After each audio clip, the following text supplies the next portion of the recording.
మనకి ఈ రోజు బడ్జెట్ ప్రెజెంటేషన్ తర్వాత అంత ఎక్కువ ఉండే అవకాశాలు లేవు. సుకుమార్ గారు, ఒక బిజినెస్ అనలిస్ట్ గా మీ పర్సనల్ ఒపీనియన్ ఏంటి? ఈ బడ్జెట్ బూస్టర్ బడ్జెట్ అని అనుకోవచ్చా? బూస్టర్ అంటే అగ్రికల్చర్ సెక్టర్ కి బూస్టర్ అయ్యే ఛాన్సెస్ ఉన్నాయండి. ఎందుకంటే ఎలక్షన్స్ వస్తున్నాయి ఒకవైపు, ఇంకొక వైపు ఏంటంటే కామన్ మ్యాన్ ఇన్ఫ్లేషన్ వల్ల కొద్దిగా ఇబ్బంది పడుతున్న పరిస్థితి, పెట్రోల్ అండ్ డీజిల్ ప్రైజెస్ వల్ల.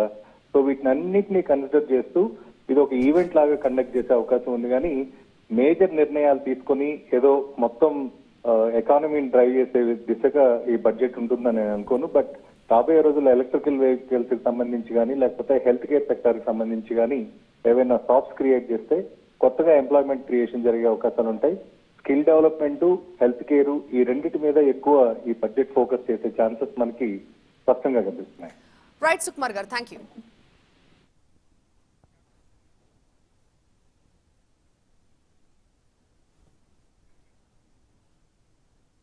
సామాన్యుల బతుకులకి ఊతమిస్తుందా? మధ్యతరగతి జీవితాన్ని ఉన్నతం చేస్తుందా? కార్పొరేట్ ఆశలు ఇంతకింత సాకారం చేస్తుందా? వేతన జీవుల ఆశలు మరో లక్షకైనా పెరుగుతాయా? భారత్ వెలిగిపోతుంది సరే, భారతీయుల ఆర్థిక బతుకు చిత్రంలో కొత్త లెక్కలు ఎలా ఉండబోతున్నాయి? వచ్చేస్తోంది సీతమ్మ బడ్జెట్. అంచనాల ప్రకారం ఇప్పటి వరకు అయితే రాబోయేది బూస్టర్ బడ్జెట్ అనే చెప్పాలి. మరి ఆ అంచనాలు నిజమవుతాయా? ఊహల లెక్కలు తప్పుతాయా? అన్ని తెలిసిపోయేది మరి కాసేపట్లోనే. కేబినెట్ భేటీ జరిగింది. ఈ భేటీలో కేంద్ర బడ్జెట్ కి కేబినెట్ ఆమోదం తెలిపింది. మరి కాసేపట్లో లోక్సభలో బడ్జెట్ ప్రవేశపెట్టబోతున్నారు ఆర్థిక మంత్రి నిర్మలా సీతారామన్. భారత్ వెలిగిపోతుంది సరే, భారతీయుల ఆర్థిక పరిస్థితి, ఆర్థిక బతుకు చిత్రంలో కొత్త లెక్కలు ఎలా ఉండబోతున్నాయి? వచ్చేస్తోంది సీతమ్మ బడ్జెట్. అంచనాల ప్రకారం ఇప్పటి వరకైతే రాబోయేది బూస్టర్ బడ్జెట్ అనే చెప్పాలి. మరి ఆ అంచనాలే నిజమవుతాయా, లేక ఊహల లెక్కలు తారుమారై తప్పుతాయా? అన్ని తేలిపోయేది మరి కాసేపట్లోనే. డిజిటల్ గా, పేపర్ లెస్ గా ఈ బడ్జెట్ ప్రవేశపెట్టబోతున్నారు. కేంద్ర బడ్జెట్ కోసం ఒక ప్రత్యేక యాప్ ని రూపొందించారు. ఈ యాప్ ద్వారా స్మార్ట్ ఫోన్ లోనే పూర్తిగా బడ్జెట్ పత్రాలను కూడా చూడొచ్చు.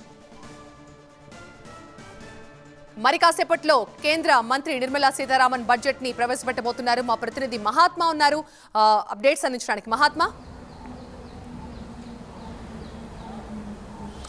మరి కాసేపట్లో కేంద్ర ఆర్థిక మంత్రి నిర్మలా సీతారామన్ బడ్జెట్ని ప్రవేశపెట్టి బడ్జెట్ ప్రసంగాన్ని ప్రారంభిస్తారు. ఆమె ఈ ప్రసంగంలో ఏ రాయితీలు ఇస్తారు, ఎటువంటి మినహాయింపులు ఇస్తారు, లేదంటే పారిశ్రామిక వృద్ధి నుంచి మొదలుపెట్టి వేతన జీవుల ఇన్కమ్ ట్యాక్స్ స్లాబ్ల వరకు ఎలాంటి ప్రోత్సాహకాలు ఇస్తారన్న అంశం మీద ప్రతి ఒక్కరూ ఎంతో ఆసక్తిగా ఎదురు చూస్తున్నారు. స్టాక్ మార్కెట్ల నుంచి మొదలుపెట్టి ప్రతి ఒక్కరు కూడా చాలా ఆసక్తితో గమనిస్తున్న పరిస్థితి కనిపిస్తోంది. ఎందుకంటే 2 ఏళ్ల పాటు యావత్ దేశ ఆర్థిక వ్యవస్థను కరోనా మహమ్మారి కారణంగా పెట్టిన లాక్డౌన్లు ఇవన్నీ ప్రతికూల ప్రభావాన్ని కలుగజేశాయి.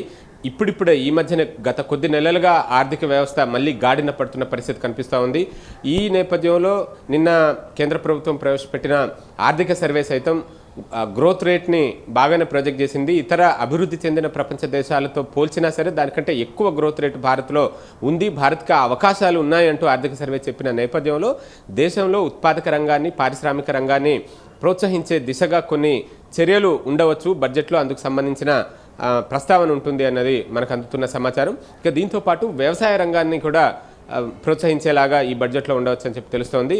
దేశంలో వ్యవసాయ రంగంలో ముఖ్యంగా పంట మార్పిడి మీద కేంద్ర ప్రభుత్వం గత కొన్నాళ్ళుగా అన్ని రాష్ట్రాలని కోరుతున్న నేపథ్యంలో పంట మార్పిడి చేస్తున్న రైతులకు ప్రోత్సాహకాలు ఇవ్వచ్చు అన్నది కొన్ని సంకేతాలు వినిపిస్తున్నాయి. ఎందుకంటే ఆయిల్ సీడ్స్ విషయంలో కావచ్చు, పప్పు దినుసుల విషయంలో మనం ఇతర దేశాల నుంచి దిగుమతి చేసుకోవాల్సిన పరిస్థితి ఏర్పడింది. అదే ఇతర ఆహార దినుసులు అంటే వరి, గోధుమ వంటి వాటిని అవసరానికి మించి ప్రొడ్యూస్ చేస్తున్న పరిస్థితి కనిపిస్తుంది. దీంతో ఈ దిగుమతి భారాన్ని తగ్గించుకోవాలని అంటే పంట మార్పిడి చేసి ఆయిల్ సీడ్స్ని కానీ పప్పు దినుసులను కానీ ఉత్పత్తి చేయాల్సిన అవసరం ఉందని కేంద్ర ప్రభుత్వం భావిస్తుంది. ఆ దిశగా కొన్ని ప్రోత్సాహకాలు ప్రకటించి దాంతోపాటు వ్యవసాయ రంగంలోనూ సంస్కరణలు తీసుకొచ్చే దిశగా కొన్ని చర్యలను చేపట్టవచ్చు అనేది మనకు అందుతున్న సమాచారం. ఇక వేతన జీవులకు ఎలాంటి రిలీఫ్ ఇస్తారు అన్నదే ప్రతి ఒక్కరు ఎదురు చూస్తున్నారు. ఈ స్టాండర్డ్ డిడక్షన్ని పెంచాలి అన్న డిమాండ్ చాలా కాలంగా ఉంది. దాంతోపాటు ఈ ట్యాక్స్ స్లాబ్స్లో కూడా మార్పులు చేర్పులు చేసి కొంత రిలీఫ్ కల్పించాలి అన్న డిమాండ్ ఉన్న నేపథ్యంలో వారందరూ చాలా ఆసక్తిగా ఎదురు చూస్తున్నారు. ఈసారి బడ్జెట్లో ఎటువంటి మినహాయింపులు ఇస్తారు, ఎటువంటి రిలీఫ్ దొరుకుతుంది అన్న ఇదితో ప్రతి ఒక్కరు చూస్తున్నారు. అలాగే ఎంఎస్ఎంఈ సెక్టార్ కావచ్చు, లేకపోతే ఇక రాష్ట్రాల పరంగా చూసుకున్న దక్షిణాది రాష్ట్రాలకు ఈ బడ్జెట్ కేటాయింపుల్లో అన్యాయం జరుగుతుంది అన్న అభిప్రాయం వ్యక్తమవుతుంది. కొద్దిసేపటి క్రితం మాట్లాడినప్పుడు తెలంగాణ రాష్ట్ర ప్రతినిధులు కావచ్చు, లేకపోతే ఇతర రాష్ట్రాల తమిళనాడు వీరంతా కూడా ఉత్తరాది రాష్ట్రాలతో పోల్చి చూసినప్పుడు ఇంకా చెప్పాలంటే భారతీయ జనతా పార్టీ అధికారంలో ఉన్న రాష్ట్రాలతో పోల్చి చూసినప్పుడు బీజేపీ అధికారంలో లేని రాష్ట్రాలకు సముచిత ప్రాధాన్యత దక్కడం లేదు. అవి రైల్వే ప్రాజెక్టులు కావచ్చు, ఇన్ఫ్రాస్ట్రక్చర్ రిలేటెడ్ హైవే నెట్వర్క్స్ కావచ్చు, వీటన్నిటి విషయంలోనూ అన్యాయం జరుగుతుంది అన్న అభిప్రాయాన్ని వ్యక్తం చేస్తున్నారు. సో ఈ నేపథ్యంలో రాష్ట్రాలు సైతం తమకు సముచిత ప్రాధాన్యత కల్పించాలి, తగిన సంఖ్యలో మౌలిక వసతుల ప్రాజెక్టులను తమ రాష్ట్రాలకు కూడా కేటాయించాలి అన్న డిమాండ్ చేస్తున్నారు. తెలంగాణ రాష్ట్రం చూసుకుంటే విభజన చట్టంలో పొందుపరిచిన హామీలకే సరైన బడ్జెట్ కేటాయింపులు జరపలేదు. కాజీపేట కోచ్ ఫ్యాక్టరీ ఇప్పటిదాకా దాని ఊసే లేకుండా పోయింది. ఇలాంటివి ఎన్నో ఉన్నాయంటూ ఒక 38 పాయింట్ల ఎజెండాను సిద్ధం చేసుకుని ఈ బడ్జెట్ నుంచి తాము ఇవన్నీ కూడా ఆశిస్తున్నాము, లేకపోతే కేంద్ర ప్రభుత్వం పైన పోరాట పంథాను కొనసాగిస్తామంటూ టీఆర్ఎస్ నేతలు చెప్తున్నారు. ఇలా ప్రతి ఒక్కరూ ఎంతో ఆశగా ఎదురు చూస్తున్న బడ్జెట్ మరి కాసేపట్లో కేంద్ర ఆర్థిక మంత్రి నిర్మలా సీతారామన్ ప్రవేశపెట్టనున్నారు. అందరూ చాలా ఆసక్తిగా ఈ బడ్జెట్ కోసం ఎదురు చూస్తున్నారు. రైట్ మహాత్మా, భారతీయుల ఆర్థిక బతుకు చిత్రంలో కొత్త లెక్కలు ఏమన్నా రాబోతున్నాయా? సీతమ్మ బడ్జెట్ నేపథ్యంలో సర్వత్రా కూడా ఒక పాజిటివ్ వైబ్సే కనిపిస్తున్నప్పటికీ బడ్జెట్ ఎలా ఉండబోతుందన్న ఒక అంచనాలు అయితే కొన్ని రాష్ట్రాలు ఉన్నాయి. కొన్ని రాష్ట్రాలు తమకి ఈ బడ్జెట్లో అయినా న్యాయం చేయాలంటున్నాయి. అందులో ముఖ్యంగా తెలుగు రాష్ట్రాలైతే కేంద్రం తమపై సవతి తల్లి ప్రేమ చూపిస్తోంది. ఈసారైన బడ్జెట్లో రాష్ట్రాలకి రావాల్సిన నిధులను, అలాగే రాష్ట్రాలకు రావాల్సిన ప్రాజెక్టులను ఎట్టి పరిస్థితుల్లో కూడా శాంక్షన్ చేయాలని చెప్తున్నారు. ఇప్పటి వరకు అయితే రాబోయేది బూస్టర్ బడ్జెట్ అని అంటున్నారు. మరి ఆ అంచనాలే నిజమవుతాయా, ఊహల లెక్కలు తప్పుతాయా అన్నది మరి కాసేపట్లో తేలిపోతోంది. ఢిల్లీలో కేంద్ర కేబినెట్ భేటీ అయింది. 2022-23 బడ్జెట్కు కేంద్ర కేబినెట్ ఆమోదం కూడా తెలిపింది. మరి కాసేపట్లో నిర్మలా సీతారామన్ బడ్జెట్ ని ప్రవేశపెట్టబోతున్నారు. ఈసారి డిజిటల్ గా అంటే పేపర్లెస్ గా ఈ బడ్జెట్ ని ప్రవేశపెడతారు. ఈ బడ్జెట్ కోసం ఒక ప్రత్యేక యాప్ ని కూడా రూపొందించారు. ఈ యాప్ ద్వారా స్మార్ట్ ఫోన్ లో పూర్తిగా బడ్జెట్ పత్రాలను కూడా చూడొచ్చు.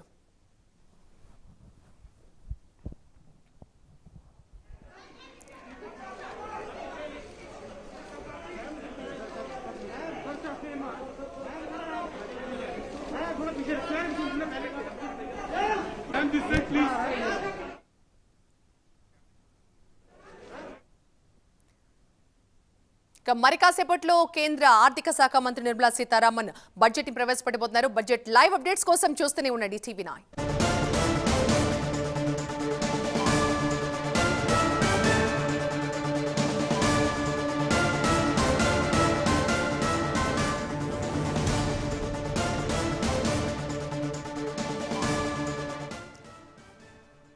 ఇవాళ కేంద్రం బడ్జెట్ ప్రవేశపెట్టబోతోంది. నిర్మలమ్మ బడ్జెట్ పై ఎవరెవరు ఎలాంటి హోప్స్ పెట్టుకున్నారు, వాళ్ళ ఆశలు ఆశయాలు నెరవేరే పరిస్థితి ఉందా లేదా?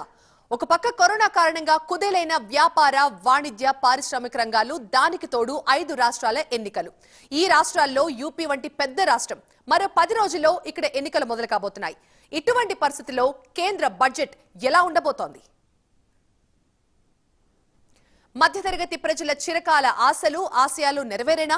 వ్యాపార వృద్ధి చర్యలపై కార్పొరేట్ల ఆశయాలకి ఒక రూపం వచ్చేనా? ఏటీసీ డిడక్షన్ పరిమితి పెంపు కోసం వేతన జీవుల కళ నిజమయ్యేనా? క్రిప్టో ట్యాక్స్లపై స్పష్టత కోసం ఇన్వెస్టర్ల ఆశలు అడుగంటేనా? ఆకాశానికి ఎగిసేనా? ఇలా బడ్జెట్ పై వివిధ వర్గాల అంచనాలు అంబరాన్ని తాకుతున్నాయి. ఇవన్నీ అలా ఉంచితే ఏపీ, తెలంగాణ వ్యాప్తంగా అసలు ఎలాంటి పరిస్థితులు ఉన్నాయి, ఆ డిమాండ్లు ఏంటని చూస్తే ఈసారి బడ్జెట్ నిధులు 40 లక్షల కోట్ల రూపాయలకు పెరిగే అవకాశం లేకపోలేదు అంటున్నారు ఆర్థిక నిపుణులు. గత బడ్జెట్ కంటే ఈసారి 14% పెరుగుతుందని భావిస్తున్నారు. బడ్జెట్లో అధిక ప్రాధాన్యం ఉత్పాదక రంగానికి, ఆ తర్వాత సేవలు, వ్యవసాయ రంగానికి పెద్దపీట వేస్తారని విశ్లేషిస్తున్నారు ఆర్థిక నిపుణులు. ఇక వచ్చే ఆర్థిక సంవత్సరానికి బడ్జెట్ లోటును 6.1% తగ్గించొచ్చని కూడా భావిస్తున్నారు. దేశంలోని 700 జిల్లాలను ఎగుమతి కేంద్రాలుగా ప్రకటించే అవకాశాలు కూడా లేకపోలేదు.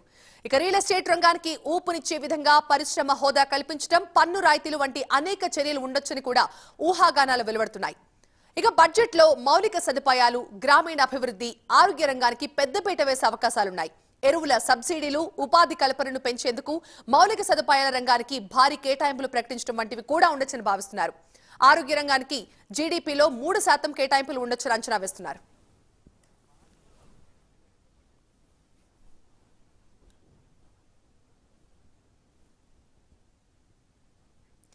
మా ప్రతినిధి మహాత్మా ఉన్నారు ఢిల్లీ నుంచి లైవ్ లో మరింత సమాచారం ఇచ్చడానికి. మహాత్మా, బడ్జెట్ కి సంబంధించి ఎటువైపు నుంచి చూసినా కూడా ఒక పాజిటివ్ వైబ్స్ అనేవి కనిపిస్తున్నాయి. బట్ బడ్జెట్ వెలువడిన తర్వాత పరిస్థితులు ఎలా ఉంటాయనేది ఇంకా మనకి ఒక అంచనాకు రాలేము. ఏంటి ప్రస్తుతం ఏం జరుగుతోంది? యా, దేశవ్యాప్తంగా బడ్జెట్ మీద చాలా మంది చాలా అంచనాలతో ఉన్నారు. పారిశ్రామిక వర్గాల నుంచి వేతన జీవుల వరకు ఈ బడ్జెట్లో తమకు ఏమైనా రిలీఫ్ దొరుకుతుందో ఏమోనన్న ఆశాభావంతో ఎదురు చూస్తున్నారు.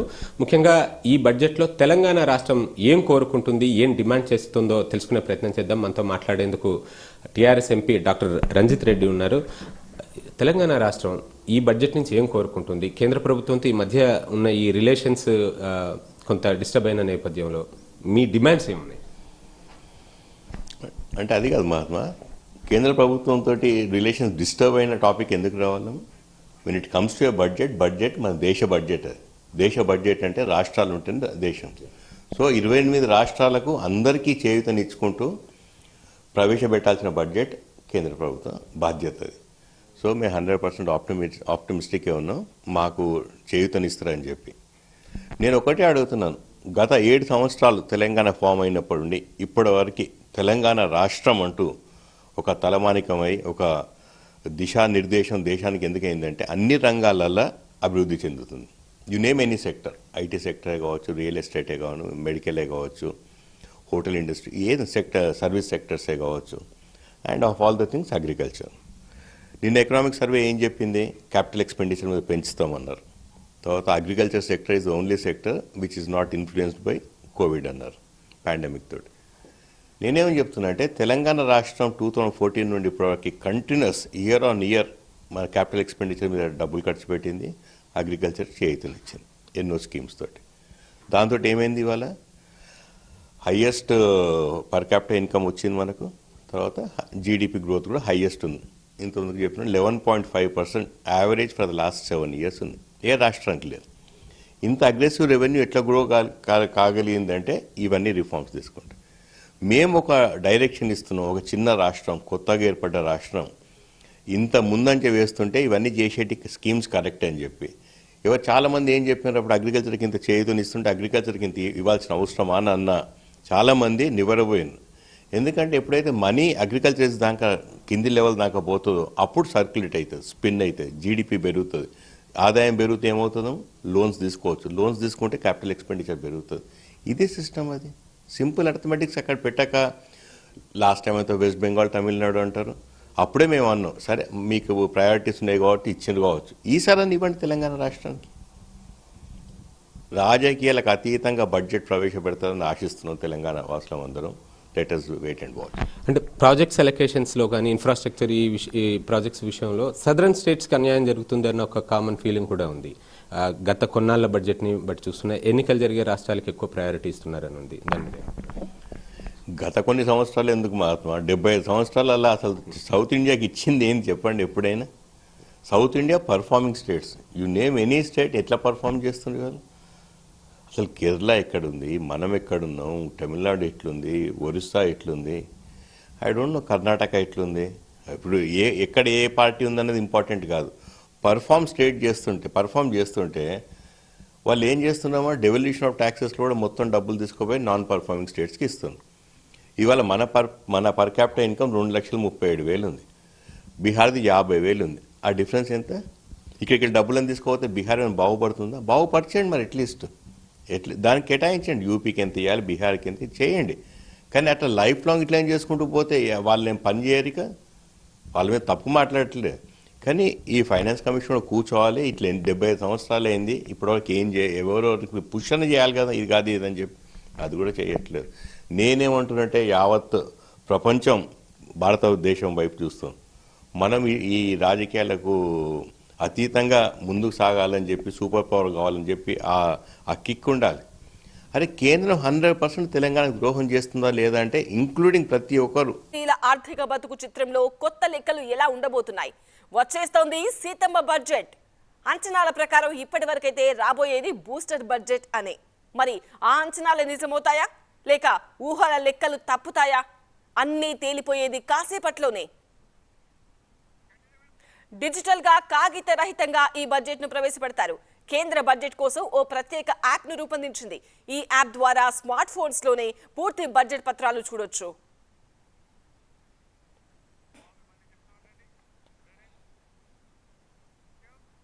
ఈసారి బడ్జెట్ ఎవరికి అనుకూలంగా ఉండబోతోంది, ఎవరికి మొండి చేయి చూపబోతోంది, ఏ వర్గాలకు ఎలాంటి లాభాలు చేకూరబోతున్నాయి, చాలా మంది గంపడ ఆశలు పెట్టుకున్నారు ఈ బడ్జెట్ పైనే.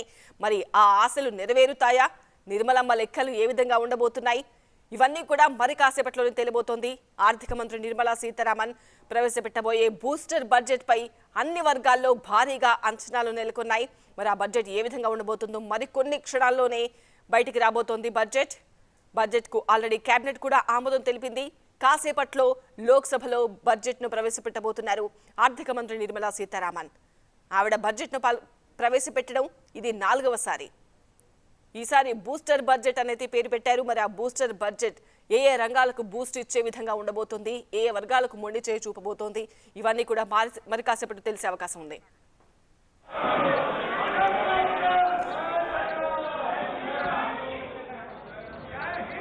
माननीय सदस्यगण, जैसा आपको समाचार 2 के भाग के माध्यम से पहले ही सूचित किया जा चुका है कि माननीय मंत्री जी द्वारा बजट प्रस्तुत किए जाने के पश्चात इसकी प्रतियां आपको मेंबर पोर्टल के माध्यम से उपलब्ध करा दी जाएगी।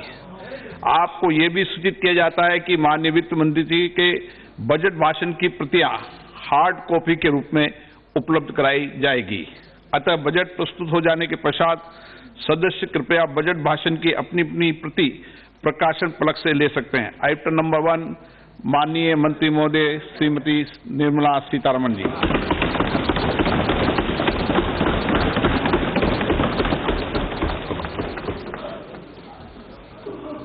मंत्री जी आज डिजिटल बजट पढ़ रही हैं।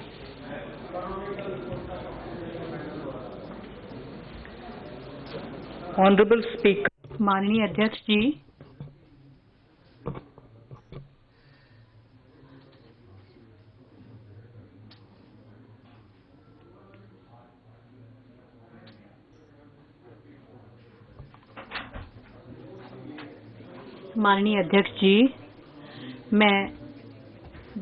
मैं 2022-23 के लिए बजट प्रस्तुत करती हूं।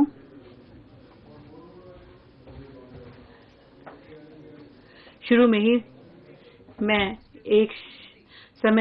थोड़ा समय लेना चाहती हूँ।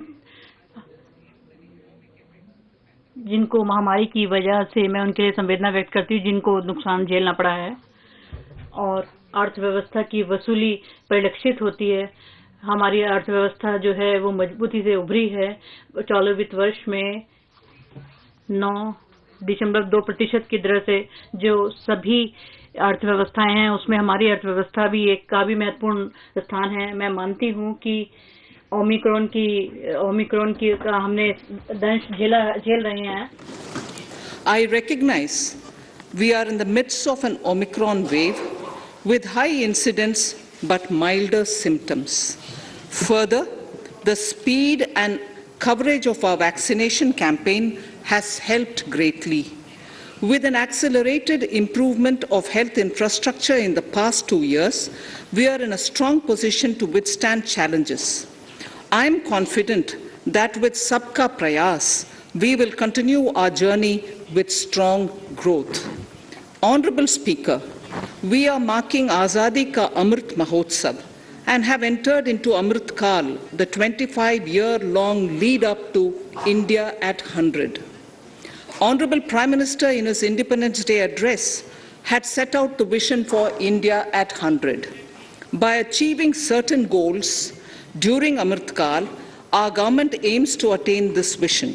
They are complementing the macroeconomic level growth focus with a microeconomic level all-inclusive welfare focus, promoting digital economy and fintech, technology-enabled development, energy transition, and climate action, and relying on virtuous cycle starting from private investment with public capital investment, helping to crowd in private investment. Since 2014, our government's focus has been on empowerment of citizens, especially the poor and the marginalized. Measures have included programs that have provided housing, electricity, cooking gas, and access to water. We also have programs for ensuring financial inclusion and direct benefit transfers. We are committed to strengthening the abilities of the poor to tap all opportunities. Our government constantly strives to provide the necessary ecosystem for the middle classes, a vast and wide section which is populated across various middle income brackets, to make use of the opportunities they so desire. This budget seeks to lay the foundation and give a blueprint to steer the economy over Amritkal of the next 25 years, from India at 75 to India at 100.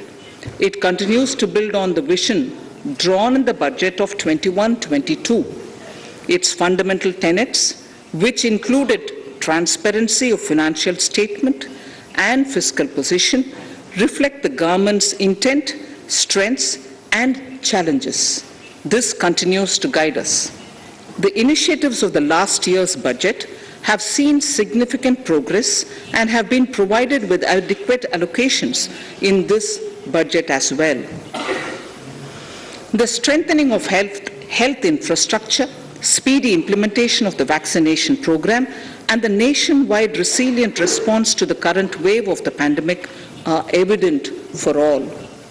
The productivity-linked incentive in 14 sectors for achieving the vision of Atmanirbhar Bharat has received excellent response, with potential to create 60 lakh new jobs and an additional production of 30 lakh crore during next 5 years. Towards implementation of the new public sector enterprise policy, the strategic transfer of ownership of Air India has been completed. The strategic partner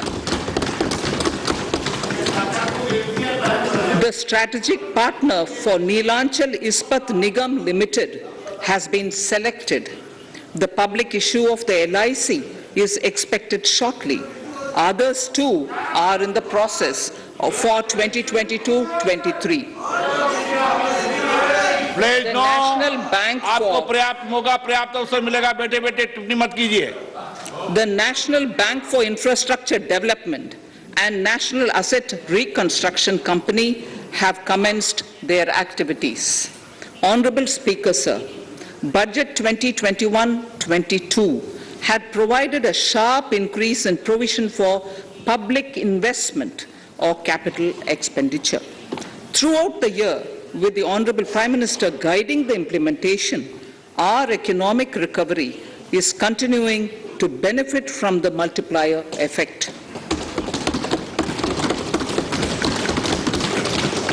This budget continues to provide impetus for growth. It lays a parallel track of 1. A blueprint for the Amritkal, which is futuristic and inclusive.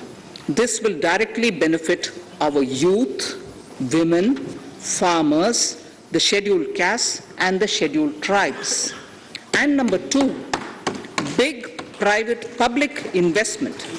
Number 2, big public investment for modern infrastructure, readying for India at 100. This shall be guided by PM Gati Shakti and be benefited by the synergy of multimodal approach. Moving forward on this parallel track, we lay the following 4 priorities: PM Gati Shakti, inclusive development, productivity enhancement and investment, sunrise opportunities, energy transition, and climate action, and 4, financing of investments.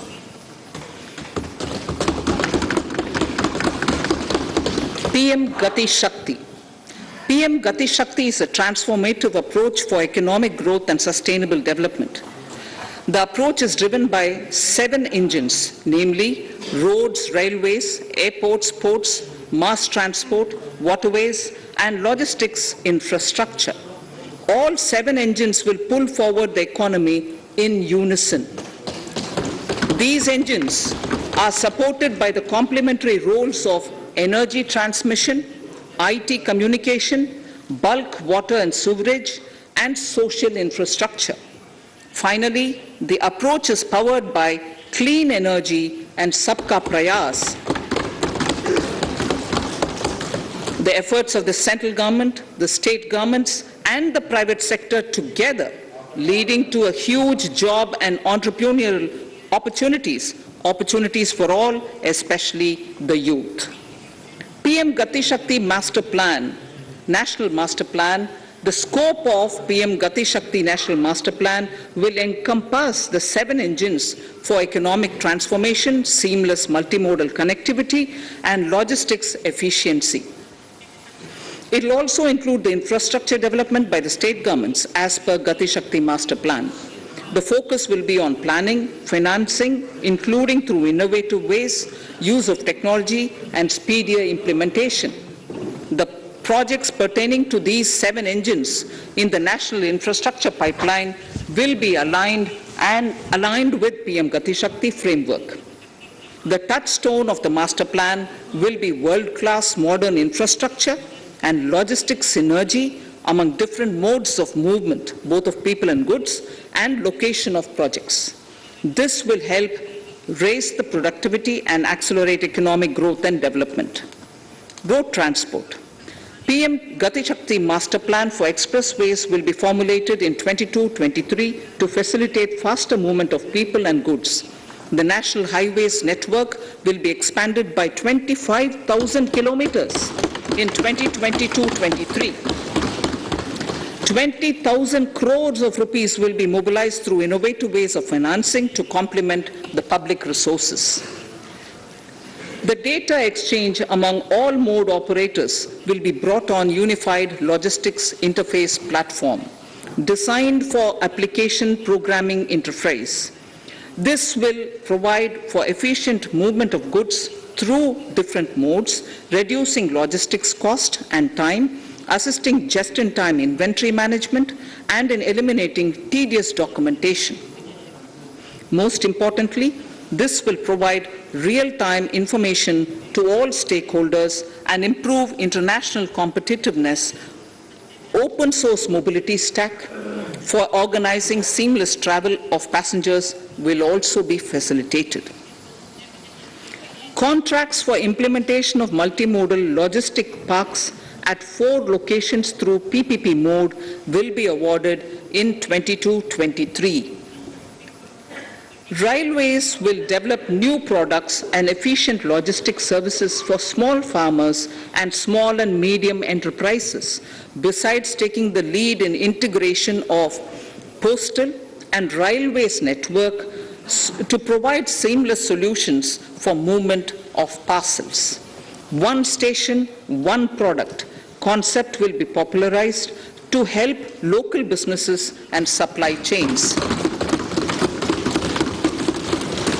As a part of Atmanirbhar Bharat, 2,000 kilometers of network will be brought under Kavach, the indigenous world-class technology for safety and capacity augmentation in 2022-23. 400 new generation Vande Bharat trains will better energy efficiency and passenger riding experience will be developed and manufactured during the next 3 years.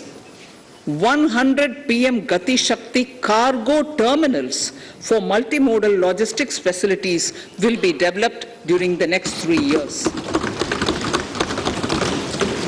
Innovative ways of financing and faster implementation will be encouraged for building metro systems of appropriate type at scale.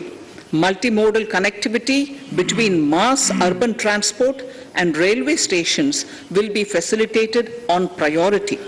Design of metro systems, including civil structures, will be reoriented and standardized for Indian conditions and needs. Parvat Mala. As a preferred ecologically sustainable alternative to conventional roads in difficult hilly areas, National Ropeways Development Program will be taken up on PPP mode. The aim is to improve connectivity and convenience for commuters, besides promoting tourism. This may also cover congested urban areas where conventional mass transit system is not feasible. Contracts for 8 such ropeway projects for a length of 60 kilometers will be awarded in 22-23.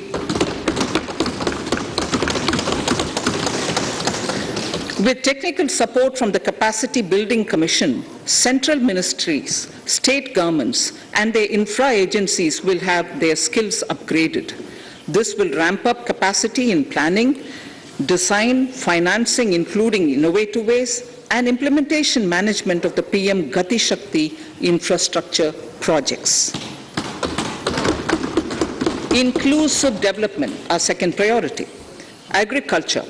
The procurement of wheat in Rabi 21-22 and the estimated procurement of paddy in Kharif 21-22 will cover 1,208 lakh metric tons of wheat and paddy from 163 lakh farmers, and 2.37 lakh crores will be the direct payment of MSP value to their accounts.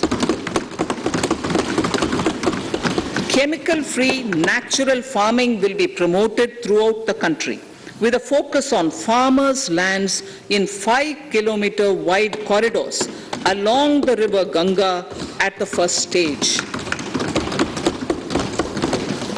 2023 has been announced as the International Year of Millets. Support will be provided for post-harvest value addition, enhancing domestic consumption, and for branding millet products nationally and internationally. To reduce our dependence on import of oil seeds, a rationalized and comprehensive scheme to increase domestic production of oil seeds will be implemented. For delivery of digital and high-tech services to farmers, with involvement of public sector research and extension institutions, along with private agri-tech players and stakeholders of agri-value chains, a scheme in PPP mode will be launched.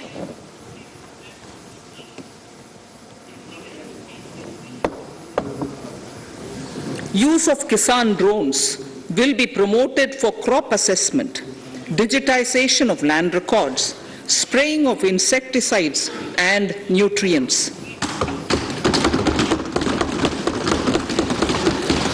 States will be encouraged to revise syllabi of agricultural universities to meet the needs of natural, zero budget, and organic farming, modern day agriculture, value addition, and management.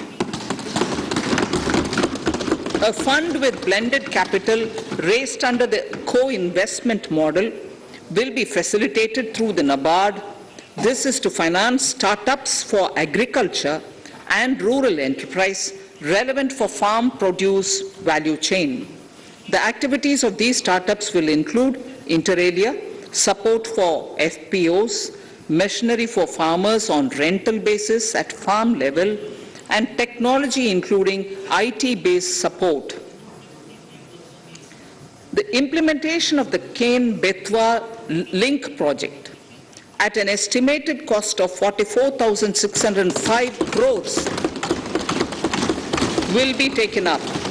This is aimed at providing irrigation benefits to 9.0 lakh hectare of farmers' lands, drinking water supply to 62 lakh people, 103 megawatt of hydro, 27 megawatt of solar power, allocations of 4,300 crores of rupees in the RE 21-22 and 1,400 crores of rupees in 22-23 have been made for this project. Honorable Speaker, sir, draft DPRs for 5 river links, namely Daman-Ganga Pinjal, Par-Tapi Narmada, Godavari Krishna, Krishna Pennar, and Pennar Kaveri have been finalized. Once a consensus is reached among the beneficiary states, the Centre will provide support for their implementation. For farmers to adopt suitable varieties of fruits and vegetables and to use appropriate production and harvesting techniques, our government will provide a comprehensive package with participation of state governments. MSMEs, Udyam, eShram, NCS and ASEEM portals will be interlinked. Their scope will be widened. They will now perform as portals with live organic databases providing G2C, B2C and B2B services. These services will relate to credit facilitation, skilling and recruitment with an aim to further formalize the economy and enhance entrepreneurial opportunities for all. Emergency Credit Line Guarantee Scheme has provided the much needed additional credit to more than 130 lakh MSMEs. This has helped them mitigate the adverse impact of the pandemic. The hospitality and related services, especially those by micro and small enterprises, are yet to regain their pre-pandemic level of business. Considering these aspects, the ECLGS will be extended up to March 2023 and its guarantee cover will be expanded by 50,000 crores of rupees to total cover of 5 lakh crores.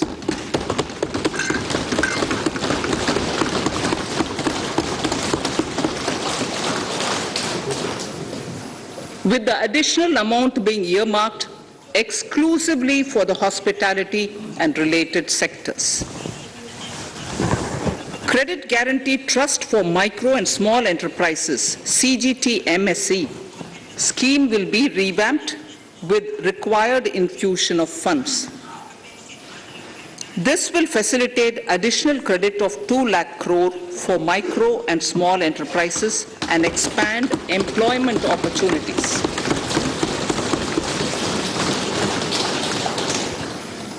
Raising and accelerating MSME performance RAMP program will with outlay of 6,000 crore over 5 years will be rolled out. This will help MSME sector become more resilient, competitive and efficient.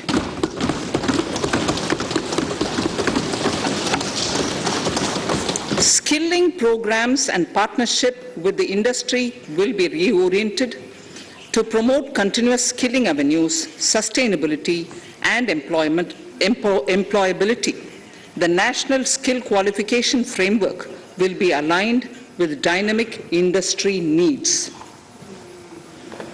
Digital ecosystem for skilling and livelihood, the Desh Stack e-portal, will be launched. This aims to empower citizens to skill, reskill or upskill through online training. It will also provide API-based trusted skill credentials, payment and discovery layers to find relevant jobs and entrepreneurial opportunities. Startups will be promoted to facilitate Drone Shakti through varied applications and for drone as a service.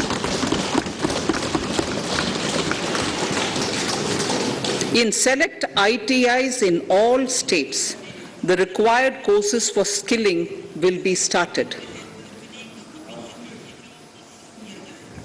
Due to the pandemic-induced closure of schools, our children, particularly in the rural areas and those from scheduled castes and scheduled tribes and other weaker sections, have lost almost 2 years of formal education. Mostly, these are children in government schools. We recognize the need to impart supplementary teaching and to build a resilient mechanism for education delivery.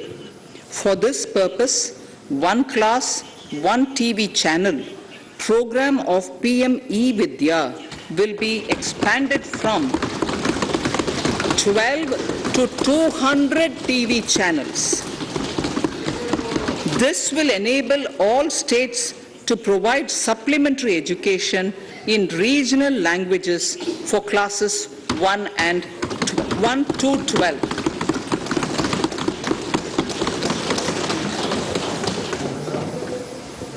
High-quality e-content in all spoken languages will be developed for delivery via internet, mobile phones, TV, and through radio and digital teachers.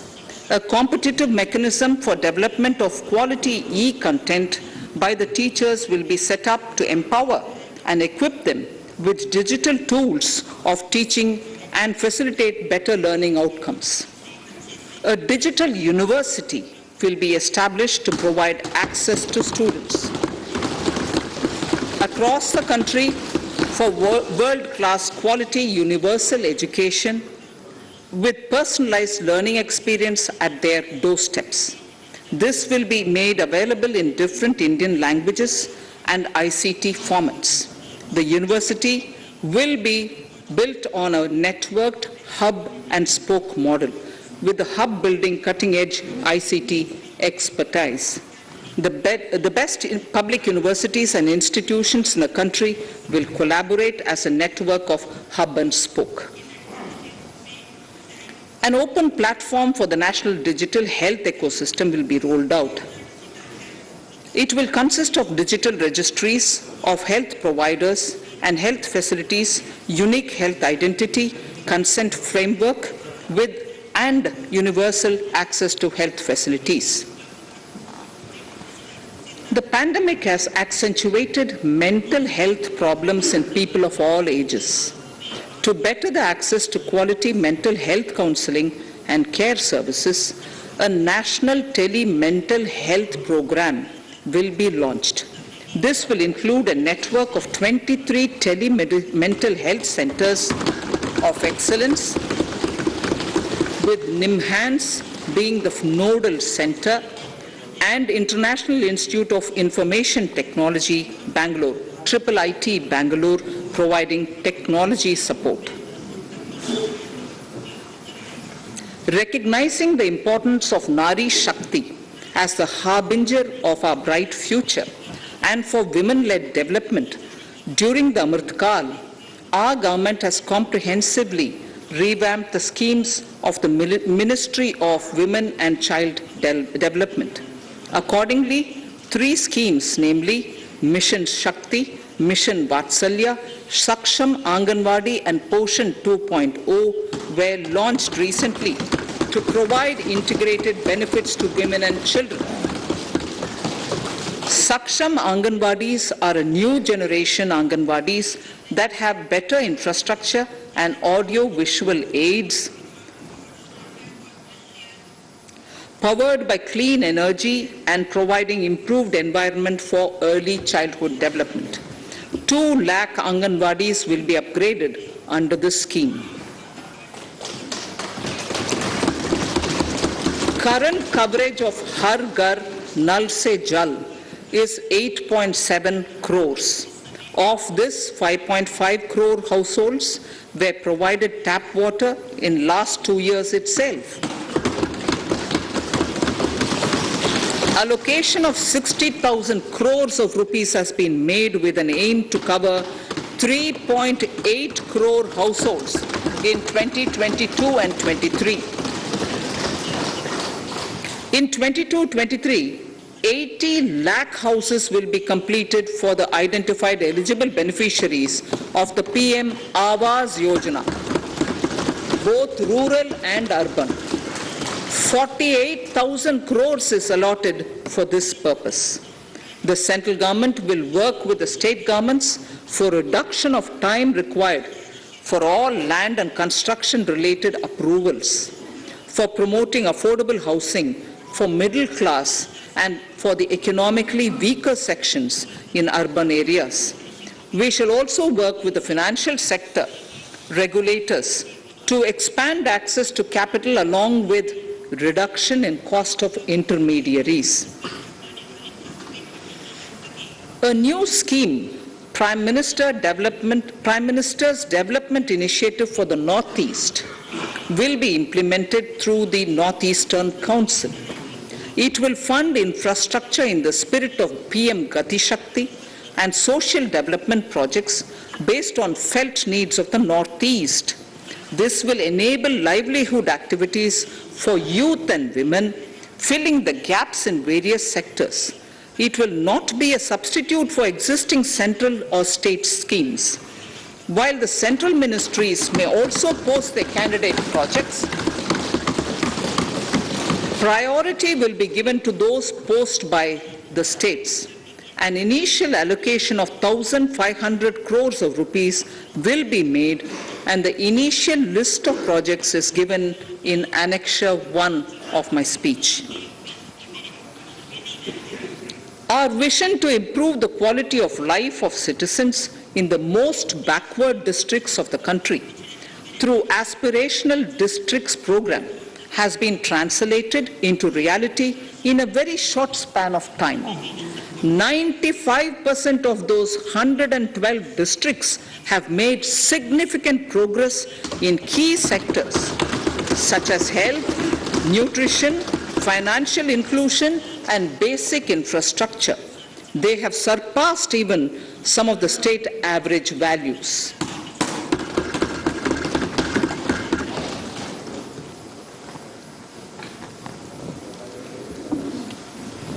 However, in those districts, some blocks continue to lag. In 22-23, the program will focus on such blocks in those districts. Border villages with sparse population, limited connectivity, and infrastructure often get left out from the development gains. Such villages on the northern border will be covered under a new Vibrant Villages program. The activities will include construction of village infrastructure, housing, tourist centers, road connectivity, provisioning of decentralized renewable energy, direct-to-home access for Doordarshan and educational channels, and support for their livelihood generation. Additional funding for these activities will be provided. Existing schemes will be converged. We will define their outcomes and monitor them on a constant basis. In 2022, 100% of 1.5 lakh post offices will come on the core banking system, enabling financial inclusion and access to accounts through net banking, mobile banking, ATMs, and also provide online transfer of funds between post office accounts and bank accounts. This will be helpful, especially for farmers and senior citizens in rural areas, enabling interoperability and financial inclusion. Honorable Speaker, sir, in recent years, digital banking, digital payments, and fintech innovations have grown at a rapid pace in the country. Government is continuously encouraging these sectors to ensure that the benefits of digital banking reach every nook and corner of the country in a consumer-friendly manner. Taking forward this agenda and to mark 75 years of our independence, it is proposed to set up 75 digital banking units in 75 districts of the country by scheduled commercial banks. The financial support for digital payment ecosystem announced in the previous budget will continue in 22-23 as well. This will encourage further adoption of digital payments. There will also be a focus to promote use of payment platforms that are economical and user-friendly.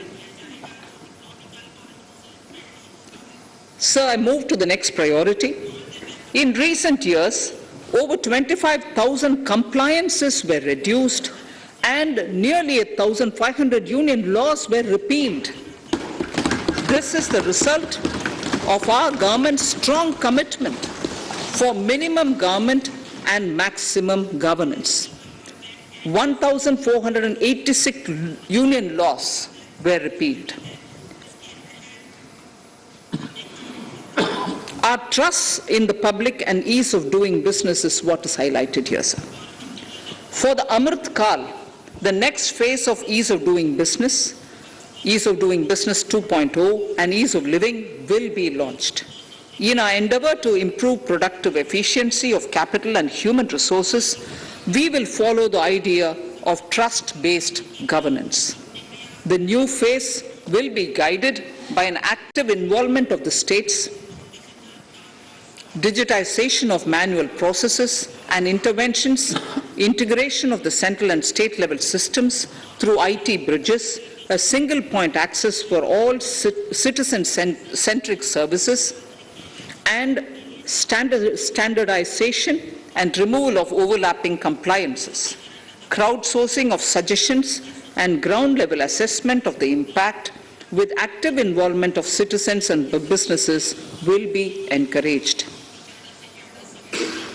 A single window portal, Parivesh, for all green clearances was launched in 2018. It has been instrumental in reducing the time required for approvals significantly. The scope of this portal will be expanded to provide information to the applicants based on location of units. Information about specific approvals will be provided. Processed through Centralized Processing Center Green, CPC Green. E-passports.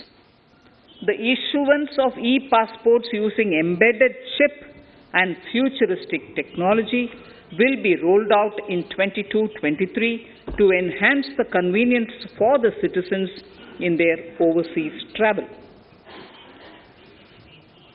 By the time of India at 100, nearly half our population is likely to be living in urban areas. To prepare for this, orderly urban development is of critical importance. This will help realize the country's economic potential, including livelihood opportunities for the demographic dividend. For this, on the one hand, we need to nurture the megacities and their hinterlands to become current centers of economic growth. On the other, we need to facilitate Tier 2 and Tier 3 cities to take on the mantle in the future.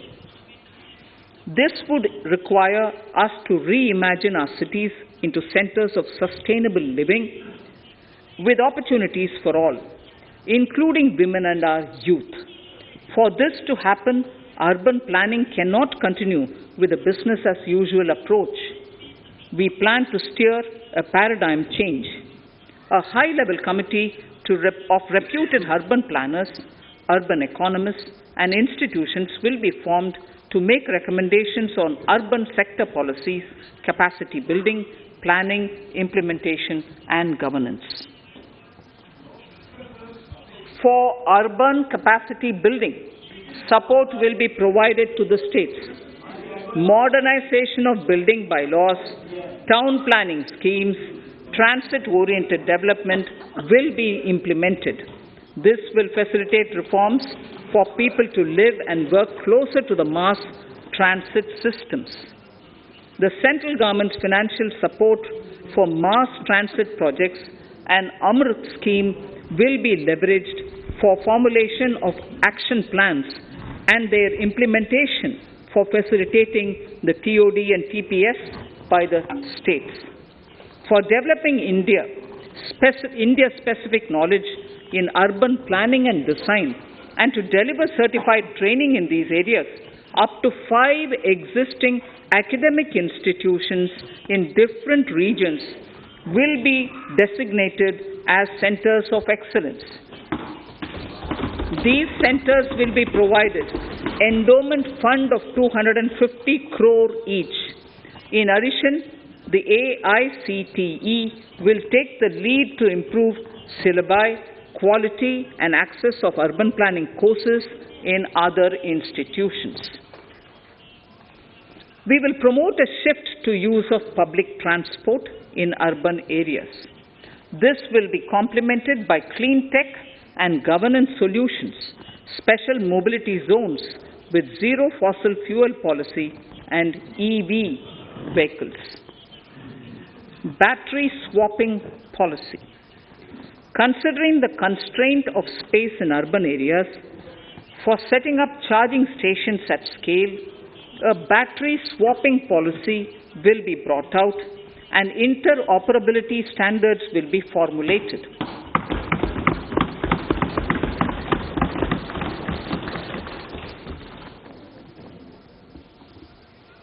The private sector will be encouraged to develop sustainable and innovative business models for battery or energy as a service.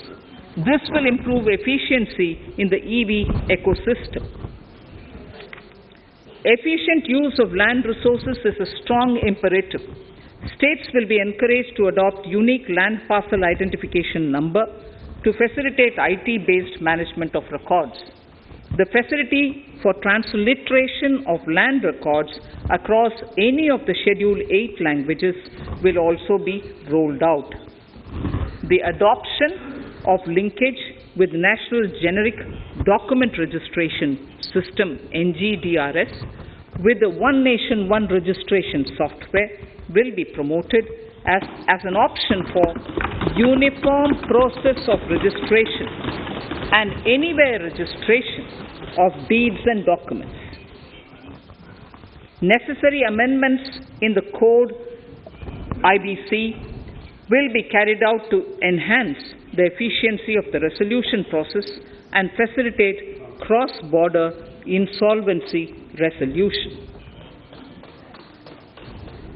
Accelerated corporate exit. Several IT-based systems have been established for accelerated registration of new companies. Now the Center for Processing Accelerated Corporate Exit, CPACE, will process re-engineering, will be established to facilitate and speed up the voluntary winding up of these companies from the currently required 2 years to less than 6 months. Government procurement. Government rules have recently been modernized for the needs of Amritkal. The new rules have benefited from the inputs from various stakeholders.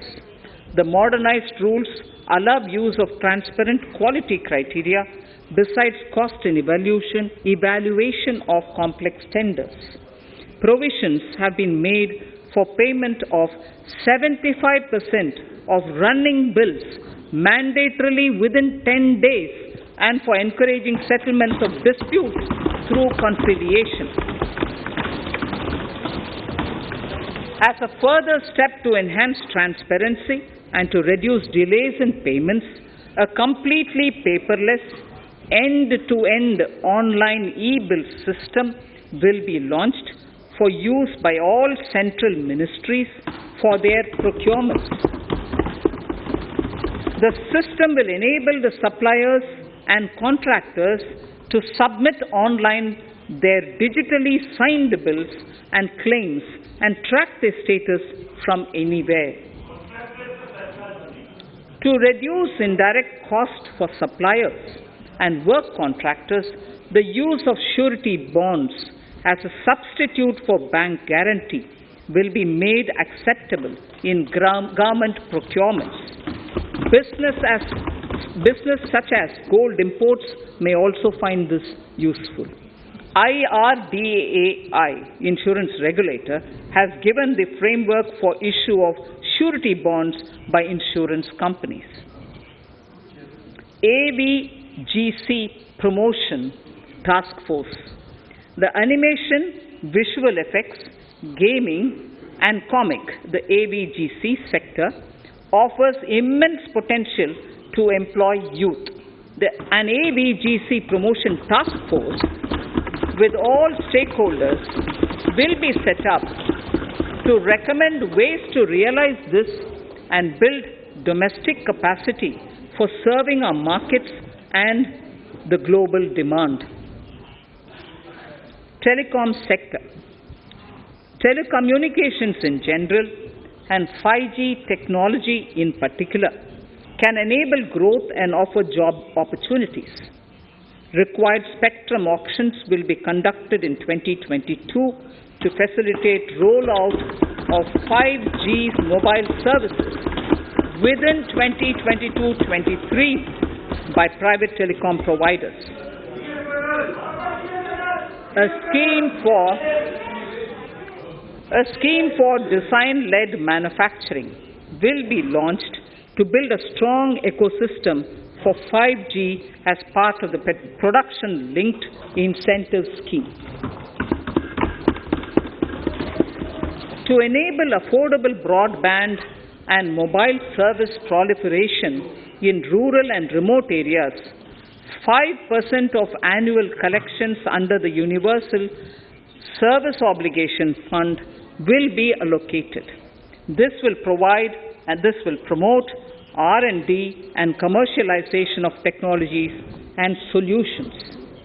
Our vision is that all villages and their residents should have the same access to e-services, communication facilities, and digital resources as urban areas and their residents. The contracts for laying optical fiber in all villages, including remote areas, will be awarded under the BharatNet project through PPP in 22 and 23. Completion is expected in 2025. Measures will be taken to enable better and more efficient use of the optical fiber. Export promotion.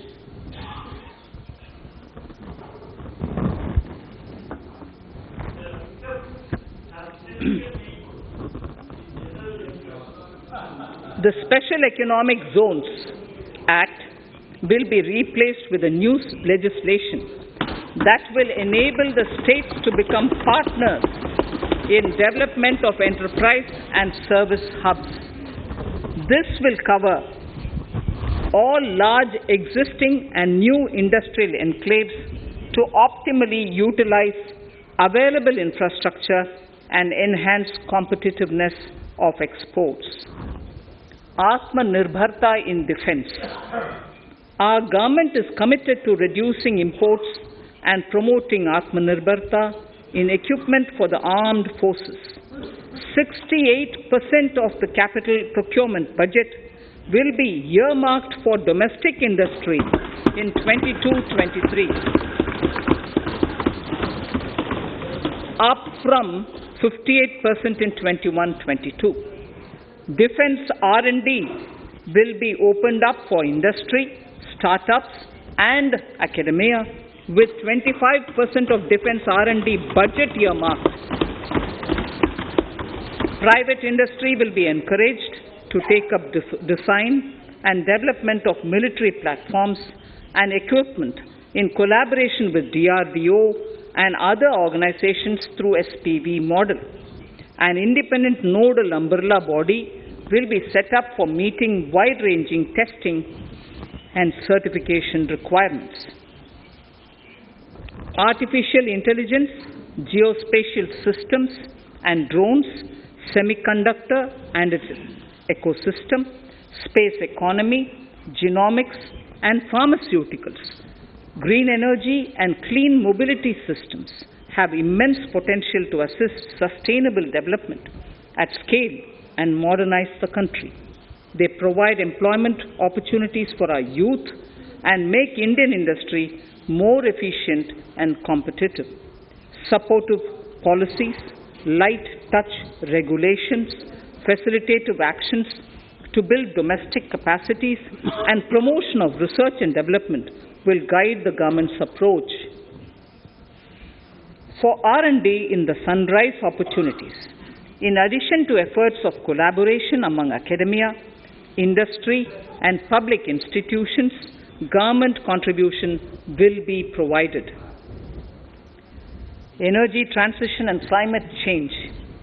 The risks of climate change are the strongest negative externalities that affect India and other countries. As Honorable Prime Minister said at the COP26 summit in Glasgow last November, and I quote, "What is needed today is mindful and deliberate utilization instead of mindless, destructive consumption," unquote.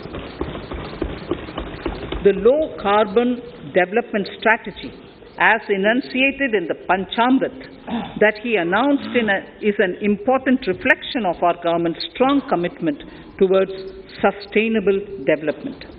The strategy opens up huge employment opportunities and will take the country on a sustainable development path. This budget proposes several near-term and long-term actions accordingly. Solar power. To facilitate domestic manufacturing for the ambitious goal of 280 gigawatts of installed solar capacity by 2030, an additional allocation of 19,500 crores for PLI, production-linked incentives, for manufacturing of high-efficiency modules with priority to fully integrate manufacturing units from polysilicon to solar PV modules will be made. Honorable Speaker, sir, the circular economy transition is expected to help in productivity enhancement as well as creating large opportunities for new businesses and jobs. The action plans for 10 sectors such as electronic waste, end-of-life vehicles, used oil waste, toxic and hazardous industrial waste are already ready. The focus will now be on addressing important cross-cutting issues of infrastructure, reverse logistics, technology upgradation, and integration with informal sector. This will be supported by active public policies covering regulations, extended producers' responsibilities, framework, and innovation facilities. 5 to 7% biomass pellets will be co-fired in thermal power plants, resulting in carbon dioxide savings of 38 MMT annually. This will also provide extra income to farmers and job opportunities to locals and help avoid stubble burning in agricultural fields. Saving energy is an important aspect of the energy management. Hence, energy efficiency and savings measures will be promoted. This will be done in large commercial buildings through the energy service company business model. It will facilitate capacity building and awareness for energy audits, performance contracts, and common measurement of and verification protocol. 4 pilot projects for coal gasification and conversion of coal into chemicals required for the industry will be set up to evolve technical and financial viability. The policies and required legislative changes to promote agroforestry and private forestry will be brought in. In addition, financial support will be provided to farmers belonging to scheduled castes and scheduled tribes who want to take up agroforestry. Honorable Speaker, I now move to the 4th priority, financing of investments. Capital investment holds the key to speedy and sustainable economic revival and consolidation through its multiplier effect.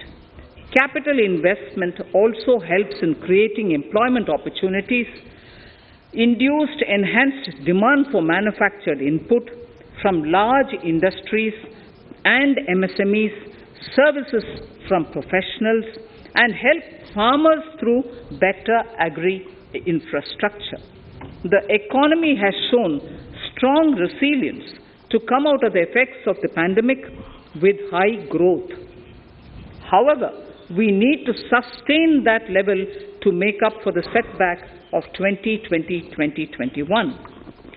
As outlined in Para 5 earlier, the virtuous cycle of investment requires public investment to crowd in private investment. At this stage, private investments seem to require that support to rise to their potential and to the needs of the economy. Public investment must continue to take the lead and prime the private investment and demand in 2022-23. Considering the above imperative, the outlay for capital expenditure in the Union budget is once again being stepped up sharply by 35.4% from 5.54 lakh crore in the current year to 7.50 lakh crores in 22-23. This has increased to more than 2.2 times the expenditure of 2019-20. This outlay in 22-23 will be 2.9% of the GDP. Effective capital expenditure. With this investment taken together with the provision made for creation of capital assets through grants and aid to states, the effective capital expenditure of the central government is estimated at 10.68 lakh crores in 22-23, which will be about 4.1% of the GDP. Green bonds. As a part of the government's overall market borrowings in 22-23, sovereign green bonds will be issued for mobilizing resources for green infrastructure. The proceeds will be deployed in public sector projects which help in reducing the carbon intensity of the economy.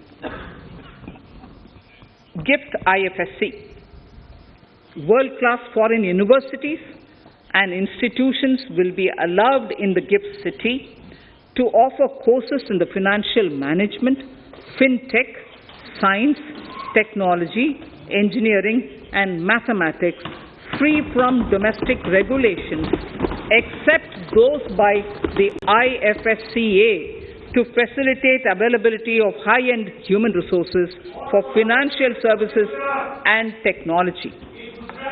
An international arbitration center will be set up in the GIFT city for timely settlement of disputes under international jurisprudence. Services for global capital for sustainable and climate finance in the country will be facilitated in the GIFT city. Infrastructure status. Data centers and energy storage systems, including dense charging infrastructure and grid-scale battery systems, will be included in the harmonized list of infrastructure. This will facilitate credit availability for digital infrastructure and clean energy storage. Venture capital and private equity invested more than 5.5 lakh crores last year, facilitating one of the largest startup growth system. Scaling up this investment requires a holistic examination of regulatory and other frictions. An expert committee will be set up to examine and suggest appropriate measures. Government-backed funds, NIIF and SIDBI, Fund of Funds, have provided scale capital, creating a multiplier effect. For encouraging important sunrise sectors such as climate action, deep tech, digital economy, pharma, and agri-tech, the government will promote these thematic funds for blended finance, with the government share being limited to 20% and the funds being managed by private fund managers. For financing the infrastructure needs, the stepping up of public investment will need to be complemented by private capital at a significant scale. Measures will be taken to enhance financial viability of projects, including PPP, with technical and knowledge assistance from multilateral agencies. Enhancing financial viability shall also be obtained by adopting global best practices, innovative ways of financing, and balanced risk allocation. Digital rupee.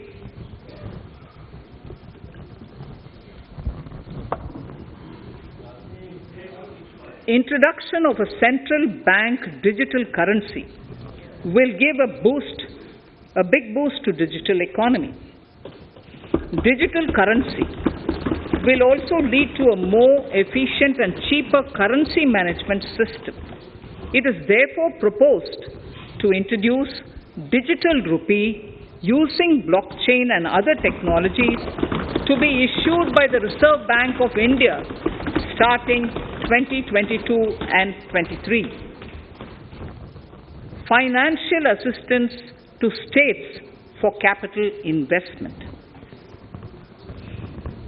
Reflecting the true spirit of cooperative federalism, the central government is committed to bolstering the hands of the states in enhancing their capital investment towards creating productive assets and generating remunerative employment. The scheme for financial assistance to states for capital investment has been extremely well received by the states. In deference to the requests received during my meeting with the chief ministers and state finance ministers, the outlay for this scheme is being enhanced from 10,000 crores in the budget estimates to 15,000 crores in the revised estimates for the current year.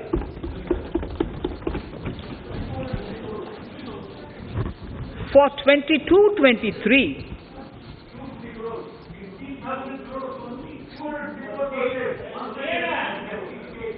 I'll repeat that sentence for the benefit of many of our honorable members. In deference to the requests received during my meeting with chief ministers and state finance ministers, the outlay for this scheme is being enhanced from 10,000 crores in the BE to 15,000 crores, 15,000 crores in the RE of the current year. For 22-23, the allocation is 1 lakh crores to assist the states in catalyzing the overall investments in the economy.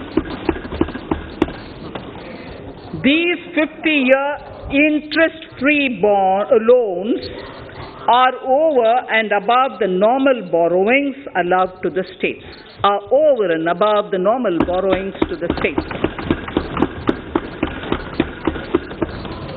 This allocation will be used for PM Gati Shakti related and other productive capital investments of the states.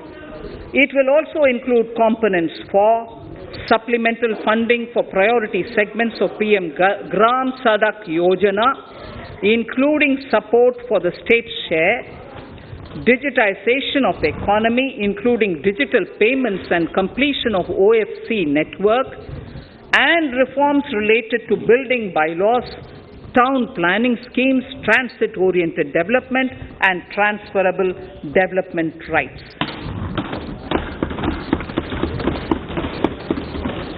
In 22-23, in accordance with the recommendations of the 15th Finance Commission, the states will be allowed a fiscal deficit of 4% of the GSDP, of which 0.5% will be tied to power sector reforms, for which the conditions have already been communicated in 21-22. Fiscal management.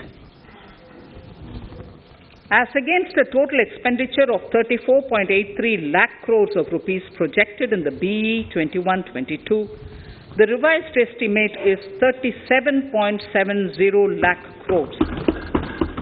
The revised estimate of capital expenditure is 6.3 lakh crores of rupees.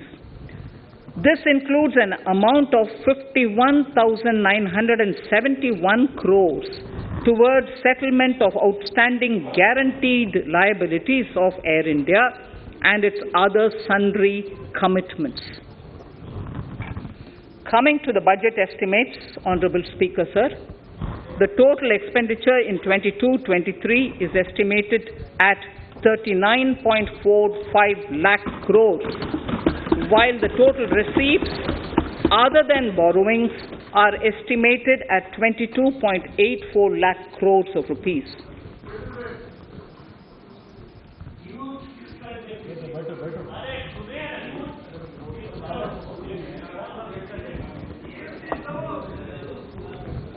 The revised fiscal deficit, Honourable Speaker, in the current year is estimated at 6.9% of the GDP, as against 6.8% projected in the budget estimates. The fiscal deficit is in 22-23 is estimated at 6.4% of the GDP, which is consistent with the broad path of the fiscal consolidation announced by me last year to reach a fiscal deficit level below 4.5% by 25-26. While setting the fiscal deficit level in 22-23, I am conscious of the need to nurture growth through public investment to become stronger and sustainable. I will now move to part B of my speech.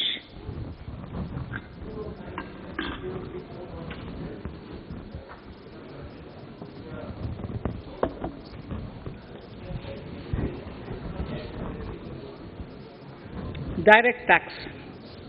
Honourable Speaker, sir, I take this opportunity to thank all the taxpayers of our country who have contributed immensely and strengthened the hands of the government in helping their fellow citizens in this hour of need. So I have brought in a little verse from the Mahabharata. I won't spend more time reading because I would like the speech to get enough time. However, the substance of it is the king must make arrangements for yoga kshema, which is the welfare of the populace, by way of abandoning any laxity and by governing the state in line with dharma, along with collecting taxes which are in consonance with dharma. This is Mahabharata Shanti Parva Adhyaya, Shloka 11 from 72. Drawing wisdom from our ancient texts, we continue on the path to progress. The proposals in this budget, while continuing with our declared policy of stable and predictable tax regime, intend to bring more reforms that will take ahead our vision to establish a trustworthy tax regime. This will further simplify the tax system, promote voluntary compliance by taxpayers, and reduce litigation. Introducing new updated return. India is growing at an accelerated pace and people are undertaking multiple financial transactions. The Income Tax Department has established a robust framework of reporting of taxpayers' transactions. In this context, some taxpayers may realize that they have committed omissions or mistakes in correctly estimating their income for tax payment. To provide an opportunity to correct such errors, I am proposing a new provision permitting taxpayers to file an updated return on payment of additional tax. This updated return can be filed within 2 years from the end of the relevant assessment year.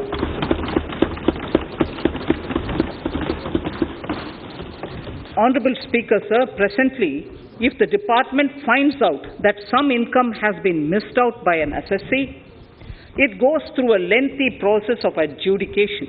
Instead, with this proposal now, there will be a trust repost in the taxpayers that will enable the assessee herself to declare the income that she may have missed out earlier while filing her return. Full details of the proposal are given in the finance bill. It is an affirmative step in the direction of voluntary compliance.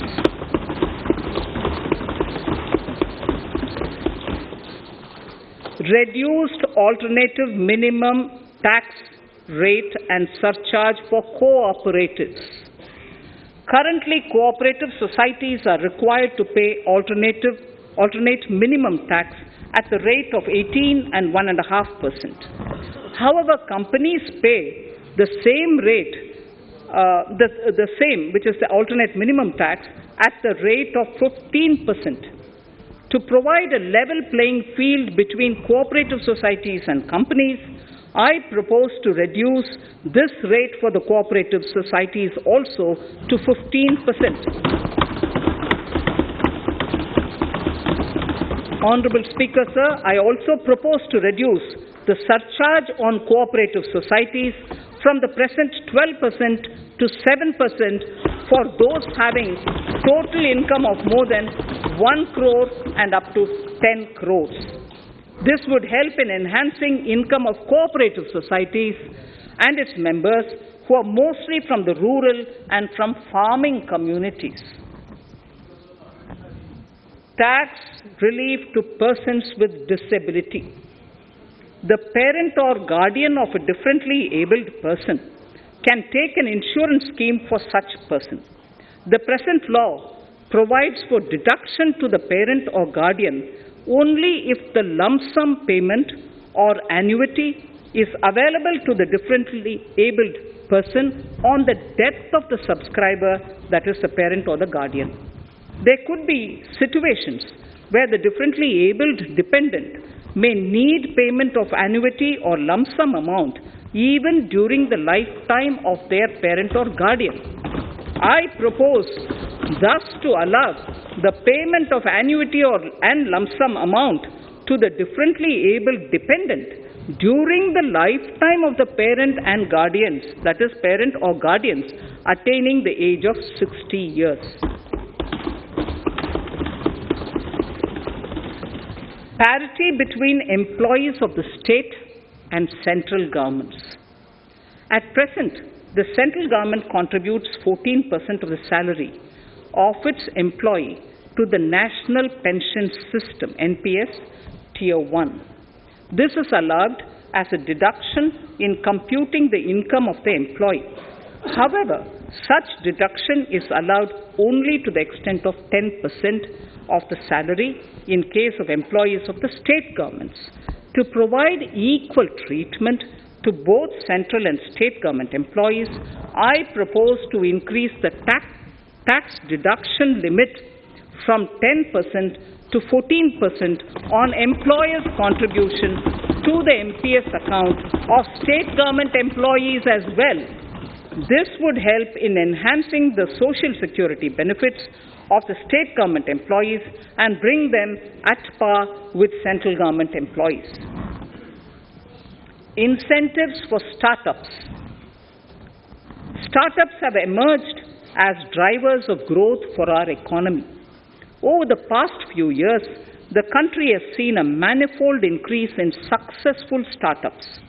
Eligible startups established before 31/3/2022 had been provided a tax incentive for 3 consecutive years out of the 10 years from incorporation. In view of the COVID pandemic, I propose to extend the period of incorporation of the eligible startup by 1 more year, that is, up to 31/3/2023, for providing such tax incentives.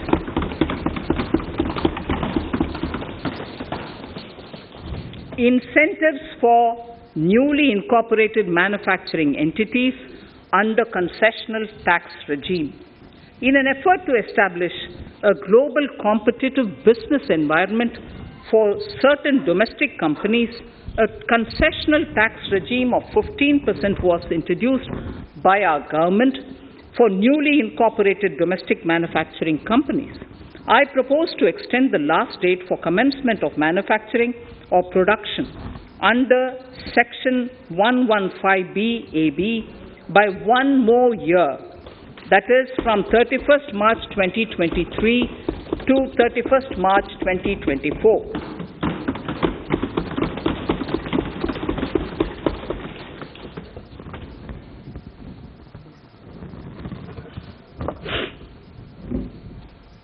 Scheme for taxation of virtual digital assets. There has been a phenomenal increase in transaction in virtual digital assets. The magnitude and frequency of these transactions have made it imperative to provide for a specific tax regime. Accordingly, for the taxation of virtual digital assets, I propose to provide that any income from transfer of any virtual digital asset shall be taxed at the rate of 30%. No deduction in respect of any expenditure or allowance shall be allowed while computing such income except cost of acquisition. Further, loss from transfer of virtual digital asset cannot be set off against any other income. Further, in order to capture the transaction details, I also propose to provide for TDS on payment made in relation to transfer of over 25,000 compliances were reduced and nearly 1,500 union laws were repealed. This is the result of our government's strong commitment for minimum government of virtual digital asset is also proposed. Litigation management to avoid repetitive appeals by the department. It has been observed that a lot of time and resources are consumed in filing of appeals which involve identical issues.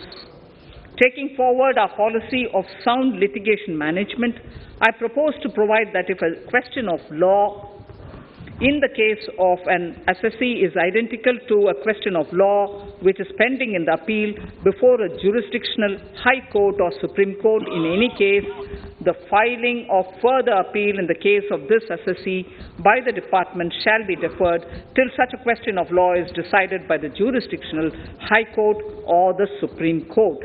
This will greatly help in reducing the repeated litigation between taxpayer and the department.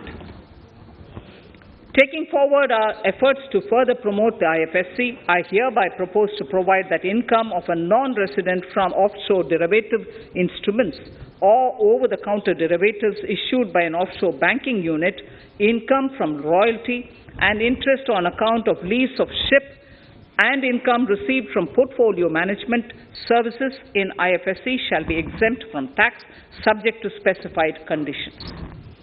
Rationalization of surcharge. In the globalized business world, there are several work contracts whose terms and conditions mandatorily require formation of a consortium. The members in the consortium are generally companies. In such cases, the income of these AOPs has to suffer a graded surcharge up to 37%, which is a lot more than surcharge on the individual companies. Accordingly, I propose to cap the surcharge of these AOPs at 15%. Further, the long-term capital gains on listed equity shares, units, etc., are liable to maximum surcharge of 15%, while other long-term capital gains are subjected to a graded surcharge which goes up to 37%. I propose to cap the surcharge on long-term capital gains arising on transfer of any type of assets at 15%. This step will give a boost to startup community, and along with my proposal on the extended tax benefits to manufacturing companies and startups, reaffirms our commitment to Atmanirbhar Bharat. Clarification in relation to health and education cess as business expenditure. The income tax is not an allowable expenditure for computation of business income. This includes tax as well as surcharges. The health and education cess is imposed as an additional surcharge on the taxpayer for funding specific government welfare programs. However, some courts have allowed health and education cess as business expenditure, which is against the legislative intent. To reiterate the legislative intent, I propose to clarify that any surcharge or cess on income and profits is not allowable as business expenditure. Deterrence against tax evasion. Honorable Speaker, sir, presently there is ambiguity regarding set-off of brought forward loss against undisclosed income detected in search operations. It has been observed that in many cases where undisclosed income or suppression of sales, etc., is detected, payment of tax is avoided by setting off of losses. In order to bring certainty and to increase deterrence among tax evaders, I propose to provide that no set-off of any loss shall be allowed against undisclosed income detected during search and survey operations.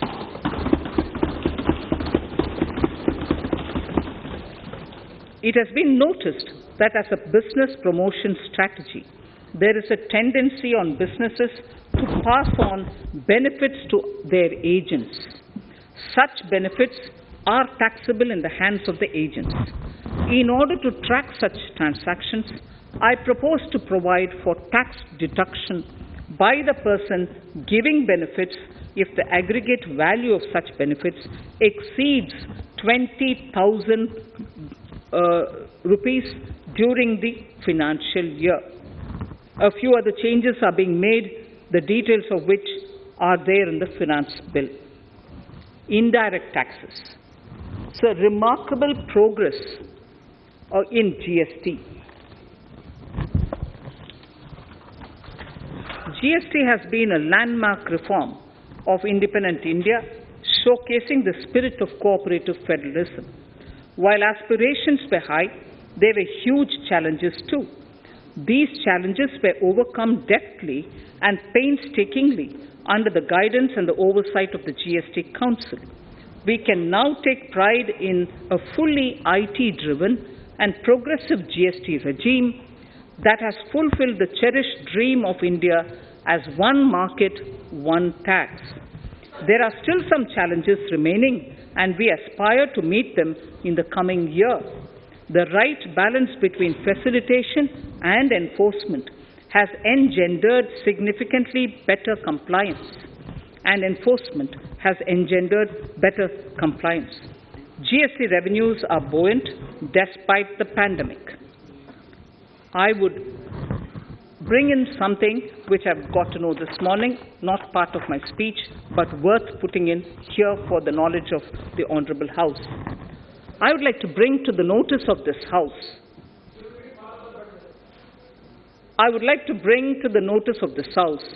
that the gross GST collections for the month of January 22 are rupees 1,40,986 crores,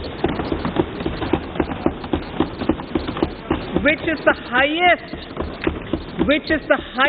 since the inception of GST. This has been possible due to rapid economic growth, recovery, post-COVID,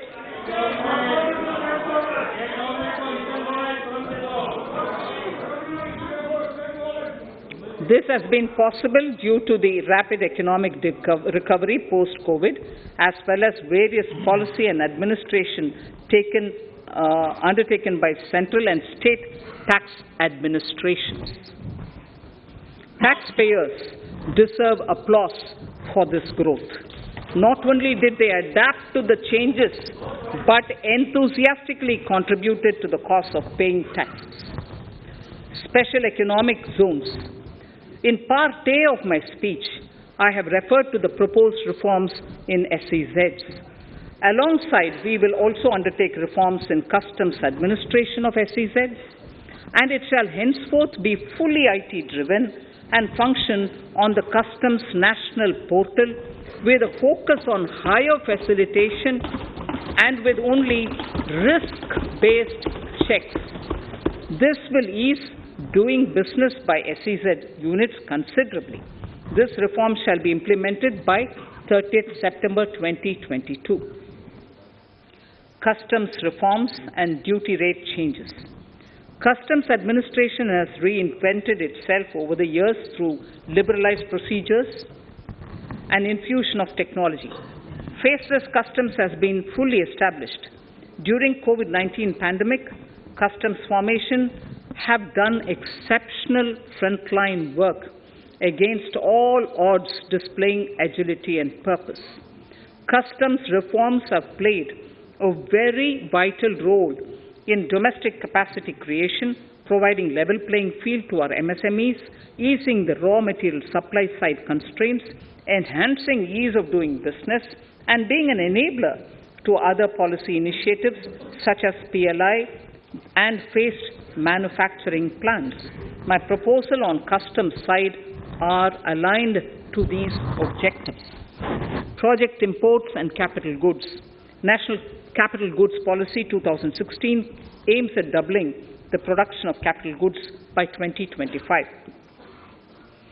This would create an employment opportunities and result in increased economic activity. However, several duty exemptions, even extending to over 3 decades, in some cases have been granted to capital goods for various sectors like power, fertilizer, textiles, leather footwear, food processing, and fertilizers.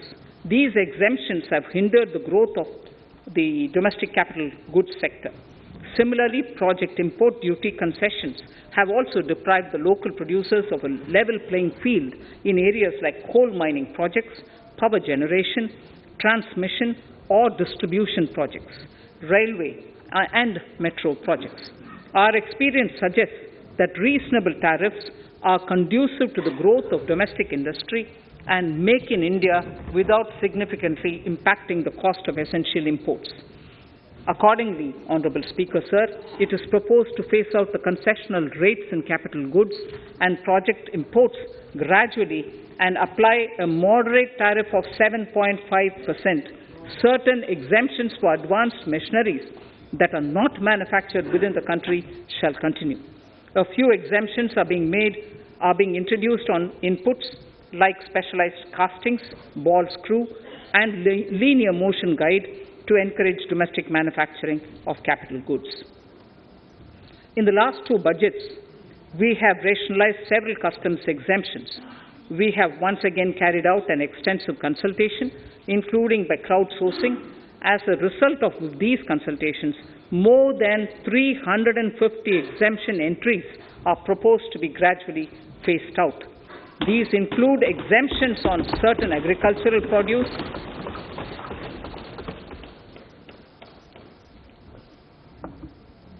chemicals, fabrics, medical devices and drugs, and medicines for which sufficient domestic capacity exists. Further, as a simplification measure, several concessional rates are being incorporated in the customs tariff schedule itself instead of prescribing them through various notifications. This comprehensive review will simplify the customs rate and tariff structure, particularly for sectors like chemicals, textiles, and metals, and minimize disputes. Removal of exemption on items which are or can be manufactured in India and providing concessional duties on raw material that go into manufacturing of intermediate products will go many a step forward in achieving our objective of Make in India and Atmanirbhar Bharat. I shall now take up specific sector-specific proposals. Electronics. Electronic manufacturing has been growing rapidly. Customs duty rates are being calibrated to provide a graded rate structure to facilitate domestic manufacturing of wearable devices, hearable devices, and electronic smart meters. Duty concessions are being given to parts of transformer of mobile phone chargers and camera lens of mobile camera module and certain other such items. This will enable domestic manufacturing of high-growth electronic items. Gems and jewelry. To give a boost to the gems and jewelry sector, customs duty on cut and polished diamonds and gemstones is being reduced to 5%.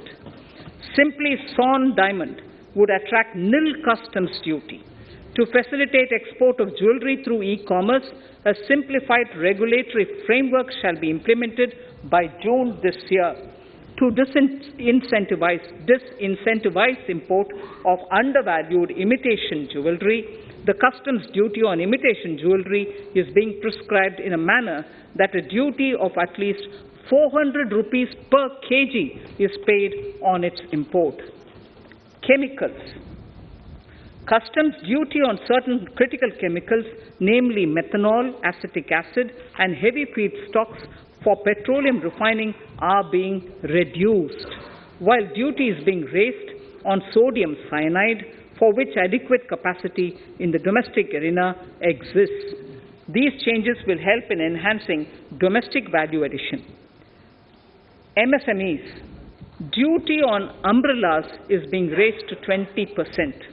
Exemption to parts of umbrellas is being withdrawn. Exemption is also being rationalized on implements and tools for agricultural sector which are manufactured in India. Customs duty exemption given to steel scrap last year is being extended for another year to provide relief to MSME secondary steel producers. Certain anti-dumping and CVD on stainless steel and coated steel flat products, bars of alloy steel and high-speed steel are being revoked in larger public interest considering prevailing high prices of metals. To incentivize exports, exemptions are being provided on items such as embellishment, trimmings, fasteners, buttons, zipper, lining material, specified leather, furniture fittings, and packaging boxes that may be needed by bona fide exporters of handicrafts, textiles, leather garments, leather footwear, and other goods. Honorable Speaker, sir, duty is being reduced on certain inputs required for shrimp aquaculture so as to promote its exports. Tariff measure to encourage blending of fuel. Blending of fuel is a priority for this government. To encourage the efforts for blending of fuel, unblended fuel shall attract an additional differential excise duty of rupees 2 per litre from first day of October 22. A few other changes are being made in duty rates, customs, tariff and customs law, the details of which are there in the finance bill. Mr. Speaker, sir, with these words, I commend the budget to this august House. Thank you. Item number 2, Srimati Nirmala Sitharaman ji.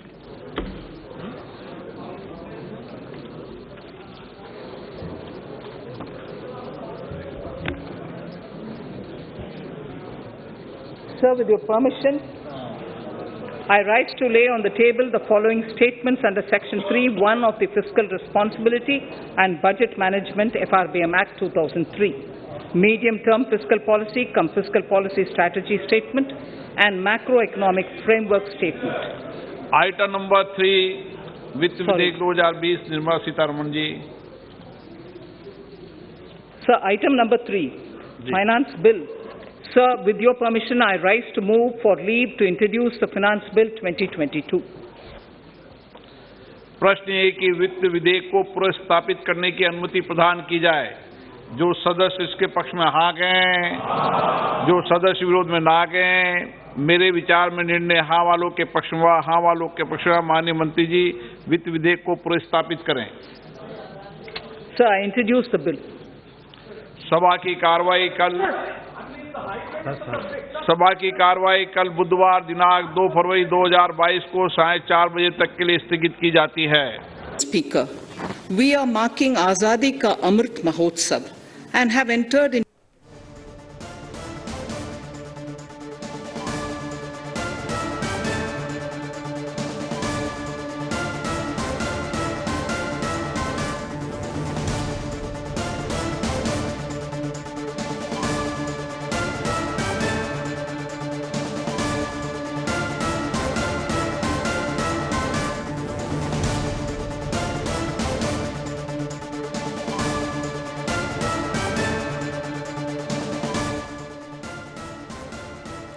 Nirmalamma budget చూసాం మనము. వేతన జీవుల ఆశలపై నీళ్లు చల్లినట్టు అనిపిస్తోంది.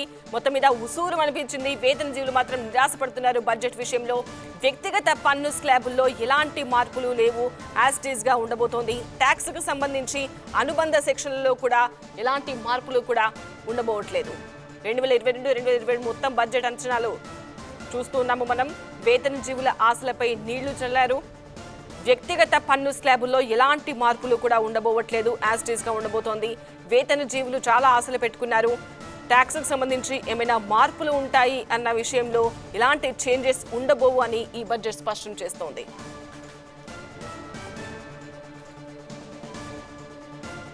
Introduction of a central bank digital currency will give a big boost to digital economy. Digital currency will also lead to a more efficient and cheaper currency management system. It is therefore proposed to introduce digital rupee using blockchain and other technologies to be issued by the Reserve Bank of India starting 2022 and 23. వేతన జీవుల ఆశలపై నీళ్లు చెల్లారు. ఉసూరు అనిపించింది Seethamma budget. పన్నుల స్లాబులపై మరింత విశ్లేషణ సుకుమార్ గారు అందిస్తారు. సుకుమార్ గారు, ముఖ్యంగా ఈ రోజు బడ్జెట్ కనుక మనం గమనిస్తే టాక్సేషన్ విధానంలో ఎలాంటి మేజర్ చేంజెస్ కానీ లేకపోతే కొత్తగా షాప్స్ కానీ క్రియేట్ చేసిన పరిస్థితులు లేవండి. ఇంకోవైపు క్రిప్టో కరెన్సీ మీద అంటే డిజిటల్ కరెన్సీ మీద ఉన్న కన్ఫ్యూజన్ కి తెరదీస్తూ 30% టాక్సేషన్ లోకి తీసుకొస్తామని చెప్పి అనౌన్స్ చేయడం జరిగింది. దీనివల్ల మేజర్ గా స్టాక్ మార్కెట్లు కానీ అదే విధంగా ఎకానమీ పరంగా మనకి ముందుకు వెళ్లే కొత్త స్కీమ్స్ అయితే ఏం అనౌన్స్ చేయలేదు. ఇంకోవైపు ఏంటంటే డిజిటల్ రూపీ అంటే ఒక విధంగా క్రిప్టో కరెన్సీని ఎంకరేజ్ చేస్తున్నాం అనే విషయాన్ని కూడా ఫైనాన్స్ మినిస్టర్ చెప్పడం జరిగింది. సో రాబోయే రోజుల్లో బిల్ టేబుల్ చేసినా గానీ అది అనుకూలంగా క్రిప్టో కరెన్సీకి అనుకూలంగా ఉంటుందనేది మాత్రం మనకి చాలా స్పష్టంగా కనిపిస్తుంది. కార్పొరేట్ టాక్సేషన్ విధానంలో కానీ long term and short term capital gains విధానంలో కానీ ఎక్కడ ఏ మార్పులు లేకుండా చాలా సాధారణంగా బడ్జెట్ ప్రసంగాన్ని ముగించినట్టుగా మనం గమనించాలి.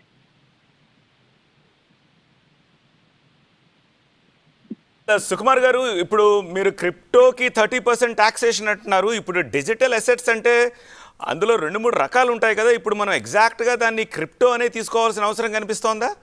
ఎన్ఎఫ్టీలు కూడా యాడ్ చేశారండి. అంటే ఎలాంటి ట్రాన్సాక్షన్స్ అయినా డిజిటల్ వరల్డ్ లో మెటావర్స్ రిలేటెడ్ కానివ్వండి, ఇంకొక వైపు మనకి రాబోయే రోజుల్లో వెబ్ 3.0 వెర్షన్ కి సంబంధించిన టెక్నాలజీ కానీ ఏదైనా block chain technology decentralised mechanism కానీ సెంట్రలైజ్డ్ మెకానిజం ద్వారా కానీ ఎనీ డిజిటల్ ట్రాన్సాక్షన్స్ మీద వచ్చిన ప్రాఫిట్ లో 30% ట్యాక్స్ కింద తీసుకుంటామని చెప్పి ఫైనాన్స్ మినిస్టర్ స్పష్టం చేయడం జరిగింది. ఇంకోటి ఏంటంటే రాబోయే రోజుల్లో దీన్ని ఎలాగో అడ్డుకట్ట వేసే అవకాశం లేదు కాబట్టి ఆర్బీఐ ద్వారా ఇప్పుడు మనకి క్రిప్టో కరెన్సీలో ఒకవైపు యుఎస్డిటీ కానివ్వండి ఇలాంటి కాయిన్స్ ఏవైతే ఉన్నాయో అదేలాగా రూపీ కాయిన్ కూడా తయారు చేసి డిజిటల్ లోకి తీసుకురావడం వల్ల భారతదేశంలో జరుగుతున్న ట్రాన్సాక్షన్స్ అన్ని విదేశీ మనకి కాయిన్స్ కానీ లేకపోతే విదేశీ కరెన్సీల్లో కానీ ట్రాన్సాక్షన్ చేయకుండా భారతదేశంలో ఉన్న రూపాయితోటి ట్రాన్సాక్ట్ చేసుకునే అవకాశాన్ని కల్పిస్తున్నట్టుగా మనకి బడ్జెట్ లో రూపకల్పన జరిగినట్టుగా చూడాలండి. సుకుమార్ గారు, కెన్ యూ జస్ట్ ఎలాబరేట్? ఇప్పుడు రూపాయికి బలం ఇచ్చేలాగా డిజిటల్ రూపీని తయారు చేస్తాం అంటున్నారు. సో అది ఎలా ఉండే అవకాశం కనిపిస్తోంది? ముఖ్యంగా ఆల్రెడీ డిజిటల్ కరెన్సీ అనేది మన దగ్గర వచ్చిందండి. అంటే లీకేజెస్ ఏవైతే ఇప్పటి వరకు మనకి సిస్టమ్ లో కనిపిస్తున్నాయో బ్లాక్ మనీకి సంబంధించి కానీ లేకపోతే అన్అకౌంటెడ్ మనీ ఏదైతే ఉందో ఇలాంటి వాటిని అన్నింటినీ కట్టడి చేయడానికి డిజిటల్ కరెన్సీ వరల్డ్ లోకి మనం ఆల్రెడీ అడుగు పెట్టాం. కాకపోతే దాన్ని ఇంకొద్దిగా ఫైన్ ట్యూన్ చేసి రూపీ కనుక మనకి డిజిటల్ మోడ్ లోకి వస్తే ఎనీ ఫారిన్ ట్రాన్సాక్షన్స్ మనకి ఇప్పుడు ఏదైతే మనం ఒక కొలమానం కింద చూస్తున్నామో యుఎస్ డాలర్ ని ఒక కొలమానం కింద చూస్తున్నామో సిమిలర్ గా రూపీని కూడా డిజిటలైజ్ చేసుకోవడం ద్వారా ఆ డిఫరెన్స్ అమౌంట్ ఏదైతే మనకి ట్రాన్సాక్షన్స్ లో జరుగుతుందో దాన్ని తగ్గించుకునే అవకాశం ఉంటుంది. తద్వారా రూపీ కూడా ఇక్కడ బలపడే అవకాశం ఉంటుంది. ఇంకొక వైపు ఏంటంటే డిజిటల్ వరల్డ్ లోకి వెళ్ళిన తర్వాత ఒకవైపు ఆల్రెడీ మనకి కరెన్సీ మార్కెట్స్ ఉన్నాయి. కరెన్సీ మార్కెట్స్ లో ఏమవుతుందంటే ఎప్పుడైతే యుఎస్ డాలర్ ఇవన్నీ పెరుగుతాయో మన ఇంపోర్ట్స్ అండ్ ఎక్స్పోర్ట్స్ బేస్ చేసుకుని రూపీ విలువ తగ్గిపోతూ ఉంటుంది. కాకపోతే ఆ ట్రాన్సాక్షనల్ టైం ఏదైతే ఉందో మనకి 24 to 48 అవర్స్ ఏదైతే ట్రాన్సాక్షనల్ టైం ఉందో దాన్ని ఆ టర్న్ అరౌండ్ టైం తగ్గించడం ద్వారా రియల్ టైం ట్రాన్సాక్షన్స్ చేసుకునే అవకాశం ఉంటుంది. సో రాబోయే రోజుల్లో మనకి రూపీ కనుక డిజిటలైజ్ అయితే ఈ రియల్ టైం ట్రాన్సాక్షన్స్ వల్ల మనకి ఆ డిఫరెన్స్ ఏదైతే ఇప్పటి వరకు మనం కోల్పోతున్నామో కంపెనీలు కానివ్వండి, ఇంకొక వైపు హెడ్జింగ్ టూల్స్ కానివ్వండి, వీళ్ళందరికీ కూడా ఇది బెనిఫిట్ అయ్యే అవకాశం ఉంటుంది. ఓకే సుకుమార్ గారు, ఇప్పుడు డిజిటల్ కరెన్సీకి అంటే విచ్ మీన్స్ క్రిప్టో కరెన్సీకి ఇది ఝలక్గా చూడాలా 30% టాక్సేషన్ ఇవ్వడాన్ని, లేకపోతే 30% టాక్సేషన్ తీసుకోవడానికి రెడీగా ఉండి క్రిప్టోలో ఇన్వెస్ట్ చేసే వాళ్ళకి ఇది ఒక వెసులుబాటు కింద చూడాల్సిన అవసరం కనిపిస్తోందా? ముఖ్యంగా భారతదేశంలో ఇప్పటి వరకు ఏ రూలు లేకపోవడం వల్ల చాలా వరకు కన్ఫ్యూజన్ లో ఉన్నారండి. అంటే అసలు క్రిప్టో కరెన్సీ అనేది వ్యాలిడా కాదా, దాంట్లో పెట్టుబడులు పెట్టచ్చా పెట్టకూడదా, ఒకవేళ పెడితే అసెట్స్ అన్ని డిజిటల్ అసెట్స్ అన్నిటిని డిస్క్లోజ్ చేయాలా లేదా, ఇలాంటి చాలా కన్ఫ్యూజన్స్ కి ఈ రోజు బడ్జెట్ లో చాలా క్లియర్ గా అర్థమైంది ఏంటంటే దాన్ని కూడా ఒక బిజినెస్ ఇన్కమ్ కింద, ఇప్పుడు మనకి ఫ్యూచర్స్ అండ్ ఆప్షన్స్ అని స్టాక్ మార్కెట్ లో ఎలా చూస్తామో సిమిలర్ గా డిజిటల్ కరెన్సీ ద్వారా వచ్చిన లావాదేవీల ద్వారా వచ్చిన ప్రాఫిట్ మీద కూడా 30% టాక్సేషన్ మేము వేస్తామని చెప్పిన తర్వాత చాలా మందికి ఇన్వెస్టర్లకి ఒక రిలీఫ్ వచ్చినట్టుగా చూడాలి. ఎందుకంటే ఇది ఆల్రెడీ అమెరికాలో అమల్లో ఉన్నదే, అక్కడ టాక్సేషన్ లో ఉన్నదే. సో ఇండియాలో కూడా దాన్ని ట్యాక్స్ పరిధిలోకి తీసుకురావడం వల్ల ఇన్వెస్టర్స్ కి అది ముందుగానే తెలుస్తుంది, కన్ఫ్యూజన్స్ లేకుండా మరింత మంది ట్రాన్సాక్షన్స్ చేసే అవకాశాన్ని మనకి బడ్జెట్ లో ఒక వేని చూపించినట్టుగా మనం భావించాలి. All right, thank you very much Sukumar గారు. అది పరిస్థితి. సో బడ్జెట్ 2022 గంటన్నర పాటు నిర్మలా సీతారామన్ సభ్యుల ముందు ప్రజెంట్ చేశారు. సో దీనికి సంబంధించి ఢిల్లీ నుంచి మరింత సమాచారం అందించేందుకు మా ప్రతినిధి మహాత్మా ప్రస్తుతం మనకి లైవ్లో అందుబాటులో ఉన్నారు. మహాత్మా, 2 తెలుగు రాష్ట్రాలకు సంబంధించిన ఎంపీలు ప్రత్యక్షంగా చూశారు అక్కడ. సో ఎట్లా రిలీఫ్ ఫీల్ అవుతూ ఉన్నారు? తెలుగు రాష్ట్రాలకి ఏమైనా సాప్స్ ఉన్నాయని ఫీల్ అవుతున్నారా, లేకపోతే వాళ్ళ ఇనీషియల్ రెస్పాన్స్ ఏంటి బడ్జెట్ చూసిన తర్వాత? ఇంకా ఎంపీలు ఎవరు బయటికి రాలేదు. బయటకు వచ్చాక వాళ్ళ రెస్పాన్స్ వెలుబుచ్చుతారు. ముఖ్యంగా ఈ బడ్జెట్ని ఇంకా వారు పూర్తిగా స్టడీ చేయాల్సిన పరిస్థితి కనిపిస్తూ ఉంది. ఎందుకంటే నిర్మలా సీతారామన్ ప్రసంగంలో స్టేట్ స్పెసిఫిక్గా ఎక్కడ కూడా ప్రస్తావన అన్నది లేదు. ఆంధ్రప్రదేశ్ కావచ్చు, తెలంగాణ కావచ్చు, లేదా ఇతర ఏ రాష్ట్రాల గురించి అయినా. కాకపోతే కొన్ని అంశాల్లో కొన్ని ప్రాజెక్టుల విషయంలో చూస్తే ఈ గంగా మైదానంలో ఈ ప్రకృతి వ్యవసాయానికి సంబంధించి ప్రోత్సాహకాలను మొదట పైలట్ ప్రాజెక్ట్ కింద గంగా మైదానంలో అన్నారు. అంటే ఉత్తరప్రదేశ్లో ఈ ప్రకృతి వ్యవసాయాన్ని ప్రోత్సహించే ప్రక్రియను ఇక్కడి నుంచి చేపడతామన్న సంకేతం ఇచ్చారు. నదుల అనుసంధానం అన్నది అది అన్ని రాష్ట్రాలకు ముడిపడ్డ అంశమే. సో స్టేట్ స్పెసిఫిక్గా అయితే ఆమె ప్రసంగంలో ఎక్కడా ఇంకా లేదు. బడ్జెట్ కాపీస్ని పూర్తిగా అధ్యయనం చేస్తేనే ఏ రాష్ట్రానికి ఎంత మేర కేటాయింపులు జరిగాయి, లేదా ఇన్ఫ్రాస్ట్రక్చర్ ప్రాజెక్ట్స్ ఎంత వచ్చాయన్నది తెలిసి వచ్చే అవకాశం ఉంది. కాకపోతే ఇక్కడ మనం గమనించాల్సింది ఏంటంటే రాష్ట్రాలు తమకు అప్పు పరిమితిని పెంచాలని చెప్పి కోరుతున్నాయి. అందులో ఆంధ్రప్రదేశ్ రాష్ట్రం అయితే ఈ మధ్యకాలంలో కేంద్రాన్ని కలిసినప్పుడు వరుసగా పదే ఇదే అంశం మీద ఎఫ్ఆర్బిఎం పరిమితి పెంచడం కావచ్చు, లేకపోతే ఇతర మార్గాల్లో రుణాలని తీసుకోవడానికి అవకాశం కల్పించాలంటూ అనేక మార్లు అభ్యర్థించింది. ఈసారి బడ్జెట్లో నిర్మలా సీతారామన్ ఆ విషయంలో 1,00,000 కోట్ల రూపాయలు రాష్ట్రాలకు ఒక ప్రత్యేక నిధిగా కేటాయించడంతో పాటుగా ఈ రుణ పరిమితిని పెంచుతున్నట్టు కూడా ఆమె ప్రకటించారు. దీనికి తోడు ఈసారి క్యాపిటల్ ఎక్స్పెండిచర్ని కూడా భారీ స్థాయిలో పెంచారు. అది ఒకటే మాట ఆమె చెప్పారు, ప్రభుత్వ పెట్టుబడులు ఉంటేనే ప్రైవేట్ పెట్టుబడులు కూడా పరిగెత్తుకుంటూ వస్తాయి. ఇప్పుడున్న పరిస్థితుల్లో ప్రభుత్వ పెట్టుబడి మూలధన వ్యయాన్ని పెంచాల్సిన అవసరం ఉంది. కాబట్టి ఈసారి గత ఏడాదితో పోలిస్తే ఏకంగా 34% పైన క్యాపిటల్ ఎక్స్పెండిచర్ని పెంచుతున్నట్లుగా ఆమె ప్రకటించారు. నిజానికి మార్కెట్ వర్గాలు కూడా ఇంత భారీ స్థాయిలో క్యాపిటల్ ఎక్స్పెండిచర్ పెంచుతారని ఊహించలేదు. 20 నుంచి 25% వరకు ఈ క్యాపెక్స్ని పెంచవచ్చని చెప్పి ఊహించారు. కానీ వారి ఊహకు మించి 34% వరకు ఈసారి క్యాపిటల్ ఎక్స్పెండిచర్ని పెంచుతున్నట్లు చెప్పారు. అలాగే ఓవరాల్ బడ్జెట్ కూడా 39 లక్షల కోట్లకు చేరుకుంది. దగ్గర 40 లక్షల కోట్లకు చేరుకుందని చెప్పవచ్చు. గతంతో పోల్చుకుంటే దాదాపు 5 లక్షల కోట్ల కేటాయింపులు పెరిగాయి. ఈ 2 సంవత్సరాల కాలంలో ఏర్పడ్డ ఆర్థిక ఒడిదుడుకులన్నింటినీ దృష్టిలో పెట్టుకునే నిర్మలా సీతారామన్ ఈ బడ్జెట్ని రూపొందించినట్లుగా మనకి స్పష్టంగా అర్థమవుతుంది. మార్కెట్ నుంచి కూడా సానుకూల సంకేతాలు వినిపిస్తున్నాయి. స్టాక్ మార్కెట్లు దూసుకెళ్తున్న పరిస్థితి కనిపిస్తూ ఉంది.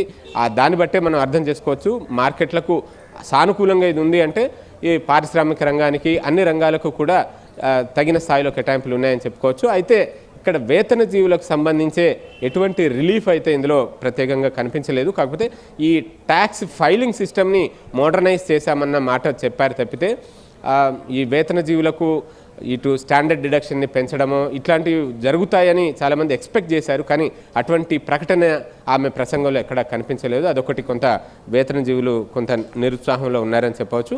ఇది కాకపోతే ఈ వ్యవసాయ రంగానికి సంబంధించి మనం చూసుకుంటే కనుక నూనె గింజల్ని పెద్ద ఎత్తున దిగుమతి చేసుకోవాల్సి వస్తుంది, పప్పు దినుసులను కూడా దిగుమతి చేసుకోవాల్సి వస్తుంది. ఈ క్రమంలో పంట మార్పిడిని ప్రోత్సహించే అవకాశం ఉందంటూ ముందు నుంచి ఊహించాం. దానికి తగ్గట్టుగానే ఈ ఇయర్ని 2023ని వచ్చే సంవత్సరాన్ని తృణధాన్యాల సంవత్సరంగా ప్రకటించారు. వంట నూనెల దిగుమతులపై ఆధారపడకుండా దేశీయంగా ఉత్పత్తి పెంపొందించడం మీద ఆమె మాట్లాడారు. అలాగే ఆహార శుద్ధి పరిశ్రమల్ని పబ్లిక్ ప్రైవేట్ పార్ట్నర్షిప్ పీపీపీ పద్ధతిలో వాటిని పెద్ద సంఖ్యలో ఏర్పాటు చేయాలని చెప్పి, అలాగే రసాయన రహిత వ్యవసాయ అభివృద్ధి అంటే ఈ పెస్టిసైడ్స్ కావచ్చు, లేకపోతే కెమికల్ రసాయనాలు ఉపయోగించకుండా సేంద్రియ పద్ధతుల్లో సాగే వ్యవసాయ అభివృద్ధికి ప్రోత్సాహకాలు ఇస్తామంటూ ఆమె ప్రకటించారు. ఎంఎస్ఎంఈలకు మార్కెటింగ్ సహకారం కోసం ఒక పోర్టల్ను ఏర్పాటు చేస్తున్నట్లుగా ఆమె చెప్పారు. తద్వారా చిన్న మధ్య తరహా పరిశ్రమల కోసం ప్రత్యేక క్రెడిట్ గ్యారంటీ పథకాన్ని కొనసాగిస్తున్నాము. దానికోసం 2 లక్షల కోట్ల ఆర్థిక నిధులను కూడా ఏర్పాటు చేశామంటూ ఆమె తెలియజేశారు. పరిశ్రమలకు అవసరమైన స్కిల్ డెవలప్మెంట్ మీద ఎక్కువ నిధుల్ని ఖర్చు చేస్తున్నాం. అంటే ఇప్పుడు మ్యాన్ పవర్ కూడా స్కిల్డ్ మ్యాన్ పవర్ ఉన్నది అంటే ఇండస్ట్రీ డెవలప్మెంట్ కూడా అది దోహదపడుతుంది. కాబట్టి ఇలా అన్ని వైపుల నుంచి కూడా ఆమె ఈ కేటాయింపులు జరుపుకుంటూ వచ్చారని మనం చెప్పుకోవచ్చు. ఆల్రైట్ మహాత్మా, అది పరిస్థితి ఓవరాల్గా. సో దీనికి సంబంధించి మరింత డిస్కస్ చేసేందుకు TV9 స్టూడియోలో ఉన్నారు చార్టెడ్ అకౌంటెంట్ సాయిబాబు గారు. ఎట్లా చూస్తున్నారు ఈ బడ్జెట్ని? అంటే ప్రతిసారి లాగా ఇది బడ్జెట్ అనేది అనుకోవటానికి లేకుండా పోయిందండి. దేశం మొత్తం కూడా 130 కోట్ల మందిలో దాదాపుగా 100 కోట్ల మందిగా సాయం కోసం ఎదురు చూస్తూ ఉన్నారు. అది ఒక చిన్న పిల్లవాడు, చదువుకునే పిల్లవాడి దగ్గర నుంచి పండు ముదుసుల వరకు మొత్తం చూస్తున్నారు. వ్యవసాయ రంగం వాళ్ళు కావచ్చు, పారిశ్రామిక రంగం వాళ్ళు కావచ్చు, వేతన జీవులు కావచ్చు, సగటు మానవుడు కావచ్చు, ప్రతి ఒక్కళ్ళు కూడా నాకేమన్నా మేలు చేస్తారా అనేది ఎదురు చూసే పరిస్థితిలో ఉన్న ఈ బడ్జెట్లో వ్యవసాయానికి మీకు ఇది చేస్తున్నాము అని చెప్పడానికి వీల్లేని బడ్జెట్ అయిపోయింది. ఇవాళ మనం గత ఈ సీజన్లో చూసుకుంటే ప్రతి ఒక్కళ్ళు దెబ్బతిన్నారండి. మిర్చి పంట వాళ్ళు దెబ్బతిన్నారు, పత్తి వాళ్ళు దెబ్బతిన్నారు. అమ్ముకోవటానికి లేక వరి కూడా ఎక్కడ అమ్ముకోవాలో తెలియకుండా ప్రభుత్వాలే నిరసన వ్యక్తం చేస్తున్నా కానీ వీళ్ళు ఏమనేది చెప్పలేకపోయారు. వాటిని ఎక్కడ అడ్రస్ చేసినట్టు కనిపించలేదు. అసలు అడ్రస్ కాదండి, ఒక విధానం అనేది వాళ్ళు అడ్రస్ చేయాల్సిన అవసరం లేదు. రాబోయే రోజుల్లో ఇది మా విధానం అని చెప్పుకోవడానికి ఈ బడ్జెట్లో ఎక్కడా కూడా ఒక దిశ లేకుండా పోయింది. అట్లాగే ఇవాళ నేషనల్ ప్రాజెక్ట్స్ కింద ఒక పోలవరం కావచ్చు, ఆంధ్రప్రదేశ్లో, తెలంగాణలో ఇక్కడ కొన్ని ప్రాజెక్టులు వీళ్ళు అడుగుతూ ఉన్నారు. వీటి గురించిన విధానం నదుల అనుసంధానానికి 40,000 కోట్లు కేటాయించామంటారు. ఉన్న ప్రాజెక్టులకి మేము నేషనల్ ప్రాజెక్టుల కింద ఇవ్వండి, నేషనల్ ప్రాజెక్టులను కంప్లీట్ చేయండి అని అడుగుతుంటే వాటి గురించి ఒక విధానం చెప్పకుండా నదుల అనుసంధానం 2014 నుంచి బీజేపీ ఎన్డీఏ గవర్నమెంట్ వచ్చిన దగ్గర నుంచి 2022 మార్చి వరకు ఎంత ఖర్చు చేశారు, ఏం చేశారు అనేది ఇంతవరకు కూడా ఏమి చెప్పలేకపోయారు. ఈ విధమైన విధానంతో ఎక్కడా కూడా కరెక్ట్గా లేకుండా పోయింది. ప్లస్ మేము ఇది అనేది ముందుకు వెళ్ళలేకపోతూ ఉంటే కొత్తగా అడవుల్ని ప్రైవేటు వాళ్ళకి ఇస్తామని చెప్పడం అంటే అడవులు ప్రైవేటు వాళ్ళకి ఇవ్వటం అనేది ఇంతవరకు మనం చరిత్రలో వెళ్ళలేదు. వాటిని ఏ విధంగా చేయబోతున్నారు అనేది ఉన్నాము. ఇవాళ ధైర్యంగా ఇది మేము సక్సెస్ అయ్యాము, ఇది ఫెయిల్ అయ్యాము అనేది ఈ బడ్జెట్లో చెప్పుకోలేకపోయారు. ఎందుకంటే 2022 నాటికి అందరికీ ఇళ్ళు అనే దానికి స్కీమ్ని మేము చేయలేకపోయాము, అనుకున్న టార్గెట్ అచీవ్ లేకపోయాము. కనీసం 2024 నాటికి ఇంకో 90 లక్షల ఇల్లు కడితే మొత్తం హౌసింగ్ ఫర్ ఆల్ అనే స్కీము అచీవ్ అవుతామని చెప్పకుండా, ఫెయిల్యూర్ని మాట్లాడుకోకుండా, లేకపోతే డిలేని చెప్పుకోకుండా దాన్ని మాట్లాడలేదు. అట్లాగే రాబోయే 5 సంవత్సరాల్లో 60 లక్షల ఉద్యోగాలు కల్పన చేస్తామన్నారు. ఇవాళ ఉన్న నిరుద్యోగులు ఎంతమంది?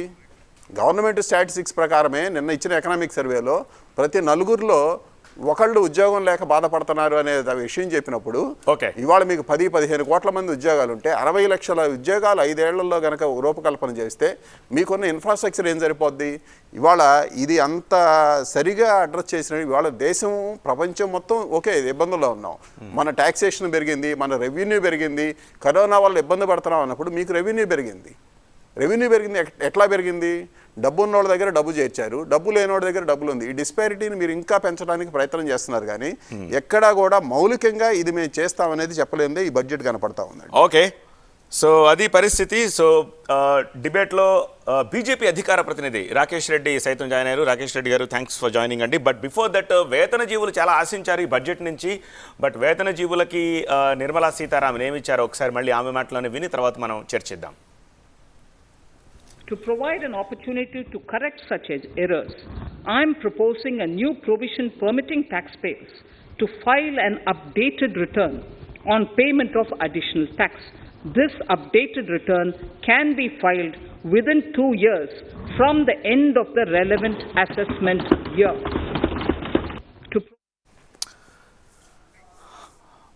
బ్యాంకింగ్ రంగ నిపుణులు నరసింహమూర్తి సైతం మనకి లైవ్లో జాయిన్ అయ్యారు. ఒకసారి ఆయనతో మాట్లాడదాము. నరసింహమూర్తి గారు, ఎట్లా అనిపించింది మీకు ఓవరాల్గా బడ్జెట్?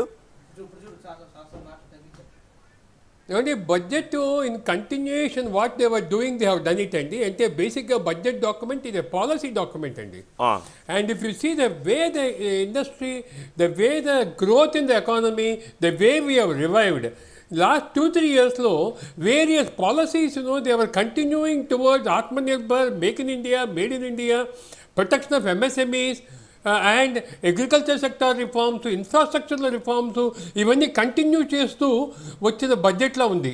ఫర్ ఎగ్జాంపుల్ మీకు ఈసారి కొత్తగా వచ్చింది డిజిటల్ కరెన్సీ మీద ట్యాక్సేషన్ తీసుకురావటం, క్రిప్టో కరెన్సీ మీద ట్యాక్సేషన్ రావటం, ఆర్బీఐ కొత్తగా డిజిటల్ రూపీని తీసుకురావటం.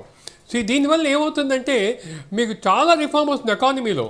అండ్ ఎంఎస్ఎంఈస్లో almost 350-400 products which are project imports, వాటన్నీ కూడా ట్యాక్స్ ఎగ్జంప్షన్ కింద వస్తున్నాయి.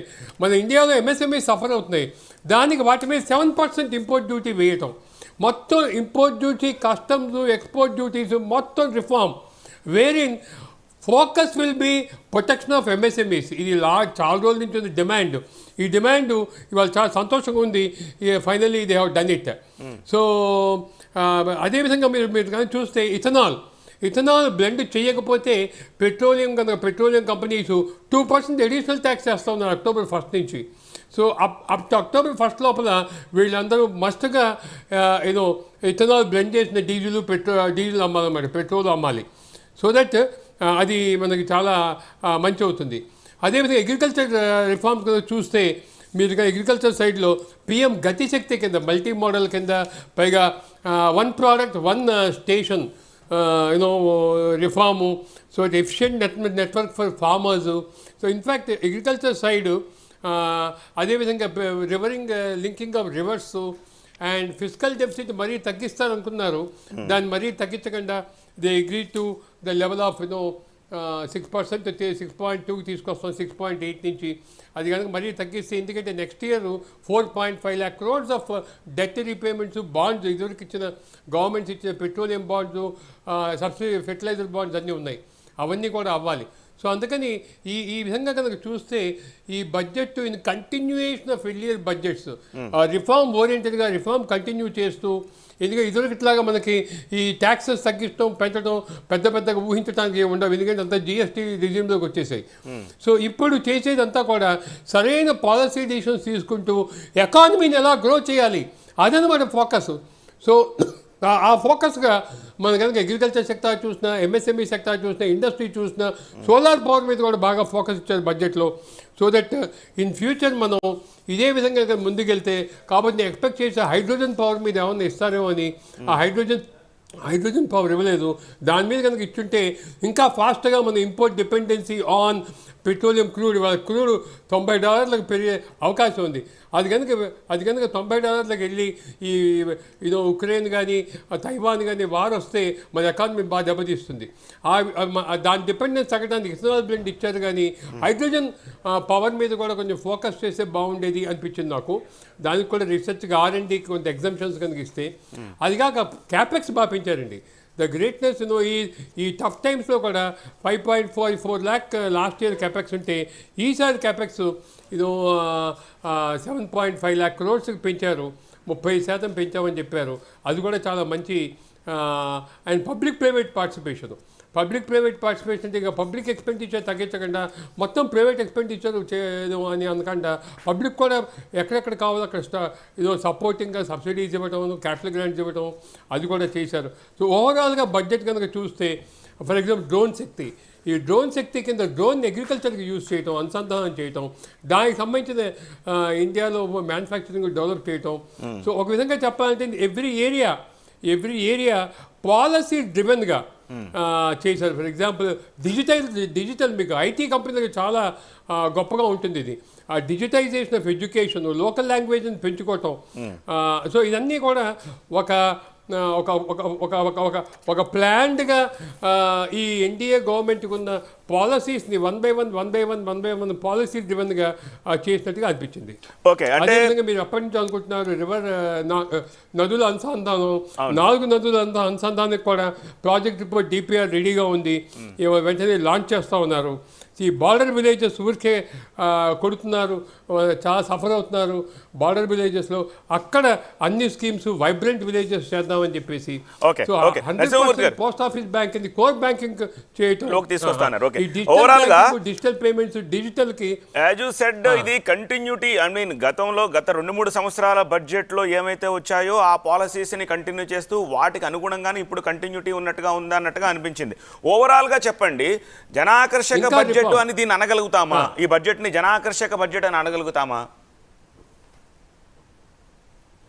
జనాకర్షక బడ్జెట్ అని ఒకప్పుడు వచ్చే థింకింగ్ లేదండి. ఎందుకంటే ఇన్కమ్ ట్యాక్స్ రేట్లన్నీ కూడా స్టెబిలైజ్ అయిపోయాయి. GST రేట్లు చేయాల్సిన చేశారు. జనాకర్షక బడ్జెట్ కంటే కూడా గ్రోత్ ఆకర్షక బడ్జెట్, MSMEలకు ఆకర్షక బడ్జెట్. అంటే వేతన జీవులకి, మధ్య తరగతి వాళ్ళకి, వేతన జీవులకి, BPL లో ఉన్న వాళ్ళకి, వీళ్ళందరికీ ఏమైనా కొంచెం ఎక్స్ట్రా వెసులుబాటు కల్పించే పరిస్థితి ఎక్కడైనా ఈ పాలసీస్లో ఉన్నాయని అనుకుంటున్నారా? నేను అనేది ఓన్లీ డిజబిలిటీ ఉన్న చిల్డ్రన్ కనుక డిజబిలిటీ ఉంటే దాని కింద ఎగ్జంప్షన్, యాన్యుటీ పేమెంట్ ఎగ్జంప్షన్ ఇచ్చారు బేసిక్గా. అదే కనుక ట్యాక్స్ ఎగ్జంప్షన్స్, ఇన్కమ్ ట్యాక్స్ స్లాబులు పెంచడం, ఆ విధంగా అదేం చేయలేదు అదనమాట. సో బేసిక్గా వేతన జీవులకి ఆ విధంగా కనుక చూస్తే లేదు. కానీ మిగతా ఉద్యోగ కల్పన విషయంలో మంచి ఫోకస్డ్గా డిజిటల్ యూసేజ్ విషయంగా ఎక్కడెక్కడితే ఇన్కమ్ లీకేజ్ అవుతుంది చేసే విధంగా ట్యాక్స్ అడ్మినిస్ట్రేషన్ స్ట్రీమ్లైన్ చేయటం, IT రిటర్న్ ఫైలింగ్ స్ట్రీమ్లైన్ చేయటం, ఇన్కమ్ లీకేజెస్ స్ట్రీమ్లైన్ చేయటం, more of a reform continuous బేసిస్గా ఉంది. మీద ఎలక్షన్ ఉంది, ఉత్తరప్రదేశ్లో ఎలక్షన్స్ ఉన్నాయి, 4 రాష్ట్రాల్లో 5 రాష్ట్రాల్లో ఎలక్షన్స్ ఉన్నాయి, ఏదో చేసేస్తారు, అది పబ్లిక్ డిస్కస్ చేశారు. కానీ అటువంటి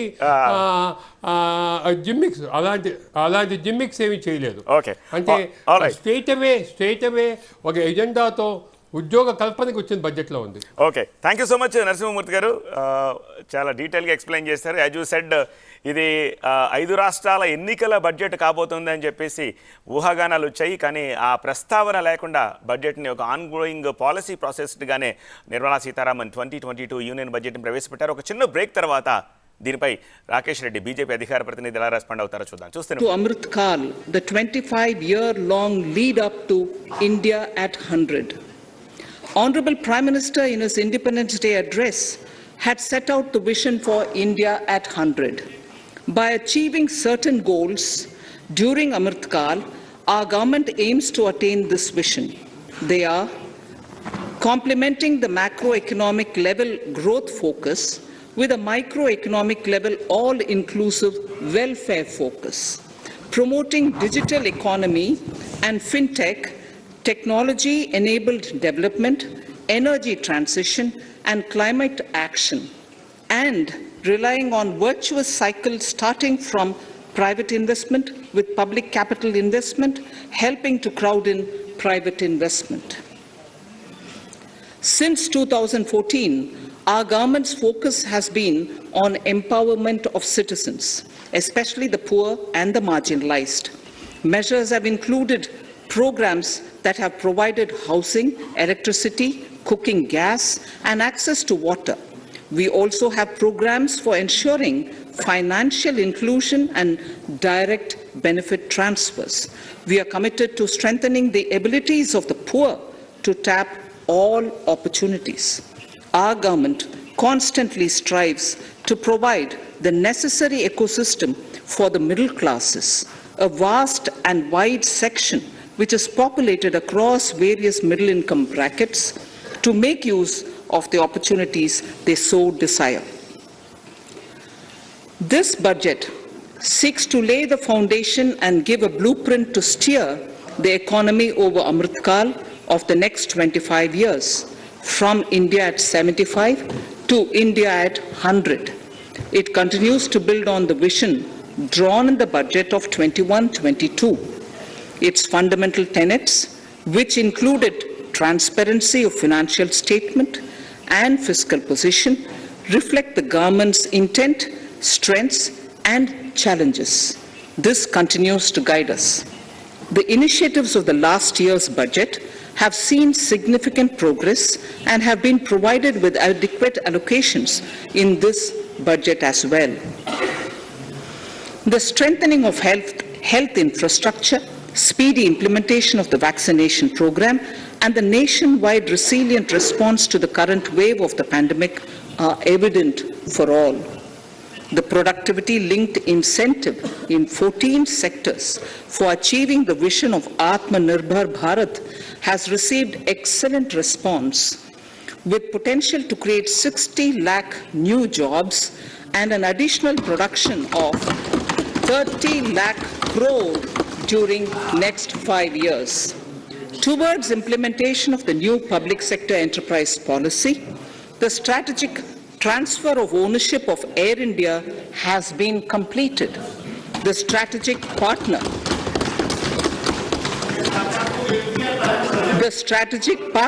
for Neelanchal Ispat Nigam Limited has been selected.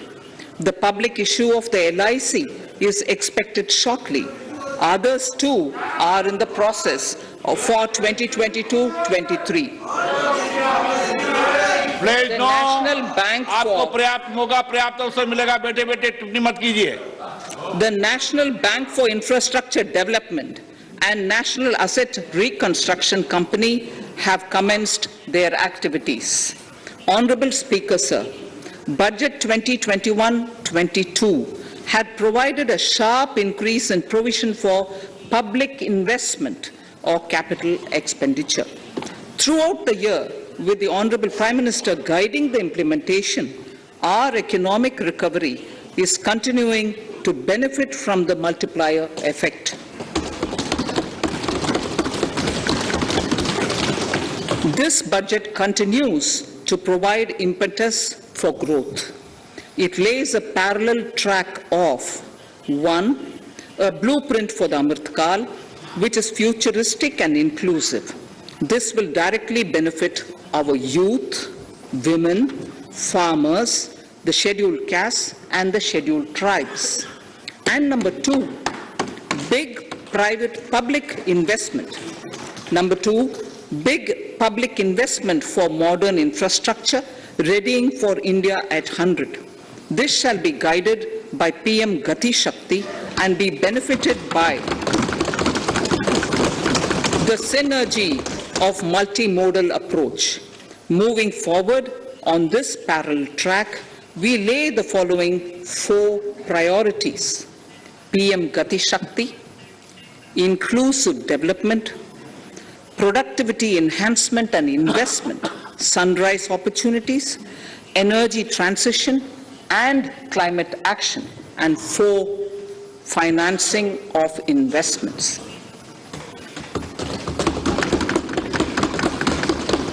PM Gati Shakti. PM Gati Shakti is a transformative approach for economic growth and sustainable development. The approach is driven by 7 engines, namely roads, railways, airports, ports, mass transport, waterways, and logistics infrastructure. All 7 engines will pull forward the economy in unison. These engines are supported by the complementary roles of energy transmission, IT communication, bulk water and sewerage, and social infrastructure. Finally, the approach is powered by clean energy and Sabka Prayas.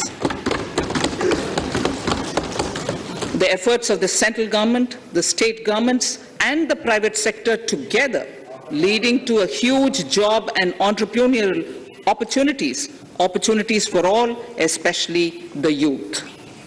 PM Gati Shakti Master Plan, National Master Plan, the scope of PM Gati Shakti National Master Plan will encompass the 7 engines for economic transformation, seamless multimodal connectivity, and logistics efficiency.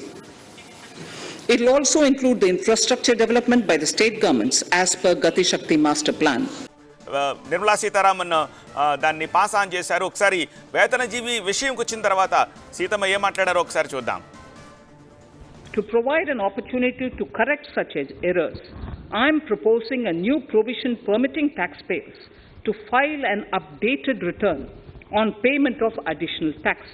This updated return can be filed within 2 years from the end of the relevant assessment year. Right, ఇంత మాత్రమే మాట్లాడారు. స్లాబుల్లో ఎటువంటి change చేయలేదు. దానికి సంబంధించి అసలు ఆమె ఏమీ మాట్లాడలేదు. దీనికి సంబంధించి డిబేట్ కొనసాగిద్దాం. వెరీ ఫస్ట్ రాకేష్ రెడ్డి మీ దగ్గరికి వస్తున్నాను. సో వేతనజీవుల ఆశల మీద నీళ్లు చల్లినట్టుగా కనిపించారు. కొంతైనా మార్పు చేస్తుంటే బాగుండేదేమో అని మధ్యతరగతి ముఖ్యంగా ఎంప్లాయీస్ ఆశించారు. So what you say about that? అంటే before going into the details of the budget, ఇది ఒక గ్రోత్ ఓరియంటెడ్ బడ్జెట్, ఒక విజన్తో కూడుకున్నటువంటి ఒక బడ్జెట్. ఇది ఒక reform oriented budget.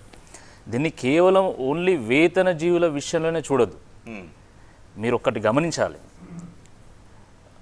Capital expenditure అంటే ఆస్తుల నిర్మాణం కోసం ఖర్చు పెట్టేటువంటి ఏదైతే అమౌంట్ ఉంటుందో దాన్ని 35% పెంచడం జరిగింది. ఏం జరుగుతుంది దానివల్ల? ఆస్తుల నిర్మాణం చేపట్టినప్పుడు ఉపాధి కల్పన జరుగుతుంది. దాని తర్వాత శాలరీస్ పెరుగుతాయి, ప్రజల చేతుల్లో డిస్పోజబుల్ ఇన్కమ్స్ పెరుగుతాయి, తద్వారా వాళ్ళకి అడిషనల్ ఇన్కమ్ వస్తుంది. ఇప్పుడు ఒక మోడల్ ఏంటంటే మొత్తం ట్యాక్సులు కట్ చేసి వాళ్ళకి అడిషనల్ ఇన్కమ్ క్రియేట్ చేయడం. ఇంకో మోడల్ ఏంటంటే రిఫార్మ్స్ తీసుకొచ్చి ఎక్కడెక్కడైతే బ్లాకేజెస్ ఉన్నాయో అవి క్లియర్ చేసి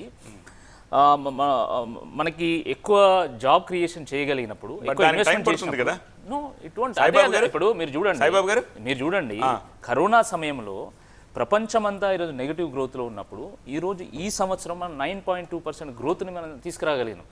నెక్స్ట్ ఇయర్ 8 to 8.5% గ్రోత్ ఉంటుందని చెప్తున్నాము. మీరు గమనించండి, ఒకప్పుడు భారత్ని ఫ్రెజైల్ ఫ్రై అనేవాళ్ళు. ఈరోజు టాప్ 4th ఎకానమీ, $650 బిలియన్ మనకు ఫారెక్స్ రిజర్వ్స్ ఉన్నాయి. ఈరోజు మన డిపాజిట్స్ క్రెడిట్స్ కంటే చాలా ఎక్కువగా ఉన్నాయి. మన డిమాట్ అకౌంట్స్ మన 3 times అయినాయి ఈరోజు. కాబట్టి ఆ రకంగా అసలు మనం అద్భుతమైనటువంటి ఒక ఎకానమీ దిశగా వెళ్తున్నటువంటి ఈ నేపథ్యంలో రిఫార్మ్స్ను కొనసాగించాలి. ఒక పాలసీ ఓరియంటెడ్ బడ్జెట్గా మనం ముందుకెళ్ళాలి తప్ప బడ్జెట్ అనగానే ఈ రాష్ట్రంలో ఎన్నికలు ఉన్నాయి కాబట్టి అక్కడ ఏదో ఇచ్చేయడం అంతే, దాన్ని అమలు ఏం చేయరు దాన్ని. లేకపోతే ఇప్పుడు ఎన్నికలు ఉన్నాయి కాబట్టి కొంత ట్యాక్సేషన్లో రిలాక్సేషన్ ఇవ్వాలి, ఈ రిలాక్సేషన్ ఇచ్చి తద్వారా ఓట్లు పొందాలనే ఆలోచన నరేంద్ర మోదీ ప్రభుత్వం చేయదు. నరేంద్ర మోదీ ప్రభుత్వం ఒక భిన్నమైనటువంటి ఒక ప్రభుత్వము. కాబట్టి దాన్ని గమనించాలి. గతంలో బడ్జెట్లు అంటే ఏంటి మీరు చూసారు. రైల్వే బడ్జెట్ అంటే 100 కొద్ది ట్రైన్లు అనౌన్స్ చేయడము, రైల్వేలు అనౌన్స్ చేయడము, లైన్లు అనౌన్స్ చేయడము, ఈ రకంగా చేసేసి అసలు ఏం అమలు చేసేటోళ్ళు కాదు. కానీ ఈరోజు చాలా స్పెసిఫిక్గా మేము ఇన్ఫ్రాస్ట్రక్చర్ని బూస్ట్ చేసేటువంటి ఒక ప్రయత్నం చేస్తూ ఉన్నాము. 400 వందే రైళ్లను ప్రవేశపెట్టేటువంటి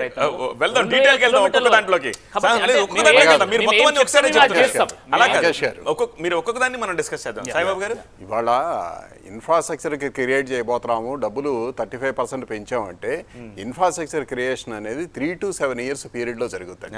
దానివల్ల ఓవర్ ఏ పీరియడ్ మీద గ్రోత్ వస్తుంది కానీ ఇమీడియట్గా రాదు. ఉన్న ఇన్ఫ్రాస్ట్రక్చర్లో రోడ్ ఇన్ఫ్రాస్ట్రక్చర్ పెంచారు అనుకుందాం, ప్రతిదానికి టోల్ గేట్లు డబుల్ త్రిబుల్ అయిపోయినాయండి. 2014లో టోల్ గేట్ ఎంత కట్టామో ఒక్కొక్క టోల్ గేట్కి కిలోమీటర్కి ఎంత కట్టాము, ఇవాళ ఎంత కడుతున్నాము, ప్రతి దాని మీద పెరిగింది. కరెక్ట్గా మనం 18 నెలల క్రితం తీసుకుంటే 70 రూపాయలు ఉన్న డీజిల్ ఇవాళ 100 రూపాయలు డీజిల్ అయిపోయింది. అంటే ఎంత పెరిగింది? ఆల్మోస్ట్ 35% డీజిల్ రేటు పెరిగింది. అందువల్ల ప్రజల యొక్క ఎకానమీ తగ్గిపోయింది. ఇవాళ జీడిపి పెరిగిందని ఏదో లెక్కలు చెప్తా ఉన్నారు. ప్రాక్టికల్గా పెరిగిందా లేదా? లాస్ట్ 1 yearలో చూసుకుంటే ఫ్లైట్లు తిరగాల్సిన తిరగలేదు, ఫ్లైట్ ప్యాసింజర్ తగ్గిపోయింది. ట్రైన్స్ తిరగాల్సిన తిరగక ట్రైన్ ప్యాసింజర్ తగ్గిపోయింది. బస్సులు తిరిగే పరిస్థితి లేక అది తగ్గిపోయింది. మామూలు పబ్లిక్ ట్రాన్స్పోర్ట్ సిస్టమ్ మొత్తం దెబ్బతినిపోయింది. ఇవాళ అనేక ఎంఎస్ఎంఈ ఇండస్ట్రీలు మూతపడ్డాయండి ఈ 2 సంవత్సరాల్లో.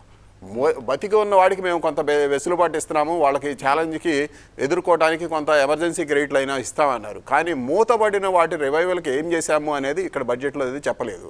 మీరు ఏ విధమైన క్యాపిటల్ ఎక్స్పెండిచర్ పెట్టబోతున్నారు? రోడ్డు ఇన్ఫ్రాస్ట్రక్చర్ మీద పెట్టబోతున్నారా, లేకపోతే ఇంకో ఎయిర్లైన్ ఇన్ఫ్రాస్ట్రక్చర్ మీద పెట్టబోతున్నారా, లేకపోతే అగ్రికల్చర్ ఇన్ఫ్రాస్ట్రక్చర్ మీద పెట్టబోతున్నారా అనేది వెరీ క్లియర్గా ఎక్కడా కూడా మెన్షన్ చేయకుండా, ఎక్కడా పాలసీ లేకుండా అయిపోయారు. మీరు మెయిన్ ఏం చెప్పారు? ఉన్న ఎల్ఐసిని ప్రైవేటైజ్ చేస్తామన్నారు. ఆల్రెడీ కొన్ని ఇండస్ట్రీ ఇండస్ట్రీల్ని అమ్మేశాము, మొత్తం 100% తీసేసాం. ఎయిర్ ఇండియాని మనం గవర్నమెంట్ నుంచి వదిలించుకోవడం వల్ల గవర్నమెంట్ బాగుపడిపోయిందని చెప్తున్నారు. జీడిపి ఏ సెక్టర్ వల్ల పెరిగింది? మీరు లాస్ట్ ఇయర్ కన్నా ఈ సంవత్సరము 10 రూపాయలు 12 రూపాయలు ఉన్న ఉల్లిపాయల్ని ఇవాళ 35 రూపాయలకి పెరగడం వల్ల జీడిపి పెరిగిందా? 80 రూపాయలు ఉన్న కేజీ ఎడిబుల్ ఆయిల్ ఇవాళ 135 రూపాయలు అవడం వల్ల రేటు పెరిగిందా? 70 రూపాయలు ఉన్న డీజిల్ ప్రైసు 100 రూపాయలు అవడం వల్ల గ్రోత్ రేటు పెరిగిందా? ఏ సెక్టర్లో ఎవరు పెరిగారు? ఇవాళ గవర్నమెంట్ ఇచ్చిన లెక్క ప్రకారమే 7 కోట్ల మంది కొత్తగా నిరుపేదలయ్యారు అని చెప్పి ఇదే బడ్జెట్లో నేను ఎకనామిక్ సర్వేలో చెప్పారు. 7 కోట్ల మంది ఎట్లా వచ్చారు? ఇవాళ 13 కోట్ల మంది కొత్తగా నిరుపేదలుగా మారారు అని చెప్పారు. ఇవాళ ట్రూత్ని యాక్సెప్ట్ చేయాల్సిన పరిస్థితిలో మనం ఉండాలండి. ఇవాళ doubt on GDP hike also. GDP growth అనేది ఎక్కడ వస్తుంది? కొన్ని సెక్టార్లో కొంతమందికి ఇన్కమ్ వచ్చినంత మాత్రాన దేశ ప్రజలందరికీ ఈక్వాలిటీగా డిస్ట్రిబ్యూషన్ అయితే అవ్వట్లేదు. నిరుపేదలు 13 కోట్ల మంది పెరిగారు అని నిన్న నిర్మలా సీతారామన్ గారు చదివిన ఎకనామిక్ సర్వేలోనే చదివారు. కొత్తగా 13 కోట్ల మంది నిరుపేదలు అయిన వాళ్ళకి మేము ఇది చేయబోతున్నాం అనేది మీ పాలసీ ఎక్కడ కూడా చెప్పలేకపోయారు. 35% మీరు క్యాపిటల్ ఎక్స్పెండిచర్ పెంచబోతున్నాం అంటే ఈ సంవత్సరం బడ్జెట్లో మీరు ఎంత పెట్టారు ప్రొవిజను? ఎక్కడ పెరుగుతుంది క్యాపిటల్ ఎక్స్పెండిచరు? మేము ఏ ఫలానా ప్రాజెక్టు చేయబోతున్నాము, ఫలానా దానివల్ల ఎంప్లాయ్మెంట్ పెరగబోతుందని ఎక్కడ చెప్పారు? ఇవాళ 10 కోట్ల మందికి పైగా నిరుద్యోగులు మన దగ్గర ఉంటే 5 సంవత్సరాల్లో 60 లక్షల ఉద్యోగాలు కల్పన చేస్తామన్నారు. 5 సంవత్సరాల్లో 60 లక్షల ఉద్యోగాలు కల్పన చేస్తే నిరుద్యోగత తగ్గిద్దే? తగ్గదు. ఇవాళ మనం వ్యాక్సినేషను మనం ఈ గవర్నమెంట్ ఇచ్చింది కొంతమందికి చేయగలిగితే ఇవాళ ప్రైవేట్గా ఎక్కువ మంది చేసుకోగలిగింది 50% చేసుకోగలిగారు. ఇవాళ ఎవరికైనా కరోనా, కోవిడ్ ఈ టెస్ట్ ఏది వచ్చినా కానీ డబ్బులు ఇచ్చి ప్రతి ఒక్కళ్ళు చేయించుకోవాల్సిన అవసరం వచ్చింది. దానికి మీరు మెడికల్ ఇన్ఫ్రాస్ట్రక్చర్ ఏం పెంచుతున్నారు? ఎక్కడా లేదు. ఇవాళ వ్యవసాయానికి బెనిఫిట్ చేస్తూ ఉంటారు. వ్యవసాయదారుడికి గవర్నమెంట్ ఆఫ్ ఇండియాకి వాళ్ళు ఇచ్చే కిసాన్ బంధు ప్రయోజనం కన్నా డైరెక్ట్గా ఎక్కడ అనుసంధానం లేదు. ఇదిగో ఈ స్టేట్ గవర్నమెంట్ల ద్వారా వ్యవసాయం యొక్క ఉత్పత్తి పెంచడానికి మేము ఈ సమగ్ర ప్యాకేజ్ చేయబోతున్నాము. ఊరిక సాగు సామర్థ్యం పెంచేందుకు రాష్ట్ర ప్రభుత్వాలతో కలిసి కేంద్రం సమగ్ర ప్యాకేజ్ అన్నారు. ఉన్న పోలవరంకు డబ్బులు ఇవ్వండి, ఆటోమేటిక్గా సాగు సామర్థ్యం పెరుగుద్ది. కాళేశ్వరం పూర్తి చేయడానికి ఇక్కడ ఏర్పాటు చేయండి, వాటి సామర్థ్యం పెరుగుద్ది. సాగు సామర్థ్యాన్ని ఏ విధంగా పెంచుతారు? మీ పాలసీ ఏంటి? ఎరువుల ధరలు 400 రూపాయలు ఉన్న డిఏపి బస్తాను తీసుకొచ్చి 1700 రూపాయలు చేశారు. 2014లో డిఏపి బస్తా ఎంత ఉంది?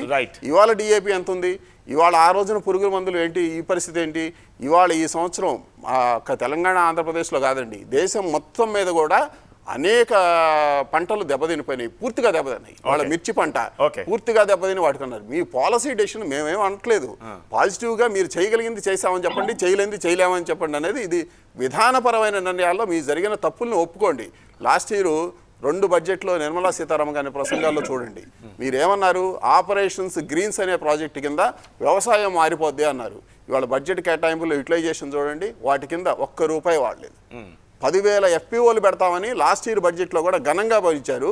బడ్జెట్ అయిపోయిన తర్వాత మోడీ గారు చెబుతా 10,000 FPOలతో దేశ చరిత్ర మారిపోయిద్ది అని అన్నారు.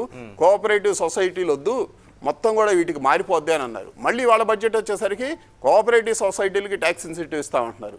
మీరు FPOల విషయంలో ఫెయిల్ అయ్యామనేది ఒప్పుకోవట్లే. దాని మీద ఏ విధమైన ఇది మంచిని ఒప్పుకుంటాం, కానీ జరిగిన నెగటివ్స్ కూడా మెన్షన్ చేయగలిగితేనే ప్రభుత్వాన్ని ఒప్పుకుంటారండి. ఓకే మనకి డిబేట్ లో మామిడి గిరిధర్ ఆర్థిక రంగ నిపుణులు జాయిన్ అయ్యారు. అలాగే తులసిరెడ్డి కాంగ్రెస్ మాజీ ఎంపీ ఆయన కూడా జాయిన్ అయ్యారు. ఒకసారి తులసిరెడ్డి గారు, ఈ బడ్జెట్ ని మీరు ఎలా చూస్తారు? రాకేష్ రెడ్డి బీజేపీ అధికార ప్రతినిధి అంటారు ఇది result oriented policy making budget అని చెప్పే ప్రయత్నం చేస్తున్నారు. మీరు ఆయన అభిప్రాయంతో ఏకీభవిస్తారా? రాష్ట్రాలను ఏమీ అడ్రస్ చేయకుండా, పర్టికులర్ ఫీల్డ్ని దేన్ని అడ్రస్ చేయకుండా పాలసీస్ని బట్టి గ్రోత్ ఓరియంటెడ్గా ఈ బడ్జెట్ ఇచ్చినట్టుగా మీరు కూడా అనుకుంటున్నారా? ఇప్పుడు రూపాయి రాకనే మనం చూస్తాం, మళ్ళీ రూపాయి పోక అమలవుతాం. రూపాయి రాక వచ్చేసి వాళ్ళు చెప్పిన ప్రకారమే 22.84 లక్షల కోట్ల రూపాయలు వస్తుంది చెప్పారు. 22,84,000 కోట్ల రూపాయలు. కానీ ఖర్చు ఎంత చెప్పారు? 39.45 లక్షల కోట్లు. అంటే గ్యాప్ ఏమి ఎక్కడ? బ్యాలెన్స్ వచ్చేసి 16.61 లక్షల కోట్ల రూపాయలు. ఇది అప్పునా? దీంట్లో ఈ 22.84 కింద ఇది ఏమన్నా అమ్మకం కూడా, పెట్టుబడుల ఉపసంహరణ కూడా దాని కింద చేర్చారు లేదా డౌట్. దాని కింద చేర్చకుంటే దీని కింద వస్తుంది. కాబట్టి ఓవరాల్ గా ఈ ఒక్క సంవత్సరమే 16,61,000 కోట్ల రూపాయలు అప్పు చేయబోతున్నాము. అప్పుల భారతం అనేది స్పష్టంగా తెలుస్తా ఉంది. మనము రూపాయి మనం అప్పులు చూస్తే 1945 నుంచి 2014 వరకు 67 సంవత్సరాలలో నెహ్రూ గారు మొదలుకొని మన్మోహన్ సింగ్ గారి వరకు చేసిన అప్పు ఎంత? 45 లక్షల కోట్ల రూపాయలు 67 సంవత్సరాల్లో. 7 సంవత్సరాలు నరేంద్ర మోడీ గారు చేసిన అప్పు ఎంత అంటే ప్రభుత్వం 75 లక్షల కోట్ల రూపాయలు. 67 సంవత్సరాలు 45 లక్షల కోట్లు, 7 సంవత్సరాలు 75 లక్షల కోట్లు ఇప్పటి వరకు చేసింది. ఈ సంవత్సరం మళ్ళా అదనంగా 16.61 లక్షల కోట్ల రూపాయలు అప్పు చేస్తా అంట. ఇంకా అప్పు చేసి పప్పు కూడా పెట్టేదానికి వచ్చేసి ఆయన అవసరమా? కాబట్టి ఇది అప్పుల బడ్జెట్ నంబర్ 1. రెండవది వచ్చేసి ప్రైవేటైజేషన్, అంటే ఆస్తులు అమ్మడం. అంటే గత ప్రభుత్వాలు సంపాదించి పెట్టినటువంటి ఆస్తులు అమ్మడం. అంటే ఇక్కడ తండ్రులు తాతలు సంపాదించిన ఆస్తులను మనవడు కొడుకు వచ్చేసేసి అమ్మి వచ్చేసి ఇల్లు కట్టిస్తానో లేకుంటే పిల్లానికి పట్టుచీర కొట్టిస్తానో అంటే ఉంటుందో ఆస్తులు అమ్మి, ఆ విధంగా వచ్చేసి అమ్మకం వచ్చేసి గత ప్రభుత్వాలు చేసినట్టు ఆస్తుల అమ్మకం. ఇది ఓవరాల్ గా.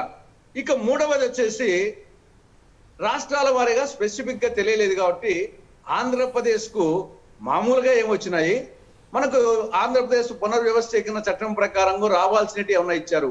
ఆ 2 కోణాలు మనం విశ్లేషించడానికి పూర్తి సమాచారం లేదు.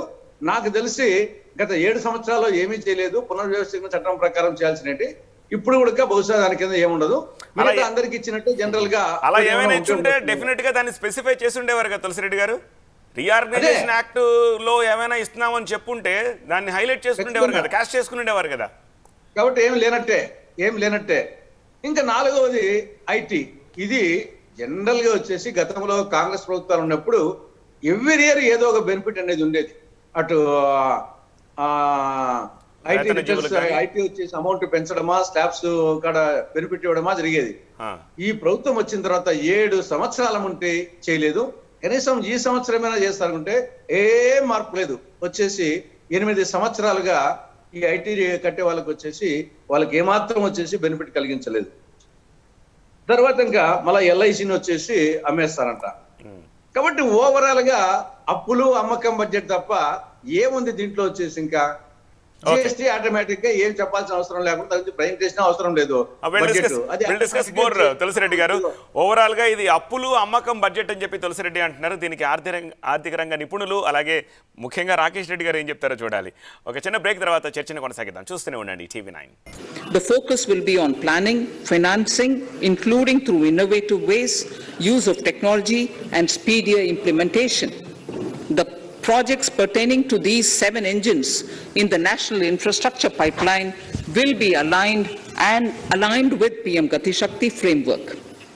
The touchstone of the master plan will be world-class modern infrastructure and logistics synergy among different modes of movement, both of people and goods, and location of projects. This will help raise the productivity and accelerate economic growth and development. దాన్ని pass on చేశారు. ఒకసారి వేతనజీవి విషయంకి వచ్చిన తర్వాత సీతమ్మ ఏం మాట్లాడారో ఒకసారి చూద్దాం.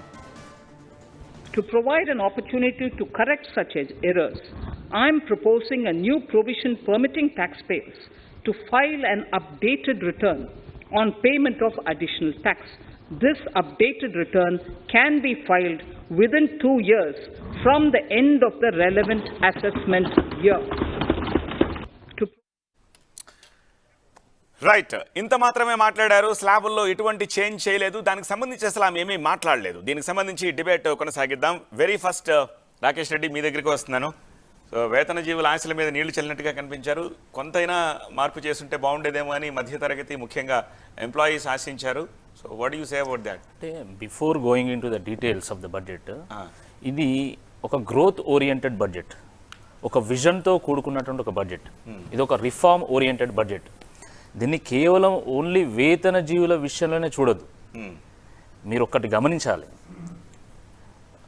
Capital expenditure అంటే ఆస్తుల నిర్మాణం కోసం ఖర్చు పెట్టేటువంటి ఏదైతే అమౌంట్ ఉంటుందో దాన్ని 35% పెంచడం జరిగింది. ఏం జరుగుతుంది దానివల్ల? ఆస్తుల నిర్మాణం చేపట్టినప్పుడు ఉపాధి కల్పన జరుగుతుంది. దాని తర్వాత శాలరీస్ పెరుగుతాయి, ప్రజల చేతుల్లో డిస్పోజబుల్ ఇన్కమ్స్ పెరుగుతాయి, తద్వారా వాళ్ళకి అడిషనల్ ఇన్కమ్ వస్తుంది. ఇప్పుడు ఒక మోడల్ ఏంటంటే మొత్తం ట్యాక్సులు కట్ చేసి వాళ్ళకి అడిషనల్ ఇన్కమ్ క్రియేట్ చేయడం. ఇంకో మోడల్ ఏంటంటే రిఫార్మ్స్ తీసుకొచ్చి ఎక్కడెక్కడైతే బ్లాకేజెస్ ఉన్నాయో అవి క్లియర్ చేసి మనకి ఎక్కువ జాబ్ క్రియేషన్ చేయగలిగినప్పుడు ఇప్పుడు మీరు చూడండి కరోనా సమయంలో ప్రపంచమంతా ఈరోజు నెగిటివ్ గ్రోత్లో ఉన్నప్పుడు ఈరోజు ఈ సంవత్సరం మనం 9.2% గ్రోత్ని మనం తీసుకురాగలిగాం. నెక్స్ట్ ఇయర్ 8 to 8.5% గ్రోత్ ఉంటుందని చెప్తున్నాము. మీరు గమనించండి, ఒకప్పుడు భారత్ని ఫ్రెజైల్ ఫ్రై అనేవాళ్ళు, ఈరోజు టాప్ 4th ఎకానమీ, $650 బిలియన్ మనకు ఫారెక్స్ రిజర్వ్స్ ఉన్నాయి. ఈరోజు మన డిపాజిట్స్ క్రెడిట్స్ కంటే చాలా ఎక్కువగా ఉన్నాయి. మన డిమాట్ అకౌంట్స్ మన 3 times అయినాయి ఈరోజు. కాబట్టి ఆ రకంగా అసలు మనం అద్భుతమైనటువంటి ఒక ఎకానమీ దిశగా వెళ్తున్నటువంటి ఈ నేపథ్యంలో రిఫార్మ్స్ను కొనసాగించాలి. ఒక పాలసీ ఓరియంటెడ్ బడ్జెట్గా మనం ముందుకెళ్ళాలి తప్ప బడ్జెట్ అనగానే ఈ రాష్ట్రంలో ఎన్నికలు ఉన్నాయి కాబట్టి అక్కడ ఏదో ఇచ్చేయడం అంతే, దాన్ని అమలు చేయకపోవడం, అమలు ఏం చేయరు దాన్ని. లేకపోతే ఇప్పుడు ఎన్నికలు ఉన్నాయి కాబట్టి కొంత ట్యాక్సేషన్ రిలాక్సేషన్ ఇచ్చి తద్వారా ఓట్లు పొందాలనే ఆలోచన నరేంద్ర మోదీ ప్రభుత్వం చేయదు. నరేంద్ర మోదీ ప్రభుత్వం ఒక భిన్నమైనటువంటి ఒక ప్రభుత్వము. కాబట్టి దాన్ని గమనించాలి.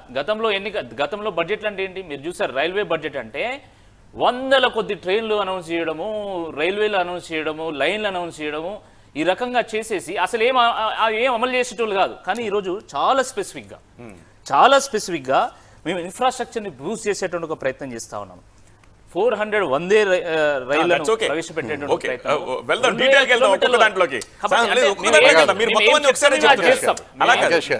మీరు ఒక్కొక్క దాన్ని మనం డిస్కస్ చేద్దాం. సాయిబాబు గారు, ఇవాళ ఇన్ఫ్రాస్ట్రక్చర్కి క్రియేట్ చేయబోతున్నాము, డబ్బులు 35% పెంచామంటే ఇన్ఫ్రాస్ట్రక్చర్ క్రియేషన్ అనేది 3 to 7 years పీరియడ్లో జరుగుతుంది. దానివల్ల ఓవర్ ఏ పీరియడ్ మీద గ్రోత్ వస్తుంది కానీ ఇమీడియట్గా రాదు. ఉన్న ఇన్ఫ్రాస్ట్రక్చర్లో రోడ్ ఇన్ఫ్రాస్ట్రక్చర్ పెంచారు అనుకుందాం, ప్రతిదానికి టోల్ గేట్లు డబుల్ త్రిబుల్ అయిపోయినాయండి. 2014లో టోల్ గేట్ ఎంత కట్టామో, ఒక్కొక్క టోల్ గేట్కి కిలోమీటర్కి ఎంత కట్టాము, ఇవాళ ఎంత కడుతున్నాము, ప్రతి దాని మీద పెరిగింది. కరెక్ట్గా మనం 18 నెలల క్రితం తీసుకుంటే 70 రూపాయలు ఉన్న డీజిల్ ఇవాళ 100 రూపాయలు డీజిల్ అయిపోయింది. అంటే ఎంత పెరిగింది? ఆల్మోస్ట్ 35% డీజిల్ రేటు పెరిగింది. అందువల్ల ప్రజల యొక్క ఎకానమీ తగ్గిపోయింది. ఇవాళ జీడిపి పెరిగిందని ఏదో లెక్కలు చెప్తా ఉన్నారు, ప్రాక్టికల్గా పెరిగిందా లేదా? లాస్ట్ 1 yearలో చూసుకుంటే ఫ్లైట్లు తిరగాల్సిన తిరగలేదు, ఫ్లైట్ ప్యాసింజర్ తగ్గిపోయింది. ట్రైన్స్ తిరగాల్సిన తిరగక ట్రైన్ ప్యాసింజర్ తగ్గిపోయింది. బస్సులు తిరిగే పరిస్థితి లేక అది తగ్గిపోయింది. మామూలు పబ్లిక్ ట్రాన్స్పోర్ట్ సిస్టమ్ మొత్తం దెబ్బతినిపోయింది. ఇవాళ అనేక ఎంఎస్ఎంఈ ఇండస్ట్రీలు మూతపడ్డాయండి ఈ 2 సంవత్సరాల్లో. బతికి ఉన్న వాడికి మేము కొంత వెసులుబాటు ఇస్తున్నాము, వాళ్ళకి ఛాలెంజ్కి ఎదుర్కోవడానికి కొంత ఎమర్జెన్సీ క్రెడిట్లు అయినా ఇస్తామన్నారు. కానీ మూతబడిన వాటి రివైవల్కి ఏం చేశాము అనేది ఇక్కడ బడ్జెట్లో అది చెప్పలేదు. మీరు ఏ విధమైన క్యాపిటల్ ఎక్స్పెండిచర్ పెట్టబోతున్నారు? రోడ్డు ఇన్ఫ్రాస్ట్రక్చర్ మీద పెట్టబోతున్నారా, లేకపోతే ఇంకో ఎయిర్లైన్ ఇన్ఫ్రాస్ట్రక్చర్ మీద పెట్టబోతున్నారా, లేకపోతే అగ్రికల్చర్ ఇన్ఫ్రాస్ట్రక్చర్ మీద పెట్టబోతున్నారా అనేది వెరీ క్లియర్గా ఎక్కడా కూడా మెన్షన్ చేయకుండా, ఎక్కడా పాలసీ లేకుండా అయిపోయారు. మీరు మెయిన్ ఏం చెప్పారు? ఉన్న ఎల్ఐసిని ప్రైవేటైజ్ చేస్తామన్నారు. ఆల్రెడీ కొన్ని ఇండస్ట్రీల్ని అమ్మేశాము, మొత్తం 100% తీసేసాం. ఎయిర్ ఇండియాని మనం గవర్నమెంట్ నుంచి వదిలించుకోవడం వల్ల గవర్నమెంట్ బాగుపడిపోయిందని చెప్తున్నారు. జీడిపి ఏ సెక్టర్ వల్ల పెరిగింది? మీరు లాస్ట్ ఇయర్ కన్నా ఈ సంవత్సరము 10 రూపాయలు 12 రూపాయలు ఉన్న ఉల్లిపాయల్ని ఇవాళ 35 రూపాయలకి పెరగడం వల్ల జీడిపి పెరిగిందా? 80 రూపాయలు ఉన్న కేజీ ఎడిబుల్ ఆయిల్ ఇవాళ 135 రూపాయలు అవటం వల్ల రేటు పెరిగిందా? 70 రూపాయలు ఉన్న డీజిల్ ప్రైసు 100 రూపాయలు అవటం వల్ల గ్రోత్ రేటు పెరిగిందా? ఏ సెక్టర్లో ఎవరు పెరిగారు? ఇవాళ గవర్నమెంట్ ఇచ్చిన లెక్క ప్రకారమే 7 కోట్ల మంది కొత్తగా నిరుపేదలయ్యారు అని చెప్పి ఇదే బడ్జెట్లో నేను ఎకనామిక్ సర్వేలో చెప్పారు. 7 కోట్ల మంది ఎట్లా వచ్చారు? ఇవాళ 13 కోట్ల మంది కొత్తగా నిరుపేదలుగా మారారు అని చెప్పారు. ఇవాళ ట్రూత్ని యాక్సెప్ట్ చేయాల్సిన పరిస్థితిలో మనం ఉండాలండి. ఇవాళ doubt on GDP hike also. GDP growth అనేది ఎక్కడ వస్తుంది? కొన్ని సెక్టార్లో కొంతమందికి ఇన్కమ్ వచ్చినంత మాత్రాన దేశ ప్రజలందరికీ ఈక్వాలిటీగా డిస్ట్రిబ్యూషన్ అయితే అవ్వట్లేదు. నిరుపేదలు 13 కోట్ల మంది పెరిగారు అని నిన్న నిర్మలా సీతారామన్ గారు చదివిన ఎకనామిక్ సర్వేలోనే చదివారు. కొత్తగా 13 కోట్ల మంది నిరుపేదలు అయిన వాళ్ళకి మేము ఇది చేయబోతున్నాం అనేది మీ పాలసీ ఎక్కడ కూడా చెప్పలేకపోయారు. 35% మీరు క్యాపిటల్ ఎక్స్పెండిచర్ పెంచబోతున్నాం అంటే ఈ సంవత్సరం బడ్జెట్లో మీరు ఎంత పెట్టారు ప్రొవిజను? ఎక్కడ పెరుగుతుంది క్యాపిటల్ ఎక్స్పెండిచరు? మేము ఏ ఫలానా ప్రాజెక్టు చేయబోతున్నాము, ఫలానా దానివల్ల ఎంప్లాయ్మెంట్ పెరగబోతుందని ఎక్కడ చెప్పారు? ఇవాళ 10 కోట్ల మందికి పైగా నిరుద్యోగులు మన దగ్గర ఉంటే 5 సంవత్సరాల్లో 60 లక్షల ఉద్యోగాలు కల్పన చేస్తామన్నారు. 5 సంవత్సరాల్లో 60 లక్షల ఉద్యోగాలు కల్పన చేస్తే నిరుద్యోగత తగ్గిద్దే? తగ్గదు. సంబంధించిన ఎక్స్పెండిచర్ని అక్కడ ఆవిడ స్పీచ్లో చెప్పారు. ఆవిడ దాంట్లో నోట్స్లో ఉంటాయి. రోడ్స్ డిపార్ట్మెంట్ ఎంత ఖర్చు పెట్టబోతున్నారు అవన్నీ ఉంటాయి. ఆల్రెడీ ఉన్నాయి, మనం వెళ్ళి చూసుకోవచ్చు అవి. కాబట్టి ఒక 35% పెంచారంటే కనుక ఇది చాలా పెద్ద విషయం. ఇది గత 3 సంవత్సరాలుగా మాలాంటి వాళ్ళందరూ దాని మీద కంప్లైంట్ చేస్తున్నారు. మీరు సంక్షేమ పథకాలని చెప్పి అందరికీ ఉచితంగా ఇవిస్తున్నాం అవిస్తున్నాం అని చెప్తున్నారే కానీ నిజంగా దేశంలో ఆస్తులు పెంచే దిశగా మీరు ఖర్చు పెట్టట్లేదు అని మేము సూచనలు ఇచ్చేవాళ్ళము. దానికి అనుగుణంగా ఈరోజు వచ్చినటువంటి బడ్జెట్ మాకు చాలా సంతోషాన్ని ఇచ్చింది. రెండవది, దీన్ని అమ్మకాల ప్రభుత్వం అని అనడం చాలా తప్పది. డిజిన్వెస్ట్మెంట్ అంటే అమ్మకమే కాకపోవచ్చు. ఫర్ ఇన్స్టెన్స్ బిహెచ్ఎల్ కావచ్చు, నవరత్నాలు కావచ్చు, ఇటువంటివి చాలా ప్రభుత్వ రంగ సంస్థల్లో డిజిన్వెస్ట్మెంట్ జరిగింది కానీ దాన్ని అమ్మేయలేదు. ప్రభుత్వం యొక్క వాటా కూడా ఉన్నది. అంతేకాదు ఇప్పుడు మన టెలికాం రంగంలో కూడా చాలా మంది ప్రభుత్వానికి కట్టవలసిన కప్పాలు కట్టలేని పరిస్థితిలో ప్రభుత్వం దాంట్లో రివర్స్ గా దాంట్లో వాళ్ళు భాగస్వాములు అవుతున్నారు. కాబట్టి వాళ్ళు కూడా షేర్ వస్తున్నది. ఇది అమ్మకాలు కొనుగోలు కింద చూడరాదు. ఇది అసలు ప్రభుత్వం అన్నది బిజినెస్ లో ఉండకూడదు అన్నది మా ఉద్దేశం. అది బిజినెస్ లో ప్రభుత్వాలు ఉంటే కనుక ప్రభుత్వ రంగంలో ఉన్నటువంటి ప్రభుత్వంలో ఉన్నటువంటి జాడ్యం అక్కడ కూడా వస్తుంది కానీ ఎఫిషియన్సీ రాదు. ఎఫిషియన్సీ మనకు ప్రపంచవ్యాప్తంగా ప్రభుత్వం ఎక్కడ జోక్యం చేసుకుంటే అక్కడంతా ఏ దిశగా వెళ్తున్నాయో మనకు అన్ని తెలిసిన విషయమే అవి. కాబట్టి క్రమేపీ ప్రభుత్వం బిజినెస్ నుంచి వెళ్ళిపోయి పాలసీ మేకింగ్లో, ఆడిటింగ్, కంట్రోల్, డెలివరీ మెకానిజమ్స్ లో వాళ్ళు ఉండాలి అన్నది మా ఉద్దేశము. ఆ దృష్టిగా కొన్ని స్టెప్స్ తీసుకోవడం అనేది మనం చూస్తున్నాం. దీంట్లో చాలా ముఖ్యమైనది ఏంటంటే RBI, reserve bank of India ఒక డిజిటల్ కరెన్సీ తీసుకొస్తున్నది అన్న ఆవిడ అనౌన్స్మెంట్ ఏదైతే ఉందో చాలా మంచి పరిణామం ఇది. కనీసం అంటే మనం ఒక 5-6 సంవత్సరాలు వెనకపడ్డాం మనము. చైనా మనకంటే చాలా ముందస్తులో ఉన్నది. ఇది మనకు కాంపిటీషన్ ఇక్కడ మన దేశం లోపల ఉన్నటువంటి అంశాలే కాదు, మనకు ప్రపంచవ్యాప్తంగా ఏం జరుగుతున్నది అని చూడాలి. చమురు ధరలు ప్రపంచవ్యాప్తంగా ఎప్పుడూ లేనంత $80-85 లెవెల్కి వెళ్తున్నప్పుడు తప్పకుండా మనకు కూడా ఇంపాక్ట్ అన్నది అన్ని వస్తువుల్లో కూడా ఉండబోతున్నది. ఇప్పుడు రేపు యుక్రెయిన్ లో సంక్షోభం ఏం రాబోతున్నదో తెలియదు, టైవాన్ లో ఏం జరుగుతుందో తెలియదు. ఈ సంవత్సరం జరగబోయేటువంటి విషయాలలో మనకు కూడా దాని ప్రభావం ఉండి తీరుతుంది. అలాగే ఫెడెక్స్, అమెరికన్ ఫెడెక్స్ కూడా వాళ్ళు ఇంట్రెస్ట్ రేట్స్ పెంచుతున్నారు, ఇంగ్లాండ్ ఫెడెక్స్ రేట్స్ పెంచుతున్నారు. ఇవన్నీ కనుక పెరిగినప్పుడు భారతదేశంలో కూడా ఇక్కడ ఉన్నటువంటి క్యాపిటల్ వెళ్ళిపోవడం అన్నది చాలా సహజం.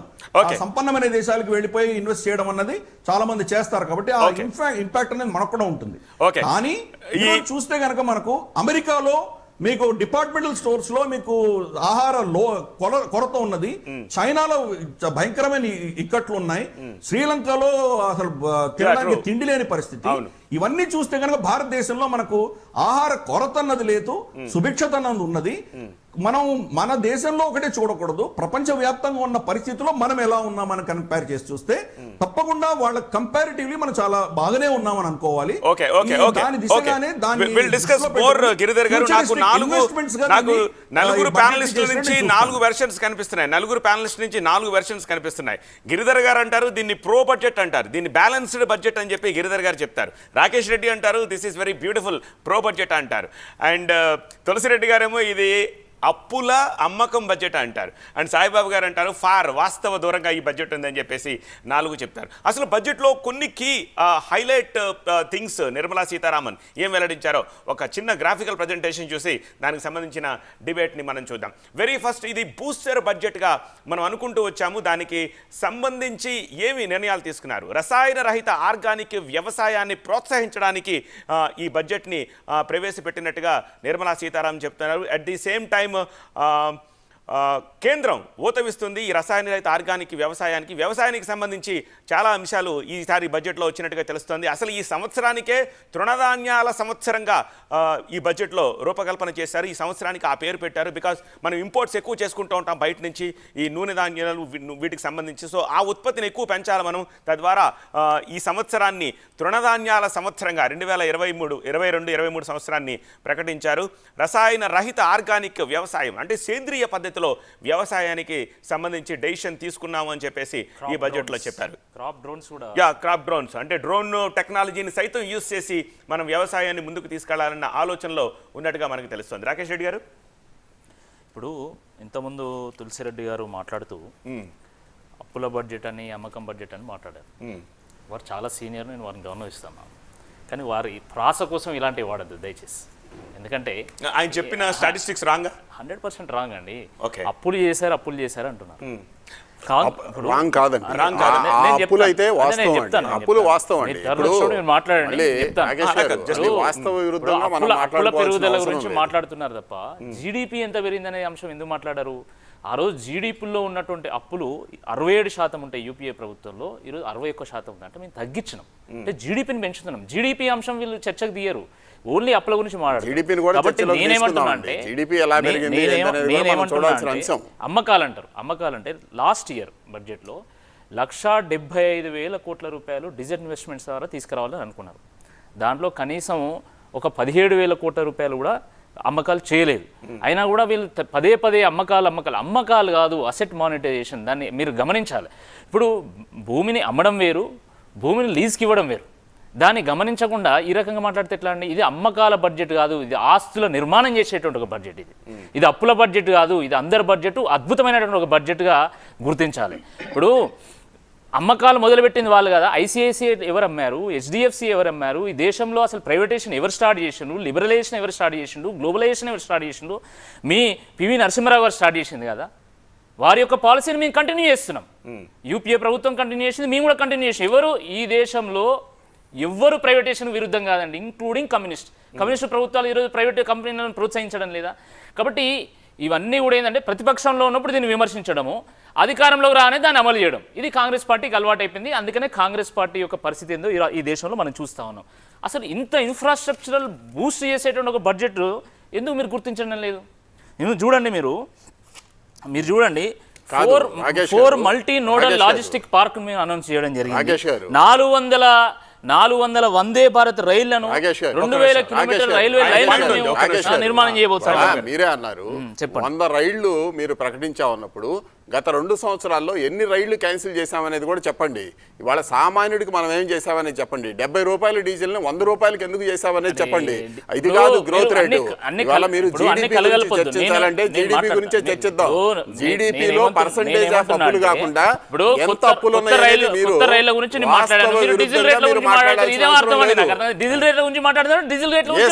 మాట్లాడాల్సిందే.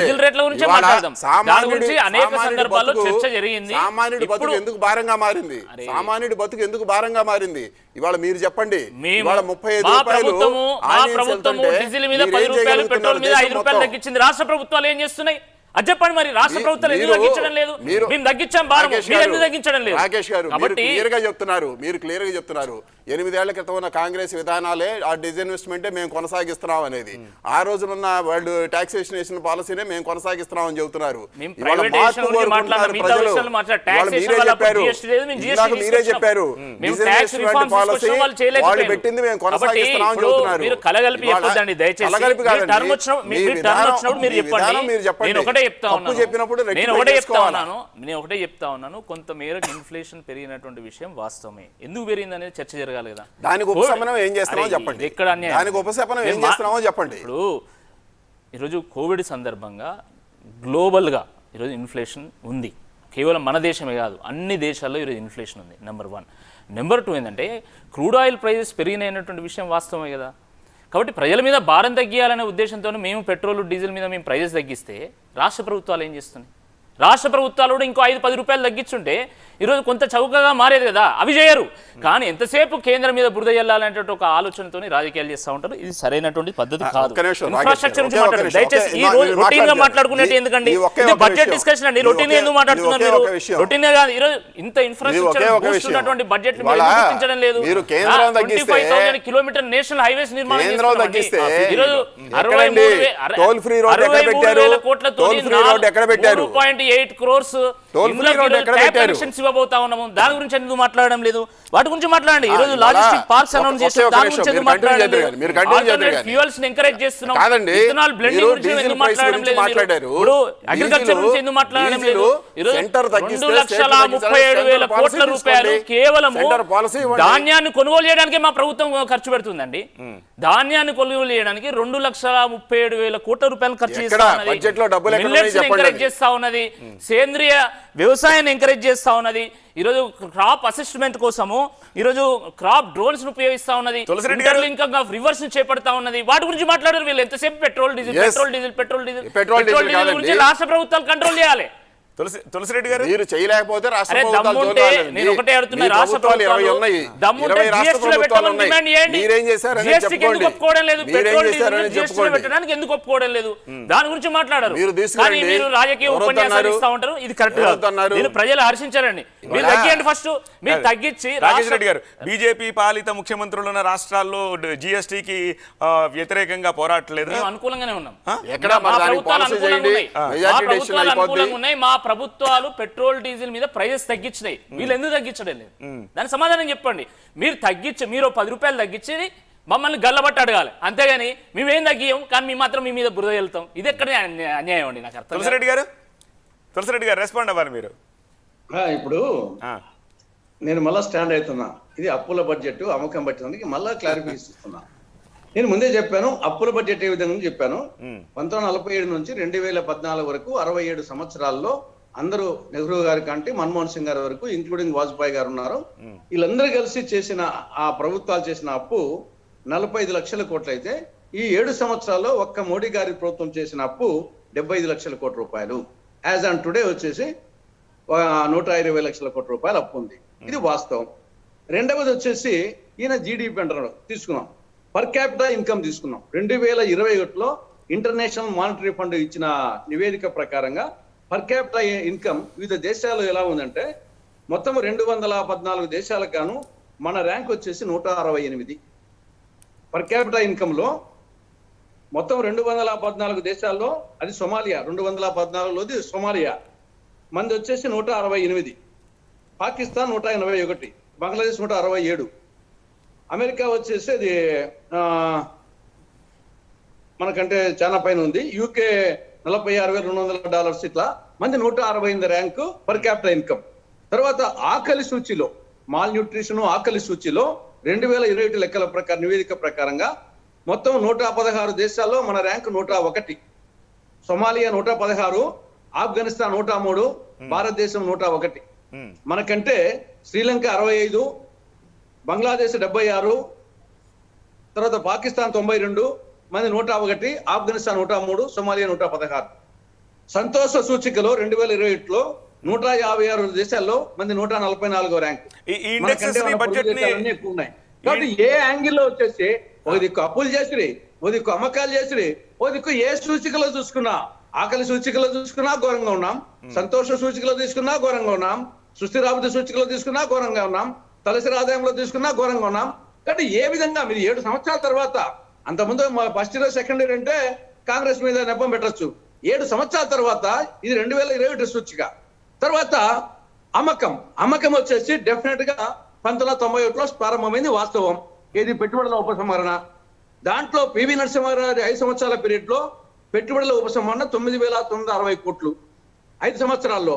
పివి గారి తర్వాత వాజ్పేయి గారి పీరియడ్ లో 6 years లో 33,653 కోట్లు. మన్మోహన్ సింగ్ గారి పీరియడ్ లో 10 years లో 1,07,879 కోట్లు. మోడీ గారి గత 6 years లో 3,29,918 కోట్లు. ఇప్పుడు నేషనల్ పైప్ లైన్ కింద ఈ యొక్క 4 years లో 6 లక్షల కోట్ల రూపాయలు అని చెప్పేసి సమీకరణకు పెట్టుకున్నారు. వాజ్పేయి గారు ఏమన్నారు? బట్ డిజిన్వెస్ట్మెంట్ కి అమ్మకానికి మధ్య డిఫరెన్స్ ఉంది. ఆ థిన్ లైన్ అర్థం చేసుకోవట్లేదు మీరు అంటున్నారు రాకేష్ రెడ్డి గారు. నేనుగా చెప్పింది వాజ్పేయి గారే. కాబట్టి ఇక్కడ పెట్టుబడుల ఉపసంహరణ స్టార్ట్ అయింది కాంగ్రెస్ హయాంలోనే, కాదని లేదు. కానీ బ్యాలెన్స్ గా చేసుకుంటూ పోయారు. అది పివి నరసింహారావు గారు చేశారు, వాజ్పేయి గారు చేశారు, మన్మోహన్ సింగ్ గారు చేశారు. కానీ ఇక్కడ అతి ఎక్కువైపోయింది. ఆ అతి నేపథ్యంలోనే ఇప్పుడు వాజ్పేయి గారు అప్పుడే చెప్పారు అదుపు లేని ప్రైవేటీకరణ సామాజిక వినాశనానికి దారితీస్తుంది. కాబట్టి జరుగుతున్నది ఇది. ఓకే, దీనికి రాకేష్ రెడ్డి గారు సమాధానం ఏం చెప్తారో చూద్దాం. ఒక చిన్న బ్రేక్ తర్వాత మనం చర్చను కంటిన్యూ చేద్దాం. చూస్తూనే ఉండండి TV9. ఇవాళ మనం వ్యాక్సినేషను మనం గవర్నమెంట్ ఇచ్చింది కొంతమందికి చేయగలిగితే ఇవాళ ప్రైవేట్గా ఎక్కువ మంది చేసుకోగలిగింది 50% చేసుకోగలిగారు. ఇవాళ ఎవరికైనా కరోనా కోవిడ్ ఈ టెస్ట్ ఏది వచ్చినా కానీ డబ్బులు ఇచ్చి ప్రతి ఒక్కళ్ళు చేయించుకోవాల్సిన అవసరం వచ్చింది. దానికి మీరు మెడికల్ ఇన్ఫ్రాస్ట్రక్చర్ ఏం పెంచుతున్నారు? ఎక్కడా లేదు. ఇవాళ వ్యవసాయానికి బెనిఫిట్ చేస్తూ ఉంటారు. వ్యవసాయదారుడికి గవర్నమెంట్ ఆఫ్ ఇండియాకి వాళ్ళు ఇచ్చే కిసాన్ బంధు ప్రయోజనం కన్నా డైరెక్ట్గా ఎక్కడ అనుసంధానం లేదు. ఇదిగో ఈ స్టేట్ గవర్నమెంట్ల ద్వారా వ్యవసాయం యొక్క ఉత్పత్తి పెంచడానికి మేము ఈ సమగ్ర ప్యాకేజ్ చేయబోతున్నాము. ఊరిక సాగు సామర్థ్యం పెంచేందుకు రాష్ట్ర ప్రభుత్వాలతో కలిసి కేంద్రం సమగ్ర ప్యాకేజ్ అన్నారు. ఉన్న పోలవరంకు డబ్బులు ఇవ్వండి, ఆటోమేటిక్గా సాగు సామర్థ్యం పెరుగుద్ది. కాళేశ్వరం పూర్తి చేయడానికి ఇక్కడ ఏర్పాటు చేయండి, వాటి సామర్థ్యం పెరుగుద్ది. సాగు సామర్థ్యాన్ని ఏ విధంగా పెంచుతారు? మీ పాలసీ ఏంటి? ఎరువుల ధరలు 400 రూపాయలు ఉన్న డిఏపి బస్తాను తీసుకొచ్చి 1700 రూపాయలు చేశారు. 2014లో డిఏపి బస్తా ఎంత ఉంది, ఇవాళ డిఏపి ఎంత ఉంది? ఇవాళ ఆ రోజున పురుగుల మందులు ఏంటి, ఈ పరిస్థితి ఏంటి?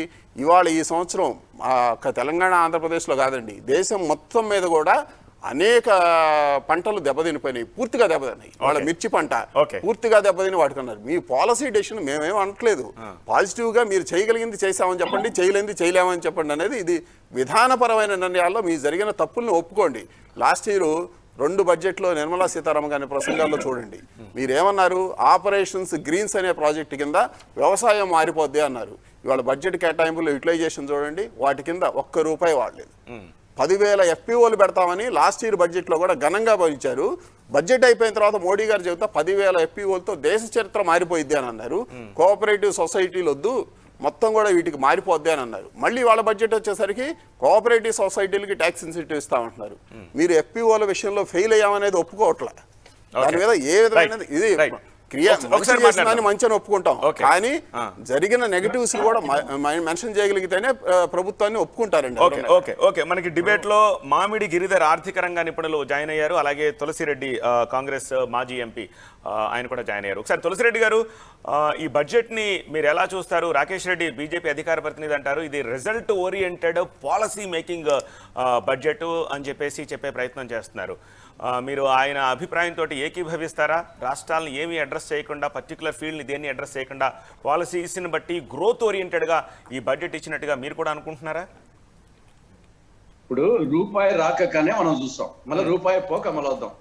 ఓకే, రూపాయి రాక వచ్చేసి వాళ్ళు చెప్పిన ప్రకారమే 22.84 లక్షల కోట్ల రూపాయలు వస్తుంది చెప్పారు. 22,84,000 కోట్ల రూపాయలు. కానీ ఖర్చు ఎంత అని చెప్పారు? 39.45 లక్షల కోట్లు. అంటే గ్యాప్ ఏమి ఎక్కడ బ్యాలెన్స్ వచ్చేసి 16.61 లక్షల కోట్ల రూపాయలు. ఇది అప్పున దీంట్లో ఈ 22.84 కింద ఇది ఏమైనా అమ్మకం కూడా పెట్టుబడుల ఉపసంహరణ కూడా దాని కింద చేర్చారు లేదా డౌట్. దాని కింద చేర్చుకుంటే దీని కింద వస్తుంది. కాబట్టి ఓవరాల్ గా ఈ ఒక్క సంవత్సరమే 16,61,000 కోట్ల రూపాయలు అప్పు చేయబోతున్నాము. అప్పుల భారతం అనేది స్పష్టంగా తెలుస్తా ఉంది. మనము మనం అప్పులు చూస్తే 1945 నుంచి 2014 వరకు 67 సంవత్సరాలలో నెహ్రూ గారు మొదలుకొని మన్మోహన్ సింగ్ గారి వరకు చేసిన అప్పు ఎంత? 45 లక్షల కోట్ల రూపాయలు 67 సంవత్సరాల్లో. 7 సంవత్సరాలు నరేంద్ర మోడీ గారు చేసిన అప్పు ఎంత అంటే ప్రభుత్వం 75 లక్షల కోట్ల రూపాయలు. 67 సంవత్సరాలు 45 లక్షల కోట్లు, 7 సంవత్సరాలు 75 లక్షల కోట్లు ఇప్పటి వరకు చేసింది. ఈ సంవత్సరం మళ్ళా అదనంగా 16.61 లక్షల కోట్ల రూపాయలు అప్పు చేస్తా అంట. ఇంకా అప్పు చేసి పప్పు కూడా పెట్టేదానికి వచ్చేసి ఆయన అవసరమా? కాబట్టి ఇది అప్పుల బడ్జెట్ నంబర్ 1. రెండవది వచ్చేసి ప్రైవేటైజేషన్, అంటే ఆస్తులు అమ్మడం. అంటే గత ప్రభుత్వాలు సంపాదించి పెట్టినటువంటి ఆస్తులు అమ్మడం. అంటే ఇక్కడ తండ్రులు తాతలు సంపాదించిన ఆస్తులను మనవడు కొడుకు వచ్చేసేసి అమ్మి వచ్చేసి ఇల్లు కట్టిస్తానో లేకుంటే పిల్లానికి పట్టుచీర కొట్టిస్తానో అంటే ఎట్లుంటుందో ఆస్తులు అమ్మి, ఆ విధంగా వచ్చేసి అమ్మకం వచ్చేసి గత ప్రభుత్వాలు చేసినట్టు ఆస్తుల అమ్మకం. ఇది ఓవరాల్ గా. ఇక మూడవది వచ్చేసి రాష్ట్రాల వారీగా స్పెసిఫిక్ గా తెలియలేదు కాబట్టి ఆంధ్రప్రదేశ్ కు మామూలుగా ఏమొచ్చినాయి, మనకు ఆంధ్రప్రదేశ్ పునర్వ్యవస్థీకరణ చట్టం ప్రకారంగా రావాల్సినవి ఏమన్నా ఇచ్చారు. ఆ 2 కోణాలు మనం విశ్లేషించడానికి పూర్తి సమాచారం లేదు. నాకు తెలిసి గత 7 సంవత్సరాల్లో ఏమీ చేయలేదు. పునర్వ్యవస్థీకరణ చట్టం ప్రకారం చేయాల్సినవి ఇప్పుడు కూడా బహుశా దాని కింద ఏముండదు. అందరికి ఇచ్చినట్టు జనరల్ గా అలా ఏమైనా ఇచ్చుంటే డెఫినెట్ గా దాన్ని స్పెసిఫై చేసి ఉండేవారు కదా తులసిరెడ్డి గారు. రీఆర్గనైజేషన్ యాక్ట్ లో ఏమైనా ఇస్తున్నామని చెప్పుంటే దాన్ని హైలైట్ చేసుకునేవారు కదా, క్యాష్ చేసుకునేవారు కదా. కాబట్టి ఏమి లేనట్టే. ఏపీ సెంట్రల్ వర్సిటీకి 50 కోట్ల రూపాయలు కేటాయించారు. అలాగే గిరిజన యూనివర్సిటీకి సంబంధించి ఏపీ తెలంగాణలోని గిరిజన వర్సిటీలకు సంబంధించి కూడా గ్రాంట్ వచ్చింది. అదెంత వచ్చింది కూడా చూద్దాం. 40 కోట్ల రూపాయలు కేటాయించింది. అంటే ఓవరాల్గా దేశం మొత్తం మీద ఇచ్చిన బైఫర్కేషన్ బ్రేకప్లో భాగంగా 40 కోట్లు 2 రాష్ట్రాలకి కలిపి గిరిజన యూనివర్సిటీకి వచ్చింది. ఈ గిరిజన స్పెషల్ యూనివర్సిటీ కావాలని తెలంగాణ కూడా అభ్యర్థిస్తూ వస్తోంది. దానికి సంబంధించి మరి 2020 బేసిస్ మీద ఇచ్చారా, ఆ బ్రేకప్ ఈ 2 రాష్ట్రాలకు ఎలా ఉందో తెలియదు. 50 కోట్లు మాత్రం ఏపీలోని సెంట్రల్ యూనివర్సిటీకి వచ్చినట్టుగా తెలుస్తోంది. సో ఇప్పుడు గత బడ్జెట్లో లాగా మొత్తము ఈ రాష్ట్రానికి ఎంత ఇచ్చినాము, ఆ రాష్ట్రానికి ఎంత ఇచ్చినాము, ఈ ప్రాజెక్ట్ ఆ ప్రాజెక్ట్ అని స్ప్లిటప్ ఇవ్వడం లేదు. ఎందుకంటే గతంలో ఏంటంటే వీటిని కేవలం ఎన్నికల కోసం వాడేటువంటి వాళ్ళు. మా ప్రభుత్వం అట్లా కాదు, ఎన్నికలతో సంబంధం లేకుండా, ఎన్నికలతో నిమిత్తం లేకుండా కాదు. ఈ ఒక్క బడ్జెట్లోనూ 5 రాష్ట్రాలకు సంబంధించి ఏమి చెప్పకపోతే దాన్ని మీరు ఇప్పుడు ఎంతలా హైలైట్ చేస్తున్నారు? ఎప్పుడైనా కాదు, ఎప్పుడైనా అంతే. ఎప్పుడైనా ఏ బడ్జెట్లో కూడా ఎన్నికలు ఉన్నప్పుడు బడ్జెట్లో సంబంధించి ఎన్నికలకు సంబంధించిన రాష్ట్రాలకు సాప్స్ ఇస్తూనే వచ్చారు. మేము ఏ బడ్జెట్లో కూడా మేము సాప్స్ ఇచ్చేటువంటి ఒక ప్రయత్నం చేయలేదు కాబట్టి ఈరోజు ఎకానమీ ఇంత అద్భుతంగా ముందుకెళ్తా ఉన్నది. 2 సంవత్సరాలు కరోనా ఉందండి. 2 సంవత్సరాలు కరోనా ఉన్నా కూడా ఈరోజు దేశంలో ఆహార ధాన్యాల కొరత కానీ, యూరియా కొరత కానీ, కెమికల్స్ కొరత కానీ ఏ కొరత లేకుండా సాఫీగా ముందుకెళ్తుందంటే అద్భుతమైనటువంటి ఒక విజన్తో కూడుకున్నటువంటి బడ్జెట్లను ప్రవేశపెట్టడం, పాలసీని తయారు చేయడమే, ఇంకా వేరే ఏం లేదు. ఈరోజు మీరు అనేక దేశాల్లో, పెద్ద పెద్ద దేశాల్లో కూడా ఆహార ధాన్యాల కొరత ఉంది, యూరియా కొరత ఉంది, అనేక ఇబ్బందులు పాలవుతూ ఉన్నారు. కానీ మన దేశంలో అట్లా లేదు కదా. ఇక బ్యాక్ టు తులసిరెడ్డి గారు ఏం చెప్తున్నారు? అప్పులు చేసినలు, మీరు అప్పులు చేయలేదా? మేము ఒక్కరమే చేసినామా? అప్పులు వర్సెస్ జీడిపి చూడాలి. నేను అదే చెప్తున్నా. వాళ్ళ హయాంలో 67% ఉండేది అప్పులు మొత్తం జీడిపిలో, మా హయాంలో 61% ఉన్నది. సో ఆ రకంగా అనేకమైనట్టు ఇప్పుడు ఒక ప్రెడిక్టబుల్ ట్యాక్స్ ఎన్విరాన్మెంట్ మేము క్రియేట్ చేసినాము. ఈరోజు మొత్తం ఫార్మలైజ్ చేసినాం ఎకానమీని. 39 కోట్ల జన్ధన్ అకౌంట్స్ ఓపెన్ చేసినాము. ఈరోజు మొత్తము డైరెక్ట్ బెనిఫిట్ ట్రాన్స్ఫర్ స్కీమ్స్ని తీసుకొచ్చినాము. దాని ద్వారా కరప్షన్ తగ్గిపోయింది. అట్లా అనేకమైనటువంటి రిఫార్మ్స్ మేము తీసుకురాగలిగినాము. వాళ్ళు చేయలేనటువంటి మేము జిఎస్టీ మేము తీసుకురాగలిగినాము. ఈరోజు జిఎస్టీ వల్ల మీరు చూడండి, రికార్డుగా మొన్న జనవరిలో 1,40,000 కోట్ల రూపాయలు, 1,40,000 కోట్ల రూపాయలు ఈరోజు మనకి జిఎస్టీ ద్వారా వస్తూ ఉన్నది. కాబట్టి అంతే మేము ఈ రకంగా రిఫార్మ్స్ తీసుకొస్తా ఉంటే కాంగ్రెస్ పార్టీ ఏమున్నది, ఏం పని లేదు వాళ్ళకి దేశంలో, కాబట్టి కూర్చొని విమర్శించాలి. గతంలో మేమేం చేసినాం, అవి సంబంధం లేదు. వీళ్ళ హయాంలో ఇంత ఇన్ఫ్లేషన్ ఉండేదండి దేశంలో. మీరు 2014లో మీరు ఎందుకు ఓడిపోయింది అసలు? ఇన్ఫ్లేషన్ కరప్షన్ వల్ల కాదా? ఇన్ఫ్లేషన్ తీసుకొచ్చిందే మేము సగటున మేము 5% కంటే మేము తక్కువగా ఇన్ఫ్లేషన్ చూపెట్టినాం ఈ దేశంలో. ఈ మధ్య కాలంలో పెరిగింది ఎందుకంటే కరోనా వల్ల పెరిగింది, తర్వాత క్రూడ్ ఆయిల్ ప్రైస్ పెరుగుదల వల్ల పెరిగింది. అంతేగాని ఓవరాల్గా ఒక స్టేబుల్ ఎన్విరాన్మెంట్ మేము తీసుకురాగలిగినాం. కాబట్టి ఈ విషయాన్ని గుర్తించాలి. అదే కాకుండా మీరు చూడండి, అగ్రికల్చర్ సంబంధించిన ఇంతకుముందు చెప్పినట్లుగా అగ్రికల్చర్ సేంద్రియ వ్యవసాయం ప్రోత్సహించడం కానీ, క్రాప్ డ్రోన్స్ కానీ, ఇంటర్లింకింగ్ ఆఫ్ రివర్స్ గురించి చాలా చర్చ జరిగింది దేశంలో. కానీ మొట్టమొదటిసారి డిపిఆర్స్ ఫైనలైజ్ చేసి ఈరోజు ప్రారంభించబోతా ఉన్నాము. రివర్ నావిగేషన్ రాబోతా ఉన్నది ఈ దేశంలో. అదే కాకుండా ఆల్టర్నేట్ ఫ్యూయల్స్, ఇంతసేపు పెద్దలు మాట్లాడారు ఏమని, ఆయిల్ ప్రైజెస్ పెరుగుతున్నాయని. అందుకే కదా ఈరోజు ఎలక్ట్రిక్ వెహికల్స్ని ప్రోత్సహించేటువంటి ఒక ప్రయత్నం, బ్యాటరీ స్వాపింగ్ ఈరోజు పాలసీ తీసుకొచ్చేటువంటి ఒక ప్రయత్నం చేసినాం. ఇథనాల్ బ్లెండింగ్ని కంపల్సరీ చేస్తున్నాము. సోలార్ ప్యానెల్స్ 19,500 కోట్ల రూపాయలు ఈరోజు అభివృద్ధి పరిచేటువంటి ఒక ప్రయత్నం చేస్తున్నాం. ఎంఎస్ఎంఈకి 2 లక్షల కోట్ల రూపాయలు ఈరోజు అదనంగా కేటాయించాం. మాట్లాడదాం. సిఐఐ చైర్మన్ తిరుపతి రాజు మనకి లైవ్ లో వైజాగ్ నుంచి జాయిన్ అవుతున్నారు. తిరుపతి రాజు గారు నమస్కారం అండి. ఎట్లా అనిపిస్తుంది ఓవరాల్ గా బడ్జెట్, అట్లీస్ట్ మీకు రిలేటెడ్ గా? నమస్కారం చెప్పండి. ఇండస్ట్రీకి రిలేటెడ్గా ఈరోజు నిర్మలా సీతారామన్ గారు ప్రదర్శించిన బడ్జెట్ ఒక విజన్ డాక్యుమెంట్ ఫర్ 25 ఇయర్స్కి. మేము 10 ఏళ్ళకి చేస్తారనుకున్నాం, కానీ ఆవిడ 25 ఇయర్స్కి ప్రొజెక్షన్ చేసి it is a surprise has she has created now. So ఈ ఇన్ఫ్రాస్ట్రక్చర్ గతి శక్తి ప్రోగ్రామ్స్, దాంట్లో డెవలప్ చేసే ఇన్ఫ్రాస్ట్రక్చర్ ఫెసిలిటీస్ ఏవైతే ఇస్తున్నారో అవి భారతదేశానికి ఒక బలమైన ఆయుధం కింద తయారవుతుంది. ఇండస్ట్రియలైజేషన్కి, ఎక్స్పోర్ట్స్కి కానీ, విదేశాలకు కానీ, విదేశీయ పెట్టుబడులకు కానీ ఈ కార్యక్రమాలన్నీ పూర్తి చేసిన రోజున భారతదేశం ఒక సౌలభ్య దేశంగా ఏర్పడటానికి చాలా అవకాశాలు ఉన్నాయండి. అలాగే ఓన్లీ ఇన్ఫ్రాస్ట్రక్చరే కాకుండా ఈరోజు ప్రభుత్వం విద్యా విధానాలు, స్కిల్ టెక్నాలజీ మీద ఫోకస్ చేయటం, అలాగే ప్రత్యేకంగా ఎవరైతే కోవిడ్ టైంలో విద్యాభ్యాసాలు కోల్పోయారో వాళ్ళకి డిజిటలైజేషన్గా క్లాసులు చెప్పి వాళ్ళని అప్గ్రేడ్ చేయటం, ఇలాంటి మహోత్తర కార్యక్రమాలన్నీ బడ్జెట్లో ప్రకటించడం జరిగిందండి. ప్రత్యేకంగా మాకు ధన్యవాదాలు ఏంటంటే ఆంధ్ర రాష్ట్రంలో ఇన్ఫ్రాస్ట్రక్చర్కి నదుల యొక్క అనుసంధానం కార్యక్రమం ఏదైతే ఈరోజు అనౌన్స్ చేశారో, Krishna Godavari linkage, Godavari Penna linkage, Penna Kaveri linkage, ఈ 3 అయిపోతే ఈ నావిగేషన్ సిస్టంలో కానీ ట్రాన్స్పోర్ట్ సిస్టంలో కానీ ఒక అద్భుతమైన సంచలనమైనటువంటి రిజల్ట్స్ భారతదేశంలో ఆంధ్ర రాష్ట్రానికి ఎకనామిక్ డెవలప్మెంట్లో చాలా అభివృద్ధి చెందడానికి అవకాశాలు ఉన్నాయండి. అలాగే మనకు ఉన్నటువంటి కోస్ట్ లైన్లో ఈరోజు గతిశక్తి పాయింట్ టు పాయింట్ అంటే లాస్ట్ మైల్ దాకా ఇన్ఫ్రాస్ట్రక్చర్ లింకేజ్ చేసే అవకాశం ఆంధ్ర రాష్ట్రానికి ఒకదానికి ఉన్నంత ఫెసిలిటీ ఇంక దేనికి లేదండి. అలాగే ఎస్సీజెడ్స్ డెవలప్మెంట్ కూడా మన రాష్ట్రానికి మన కోస్ట్లో ఉండటం వలన మెటీరియల్స్ ఇంపోర్ట్ చేసుకుని ప్రాసెస్ చేసి ఎక్స్పోర్ట్ చేయడానికి కూడా మనకి చాలా అవకాశాలు చాలా ఎక్కువగా ఉన్నాయి.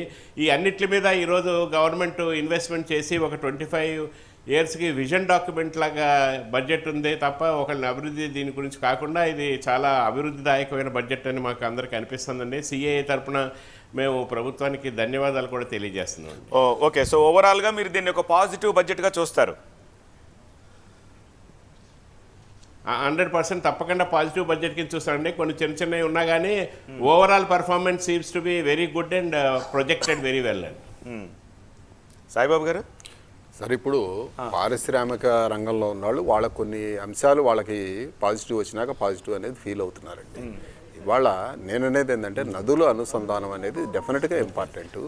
2014 ఎన్డీఏ ప్రభుత్వం యొక్క మొదటి బడ్జెట్ ప్రసంగంలో చూసుకున్నా కానీ నదుల అనుసంధానం చేస్తామని అన్నారు. అది ఎన్డీఏ మేనిఫెస్టోలోనే పెట్టారు 2014లో. దాన్ని ఈ రోజు వరకు ఎందుకు అమలు చేయలేకపోయారు? ఎందుకు 8 సంవత్సరాలు డిలే అయ్యాము? ఇవాళ కూడా 40,000 కోట్ల రూపాయలు కేటాయిస్తే నదుల అనుసంధానం దేశమంతా అయిపోద్దే. ఇవాళ ఇక్కడ గోదావరి జిల్లాల కేటాయింపులే తెలియక ట్రిబ్యునల్కి వెళ్ళి కోర్టులకు వెళ్ళి అసలు ముఖ్యమంత్రులను కూర్చోబెట్టలేని పరిస్థితికి గవర్నమెంట్ ఆఫ్ ఇండియా వచ్చింది. ఇవాళ కృష్ణా డెల్టా, కృష్ణా వాటర్ మీద ఆల్రెడీ అనేక ట్రిబ్యునల్లు అనేక కేసులు ఇది మొత్తం అయిపోయినాయండి. 5 రాష్ట్రాలు అతలాకుతలం అయిపోయి ఇవాళ కృష్ణా వాటర్ మీద చాలా ప్రెజర్ ఉంది. మీరు ఇవాళ అనుసంధానం చేయాలంటే అక్కడ వాటర్ అలొకేషనే డిసైడ్ అవ్వలేదు. ఏ విధమైన అనుసంధానం చేస్తారు? ఇవాళ అదేవిధంగా ఇవాళ గోదావరి మీద ఆల్రెడీ తెలంగాణ గవర్నమెంట్ అనేక ప్రాజెక్టులు తీసుకుంది, మహారాష్ట్ర గవర్నమెంట్ అనేక ప్రాజెక్టులు తీసుకుంది, ఆంధ్ర గవర్నమెంట్ అనేక ప్రాజెక్టులు తీసుకుంది. కృష్ణా లాస్ట్ మైల్ వరకు సముద్రంలోకి నీళ్లు వరదలు వస్తే తప్ప కలవలేని పరిస్థితికి వచ్చింది. ఇవాళ మేము నేల విడిచి సాము చేస్తున్నాము. 8 సంవత్సరాల నుంచి ప్రతి బడ్జెట్ ప్రసంగంలో కూడా ఇది చెబుతానే ఉన్నాము. ఎక్కడ జరిగింది? ఇవాళ పారిశ్రామికవేత్తంగా విశాఖపట్నము, చెన్నై పారిశ్రామిక క్యారిడారు, పెట్రో క్యారిడారు ఇన్ని చేస్తామన్నారు. 8 సంవత్సరాల్లో ఎంతవరకు చేయగలిగాము? ఎంతవరకు వచ్చింది ఏమి అనేది మనం చెప్పలేకపోతా ఉన్నాము.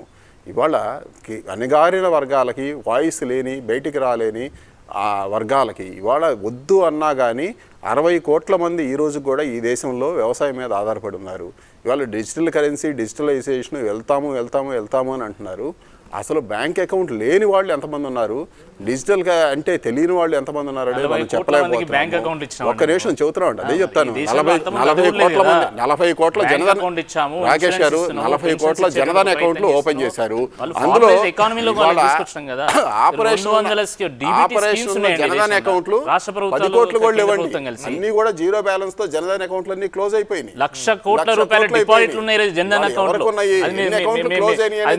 గమనంలో లేదో నాకు తెలియదు కానీ 1,00,000 కోట్ల డిపాజిట్లు ఉన్నాయి ఈరోజు. ఎన్ని అకౌంట్లు జనధన్ అకౌంట్లో ఇవాళ ఎన్ని క్లోజ్ అయినాయి అనేది మీరు చెప్పుకోండి. అది ఎందువల్ల దానికి దూరం అయిపోయారనేది చెప్పండి. ఇవాళ లిటరసీ రేటు ఇంకా స్టిల్ లోయెస్ట్లో ఎందుకున్నాం అనేది చెప్పండి. మామూలు లిటరసీ లేకపోతే డిజిటల్ లిటరసీ మీరు ఎక్కడి నుంచి తీసుకొస్తారు? ఇవాళ ఇవాళ ఒప్పుకోదగిన విషయం ఏంటంటే లాస్ట్ 2 years లో దేశంలో కోవిడ్ వల్ల స్మార్ట్ ఫోన్ అధిగమించండి. ఈరోజు ఇన్ని డిజిటల్ ట్రాన్సాక్షన్స్ ఎట్లా జరుగుతున్నాయి? 2 సంవత్సరాల్లో మెంటల్ కండిషన్, కోవిడ్ వల్ల మెంటల్ కండిషన్ ప్రజల యొక్క మారిపోయింది. అందువల్ల టెలిమెంటల్ సర్వీసెస్ ఓపెన్ చేస్తున్నామని చెప్పారు. అంటే ప్రజల యొక్క మానసిక స్థితి మారిపోయింది అనేది ప్రభుత్వమే చెప్పింది. వాళ్ళు ఇందాక అఫీషియల్ బడ్జెట్లో చదివారు. అది దానికి టెలిమెడిసిన్ పెడతా ఉన్నారు. అంటే ఎంత క్షోభను అనిపిస్తున్నారు ప్రజలు. ఇవాళ కేవలం గుర్తించడం పొరపాటు అనట్లేదు. అంటే దానికి రెక్టిఫికేషన్ కి ఇన్కమ్ పోయినోడు ఉద్యోగం పోయినోళ్ళు ఉపాధి కల్పించలేకపోతున్నారు. దానివల్ల వాళ్ళ మెంటల్ కండిషన్ దాన్ని కూడా తప్పు పడితే తెలంగాణ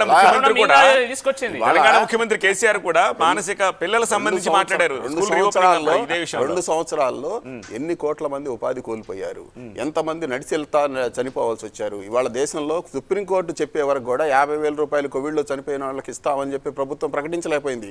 సుప్రీంకోర్టు ఆర్డర్ వల్ల 50,000 రూపాయలు ఇస్తామంటే అందులో 20% వరకు కూడా ఇంతవరకు డిస్బర్స్మెంట్ జరగలేదు. ఇది చాలా అవమానం. మనకు కావాల్సింది డిజిటల్ కాదండి. ప్రభుత్వం దగ్గర ఎవరెవరు చనిపోయారనే లెక్కలు ఉన్నాయి. వాళ్ళని దేశపోయి ఇవ్వండి, వాళ్ళని దేశపోయి ఇవ్వండి. ఎందుకు ఇవ్వలేకపోతున్నాం అనేది మనం ఆలోచించుకోవాలి.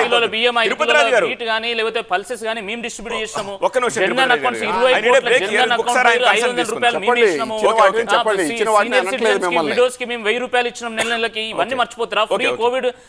ఈ సంక్షేమం చేయలేదని అంటే తిరుపతి రాజు గారు బై అండ్ లార్జ్ నాకు ఏమర్థం అవుతుందంటే ఈ ప్యానలిస్టులు చెప్పిన దాన్ని బట్టి మీకు రిలేటెడ్ అంశాలు మీకు పాజిటివ్గా ఉన్నాయి కాబట్టి ఓవరాల్ బడ్జెట్ పాజిటివ్గా ఉందని చెప్పే ప్రయత్నం చేస్తున్నారని చెప్పేసి ఆరోపిస్తున్నట్టుగా అనిపిస్తుంది వీళ్ళ వెర్షన్ చూస్తుంటే నాకు. అది కాదండి, ఇన్వెస్ట్మెంట్ ఎప్పుడైతే ఇన్వెస్ట్మెంట్ క్యాపిటల్ ఎక్స్పెండిచర్కి వెళ్తుందో, ఎప్పుడైతే గవర్నమెంట్ ప్రభుత్వం యొక్క డబ్బు క్యాపిటల్ ఇన్వెస్ట్మెంట్ ఇన్ఫ్రాస్ట్రక్చర్కి వెళ్తుందో రోజులు అభివృద్ధి చెందే కార్యక్రమం కాదు. డాక్యుమెంట్ ఈజ్ అదేనండి. ఇన్వెస్ట్మెంట్ ఎప్పుడైతే క్యాపిటల్ స్ట్రక్చర్కి వెళ్తుందో, క్యాపిటల్కి వెళ్ళినప్పుడు దేశాభివృద్ధి చెందడానికి అవకాశం ఉంటుంది. అది నేను చెప్పింది. ఇప్పుడు 10-25 ఇప్పుడు ఒక రోజులో మీకు SEZలు పెట్టమని, ఒక రోజులో పెట్రోకెమికల్ కారిడార్లు కన్స్ట్రక్షన్ చేయమని ఒక సంవత్సరంలో అయిపోయే కార్యక్రమాలు కాదండి. ఇది ఒక 10 సంవత్సరాలు 12 సంవత్సరాలు గ్రాడ్యువల్గా అవ్వాలా. దానికి ఇండస్ట్రీస్ రావాలా, వాళ్ళు పర్మిషన్స్ తీసుకోవాలా, అప్రూవల్స్ తీసుకోవాలా, ఎన్విరాన్మెంటల్ క్లియరెన్సెస్ రావాలా. ఈరోజు దేశంలో చిన్న ఇండస్ట్రీ పెట్టాలంటే 1 సంవత్సరం పడుతుందండి. ఇప్పుడు ఇలాంటి పెద్ద పెద్ద కాంప్లెక్స్లు కట్టాలంటే మీకు 7 ఏళ్ళు 8 ఏళ్ళు 9 ఏళ్ళు ప్రాసెస్లో జరుగుతాయి తప్ప ఓవర్ నైట్ అయ్యే కార్యక్రమాలు కాదు. కానీ ప్రభుత్వం మార్గాలను సూచిస్తుంది. ఇండస్ట్రియల్ ఎంటర్ప్రైన్యూర్ అవకాశం రావటానికి అట్మాస్ఫియర్ క్రియేట్ చేస్తుంది అన్నది మనం అర్థం చేసుకోవాలండి ఇప్పుడు. అంతే తప్ప ఇది మేము బేసికల్గా పొలిటికల్గా దీని గురించి మాట్లాడలేదు. I'm talking only the government ఏదైతే ఫెసిలిటీస్ క్రియేట్ చేసిందో దాన్ని వాడుకోవటానికి ఇండస్ట్రియల్ ఎంటర్ప్రైనర్స్ వచ్చి వాడుకోవాలండి. ఓకే, ఆ అవకాశం కలగజేస్తుంది ప్రభుత్వం.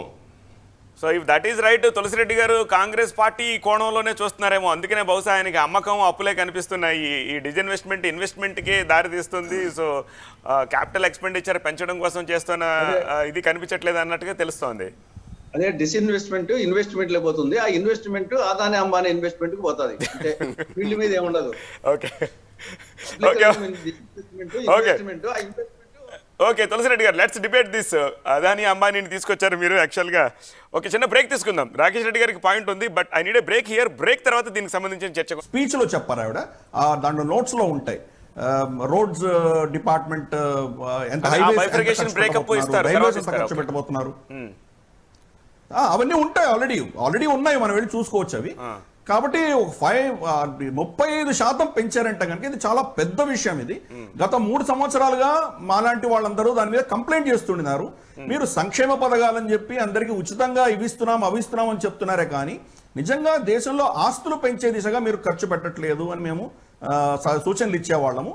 దానికి అనుగుణంగా ఈరోజు వచ్చినటువంటి బడ్జెట్ మాకు చాలా సంతోషాన్ని ఇచ్చింది. రెండవది, దీన్ని అమ్మకాల ప్రభుత్వం అని అనడం చాలా తప్పది. డిస్ఇన్వెస్ట్మెంట్ అంటే అమ్మకమే కాకపోవచ్చు. ఫర్ ఇన్స్టెన్స్ BHL కావచ్చు, నవరత్నాలు కావచ్చు, ఇటువంటివి చాలా ప్రభుత్వ రంగ సంస్థల్లో డిస్ఇన్వెస్ట్మెంట్ జరిగింది కానీ దాన్ని అమ్మేయలేదు. ప్రభుత్వం యొక్క వాటా కూడా ఉన్నది. అంతేకాదు ఇప్పుడు మన టెలికాం రంగంలో కూడా చాలా మంది ప్రభుత్వానికి కట్టవలసిన కప్పాలు కట్టలేని పరిస్థితిలో ప్రభుత్వం దాంట్లో రివర్స్ గా దాంట్లో వాళ్ళు భాగస్వాములు అవుతున్నారు. కాబట్టి వాళ్ళు కూడా షేర్ వస్తున్నది. ఇది అమ్మకాలు కొనుగోలు కింద చూడరాదు. ఇది అసలు ప్రభుత్వం అన్నది బిజినెస్ లో ఉండకూడదు అన్నది మా ఉద్దేశం. అది బిజినెస్ లో ప్రభుత్వాలు ఉంటే కనుక ప్రభుత్వంలో ఉన్నటువంటి జాడ్యం అక్కడ కూడా వస్తుంది కానీ ఎఫిషియన్సీ రాదు. ఎఫిషియన్సీ మనకు ప్రపంచవ్యాప్తంగా ప్రభుత్వం ఎక్కడ జోక్యం చేసుకుంటే అక్కడంతా ఏ దిశగా వెళ్తున్నాయో మనకు అన్ని తెలిసిన విషయమే అవి. కాబట్టి క్రమేపీ ప్రభుత్వం బిజినెస్ నుంచి వెళ్ళిపోయి పాలసీ మేకింగ్ లో, ఆడిటింగ్, కంట్రోల్, డెలివరీ మెకానిజమ్స్ లో వాళ్ళు ఉండాలి అన్నది మా ఉద్దేశము. ఆ దృష్టిగా కొన్ని స్టెప్స్ తీసుకోవడం అనేది మనం చూస్తున్నాం. దీంట్లో చాలా ముఖ్యమైనది ఏంటంటే RBI reserve bank of India ఒక డిజిటల్ కరెన్సీ తీసుకొస్తున్నది అన్న ఆవిడ అనౌన్స్మెంట్ ఏదైతే ఉందో చాలా మంచి పరిణామం ఇది. కనీసం అంటే మనం ఒక 5-6 సంవత్సరాలు వెనకపడ్డాం మనము. చైనా మనకంటే చాలా ముందస్తులో ఉన్నది ఇది.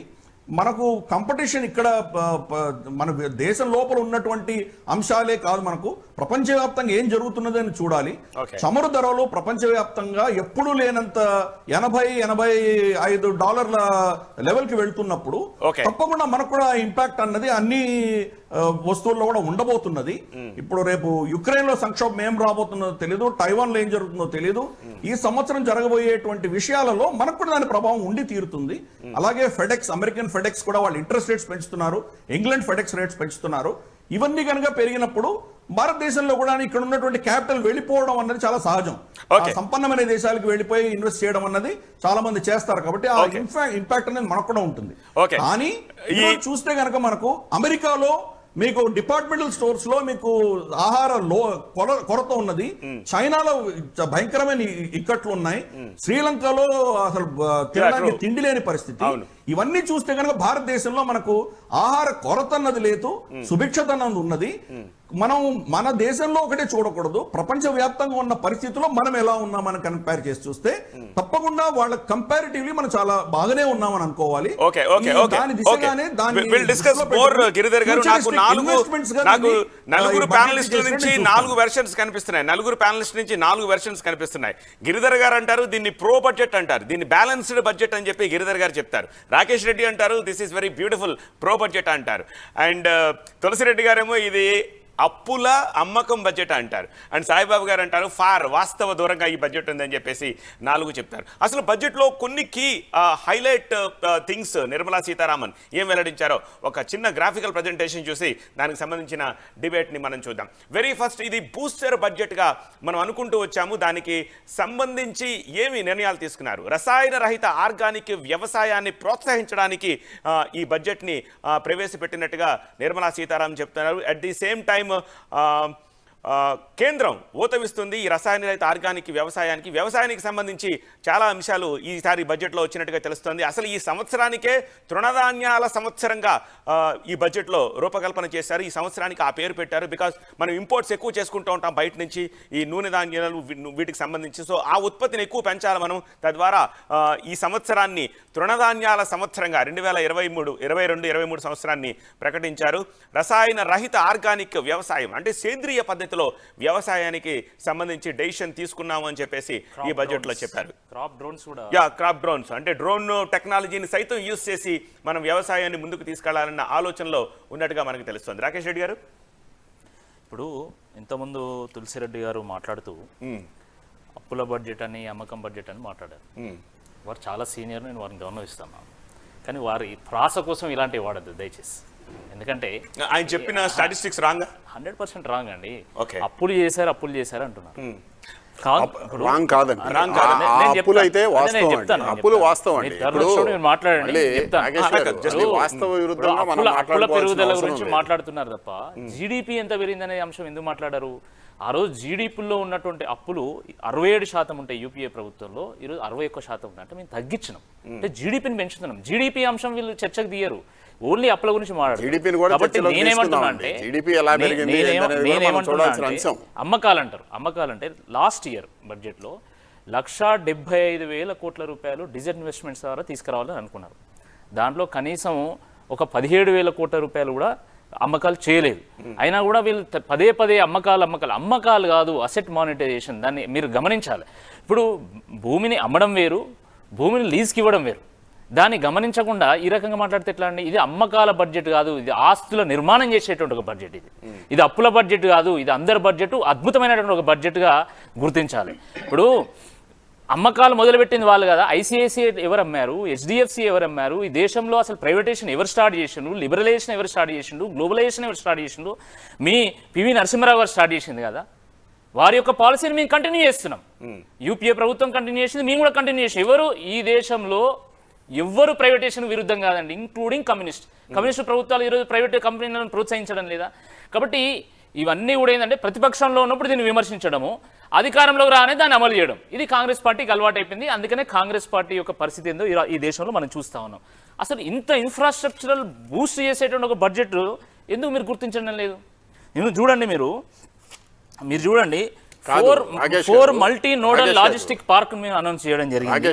400 400 వందే భారత్ రైళ్లను 2000 కిలోమీటర్ల రైల్వే లైన్లను నిర్మాణం చేయబోతున్నారు. మీరే అన్నారు 100 రైళ్లు మీరు ప్రకటించామన్నప్పుడు గత 2 సంవత్సరాల్లో ఎన్ని రైళ్లు క్యాన్సిల్ చేశామనేది కూడా చెప్పండి. ఇవాళ సామాన్యుడికి మనం ఏం చేశామనేది చెప్పండి. 70 రూపాయల డీజిల్ ని 100 రూపాయలకి ఎందుకు చేశామనేది చెప్పండి. ఇది కాదు గ్రోత్ రేటు. ఇవాళ మీరు జీడీపీ గురించి చర్చించాలంటే జీడీపీ గురించే చర్చిద్దాం. జీడీపీలో పర్సంటేజ్ ఆఫ్ అప్పులు కాకుండా ఎంత అప్పులు ఉన్నాయనేది మీరు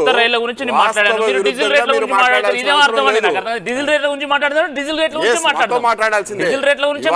సామాన్యుడి బతుకు ఎందుకు భారంగా మారింది? సామాన్యుడి బతుకు ఎందుకు భారంగా మారింది? ఇవాళ మీరు చెప్పండి.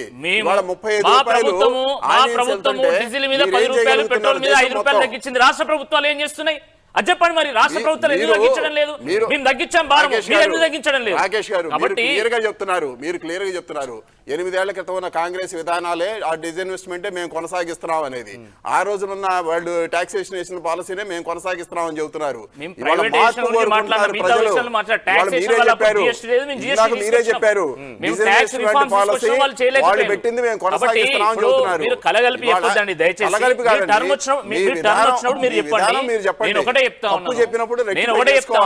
నేను ఒకటే చెప్తా ఉన్నాను కొంత మేరకు ఇన్ఫ్లేషన్ పెరిగినటువంటి విషయం వాస్తవమే. ఎందుకు పెరిగింది అనేది చర్చ జరగాలి కదా. దానికి ఉపశమనం ఏం చేస్తున్నామో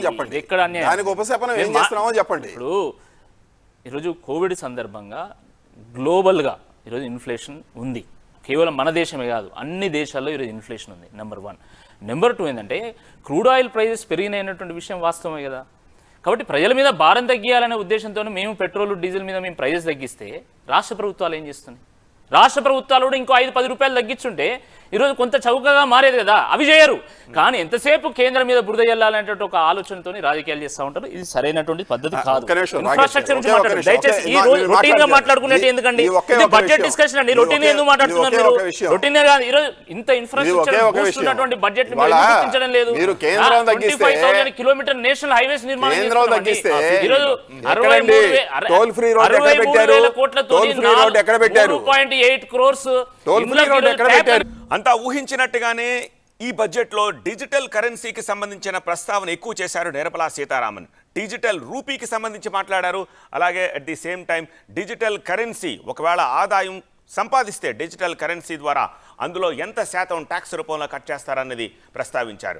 డిజిటల్ రూపీ తేబోతోంది ఆర్బీఐ. బ్లాక్ చైన్ టెక్నాలజీ తోటి ఈ డిజిటల్ రూపీ తేబోతోంది. ఈ డిజిటల్ రూపీ మన మామూలు రూపాయి బలపడడానికి అనుగుణంగా మరింత సమర్థవంతంగా ఈ డిజిటల్ రూపీని తీసుకురాబోతున్నామని చెప్పారు. గత కొద్ది రోజులుగా ఈ డిజిటల్ రూపీకి సంబంధించి ప్రస్తావన వస్తూనే ఉంది. అయితే దాన్ని బడ్జెట్లో ప్రస్తావించారు. ఈ ఇయర్లోనే ఈ ఫినాన్షియల్ ఇయర్లోనే ఆ డిజిటల్ రూపీని తీసుకురాబోతున్నామని చెప్తున్నారు. అలానే డిజిటల్ కరెన్సీపై, క్రిప్టో కరెన్సీపై ఒకవేళ లాభం పొందితే ఆ లాభంలో 30% అంటే 100 రూపాయల లాభం వస్తే 30 రూపాయలు గవర్నమెంట్ ట్యాక్స్ రూపంలో తీసేసుకుంటుంది. 70 రూపాయలు మాత్రమే మీ అకౌంట్లో పడతాయి. సో తద్వారా డిజిటల్ కరెన్సీ వైపు వెళ్లేవాళ్ళు అంటే క్రిప్టో కరెన్సీ వైపు వెళ్లే వాళ్ళకి అడ్డుకట్ట వేయాలని చెప్పి ప్రభుత్వం భావిస్తుంది. లాంగ్ టర్మ్ క్యాపిటల్ గెయిన్స్ కూడా అంత ఉండవు యూజువల్గా స్టాక్ మార్కెట్లో ఇన్వెస్ట్ చేసిన వాళ్ళకి. కానీ అంతకంటే ఎక్కువ శాతం ఈ టాక్సేషన్ పెట్టడం ద్వారా డిజిటల్ కరెన్సీ వైపు, క్రిప్టో కరెన్సీ వైపు వెళ్లకుండా చేయాలన్న ఆలోచన చేసినట్టుగా తెలుస్తోంది. అందుకే 30% ట్యాక్స్ని విధిస్తూ క్రిప్టో కరెన్సీపై నిర్ణయం తీసుకుంది. But at the same time digital రూపీని తీసుకొస్తోంది. ఎందుకంటే క్రిప్టో కరెన్సీ వైపు వెళ్లే వాళ్ళు ఈ డిజిటల్ రూపీ వైపు మరల్చే విధంగా ఈ డిజిటల్ రూపీని తీసుకురాబోతున్నారు. కానీ ఆ డిజిటల్ రూపీ ఎలా ఉండబోతోంది, డిజిటల్ రూపీ వచ్చిన తర్వాత రూపాయి ఎలా బలపడుతుంది, అప్పుడు ఈ క్రిప్టో కరెన్సీ వైపు నుంచి ఇన్వెస్టర్లని ఈ డిజిటల్ రూపీ వైపు ఎలా మార్చొచ్చు అన్నదానికి సంబంధించిన క్లారిటీ మనకి ఇంకా రావాల్సిన అవసరం కనిపిస్తోంది. వెల్, డిజిటల్ కరెన్సీకి సంబంధించి మనం ఒకసారి చర్చను చూద్దాం. సాయిబాబు గారు, డిజిటల్ రూపీ మామూలు రూపాయికి బలపడే విధంగా తయారు చేస్తామని చెప్పేసి నిర్మలా సీతారామన్ ప్రకటించారు. ఎలా సాధ్యం అది? సార్, ఇందులో డిజిటల్ కరెన్సీ వాటి మీద ట్యాక్సేషన్ తీసుకురావడం మంచిదేనండి. ఎందుకంటే అవి ఇన్నాళ్ళు కూడా గత 4-5 సంవత్సరాల నుంచి హెవీగా జరుగుతున్నాయి. స్పెక్యులేటివ్ మోడ్లో కూడా ఎక్కువ వెళ్తూ ఉన్నాయి. మనం బిట్కాయిన్ ఇవన్నీ తీసుకుంటే కొన్ని రెట్లు వాటి విలువ పెరిగిపోయి కొంతమంది క్యాష్ చేసుకున్నారు. వాటి మీద ట్యాక్సేషన్ విధానం అనేది ఇంతవరకు ఇండియాలో లేదు. నవ్వు దాన్ని ఆ డిజిటల్ కరెన్సీని అఫీషియల్గా ఆమోదించబోతున్నారు భవిష్యత్తులో అనే దానికి ఇది ఒక సంకేతం అండి. ట్యాక్స్ వేసిన తర్వాత ఆ డిజిటల్ కరెన్సీని అఫీషియల్గా గుర్తించినట్టే క్రిప్టో కరెన్సీ మీద వచ్చిన ప్రాఫిట్ని. అయితే ఆ క్రిప్టో కరెన్సీకి ఎంతవరకు అథెంటిసిటీ ఉంది, దానికి ఎక్కడ బ్యాక్గ్రౌండ్ ఉంది, దానికి ఎక్కడ సెక్యూరిటీ ఉంది అనేది ఆర్బీఐ విధి విధానం తీసుకురావాలా.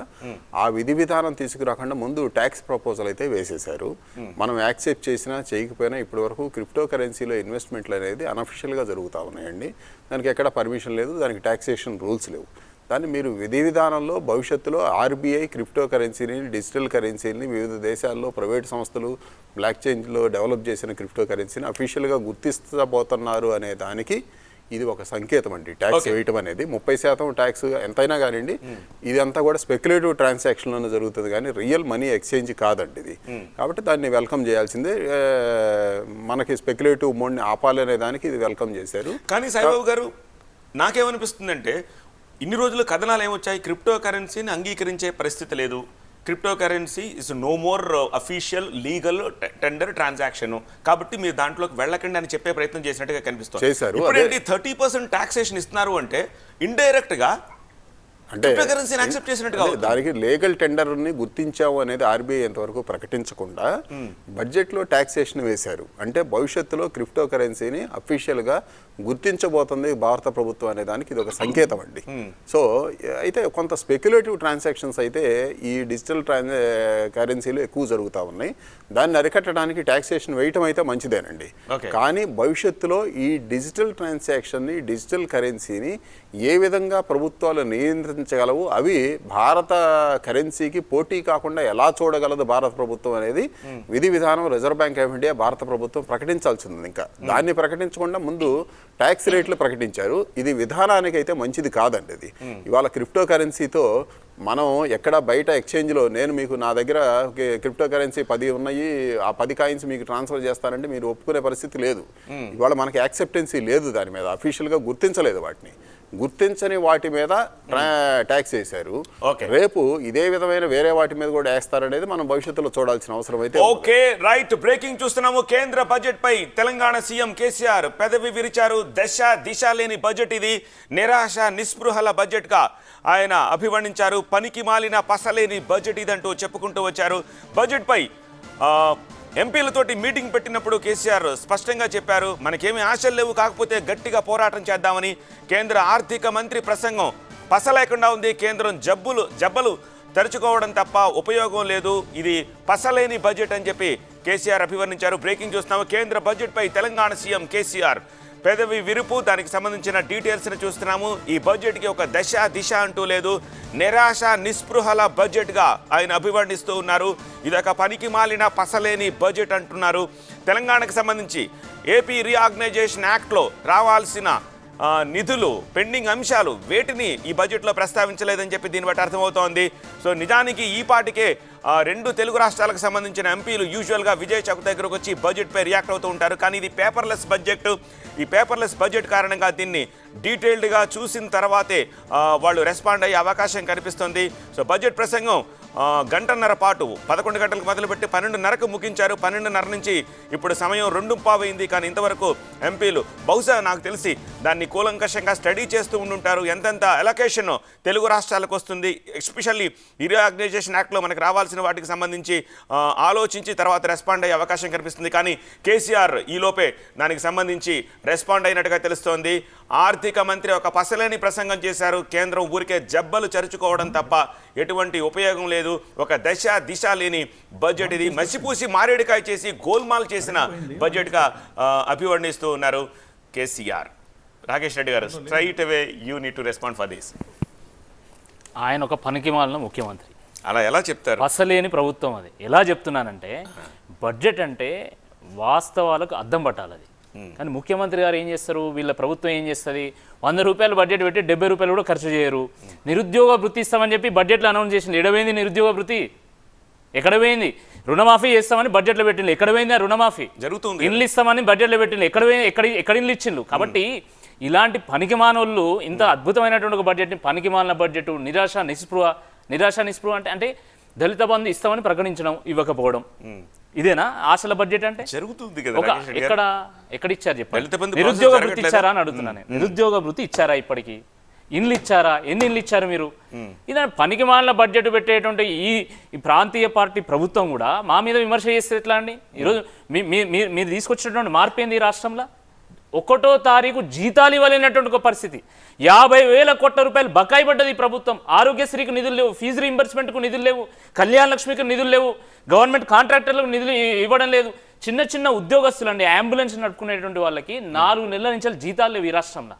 ఇక ఈయన కూడా మా మీద మాట్లాడతాడు, నువ్వు కనీసం పిఆర్సీ ఇవ్వలేనటువంటి ఒక పరిస్థితుల్లో ఉన్నావు, నువ్వు మా మీద మాట్లాడతావు.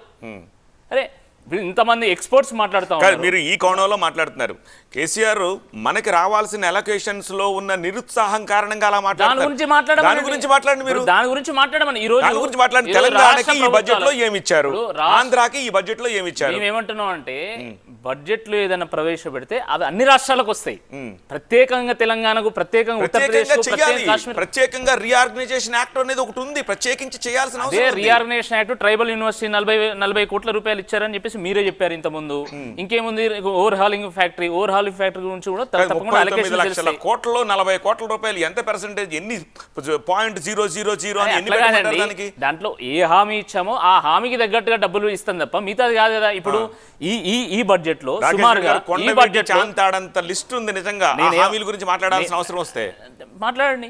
ప్రతి హామీ గురించి మనం డిస్కస్ చేద్దాం. We will not go backwards. మేము చర్చకు మేము సిద్ధం. మేమేమంటున్నామంటే తెలంగాణ రాష్ట్రానికి ఇంకా మనకు డీటెయిల్స్ రావాలి. కానీ ఈ బడ్జెట్లో పన్నుల డివల్యూషన్, తర్వాత ట్యాక్స్, గ్రాంట్స్ మొత్తం కలిపి కనీసం ఎంత లేదన్నా ఒక 40,000 కోట్ల రూపాయలు వస్తాయి. దాని గురించి మాట్లాడదాం. ఎందుకు మాట్లాడకూడదు? లోకల్ బాడీస్కి వచ్చేటువంటి అమౌంట్ వస్తుంది, తర్వాత హెల్త్ కేర్ గ్రాంట్స్ వస్తాయి, వాటి గురించి మాట్లాడదాం. ఈ రోజు నేను చెప్తున్నా, రాష్ట్ర ప్రభుత్వాలకు 1,00,000 కోట్ల రూపాయలు ఇంట్రెస్ట్ లేకుండా ఈరోజు కేంద్ర ప్రభుత్వం అందిస్తా ఉన్నది. మీరు ఇన్ఫ్రాస్ట్రక్చర్ ని అభివృద్ధి పరచండి అని చెప్పేసి ఎంత వస్తుంది రాకేష్ రెడ్డి గారు? ఒక్కొక్క స్టేట్ కి ఎంత అదనంగా ఇస్తున్నది. మేము అదనంగా ఇస్తున్నది. ఇప్పుడు వడ్డీ లేని రుణమే, కానీ ఎంత వస్తుంది? ఒక 5,000 కోట్లు వస్తుందేమో మహా అయితే. అరే మీరు వినియోగించుకోవాలి కదా.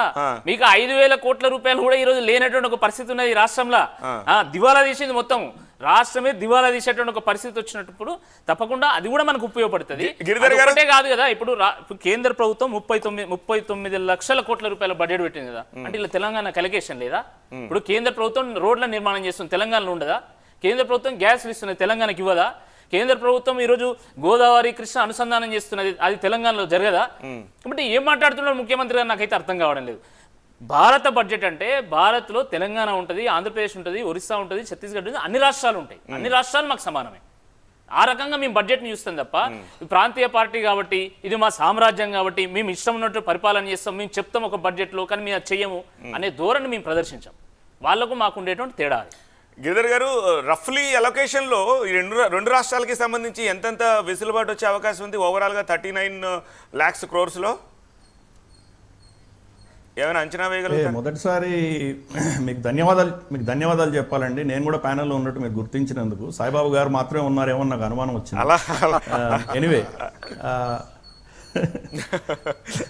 ఎనీవే మనకు రాష్ట్ర వారీగా సెంట్రల్ బడ్జెట్ ఉండదండి. ఫస్ట్ ఆ కోణంలో చూడడమే చాలా తప్పు. ఆ కోణం కాదు. ఇప్పుడు 2 తెలుగు రాష్ట్రాలకి సంబంధించి స్పెషల్ షాప్స్ ఉండాలా, అవసరం ఉందా లేదా, అది చెప్పండి నాకు. రీఆర్గనైజేషన్ యాక్ట్ లో ఇప్పటికి 7 సంవత్సరాలు అయిపోయినప్పుడు రెండు రాష్ట్రాలకే కాదండి, ఇలాంటి డిమాండ్స్ ఉన్న రాష్ట్రాలు చాలా ఉన్నాయి. ప్రతి రాష్ట్రం పేరు ఇప్పుడు ఎలక్షన్ పోతున్నటువంటి ఉత్తరప్రదేశ్ గురించి కూడా ఆవిడ బడ్జెట్ స్పీచ్ లో ఏమి చెప్పలేదు. గిరిధర్ గారు రాష్ట్రం ఇలాంటి డిమాండ్స్ ఉండడం కాదు, ఇది ఆల్రెడీ విడదీసి వాళ్ళు ప్రామిస్ చేసిన ఇవన్నీ కదా. నీతి ఆయోగ్ సైతం దాన్ని ఓకే చెప్పింది.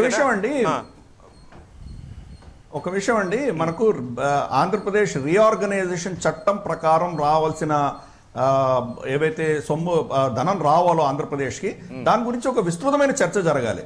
అది ఒక బడ్జెట్కి మాత్రమే సంబంధించినటువంటి విషయం కాదు. అది సెంట్రల్ గవర్నమెంట్ నుంచి రాష్ట్ర ప్రభుత్వానికి ఎంత రావాలి, ఎందుకు రాలేదు, దాని వెనకాల కారణాలు, ఇవన్నీ ఎంత వచ్చాయి, ఇవన్నీ కూడా సపరేట్ చర్చ. అది ప్రతి బడ్జెట్లో దాని గురించి మాట్లాడడం అనేది మనకు కనిపించదు. మనకు ఇప్పుడు 7 ఏళ్లలో ఇది కొత్త చర్చ ఏం కాదు. అది ప్రతి సంవత్సరం కూడా దానికి డెవల్యూషన్ గురించి మాట్లాడుతున్నారు. కేంద్ర ప్రభుత్వం తీసుకున్న స్టాండ్ ఏంటంటే స్పెషల్ కేటగిరీ స్టేటస్ అన్నది మేము ఆంధ్రప్రదేశ్ ఇవ్వము అని వాళ్ళు ఒక డెసిషన్ తీసుకున్నారు. ఎప్పుడైతే మనకు జిఎస్టీలోకి వెళ్ళామో, అలాగే మనకు నీతి ఆయోగ్ వచ్చిన తర్వాత ప్లానింగ్ కమిషన్ కాకుండా మార్పులు, కీలకమైన మార్పులు చేసిన తర్వాత ఆ కేటగరైజేషనే లేదు మా దగ్గర, తీసేసామని వాళ్ళు అన్నారు. కానీ ఫ్లోర్ ఆఫ్ ద పార్లమెంట్ లో ప్రధానమంత్రి ప్రామిస్ ఇచ్చారు కాబట్టి మాకు హక్కు ఉన్నది అని ఆంధ్రప్రదేశ్ నేతృత్వం కూడా చెప్తున్నది. ఈ రెండింటి మధ్యలో చర్చలో మనకి ఈ రోజు ఇమ్మీడియట్ గా మనకు సొల్యూషన్ వచ్చేదేం కాదు. కానీ బడ్జెట్ అలొకేషన్ లో చేయకుండా ఆ పెద్ద ప్రామిస్లు నార్మల్ సినారియోలో అయ్యే అవకాశం ఉందా? ఓ బడ్జెట్ లో పోలవరాన్ని ప్రస్తావించారు, దానికి తగ్గట్టుగానే నిధులు అడపా ఇస్తూనే ఉన్నారు. అలా ఎందుకు మిగిలిన వాటిని అడ్రస్ చేయట్లేదు రీఆర్గనైజేషన్ యాక్ట్ లో మనకు రావాల్సిన వాటి గురించి అనేది? డెఫినెట్ గా అంటే ఒక స్టేట్ స్పెసిఫిక్ గా కాకపోయినా కానీ కూడా ఈ నదుల అనుసంధానం తీసుకుందాము, లేదా 2050కి మనకు 50% దేశంలో అర్బన్ పాపులేషన్ పెరగబోతున్నది, 50% అర్బన్ సిటీస్లో ఉండబోతున్నారు, దానికి సంబంధించిన ప్లానింగ్ ఇప్పటి నుంచి చేస్తున్నాము అన్నప్పుడు డెఫినెట్గా ఆంధ్రప్రదేశ్కు తెలంగాణకు కూడా అది వర్తిస్తుంది. ఎందుకంటే ఇక్కడ కూడా అర్బనైజేషన్ విపరీతంగా జరుగుతున్నది. విశాఖపట్నం కావచ్చు, విజయవాడ కావచ్చు, కర్నూలు కావచ్చు, నెల్లూరు కావచ్చు, ఇటువంటి పెద్ద పెద్ద పట్టణాలు, తిరుపతి, వీటన్నిటికి సంబంధించి పాపులేషన్ పెరుగుదల అనేది ఉండబోతున్నది. అక్కడ కావాల్సిన మెట్రోలు కావచ్చు, అక్కడ కావాల్సిన water management, drainage system, waste disposal, వీటి అన్నిటికి సంబంధించి ఒక కూలంకషంగా మేము మాట్లాడబోతున్నాము. వచ్చే 25 సంవత్సరాలకు సంబంధించిన ప్లానింగ్ వేస్తున్నామని ఆవిడ చెప్పినప్పుడు ఆంధ్రప్రదేశ్ కావచ్చు, తెలంగాణ కావచ్చు, ఇవి కూడా లబ్ధి చెందబోతున్నాయి. కానీ ఇక్కడ నిజంగా వీళ్ళ సంక్షేమ పథకాల్లో అది ఫ్రీ ఇస్తాం, ఇది ఫ్రీ ఇస్తాం అని చెప్పి ఎప్పుడైతే వీళ్ళు ఆస్తులు పెంచుకోకుండా ప్రజలకు ఫ్రీగా ధనాన్ని డిస్ట్రిబ్యూట్ చేయడం అన్నది ఎప్పుడైతే చేస్తున్నారో అప్పుడు అప్పుల ఊబిలో కూలిపోయి ఉన్నాయి. కాబట్టి దాని గురించి మనం ప్రశ్నించాలి. అదే అన్నిటికంటే చాలా పెద్ద విషయం. మనకు రాష్ట్ర ప్రభుత్వాల్లో ఉన్నటువంటి ఇన్ఎఫిషియన్సీ అన్నది మన దేశ ప్రగతిని అది కుంటుపడుస్తున్నదని నేను భావిస్తున్నాను. ఈ రెండు అనుసంధానమే పనిచేస్తే కానీ మనకు దాని సక్సెస్ అన్నది రాదు. అగ్రికల్చర్ అన్నది స్టేట్ సబ్జెక్ట్, దాని ఓన్లీ ఇంటర్ స్టేట్ మార్కెటింగ్ మాత్రమే అది కంకరెంట్ సబ్జెక్ట్లో ఉన్నది. అగ్రికల్చర్ స్టేట్ సబ్జెక్ట్ అయినప్పుడు అయినా కానీ మనం సెంట్రల్ గవర్నమెంట్ తిట్టడం అన్నది ఎంత మాత్రం అది కరెక్ట్. అది ఈ రాష్ట్రాలకు సంబంధించి వీళ్ళు ఏం చేస్తున్నారని మనం చూడాలి. అలాగే మనకు పెట్రోలియం ప్రోడక్ట్స్ వచ్చేసరికి పక్క రాష్ట్రం కర్ణాటకలో మనకు 10 రూపాయలు తక్కువ ఉంటున్నాయి. అట్నుంచి ఇంటర్ స్టేట్ వచ్చేవాళ్ళు అక్కడికి వెళ్ళి డీజిల్ నింపుకొని, పెట్రోల్ నింపుకొని మన రాష్ట్రానికి వస్తున్నారు. దాని గురించి మనం ఎందుకు దాన్ని ప్రశ్నించట్లేదు? ఇవన్నీ చూస్తే కనుక స్టేట్ గవర్నమెంట్స్ చేస్తున్నటువంటి తప్పిదాలను కూడా మన సెంట్రల్ గవర్నమెంట్ ఖాతాలో వేయడం అనేది ఒక విధంగా తప్పు. సెంట్రల్ గవర్నమెంట్ అన్ని 100% కరెక్ట్గా చేస్తుంటే తప్పకుండా దాంట్లో లోపాలు ఉంటాయి, దాంట్లో కూడా ఏదో కొద్ద గొప్ప తప్పులన్నా ఉండి తీరుతాయి. ఏ ప్రభుత్వం కూడా 100% కరెక్ట్గా చేయలేదు. ఇప్పుడు ఉన్నటువంటి పరిస్థితి ఏంటంటే మనం రాష్ట్రాల మధ్యలో కాంపిటీషన్ కంటే కూడా మన దేశానికి వస్తున్న విపత్కరమైన పరిస్థితి గురించి మనం ఆలోచన చేయాలి. ఈరోజు చైనాలో సంక్షోభం కావచ్చు, అలాగే యుక్రెయిన్లో జరుగుతున్న ఉద్రిక్త పరిస్థితులు కావచ్చు, ఇవన్నీ దృష్ట్యా మనకు చమురు ధరలు $100 పైబడి వెళ్ళబోయేటువంటి ప్రమాదం మనకు ఉన్నది. $20 దాకా వెళ్తుంది. అవన్నీ వద్దని ఎవరు అనరు, అలా అని చెప్పేసి అవన్నీ వద్దని ఎవరు అనరు. అలా అని చెప్పేసి ఇప్పుడు సీఎం కేసీఆర్ చాలా స్పష్టంగా వివక్ష కనిపిస్తుంది, కక్షపూరితంగా ఉన్నారు తెలంగాణ మీద అనే ధోరణితో మాట్లాడుతున్నారు. అందుకు రిఫ్లెక్ట్ అయ్యేట్టుగా ఈ బడ్జెట్ కూడా కనిపిస్తుంది. ఈ నేపథ్యంలోనే అలా మాట్లాడారని చెప్పేసి అనుకుంటున్నాను. ఒక చిన్న బ్రేక్ కావాలి నాకు గిరిధర్ గారు. బ్రేక్ తర్వాత ఒక చిన్న బ్రేక్ తీసుకుందాం. బ్రేక్ తర్వాత చర్చను కంటిన్యూ చేద్దాం. చూస్తూనే ఉండండి. TV9 రూపాయలు కేటాయించారు. అలాగే గిరిజన యూనివర్సిటీకి సంబంధించి ఏపీ తెలంగాణలోని గిరిజన వర్సిటీలకు సంబంధించి కూడా గ్రాంట్ వచ్చింది. అదెంత వచ్చింది కూడా చూద్దాం. 40 కోట్ల రూపాయలు కేటాయించింది. అంటే ఓవరాల్గా దేశం మొత్తం మీద ఇచ్చిన బైఫర్కేషన్ బ్రేకప్లో భాగంగా 40 కోట్లు 2 రాష్ట్రాలకి కలిపి గిరిజన యూనివర్సిటీకి వచ్చింది. ఈ గిరిజన స్పెషల్ యూనివర్సిటీ కావాలని తెలంగాణ కూడా అభ్యర్థిస్తూ వస్తోంది. దానికి సంబంధించి మరి 2020 బేసిస్ మీద ఇచ్చారా, ఆ బ్రేకప్ ఈ 2 రాష్ట్రాలకు ఎలా ఉందో తెలియదు. 50 కోట్లు మాత్రం ఏపీలోని సెంట్రల్ యూనివర్సిటీకి వచ్చినట్టుగా తెలుస్తోంది. సో ఇప్పుడు గత బడ్జెట్లో లాగా మొత్తం ఈ రాష్ట్రానికి ఎంత ఇచ్చినాము, ఆ రాష్ట్రానికి ఎంత ఇచ్చినాము, ఈ ప్రాజెక్ట్ ఆ ప్రాజెక్ట్ అని స్ప్లిటప్ ఇవ్వడం లేదు. ఎందుకంటే గతంలో ఏంటంటే వీటిని కేవలం ఎన్నికల కోసం వాడేటువంటి వాళ్ళు. మా ప్రభుత్వం అట్లా కాదు, ఎన్నికలతో సంబంధం లేకుండా, ఎన్నికలతో నిమిత్తం లేకుండా ఈ ఒక్క బడ్జెట్ లోను 5 రాష్ట్రాలకు సంబంధించి ఏమి చెప్పకపోతే దాన్ని మీరు ఇప్పుడు ఎంతలా హైలైట్ చేస్తున్నారు? ఎప్పుడైనా కాదు, ఎప్పుడైనా అంతే. ఎప్పుడైనా ఏ బడ్జెట్ లో కూడా ఎన్నికలు ఉన్నప్పుడు బడ్జెట్ లో సంబంధించి ఎన్నికలకు సంబంధించిన రాష్ట్రాలకు సాప్స్ ఇస్తూనే వచ్చారు. మేము ఏ బడ్జెట్ లో కూడా మేము సాప్స్ ఇచ్చేటువంటి ఒక ప్రయత్నం చేయలేదు. కాబట్టి ఈరోజు ఎకానమీ ఇంత అద్భుతంగా ముందుకెళ్తా ఉన్నది. 2 సంవత్సరాలు కరోనా ఉందండి. 2 సంవత్సరాలు కరోనా ఉన్నా కూడా ఈరోజు దేశంలో ఆహార ధాన్యాల కొరత కానీ, యూరియా కొరత కానీ, కెమికల్స్ కొరత కానీ ఏ కొరత లేకుండా సాఫీగా ముందుకెళ్తుందంటే అద్భుతమైనటువంటి ఒక విజన్తో కూడుకున్నటువంటి బడ్జెట్లను ప్రవేశపెట్టడం, పాలసీని తయారు చేయడమే, ఇంకా వేరే ఏం లేదు. ఈరోజు మీరు అనేక దేశాల్లో, పెద్ద పెద్ద దేశాల్లో కూడా ఆహార ధాన్యాల కొరత ఉంది, యూరియా కొరత ఉంది, అనేక ఇబ్బందులు పాలవుతా ఉన్నారు. కానీ మన దేశంలో అట్లా లేదు కదా. ఇక బ్యాక్ టు మన తులసిరెడ్డి గారు ఏం చెప్తున్నారు? అప్పులు చేసినలు, మీరు అప్పులు చేయలేదా? మేము ఒక్కరమే చేసినామా? అప్పులు వర్సెస్ జీడిపి చూడాలి. నేను అదే చెప్తున్నా. సేమ్ టైం డిజిటల్ కరెన్సీ ఒకవేళ ఆదాయం సంపాదిస్తే డిజిటల్ కరెన్సీ ద్వారా అందులో ఎంత శాతం ట్యాక్స్ రూపంలో కట్ చేస్తారన్నది ప్రస్తావించారు. డిజిటల్ రూపీ తేబోతోంది ఆర్బీఐ. బ్లాక్ చైన్ టెక్నాలజీ తోటి ఈ డిజిటల్ రూపీ తేబోతోంది. ఈ డిజిటల్ రూపీ మన మామూలు రూపాయి బలపడడానికి అనుగుణంగా మరింత సమర్థవంతంగా ఈ డిజిటల్ రూపీని తీసుకురాబోతున్నామని చెప్పారు. గత కొద్ది రోజులుగా ఈ డిజిటల్ రూపీకి సంబంధించి ప్రస్తావన వస్తూనే ఉంది. అయితే దాన్ని బడ్జెట్లో ప్రస్తావించారు. ఈ ఇయర్లోనే ఈ ఫినాన్షియల్ ఇయర్లోనే ఆ డిజిటల్ రూపీని తీసుకురాబోతున్నామని చెప్తున్నారు. అలానే డిజిటల్ కరెన్సీపై, క్రిప్టో కరెన్సీపై ఒకవేళ లాభం పొందితే ఆ లాభంలో 30% అంటే 100 రూపాయల లాభం వస్తే 30 రూపాయలు గవర్నమెంట్ ట్యాక్స్ రూపంలో తీసేసుకుంటుంది, 70 రూపాయలు మాత్రమే మీ అకౌంట్లో పడతాయి. సో తద్వారా డిజిటల్ కరెన్సీ వైపు వెళ్లేవాళ్ళు, అంటే క్రిప్టో కరెన్సీ వైపు వెళ్లే వాళ్ళకి అడ్డుకట్ట వేయాలని చెప్పి ప్రభుత్వం భావిస్తుంది.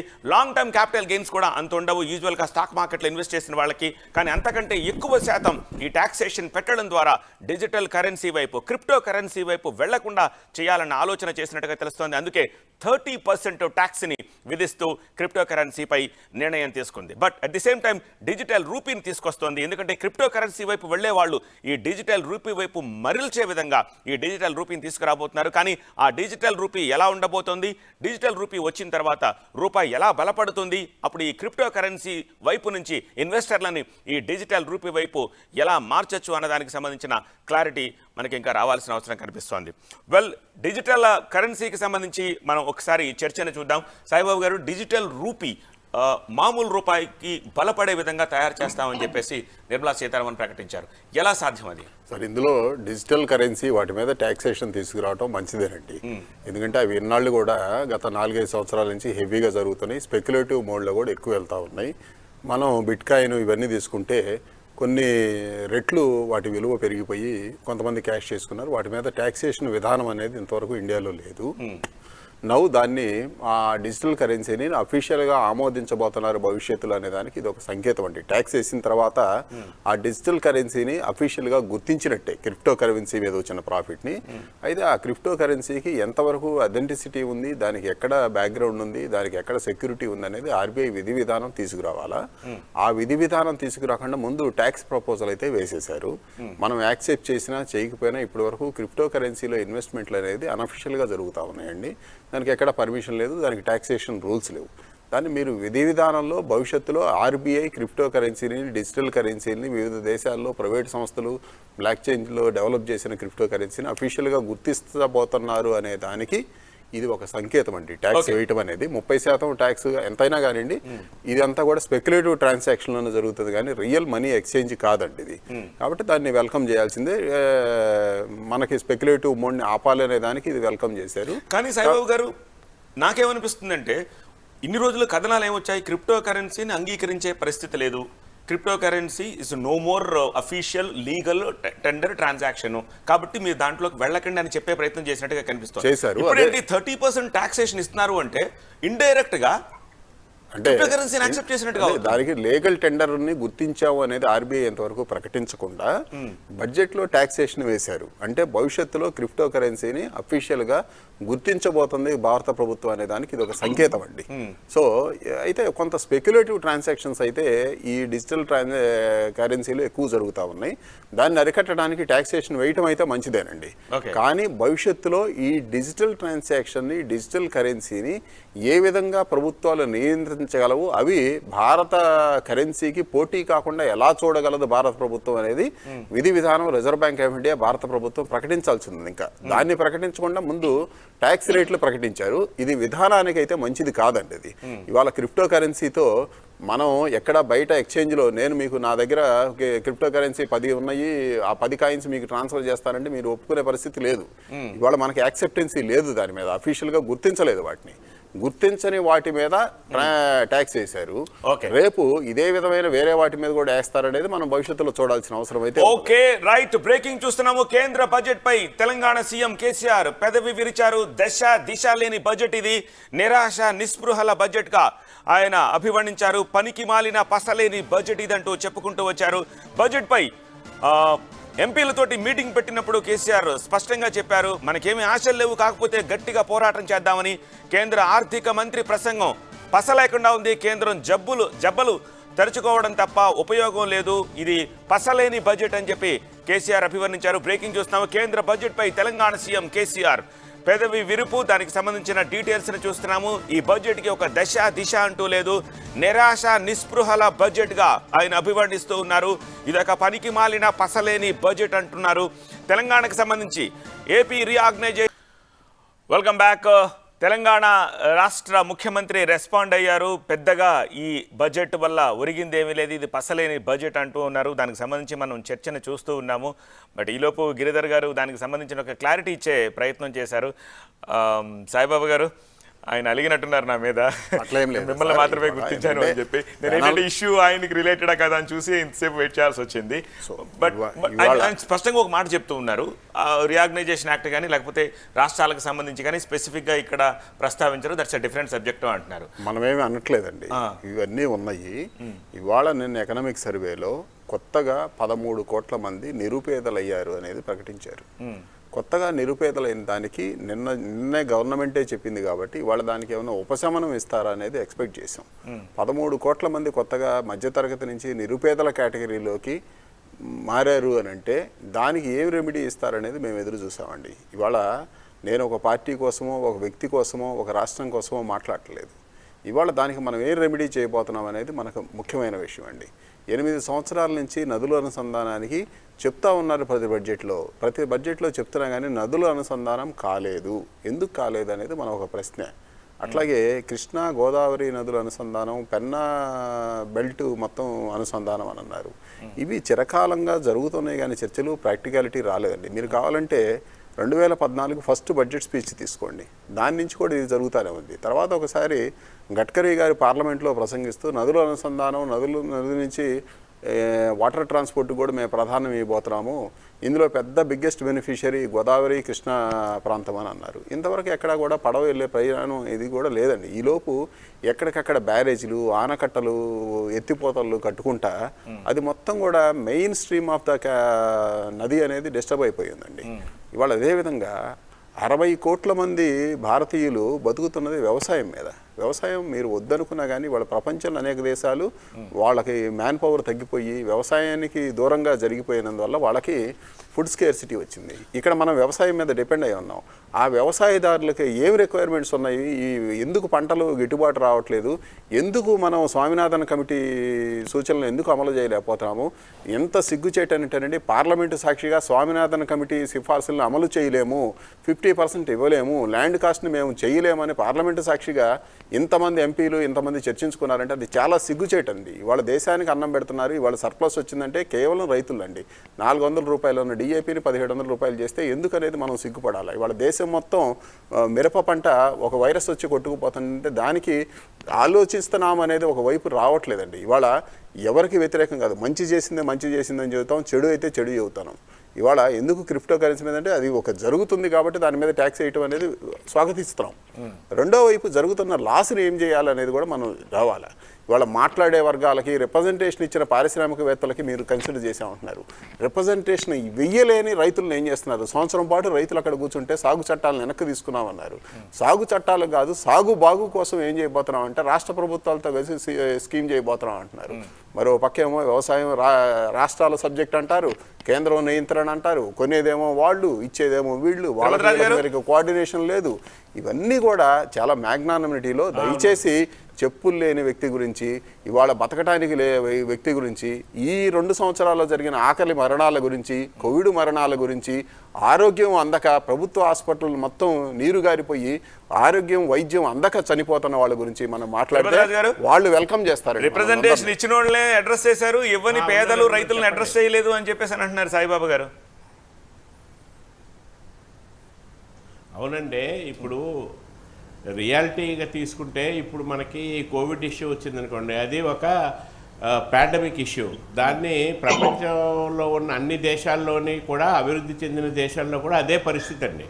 వాళ్ళు అక్కడేమి రెస్క్యూ చేయలేకపోయారు, దానికి మెడిసిన్ లేదు, కాపాడలేకపోయారు. ఈరోజు ఆర్థికంగా ఆ సమస్యతోటి చాలామంది నష్టపోయినటువంటి వాళ్ళు, సైకలాజికల్గా కుటుంబ సభ్యులు పోగొట్టుకున్నటువంటి వాళ్ళు, వీళ్ళందరూ కూడా ఈరోజు మోడీ గారు వాళ్ళని ఏదో సంజాయించడం కోసమని ఏదో మనము ఒక స్కీమ్ పెట్టి హాస్పిటల్స్, ఇప్పుడు ఇలాంటి పాండమిక్స్ వచ్చినప్పుడు ఇన్ఫ్రాస్ట్రక్చర్ డెవలప్మెంట్ చేసుకోవాలని ప్రభుత్వం నిర్ణయించుకుందండి. కాబట్టి అవన్నీ జరిగిపోయినాయి. ఇదే సమస్య మనకి ఎప్పుడైతే లాస్ట్ సెకండ్ వేవ్ కోవిడ్ వచ్చినప్పుడు కనుక గవర్నమెంట్ కనుక యాక్షన్ తీసుకోకుండా, అలాగే 1,00,000 కోట్ల రూపాయల నిధులు స్మాల్ స్కేల్ ఇండస్ట్రీ కనుక ఇవ్వకుండా ఉంటే ఈరోజు సగం పైన ఇండస్ట్రీస్ మూసేసేవారు, ఇంకా ఎంప్లాయ్మెంట్ విపరీతంగా పెరిగిపోయేదండి. ఇది మన చేతుల్లో కంట్రోల్ లేనటువంటి సమస్య వచ్చినప్పుడు కొంత నష్టం జరగటం అన్నది సహజం. సో దానికి 1 సంవత్సరం పాటు గవర్నమెంట్ ఇప్పుడు మళ్ళీ దాన్ని ఈ ఎమర్జెన్సీ క్రెడిట్ గ్యారంటీ స్కీమ్లో అందరికీ వర్కింగ్ క్యాపిటల్ లిమిట్స్ ఎన్హాన్స్ చేయటము, దానికి మళ్ళీ మీరు సెక్యూరిటీ ఇవ్వకుండా బ్యాంకులు తనంతట తానే ఇచ్చిన ఇన్సిడెంట్లు అండి ఇండస్ట్రీస్కి. ఏమి సంతకాలు లేకుండా మీకు ఇంత లిమిట్ వాడేవు, నువ్వు ఇంత వాడుకొని వాళ్ళు ట్రాన్స్ఫర్ చేసి ఇవన్నీ చేసిన మొలాన్న ఆర్థిక పరిస్థితి తిరిగి పుంజుకోగలిగిందండి. అది కనుక ఆ రోజు చేయకుండా ఉండుంటే ఈ రోజు ఎంఎస్ఎంఈ సెక్టర్ ఎగ్జిస్టెన్స్ చాలా కష్టమైపోయిందండి. ఇవన్నీ కొన్ని కార్యక్రమాలు జరుగుతూనే ఉన్నాయి. ఈ పాండమిక్ ఇష్యూలో మనం ఫేస్ చేయవలసిన సిచ్యువేషన్స్ ఉన్నాయి. ఇవన్నీ కూడా మనం స్కోప్లోకి తీసుకోవాలి తప్ప అవన్నీ కన్సిడర్ చేయటం వల్లనే ఈరోజు ఈ స్థాయికి ఎదిగామండి. ఇప్పుడు దీనికి సంబంధించి ఇంకా ఫ్యూచర్లో రేపొద్దున ఇలాంటి ఇష్యూస్ వస్తే ఎదుర్కోవడానికి కూడా ఇన్ఫ్రాస్ట్రక్చర్ బిల్డప్ చేయడం కోసం చేయడం జరిగింది. రాజుగారు ఇక్కడ పారిశ్రామిక రంగానికి ఇచ్చినందుకు దానికి ఎవరూ ఇదే అంటలేదండి. వాళ్ళు ఏంటంటే మీరు పారిశ్రామిక రంగానికి ఇచ్చిన వెసులుబాటుని వ్యవసాయదారుడికి ఎందుకు ఇవ్వలేదు, అదే ఎమర్జెన్సీ లైన్ ఆఫ్ క్రెడిట్ వ్యవసాయదారుడికి ఎందుకు ఇవ్వలేదు, వ్యవసాయాన్ని ఎందుకు పట్టించుకోలేకపోయాము, ఆ లైన్ ఆఫ్ క్రెడిట్ని వాళ్ళకి పెంచితే ఇవాళ మనం 2 సంవత్సరాల్లో తీసుకోండి, వ్యవసాయ రంగానికి ఇచ్చిన బ్యాంకులు ఇచ్చిన అప్పులు తగ్గిపోయినాయి. ఎందుకు తగ్గాల్సిన అవసరం వచ్చింది, ఎందుకు తగ్గించుకుంటా ఉన్నారు? ఇది కేంద్ర ప్రభుత్వంలో ఇచ్చిన సపోర్ట్ తక్కువ, అట్లాగే మీరు వాళ్ళు ఇంట్రెస్ట్ సబ్వెన్షన్ ఇచ్చిన అమౌంట్ కూడా తగ్గిపోయింది. ఎందుకు తగ్గిపోవాల్సి వచ్చింది? ఇవాళ ఆ పారిశ్రామిక రంగానికి ఇచ్చిన రాయితీలని వీటిని వ్యవసాయానికి కూడా ఇస్తే 60 కోట్ల మంది వ్యవసాయం మీద బతుకుతూ ఉన్నారండి. వాళ్ళని కూడా మనం కన్సిడర్ చేయాలా? వాళ్ళకి ఇవ్వండి, వాళ్ళని కూడా కన్సిడర్ చేస్తేనే ఈ దేశం బాగుండేదని మేము చెబుతున్నాం. ఇవాళ మీకు ఇచ్చిన దానికి లేకపోతే మీకు చేయబోయిన దానికి ఎవరు వ్యతిరేకించట్లేదు. ఇవాళ రైతులను కూడా పట్టించుకోండి అనే పరిస్థితిలో మాట్లాడుతున్నాం. తులసిరెడ్డి గారు తిరుపతి రాజు గారు అంటున్నారు ఒక 25 years టార్గెట్గా భవిష్యత్తును దృష్టిలో పెట్టుకుని బడ్జెట్ని రూపొందించామంటున్నారు. సాయిబాబా అంటున్నారు 8 ఏళ్ల క్రితం బడ్జెట్లో ప్రస్తావించిన వాటిని ఇప్పటివరకు ఏం అడ్రస్ చేయాలి, నదుల అనుసంధానం ఇవాళ కొత్తగా చేసింది కాదు, 8 years నుంచి ఏం చేశారు, ఇప్పుడు అనుసంధానం గురించి మాట్లాడుతున్నారు, డిపిఆర్ రెడీ చేశామని చెప్పేసి అని అంటున్నారు. అంటే టార్గెట్ పెట్టుకుంటే చేసేది ఏమి లేదా, ఇవాళ ఏదైనా ప్రకటించి దాన్ని వదిలేస్తుందా ఇప్పుడు ఈ గవర్నమెంట్ ఈ బడ్జెట్లో? అమ్మకు అన్నం పెట్టని ప్రబుద్ధుడు పిన్నమ్మకు బంగారు గాజులు చేస్తానంట. అమ్మకు అన్నం పెట్టని ప్రబుద్ధుడు కొడుకు పిన్నమ్మకు బంగారు గాజులు చేస్తానట్టుంది మోడీ గారి ప్రభుత్వ ఇలా బడ్జెట్ ప్రసంగం అంతా. ఇక్కడ ఆంధ్రప్రదేశ్ పునర్వ్యవస్థీకరణ చట్టాన్ని ఇంప్లిమెంట్ చేయాలంటే అగైన్ మళ్ళా బడ్జెట్ ద్వారా చేయాల్సిందే. దానికేం సెపరేట్ గా వచ్చేసి సెపరేట్ బడ్జెట్ పెట్టరు. ఈ బడ్జెట్ లోనే ఇప్పుడు సెంట్రల్ యూనివర్సిటీకి ఒక 40 కోట్లు ఇచ్చారు. ఆ విధంగా ఆంధ్రప్రదేశ్ పునర్వ్యవస్థీకరణ చట్టం ఇంప్లిమెంట్ కావాలంటే త్రూ బడ్జెట్ కావాలా? ఇది గిరిధర్ గారు ఒప్పుకోవట్లేదు కదా. గిరిధర్ గారు ఇది ఒక స్పెషల్ సబ్జెక్టు, దీన్ని సెపరేట్ గా చూడాలి. సెపరేట్ వచ్చేసి ఆంధ్రప్రదేశ్ పునర్వ్యవస్థీకరణ చట్టం కోసం వచ్చి సెపరేట్ బడ్జెట్ పెడతారు అనుకుంటే ఏమన్నా ఉన్న రైల్వే బడ్జెట్ తీసేసి కలిపేశారు దీంట్లో పెట్టాల్సిందే. ఇక్కడ రాష్ట్ర విభజన సందర్భంగా హైదరాబాద్ నగరం తెలంగాణకు పోయింది కాబట్టి ఆ మేరకు కాంపెన్సేషన్ కోసం ఆంధ్రప్రదేశ్ కు ఆ రోజు 3 వరాలు ఇవ్వడం జరిగింది.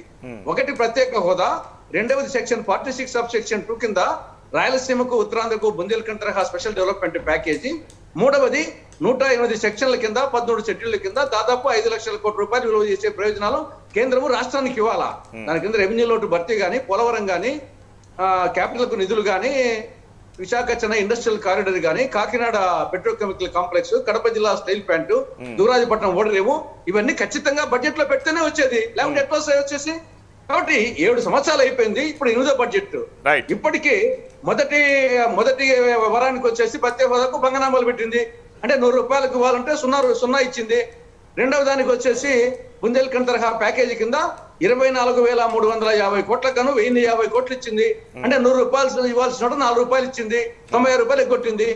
మిగతా దానికి 5 లక్షల కోట్ల రూపాయలకు గాను 25,000 కోట్లు ఇచ్చింది. అంటే 100 రూపాయలు ఇవ్వాల్సిన 2 రూపాయలు ఇచ్చింది. అంటే ఎత్తిపోయిందా, ఐపీ పెట్టిందా ఈ భారత ప్రభుత్వము? ఒకదానికేమో 100కి 0, ఒకదానికేమో 100కి 4 రూపాయలు, ఒకదానికేమో 100కి 2 రూపాయలు.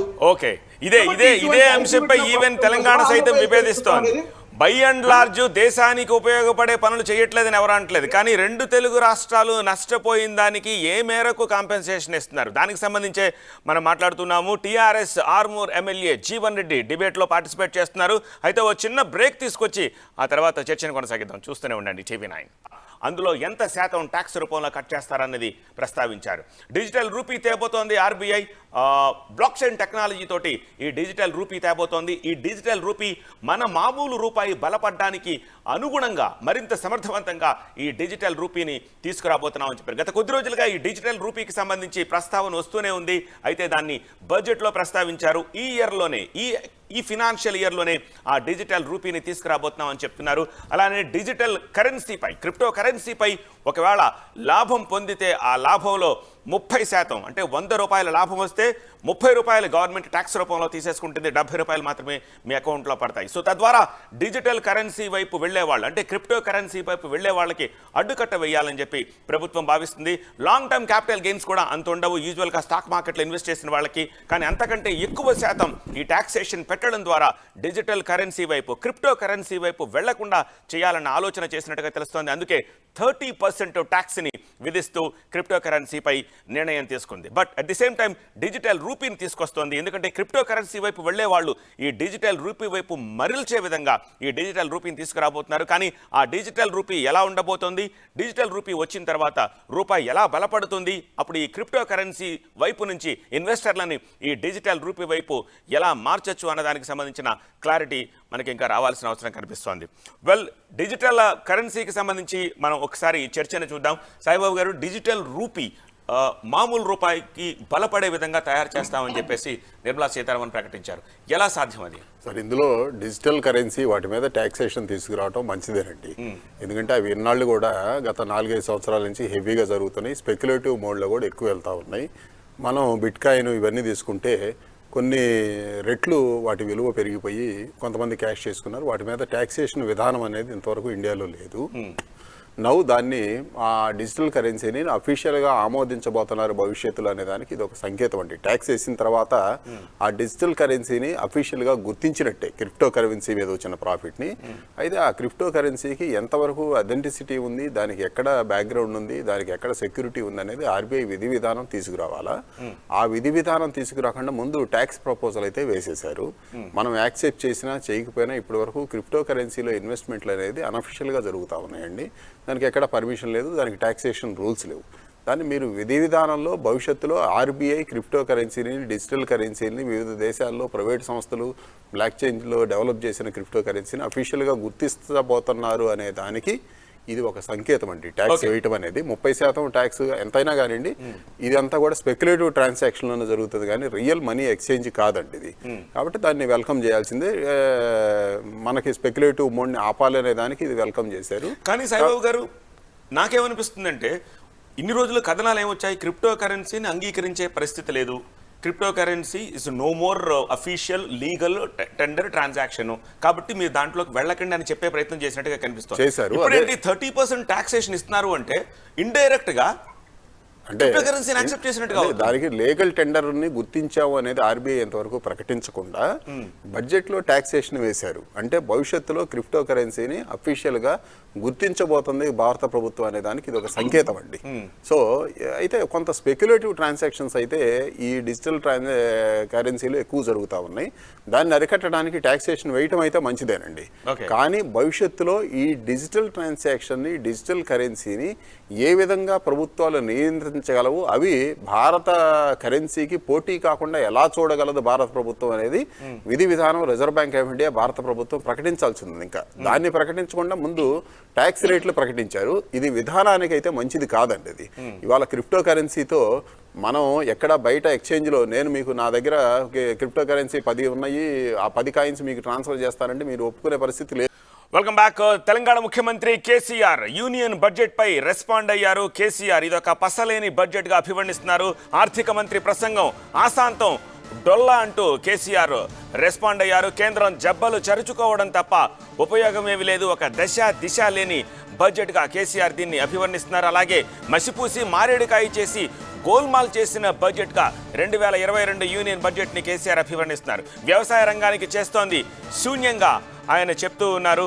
సో ఓవరాల్గా ఈ బడ్జెట్ నిరాశపరిచింది అన్ని వర్గాల్ని అని చెప్పి కేసీఆర్ రెస్పాండ్ అవుతూ ఉన్నారు. ఇప్పటిదాకా చర్చలో పాల్గొన్న తులసిరెడ్డి గారికి, సాయిబాబా గారికి, అలానే తిరుపతి రాజు గారికి థ్యాంక్ యూ వెరీ మచ్.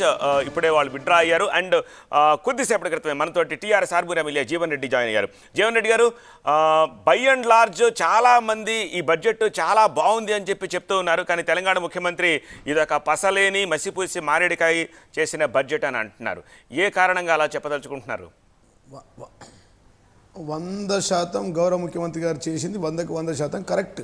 వారు చెప్పిన స్టేట్మెంట్ కామెంట్ వారు అన్నారు చాలా స్పష్టంగా, భారతదేశం వ్యవసాయ ఆధారిత ప్రాంతం. సత్య గారు, భారతదేశం వ్యవసాయం మీద ఆధారపడ్డ ప్రాంతం. 70% ప్రజలు దానిపైన ఉంటారు. ప్రతినిత్యం అన్నం పెట్టే రైతులకు సున్నం పెట్టింది. రైతుల కోసం ఏం ప్రకటించారు ఈ బడ్జెట్లో? ఎక్కడ లేదు. డైరెక్ట్ ఇండైరెక్ట్గా ప్రత్యేకంగా తెలంగాణ ప్రాంతం అయితే 85 నుంచి 90% రైతులు వ్యవసాయం మీద ఆధారపడ్డారు. అట్లాంటి ఈ బడ్జెట్లో రైతులకు చుక్కెదురైంది. అన్నం పెట్టిన వాళ్ళకు సున్నం పెట్టిర్రు. దక్షిణాదిన ఈ దేశాన్ని నడిపే రాష్ట్రాల్లో 4 రాష్ట్రాల్లో ఒక రాష్ట్రం దక్షిణాది ప్రాంతం నుంచి తెలంగాణ. ఇక్కడ రాష్ట్రంలో దోచిన నిధులను దేశానికి వంచి పెడుతూ ఉన్నారు. ఎలక్షన్ ఎక్కడుంటే అక్కడ ప్యాకేజీలు, తర్వాత ప్యాకప్లు. ఇదేం పద్ధతి అండి? రావాల్సిన అంశాలు ఏమి లేవు. విభజన చట్టంలోని అంశాలు ఏమి లేవు. కాజీపేట బయ్యారం ఎక్కడో పోయింది. బొగ్గు ఈ ప్రాంతంలో డబ్బులు ఇచ్చినటువంటి బొగ్గు గనులను అమ్మడానికి టెండర్ వేస్తూ ఉన్నారు. బయ్యారం ఏమో ఇవ్వరు. ఏ ప్రజలకు, పేద బడుగు బలైన వర్గాలను, బీసీ ఎస్టీ మైనార్టీ ప్రజలకు ఏం లేవు. వారికి జీరో. కాబట్టే ఒక జీరో బడ్జెట్ ఇది. మసిబూసి మాయ చేసిన గోల్మాల్ బడ్జెట్. ఇట్లాంటి దౌర్భాగ్యమైన బడ్జెట్ ఉంటుందని ఎవరు అనుకోలేరు. ఇన్ఫ్రాస్ట్రక్చర్ దేశమంతా కరోనాతో అల్లకల్లోలం అయితే ఏదైతే హెల్త్ మీద పెట్టాల్సింది ఇన్ఫ్రాస్ట్రక్చర్ ప్రపంచ దేశాలు అమెరికా, లండన్, చైనా అభివృద్ధి చెందిన దేశాలు గడిచిన 2 ఏళ్ల నుంచి హెల్త్ ఇన్ఫ్రాస్ట్రక్చర్ డెవలప్మెంట్ మీద పెడతా ఉన్నారు. హెల్త్ కూడా జీరో ఉంది. గుండు సున్నా బడ్జెట్. అంటే నేనేమంటున్నా, ఏ వర్గానికి లాభం చేశారు మీరు? నిరుద్యోగులకు ఏం చేశారు? ఉద్యోగస్తులకు ఏం చేశారు? ఎవరికి ఏం చేశారు? వ్యవసాయ ఆధారిత ప్రాంతం 70% రైతులకు ఏం చేశారు? ఒకరోజు ఎవరైనా అన్నం పెడితే అన్నదాత సుఖీభవ అంటారు.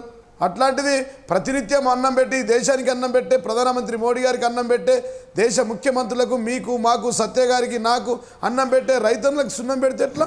8 సంవత్సరాల నుంచి బెల్లం పెడతా ఉన్నారు. రాకేష్ రెడ్డి గారు, తేలుకు పెత్తనం ఇస్తే తెల్లందాకా ఉట్టినట్టున్నది జీవన్ రెడ్డి గారు వ్యవహారం. పాడిందే పాడి నవల పాడవడం అనేది ఆయనకు అలవాటు. చెప్పిందే మళ్ళీ చెప్తా ఉంటాడు. నేను అనేది ఏంటంటే, హెల్త్కు జీరో అని మీరు ఎట్లా చెప్తారు? అగ్రికల్చర్కు జీరో అని ఎట్లా చెప్తారు? మీరు అలొకేషన్స్ ఉన్నాయా? అలొకేషన్స్ బేస్డ్గా మాట్లాడాలి, ఊరికేనే మాట్లాడద్దు. ఈరోజు అగ్రికల్చర్కి సంబంధించి రాష్ట్రాలకు ఇచ్చిన డబ్బు ఎంత? రాష్ట్రాలకు ఎందుకు ఇవ్వలేదు డబ్బులు? అన్ని రాష్ట్రాలకే ఇస్తున్నది. నేనేమంటున్నా అంటే మొత్తం అమౌంట్ రాష్ట్రాలకే వస్తుంది. దేశం అంటే ఏంటి? రాష్ట్రాలు కదా. దేశం అంటే ప్రజలు కదా. దేశం అంటే రాష్ట్రాలు కదా. అది అర్థం కాకపోతే ఎట్లా అండి? జీవన్ రెడ్డి గారు, ఈరోజు 39 లక్షల కోట్ల రూపాయల బడ్జెట్ పెడితే ప్రతి రూపాయి ఈరోజు రాష్ట్రాల్లో ఉన్నటువంటి ప్రజలకే పోతుంది అంతే. కానీ ప్రత్యేకంగా మీరు తెలంగాణకి ఏమి ఇచ్చారు, ప్రత్యేకంగా పంజాబ్కి ఏమి ఇచ్చారు, హర్యానాకి ఏమి ఇచ్చారు, అది కాదు. బడ్జెట్ అనేది ఈరోజు ఒక అంటే అన్ని రాష్ట్రాలకు సంబంధించినటువంటి బడ్జెట్గా చూడాలి తప్ప నాకేమిచ్చిండు నీకేమిచ్చిండు అనేది కాదు. మీలాగా మేము ఇష్టం వచ్చినట్టుగా జీవన్ రెడ్డి గారు తెలంగాణ అని చెప్పి చెప్పట్లేదు. ఓవరాల్ గా రైతులకు ఏమి ఇచ్చారు, ఓవరాల్ గా హెల్త్ కి ఏమి ఇచ్చారని ఆయన ప్రశ్నిస్తారు. నీళ్ళ గిన్నెలో చందమామని చూపెట్టి ఇక చందమామని తీసుకోవాలని చెప్పేలాగా వాళ్ళ బడ్జెట్ ఉంటది. మాది అలా ఉండదు. మాది వాస్తవిక ధోరణితో ఉంటది. ఈ రోజు ఇన్ఫ్రాస్ట్రక్చర్ మేము డబ్బులు పెట్టినాం. అరే మేము చెప్తున్నాం కదా. ఇప్పుడు తెలంగాణ రైతులకు ఏమి ఇచ్చారు, పంజాబ్ రైతులకు ఏమి ఇచ్చారు, ఉత్తరప్రదేశ్ ఏమి ఇచ్చారు? మీరు ధాన్యాన్ని కొనుగోలు చేయమన్నారు. మేము ధాన్యం కొనుగోలుకే 2,39,000 కోట్ల రూపాయలు మేము ఖర్చు పెడతా ఉన్నాము. మేము ఖర్చు పెడతా ఉన్నాం. కిసాన్ సమ్మాన్ యోజన కింద ఖర్చు పెడతా ఉన్నాం. ఫసల్ బీమా యోజన కింద ఖర్చు పెడతా ఉన్నాము. సాయిల్ హెల్త్ కార్డు కింద పెడతా ఉన్నాము. ఇన్పుట్ సబ్సిడీ కింద పెడతా ఉన్నాము. టూల్ సబ్సిడీ కింద మేము డబ్బులు ఖర్చు పెడతా ఉన్నాము. దాన్ని మీరు ఎందుకు గుర్తించారని నేను అడుగుతా ఉన్నాను. దానికి సంబంధించి మాట్లాడారు. ఈరోజు క్రాప్ డ్రోన్స్ తీసుకొచ్చిన మొట్టమొదటిసారి మేము ఇంటర్లింకింగ్ ఆఫ్ రివర్స్ గురించి మేము మాట్లాడుతూ ఉన్నాము. మీరేం మాట్లాడుతున్నారు? మీరు రుణమాఫీ గురించి బడ్జెట్లో పెడతారు, దాన్ని అమలు చేయరు. సాయిల్ హెల్త్ కార్డు గురించి ప్రస్తావించరు. ఫసల్ బీమా యోజనలో మీ వాటాను మీరు చెల్లించరు. డ్రిప్ ఇరిగేషన్ లో ఈ రోజు సబ్సిడీని బంద్ చేసిండ్రు. ఇంట్రెస్ట్ సబ్సిడీని మీరు చెల్లించరు. మీరు అగ్రికల్చర్ నుంచి మాట్లాడుతున్నారు. సత్య గారు చెప్పండి జీవన్ రెడ్డి గారు. సత్య గారు చెప్పండి. 28 ఈ దేశంలో 18 బీజేపీ పాలిత ప్రాంతాల్లో బీజేపీ ఉంది, 18 రాష్ట్రాల్లో. మేము ఇక్కడున్నాం. రైతుల కోసం 3,75,000 కోట్లు ఇచ్చాం. కాళేశ్వరం ప్రాజెక్టుకు 1,20,000 కోట్లు ఖర్చు పెట్టాం. 50,000 కోట్ల రూపాయలు రైతు బంధుతో డైరెక్ట్ ఇచ్చాం. 3,75,000 కోట్ల రూపాయలు స్ప్లిట్ అప్ చెప్పండి. 3,75,000 కోట్ల రూపాయలు స్ప్లిట్ అప్ చెప్పు విను మీరు చెప్పండి. చెప్పండి రుణమాఫీ ఎందుకు చేయలేదు ఇప్పటి వరకు? మీరు హామీ ఇచ్చిందా లేదా? నేను అడిగేదానికి మీరు సమాధానం చెప్పండి. ఫసల్ బీమా యోజనలో మీ యొక్క వాటా ఎందుకు చెల్లించడం లేదు? వడ్డీ రాయితీలో మీ యొక్క వాటా ఎందుకు చెల్లించడం లేదు? సాయిల్ హెల్త్ కార్డు మీరు ఎందుకు అమలు చేయడం లేదు? చెప్తారా? ఆయన చెప్తున్నారు కదా. చెప్పండి జీవన్ రెడ్డి గారు చెప్పండి. ఇప్పుడు మేమేం అమలు చేయలేమో దయించి రాకేష్ రెడ్డి గారు అరగంట టైం ఇవ్వండి, చెప్పండి. మేమేమి ఇచ్చామో మేము చెప్తా. సత్య గారు మాకు అవకాశం ఇవ్వండి. మాట్లాడమంటే మాట్లాడతా. చెప్పండి సత్య గారు మీరు చెప్పండి. మాట్లాడాలా? 1,20,000 కోట్లు కాళేశ్వరం మీరు కౌంట్ చేయండి. Now you are the accountant, you are not the anchor. మీరు కౌంట్ చేయండి. 1,20,000 కోట్ల రూపాయలు కాళేశ్వరం ప్రాజెక్ట్ ఖర్చు పెట్టాం. 50,000 కోట్ల రూపాయలు 50,156 కోట్లు రైతు బంధు ఇచ్చాం. 41,670 కోట్ల రూపాయలు విద్యుత్ సబ్సిడీ ఇచ్చాం. 24 గంటలు క్వాలిటీ కరెంటు, కన్వర్టర్ లేరు, ఇన్వర్టర్ లేరు, ట్రాన్స్ఫార్మర్ ఫెయిల్ కానిటువంటి కరెంటుని ఇచ్చిండు. 41,000 కోట్లు ఎంత అయింది సార్? 1,20,000, 1,60,000, 50,000 కోట్లు రైతు బంధు, 2,10,000. మిగతా దాదాపుగా 17,670 కోట్ల రైతు రుణమాఫీ చేశాం. 2,45,000 కోట్లు, 3,500 కోట్ల రూపాయలు రైతు బీమా ఇన్సూరెన్స్ కింద ఇచ్చాం, ఇన్సూరెన్స్ కింద కట్టాం. అంతకుముందు రైతు రుణమాఫీలో 17,570 కోట్లకు గాను మళ్ళీ ఒక 4,670 కోట్లు యాడ్ అయిపోయాయి. ఇంకా ఇది కాకుండా మిషన్ కాకతీయ కింద 32,670 కోట్లు రైతులకు ఇచ్చాం. అదిగాక ఇరిగేషన్ ప్రాజెక్టుల ద్వారా, లిఫ్ట్ల ద్వారా 12,000 చిన్న నీటిపారుదల కోసం లిఫ్టులు. ఇప్పుడు సపోజ్ ఆర్మూర్ నియోజకవర్గంలో ఫతేపూర్ లిఫ్ట్ ఏదైతే ఉందో, ఫతేపూర్, పిప్రి, చేపూర్ లిఫ్ట్ 180 కోట్లు ఎట్లు ఇచ్చామో అట్లాంటి పనులకు 15,000 కోట్లు ఇచ్చాం. ఇన్ని పథకాలు ఇది కేవలం రైతుల కోసం ఇస్తున్నాం. రైతుల కుటుంబాలకు కూడా 56 లక్షల మంది వృద్ధులు, వికలాంగులకు, వితంతులకు పింఛన్లు వస్తే ఎక్కువ మంది రైతులే ఉన్నారు. అక్కడ కూడా 62 లక్షల మంది రైతులకు రైతు బంధు ఇస్తూ ఉన్నాం. 3 లక్షల కోట్లు ఇక్కడ వచ్చినాయి నేరుగా, సీదా 3 లక్షల కోట్లు. ఇవి కాక అభివృద్ధి, సంక్షేమం, కళ్యాణ లక్ష్మి రైతుల కుటుంబాలకు పోతూ ఉంది. ఆ పింఛన్లు వృద్ధులకు, బీడీ కార్మికులు ఈ దేశంలో 28 రాష్ట్రాలు ఎక్కర్లేదు, ఒక్క తెలంగాణలో తప్ప. బీజేపీ పాలిత రాష్ట్రాలు ఎక్కడనుందా ఈ పథకాలు? ఎక్కడనే అట్లాంటిది అయ్యా. ఎవరైనా ఒకరోజు అన్నం పెడితే అన్నదాత సుఖీభావ్ అంటారు రాకేష్ రెడ్డి గారు, గొప్ప మోడీ గారు. రైతే జై జవాన్ జై కిసాన్ అంటారు. ఎలక్షన్ అయిపోగానే నై కిసాన్ అయిపోతుంది, అయిపోతుంది. ఎన్నికలు రాగానే జై కిసాన్. దానికోసమే కదా పంజాబ్ లో రైతులు నరేంద్ర మోడీ గారు ఆపారు కదా, వరి రైతులు. ఉత్తరప్రదేశ్ లో మిర్చి రైతులు ఆపారు కదా. ఆర్మూర్లో పసుపు రైతులు మీ ఎంపీ గారిని పసుపు బోర్డు మీద బాండ్ పేపర్ రాసి ఇచ్చిందని అడిగారు కదా రాకేష్ గారు. మీరు వేగంగా చెప్పకండి. మేము అడుగుతుంది రైతులు 70%, మైనార్టీలు 12% ఉన్నారు.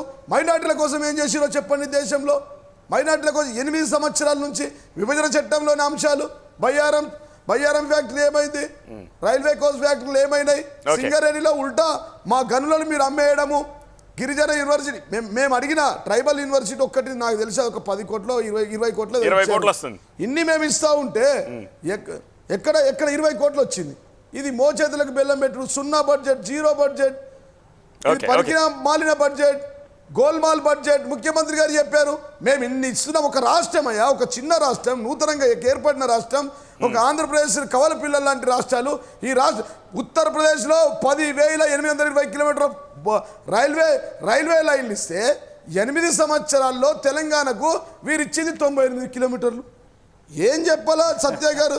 చెప్పుకుంటే నిజంగా చెప్పాలంటే కళ్ళంటి దుఃఖం వస్తూ ఉంది. కాబట్టి మీ ఎంపీలకు నేను చెప్తా ఉన్నా, ఈ టూరిస్ట్ ఎంపీ కిషన్ రెడ్డి గారు, బండి సంజయ్ గారు, అరవింద్ గారు, స్వయం బాబురావు గారు, మీరు ఇక్కడ ఎయిర్పోర్ట్ నుంచి అక్కడే ఉండాలా. మీకు ఢిల్లీలో ఉంచుతాం, మిమ్మల్ని గ్రామాన నిలదీస్తాం ప్రజాస్వామ్యబద్ధంగా. మీరు నిధులు రాకపోతే అలొకేషన్స్ లేరనగా రాకేష్ రెడ్డి గారు మంచి మాట చెప్పారు. మళ్ళీ మాట్లాడి అలొకేషన్ చేయండి, రైతుల కోసం చేయండి, పేదల కోసం చేయండి, 2 కోట్ల ఉద్యోగాలు వచ్చే విధంగా చేయండి. సెల్లర్స్ పార్టీగా ఉండకండి, అమ్మకం పార్టీగా ఆపాలండి. జీవన్ రెడ్డి గారికి సైరన్ ఆపాలి. మీరు వినాలి, మీరు 3 లక్షల కోట్ల రూపాయలు అన్నారు కదా, దాంట్లో 1,20,000 కోట్ల రూపాయలు కాళేశ్వరం అన్నాడు. అసలు కాళేశ్వరం 1,20,000 కోట్ల రూపాయలకి ఎట్లా పెరిగింది, దాని ఎస్టిమేట్ ఎట్లా పెరిగింది, దాంట్లో ఎంత కమిషన్ తీసుకున్నారు, కేంద్రం ఇచ్చినటువంటి నిధులు కాకపోతే రాష్ట్రం ఎట్లా నడుస్తుందండి? వాళ్ళు జీతాలు ఇవ్వలేనటువంటి పరిస్థితిలో ఉన్నారు. దాన్ని అర్థం చేసుకోవాలి. ఇప్పుడు మా ఎంపీలను టూరిస్ట్ ఎంపీలు అన్నారు. వీళ్ళ ముఖ్యమంత్రి ఒక యాక్టర్. మొన్ననే చెప్పింది జీవన్ రెడ్డి గారు, హాలీవుడ్ కంటే బాలీవుడ్ కంటే టాలీవుడ్ కంటే ఆ హీరోల కంటే ఎక్కువ మంది అభిమానులు మా ముఖ్యమంత్రి ఉన్నారు. మీ ముఖ్యమంత్రి అద్భుతంగా యాక్టింగ్ చేస్తున్నాడు అంటే అభిమానులు ఉన్నారు. మంచి actor, there is no doubt about it. అరే ఇప్పుడు జీవన్ రెడ్డి గారు ఆస్థాన కవి కంటే అధ్వానం అయిపోయింది జీవన్ రెడ్డి గారి పరిస్థితి. అరే జీవన్ రెడ్డి గారు, మీరు భజన ఆపండి. కేసీఆర్ భజన ఆపి ఆర్మూరుకి ఇచ్చినటువంటి హామీల గురించి మాట్లాడితే ఆర్మూరు ప్రజలు సంతోషిస్తారు. ఆర్మూరులో 2 సార్లు గెలిచినాం, మీ ఓని రమ్మని మీ ఎంపీని ఎడమ చేత్తో నోడిచ్చి పంపిస్తా రమ్మని చెప్పి అరవింద్ సవాల్ విసిరింది కదా. ఇప్పుడు నేను ఒకటే చెప్తున్నాను సత్య గారు, ఇప్పుడు రాజకీయాలంటే ప్రజాసేవ లేదు, రాజకీయాలంటే కుస్తీలు పట్టడమే అయితే తప్పకుండా నువ్వు కుస్తీకి రావాలి మీ అరవింద్ గారితో. కుస్తీలో ఎవరు గెలుస్తారో చూద్దాం. రాజకీయాలంటే ప్రజాసేవ, రాళ్లు పట్టుకొని రప్పలు పట్టుకొని రాడ్లు పట్టుకొని గుండాయిజం చేసేది కాదు. టీఆర్ఎస్ పార్టీ అంటే తెలంగాణ రాష్ట్ర సమితినా లేకపోతే తెలంగాణ రౌడీల సమితి తేల్చండి ఫస్ట్. మీరు రాడ్లు పట్టుకొని హైదరాబాద్ పంపి మీరు ఏం మాట్లాడతారు నాకు అర్థం కాదు. జీవన్ రెడ్డి గారు మీ యొక్క మాటలు చూస్తుంటే ఆర్మూర్లో మా ఆర్మూర్ కమలదనం ఏ స్థాయిలో మీకు చుక్కలు చూపెడుతుందో అర్థమైతా ఉన్నది. 100 అయినా 100, 150 అయినా ఆర్మూర్లో కాషాయ సబ్జెక్ట్ కే వస్తున్నా నేను, సబ్జెక్ట్ కే వస్తున్నా. 3 లక్షల కోట్ల రూపాయల అసలు స్ప్లిట్ అప్ వాళ్ళు ఇవ్వలేరు. ఎందుకంటే నేనేం చెప్తున్నా అంటే మొత్తం 7 సంవత్సరాల్లో తెలంగాణ రాష్ట్రానికి జాతీయ రైతుల కోసం ఏం చేసినావో చెప్పు, కరెంటులో నీ వాటా ఏందో చెప్పు, విద్యా వైద్యంలో నీ వాటా ఏందో చెప్పు, తెలంగాణ కోసం లేకుండా చేసింది మేము. ఈ రోజు మేము కిసాన్ సమ్మాన్ యోజన మేము ఇస్తున్నాము, ఫుడ్ పార్క్స్ మేము ఇస్తున్నాము, ఎఫ్పిఓస్ మేము తీసుకొచ్చి ఏం చేసిందో చూడండి సార్ ఒక్కసారి. ఏం చేశారు? ప్రభాకర్ కొత్త చూపించండి సార్. ఏం చేశారు చెప్పండి, చెప్పండి, చూస్తున్నాం. మీరు చెప్పండి, ఏంటిది అది మీరు చెప్పండి, క్రిస్పీగా చెప్పండి. ఆర్థిక వ్యవస్థను బీజేపీకి వేసిన ఒక్క ఓటు ఏం చేసిందో చూడండి ప్రజలారా. ఆర్థిక వ్యవస్థను నాశనం చేసింది, నిరుద్యోగం పెంచింది, ఆకలి చావులను పెంచింది, నోట్లు రద్దు చేసింది, జీఎస్టీతో చిన్న వ్యాపారుల జీవితం ఖరాబ్ చేసింది, లేకుండా చేసింది, ఆర్థిక నేరస్తుల పత్రాలు మాయం చేసింది, కార్పొరేట్ శక్తులకు ఓడిగల చేసింది, అమ్మేసింది, ఎల్ఐసిని అమ్మేసింది, రైల్వే స్టేషన్ భారత పెట్రోలియం అమ్మకం, షిప్పింగ్ కంటైనర్ అమ్మకం, జీవన్ రెడ్డి గారు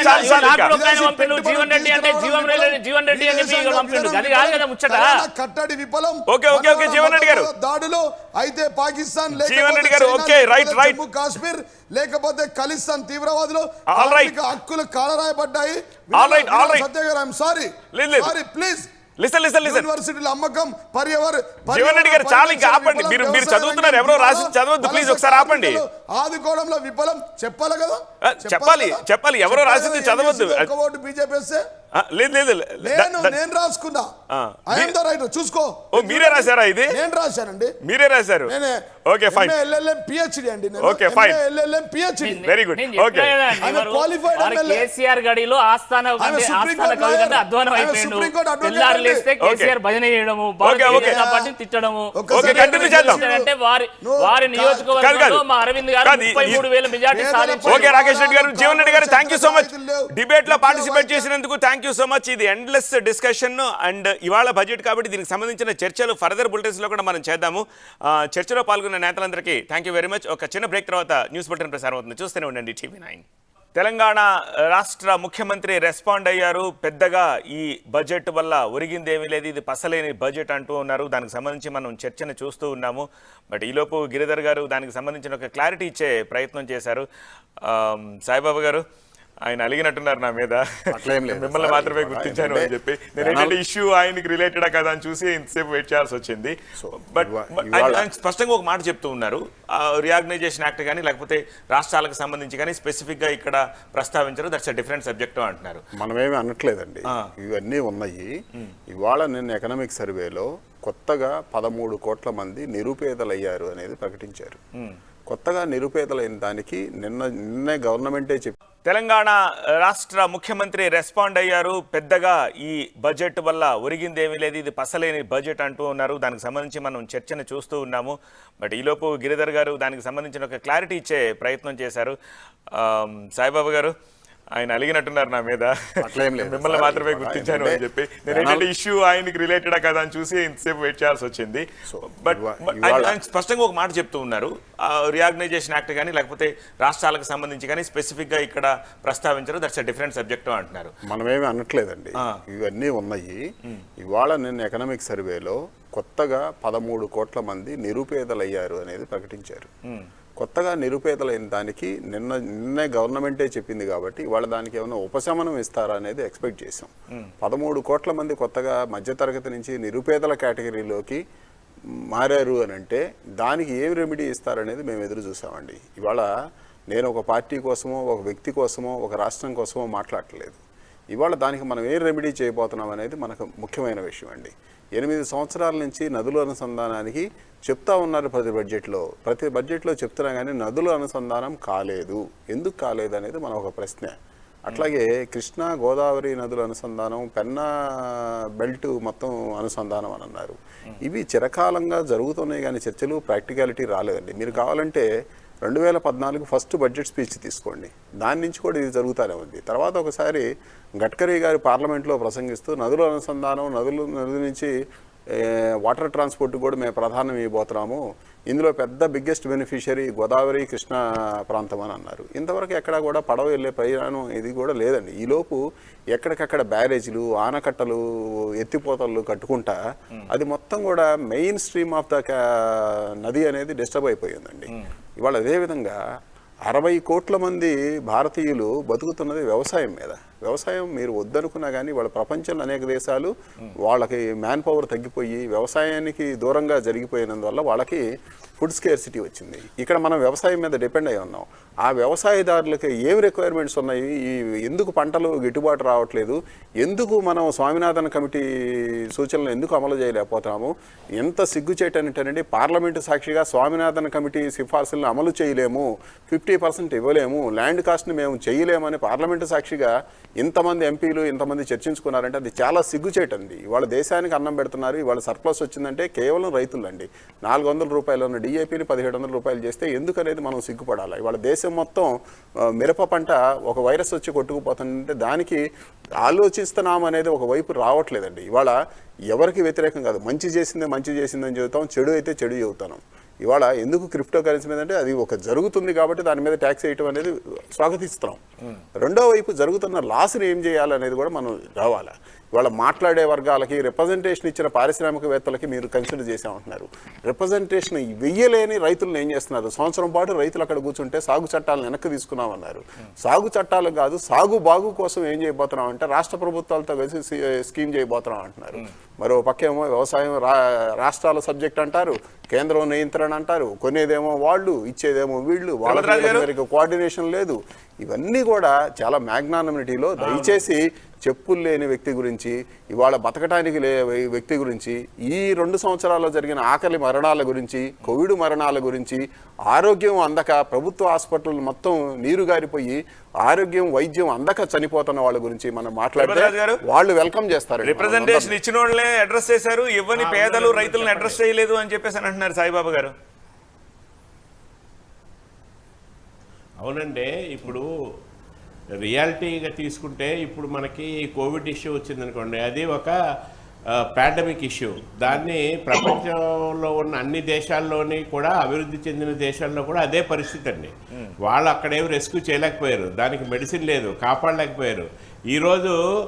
ఈరోజు ఆర్థికంగా ఆ సమస్యతోటి చాలామంది నష్టపోయినటువంటి వాళ్ళు, సైకలాజికల్గా కుటుంబ సభ్యులు పోగొట్టుకున్నటువంటి వాళ్ళు, వీళ్ళందరూ కూడా ఈరోజు మోడీ గారు వాళ్ళని ఏదో సంజాయించడం కోసమని ఏదో మనము ఒక స్కీమ్ పెట్టి హాస్పిటల్స్, ఇప్పుడు ఇలాంటి పాండమిక్స్ వచ్చినప్పుడు ఇన్ఫ్రాస్ట్రక్చర్ డెవలప్మెంట్ చేసుకోవాలని ప్రభుత్వం నిర్ణయించుకుందండి. కాబట్టి అవన్నీ జరిగిపోయినాయి. ఇదే సమస్య మనకి ఎప్పుడైతే లాస్ట్ సెకండ్ వేవ్ కోవిడ్ వచ్చినప్పుడు కనుక గవర్నమెంట్ కనుక యాక్షన్ తీసుకోకుండా, అలాగే 1,00,000 కోట్ల రూపాయల నిధులు స్మాల్ స్కేల్ ఇండస్ట్రీ కనుక ఇవ్వకుండా ఉంటే ఈరోజు సగం పైన ఇండస్ట్రీస్ మూసేసేవారు, ఇంకా ఎంప్లాయ్మెంట్ విపరీతంగా పెరిగిపోయిందండి. ఇది మన చేతుల్లో కంట్రోల్ లేనటువంటి సమస్య వచ్చినప్పుడు కొంత నష్టం జరగటం అన్నది సహజం.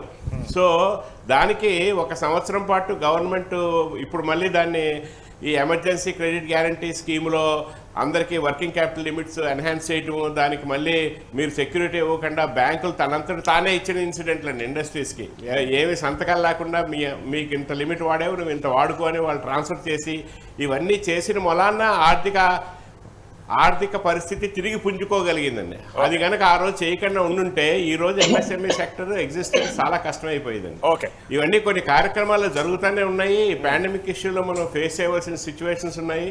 ఇవన్నీ కూడా మన స్కోప్లోకి తీసుకోవాలి తప్ప అవన్నీ కన్సిడర్ చేయటం వల్లనే ఈ రోజు ఈ స్థాయికి ఎదిగేవండి. ఇప్పుడు దీనికి సంబంధించి ఇంకా ఫ్యూచర్ లో రేపొద్దున ఇలాంటి ఇష్యూస్ వస్తే ఎదుర్కోవడానికి కూడా ఇన్ఫ్రాస్ట్రక్చర్ బిల్డప్ చేయడం కోసం చేయడం జరిగింది. రాజుగారు ఇక్కడ పారిశ్రామిక రంగానికి ఇచ్చినందుకు దానికి ఎవరూ ఇదే అనట్లేదండి. వాళ్ళు ఏంటంటే మీరు పారిశ్రామిక రంగానికి ఇచ్చిన వెసులుబాటుని వ్యవసాయదారుడికి ఎందుకు ఇవ్వలేదు, అదే ఎమర్జెన్సీ లైన్ ఆఫ్ క్రెడిట్ వ్యవసాయదారుడికి ఎందుకు ఇవ్వలేదు, వ్యవసాయాన్ని ఎందుకు పట్టించుకోలేకపోయాము, ఆ లైన్ ఆఫ్ క్రెడిట్ని వాళ్ళకి పెంచితే ఇవాళ మనం 2 సంవత్సరాల్లో తీసుకోండి, వ్యవసాయ రంగానికి ఇచ్చిన బ్యాంకులు ఇచ్చిన అప్పులు తగ్గిపోయినాయి. ఎందుకు తగ్గాల్సిన అవసరం వచ్చింది, ఎందుకు తగ్గించుకుంటా ఉన్నారు? ఇది కేంద్ర ప్రభుత్వంలో ఇచ్చే సపోర్ట్ తక్కువ, అట్లాగే మీరు వాళ్ళు ఇంట్రెస్ట్ సబ్వెన్షన్ ఇచ్చిన అమౌంట్ కూడా తగ్గిపోయింది. ఎందుకు తగ్గిపోవాల్సి వచ్చింది? ఇవాళ ఆ పారిశ్రామిక రంగానికి ఇచ్చిన రాయితీలని వీటిని వ్యవసాయానికి కూడా ఇస్తే 60 కోట్ల మంది వ్యవసాయం మీద బతుకుతూ ఉన్నారండి. వాళ్ళని కూడా మనం కన్సిడర్ చేయాలా? వాళ్ళకి ఇవ్వండి, వాళ్ళని కూడా కన్సిడర్ చేస్తేనే ఈ దేశం బాగుండేదని మేము చెబుతున్నాం. ఇవాళ మీకు ఇచ్చిన దానికి లేకపోతే మీకు చేయబోయిన దానికి ఎవరు వ్యతిరేకించట్లేదు. ఇవాళ రైతులను కూడా పట్టించుకోండి అనే పరిస్థితిలో మాట్లాడుతున్నాం. తులసిరెడ్డి గారు తిరుపతి రాజు గారు అంటున్నారు ఒక 25 years టార్గెట్ గా భవిష్యత్తును దృష్టిలో పెట్టుకుని బడ్జెట్ ని రూపొందించామంటున్నారు. సాయిబాబా అంటున్నారు 8 ఏళ్ల క్రితం బడ్జెట్ లో ప్రస్తావించిన వాటిని ఇప్పటి వరకు ఏం అడ్రస్ చేయాలి, నదుల అనుసంధానం ఇవాళ కొత్తగా చేసింది కాదు, 8 years నుంచి ఏం చేశారు, ఇప్పుడు అనుసంధానం గురించి మాట్లాడుతున్నారు, డిపిఆర్ రెడీ చేశామని చెప్పేసి అని అంటున్నారు. అంటే టార్గెట్ పెట్టుకుంటే చేసేదేం లేదా, ఇవాళ ఏదైనా ప్రకటించి దాన్ని వదిలేస్తుందా ఇప్పుడు ఈ గవర్నమెంట్ ఈ బడ్జెట్లో?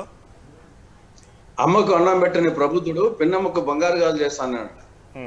అమ్మకు అన్నం పెట్టని ప్రబుద్ధుడు కొడుకు పిన్నమ్మకు బంగారు గాజులు చేస్తానట్టుంది మోడీ గారి ప్రభుత్వ ఇట్లా బడ్జెట్ ప్రసంగం అంతా. ఇక్కడ ఆంధ్రప్రదేశ్ పునర్వ్యవస్థీకరణ చట్టాన్ని ఇంప్లిమెంట్ చేయాలంటే అగైన్ మళ్ళా బడ్జెట్ ద్వారా చేయాల్సిందే. దానికి ఏం సెపరేట్ గా వచ్చేసి సెపరేట్ బడ్జెట్ పెట్టరు. ఈ బడ్జెట్ లోనే ఇప్పుడు సెంట్రల్ యూనివర్సిటీకి ఒక 40 కోట్లు ఇచ్చారు. ఆ విధంగా ఆంధ్రప్రదేశ్ పునర్వ్యవస్థీకరణ చట్టం ఇంప్లిమెంట్ కావాలంటే త్రూ బడ్జెట్ కావాలా? ఇది గిరిధర్ గారు ఒప్పుకోవట్లేదు కదా. గిరిధర్ గారు ఇది ఒక స్పెషల్ సబ్జెక్టు, దీన్ని సెపరేట్ గా చూడాలి. సెపరేట్ వచ్చేసి ఆంధ్రప్రదేశ్ పునర్వ్యవస్థీకరణ చట్టం కోసం వచ్చి సెపరేట్ బడ్జెట్ పెడతారు. ఇంకోటి ఏమన్నా ఉన్న రైల్వే బడ్జెట్ తీసేసి కలిపేశారు దీంట్లో పెట్టాల్సిందే. ఇక్కడ రాష్ట్ర విభజన సందర్భంగా హైదరాబాద్ నగరం తెలంగాణకు పోయింది కాబట్టి ఆ మేరకు కాంపెన్సేషన్ కోసం ఆంధ్రప్రదేశ్ కు ఆ రోజు 3 వరాలు ఇవ్వడం జరిగింది. ఒకటి ప్రత్యేక హోదా, రెండవది సెక్షన్ 46 ఆఫ్ సెక్షన్ 2 కింద రాయలసీమకు ఉత్తరాంధ్రకు బుందేల్ఖండ్ తరహా స్పెషల్ డెవలప్మెంట్ ప్యాకేజీ, మూడవది 108 సెక్షన్ల కింద 13 షెడ్యూళ్ల కింద దాదాపు 5 లక్షల కోట్ల రూపాయలు విలువ చేసే ప్రయోజనాలు కేంద్రము రాష్ట్రానికి ఇవ్వాలా. దాని కింద రెవెన్యూ లోటు భర్తీ గానీ, పోలవరం గానీ, క్యాపిటల్ కు నిధులు గానీ, విశాఖ చెన్నై ఇండస్ట్రియల్ కారిడార్ గానీ, కాకినాడ పెట్రోకెమికల్ కాంప్లెక్స్, కడప జిల్లా స్టీల్ ప్లాంట్, దురాజపట్నం ఓడరేవు ఇవన్నీ ఖచ్చితంగా బడ్జెట్ లో పెడితేనే వచ్చేది, లేకుంటే ఎట్లా వచ్చేసి. కాబట్టి 7 సంవత్సరాలు అయిపోయింది, ఇప్పుడు 8వ బడ్జెట్. ఇప్పటికీ మొదటి వరానికి వచ్చేసి ప్రత్యేక హోదాకు భంగనామాలు పెట్టింది. అంటే 100 రూపాయలకు ఇవ్వాలంటే 0 ఇచ్చింది. రెండవ దానికి వచ్చేసి బుందేల్ఖండ్ తరహా ప్యాకేజీ కింద 24,350 కోట్ల కను 1,050 కోట్లు ఇచ్చింది. అంటే 100 రూపాయలు ఇవ్వాల్సిన 4 రూపాయలు ఇచ్చింది, 90 రూపాయలు ఎగ్గొట్టింది. మిగతా దానికి 5 లక్షల కోట్ల రూపాయలకు గాను 25,000 కోట్లు ఇచ్చింది. అంటే 100 రూపాయలు ఇవ్వాల్సిన చోట 2 రూపాయలు ఇచ్చింది. అంటే ఎత్తిపోయిందా, అయిపి పెట్టిందా ఈ భారత ప్రభుత్వము? ఒకదానికేమో 100కి 0, ఒకదానికేమో 100కి 4 రూపాయలు, ఒకదానికేమో 100కి 2 రూపాయలు. ఓకే, ఇదే అంశంపై ఈవెన్ తెలంగాణ సైతం విభేదిస్తోంది. బై అండ్ లార్జ్ దేశానికి ఉపయోగపడే పనులు చేయట్లేదని ఎవరు అనట్లేదు, కానీ 2 తెలుగు రాష్ట్రాలు నష్టపోయిన దానికి ఏ మేరకు కాంపెన్సేషన్ ఇస్తున్నారు, దానికి సంబంధించే మనం మాట్లాడుతున్నాము. టీఆర్ఎస్ ఆర్మూర్ ఎమ్మెల్యే జీవన్ రెడ్డి డిబేట్లో పార్టిసిపేట్ చేస్తున్నారు. అయితే ఓ చిన్న బ్రేక్ తీసుకొచ్చి ఆ తర్వాత చర్చను కొనసాగిద్దాం. చూస్తూనే ఉండండి TV9. అందులో ఎంత శాతం ట్యాక్స్ రూపంలో కట్ చేస్తారా? తెలంగాణ ముఖ్యమంత్రి కేసీఆర్ యూనియన్ బడ్జెట్ పై రెస్పాండ్ అయ్యారు. కేసీఆర్ ఇదొక పసలేని బడ్జెట్ గా అభివర్ణిస్తున్నారు. ఆర్థిక మంత్రి ప్రసంగం ఆశాంతం డొల్లా అంటూ కేసీఆర్ రెస్పాండ్ అయ్యారు. కేంద్రం జబ్బలు చరుచుకోవడం తప్ప ఉపయోగమేమి లేదు, ఒక దిశ లేని బడ్జెట్ గా కేసీఆర్ దీన్ని అభివర్ణిస్తున్నారు. అలాగే మసిపూసి మారేడుకాయ చేసి గోల్మాల్ చేసిన బడ్జెట్ గా 2022 యూనియన్ బడ్జెట్ ని కేసీఆర్ అభివర్ణిస్తున్నారు. వ్యవసాయ రంగానికి చేస్తోంది శూన్యంగా ఆయన చెప్తూ ఉన్నారు. సో ఓవరాల్ గా ఈ బడ్జెట్ నిరాశపరిచింది అన్ని వర్గాల్ని అని చెప్పి కేసీఆర్ రెస్పాండ్ అవుతున్నారు. ఇప్పటిదాకా చర్చలో పాల్గొన్న తులసిరెడ్డి గారికి, సాయిబాబా గారికి, అలానే తిరుపతి రాజు గారికి థ్యాంక్ యూ వెరీ మచ్. ఇప్పుడే వాళ్ళు విత్డ్రా అయ్యారు. అండ్ కొద్దిసేపటి క్రితమే మనతోటి TRS Armoor MLA Jeevan Reddy join అయ్యారు. జీవన్ రెడ్డి గారు, బై అండ్ లార్జ్ చాలా మంది ఈ బడ్జెట్ చాలా బాగుంది అని చెప్పి చెప్తూ ఉన్నారు, కానీ తెలంగాణ ముఖ్యమంత్రి ఇదొక పసలేని మసిపూసి మారేడికాయ చేసిన బడ్జెట్ అని అంటున్నారు. ఏ కారణంగా అలా చెప్పదలుచుకుంటున్నారు? 100% గౌరవ ముఖ్యమంత్రి గారు చేసింది 100కు 100% కరెక్ట్. వారు చెప్పిన స్టేట్మెంట్ కామెంట్ వారు అన్నారు చాలా స్పష్టంగా, భారతదేశం వ్యవసాయ ఆధారిత ప్రాంతం. సత్య గారు, భారతదేశం వ్యవసాయం మీద ఆధారపడ్డ ప్రాంతం. 70% ప్రజలు దానిపైన ఉంటారు. ప్రతినిత్యం అన్నం పెట్టే రైతులకు సున్నం పెట్టింది. రైతుల కోసం ఏం ప్రకటించారు ఈ బడ్జెట్లో? ఎక్కడ లేదు. డైరెక్ట్ ఇండైరెక్ట్గా ప్రత్యేకంగా తెలంగాణ ప్రాంతం అయితే 85 నుంచి 90% రైతులు వ్యవసాయం మీద ఆధారపడ్డారు. అట్లాంటి బడ్జెట్లో రైతులకు చుక్కెదురైంది. అన్నం పెట్టిన వాళ్ళకు సున్నం పెట్టిర్రు. దక్షిణాదిన ఈ దేశాన్ని నడిపే రాష్ట్రాల్లో 4 రాష్ట్రాల్లో ఒక రాష్ట్రం దక్షిణాది ప్రాంతం నుంచి తెలంగాణ. ఇక్కడ రాష్ట్రంలో దోచిన నిధులను దేశానికి వంచి పెడుతూ ఉన్నారు. ఎలక్షన్ ఎక్కడుంటే అక్కడ ప్యాకేజీలు, తర్వాత ప్యాకప్లు. ఇదేం పద్ధతి అండి? రావాల్సిన అంశాలు ఏవి లేవు. విభజన చట్టంలోని అంశాలు ఏమి లేవు. కాజీపేట బయ్యారం ఎక్కడ పోయింది? బొగ్గు ఈ ప్రాంతంలో డబ్బులు ఇచ్చినటువంటి బొగ్గు గనులను అమ్మడానికి టెండర్ వేస్తూ ఉన్నారు. బయ్యారం ఏమో ఇవ్వరు. ఏ ప్రజలకు, పేద బడుగు బలైన వర్గాలను, బీసీ ఎస్టీ మైనార్టీ ప్రజలకు ఏం లేవు, వారికి జీరో. కాబట్టే ఒక జీరో బడ్జెట్ ఇది. మసిబూసి మాయ చేసిన గోల్మాల్ బడ్జెట్. ఇట్లాంటి దౌర్భాగ్యమైన బడ్జెట్ ఉంటుందని ఎవరు అనుకోలేరు. ఇన్ఫ్రాస్ట్రక్చర్ దేశమంతా కరోనాతో అల్లకల్లోలం అయితే ఏదైతే హెల్త్ మీద పెట్టాల్సింది ఇన్ఫ్రాస్ట్రక్చర్, ప్రపంచ దేశాలు అమెరికా, లండన్, చైనా అభివృద్ధి చెందిన దేశాలు గడిచిన 2 ఏళ్ల నుంచి హెల్త్ ఇన్ఫ్రాస్ట్రక్చర్ డెవలప్మెంట్ మీద పెడతా ఉన్నారు. హెల్త్ కూడా జీరో ఉంది. గుండు సున్నా బడ్జెట్. అంటే నేనేమంటున్నా, ఏ వర్గానికి లాభం చేశారు మీరు? నిరుద్యోగులకు ఏం చేశారు? ఉద్యోగస్తులకు ఏం చేశారు? ఎవరికి ఏం చేశారు? వ్యవసాయ ఆధారిత ప్రాంతం 70% రైతులకు ఏం చేశారు? ఒకరోజు ఎవరైనా అన్నం పెడితే అన్నదాత సుఖీభవ అంటారు. అట్లాంటిది ప్రతినిత్యం అన్నం పెట్టి, దేశానికి అన్నం పెట్టే ప్రధానమంత్రి మోడీ గారికి అన్నం పెట్టే, దేశ ముఖ్యమంత్రులకు, మీకు, మాకు, సత్య గారికి, నాకు అన్నం పెట్టే రైతులకు సున్నం పెడితే ఎట్లా? 8 సంవత్సరాల నుంచి బెల్లం పెడతా ఉన్నారు. రాకేష్ రెడ్డి గారు, తేలుకు పెత్తనం ఇస్తే తెల్లందాకా ఉట్టినట్టున్నది జీవన్ రెడ్డి గారు వ్యవహారం. పాడిందే పాడి నవల పాడవడం అనేది ఆయనకు అలవాటు. చెప్పిందే మళ్ళీ చెప్తా ఉంటాడు. నేను అనేది ఏంటంటే, హెల్త్కు జీరో అని మీరు ఎట్లా చెప్తారు? అగ్రికల్చర్కు జీరో అని ఎట్లా చెప్తారు? మీరు అలొకేషన్స్ ఉన్నాయా? అలొకేషన్స్ బేస్డ్గా మాట్లాడాలి, ఊరికేనే మాట్లాడద్దు. ఈరోజు అగ్రికల్చర్కి రాష్ట్రాలకు ఇచ్చిన డబ్బు ఎంత? రాష్ట్రాలకు ఎందుకు ఇవ్వలేదు డబ్బులు? అన్ని రాష్ట్రాలకే ఇస్తున్నది. నేనేమంటున్నా అంటే మొత్తం అమౌంట్ రాష్ట్రాలకే వస్తుంది. దేశం అంటే ఏంటి? రాష్ట్రాలు కదా. దేశం అంటే ప్రజలు కదా. దేశం అంటే రాష్ట్రాలు కదా. అది అర్థం కాకపోతే ఎట్లా అండి? జీవన్ రెడ్డి గారు ఈరోజు 39 లక్షల కోట్ల రూపాయల బడ్జెట్ పెడితే ప్రతి రూపాయి ఈరోజు రాష్ట్రాల్లో ఉన్నటువంటి ప్రజలకే పోతుంది అంతే. కానీ ప్రత్యేకంగా మీరు తెలంగాణకి ఏమి ఇచ్చారు, ప్రత్యేకంగా పంజాబ్కి ఏమి ఇచ్చారు, హర్యానాకి ఏమి ఇచ్చారు, అది కాదు. బడ్జెట్ అనేది ఈరోజు ఒక అంటే అన్ని రాష్ట్రాలకు సంబంధించినటువంటి ఒక బడ్జెట్గా చూడాలి తప్ప నాకేమిచ్చిండ్రు నీకేమిచ్చిండ్రు అనేది కాదు. మీలాగా మేము ఇష్టం వచ్చినట్టుగా జీవన్ రెడ్డి గారు కూడా తెలంగాణ అని చెప్పి చెప్పట్లేదు, ఓవరాల్ గా రైతులకు ఏమి ఇచ్చారు, ఓవరాల్ గా హెల్త్ కి ఏమి ఇచ్చారని ఆయన నీళ్ళ గిన్నెలో చందమామని చూపెట్టి చందమామని తీసుకోవాలని చెప్పేలాగా వాళ్ళ బడ్జెట్ ఉంటది. ఇవన్నీ మాది అలా ఉండదు, మాది అలా ఉండదు, మాది వాస్తవిక ధోరణితో ఉంటది. ఈ రోజు ఇన్ఫ్రాస్ట్రక్చర్ మేము డబ్బులు పెట్టినాం, అరే మేము చెప్తున్నాం కదా. ఇప్పుడు తెలంగాణ రైతులకు ఏమి ఇచ్చారు, పంజాబ్ రైతులకు ఏమి ఇచ్చారు, ఉత్తరప్రదేశ్ ఏమి ఇచ్చారు, మీరు ధాన్యాన్ని కొనుగోలు చేయమన్నారు, మేము ధాన్యం కొనుగోలుకే 2,39,000 కోట్ల రూపాయలు మేము ఖర్చు పెడతా ఉన్నాము. మేము ఖర్చు పెడతా ఉన్నాం, కిసాన్ సమ్మాన్ యోజన కింద ఖర్చు పెడతా ఉన్నాం, ఫసల్ బీమా యోజన కింద ఖర్చు పెడతా ఉన్నాము, సాయిల్ హెల్త్ కార్డ్ కింద పెడతా ఉన్నాము, ఇన్పుట్ సబ్సిడీ కింద పెడతా ఉన్నాము, టూల్ సబ్సిడీ కింద మేము డబ్బులు ఖర్చు పెడతా ఉన్నాము. దాన్ని మీరు ఎందుకు గుర్తించారని నేను అడుగుతా ఉన్నాను. దానికి సంబంధించి మాట్లాడరు. ఈరోజు క్రాప్ డ్రోన్స్ తీసుకొచ్చిన మొట్టమొదటిసారి మేము ఇంటర్లింకింగ్ ఆఫ్ రివర్స్ గురించి మేము మాట్లాడుతా ఉన్నాము. మీరేం మాట్లాడుతున్నారు? మీరు రుణమాఫీ గురించి బడ్జెట్లో పెడతారు, దాన్ని అమలు చేయరు. సాయిల్ హెల్త్ కార్డు గురించి ప్రస్తావించరు. ఫసల్ బీమా యోజనలో మీ వాటాను మీరు చెల్లించరు. డ్రిప్ ఇరిగేషన్ లో ఈ రోజు సబ్సిడీని బంద్ చేసిండ్రు, ఇంట్రెస్ట్ సబ్సిడీని మీరు చెల్లింంచరు. సత్య గారు చెప్పండి జీవన్ రెడ్డి గారు. సత్య గారు చెప్పండి. 28 ఈ దేశంలో 18 బీజేపీ పాలిత ప్రాంతాల్లో బీజేపీ ఉంది, 18 రాష్ట్రాల్లో. మేము ఇక్కడున్నాం. రైతుల కోసం 3,75,000 కోట్లు ఇచ్చాం. కాళేశ్వరం ప్రాజెక్టుకు 1,20,000 కోట్లు ఖర్చు పెట్టాం.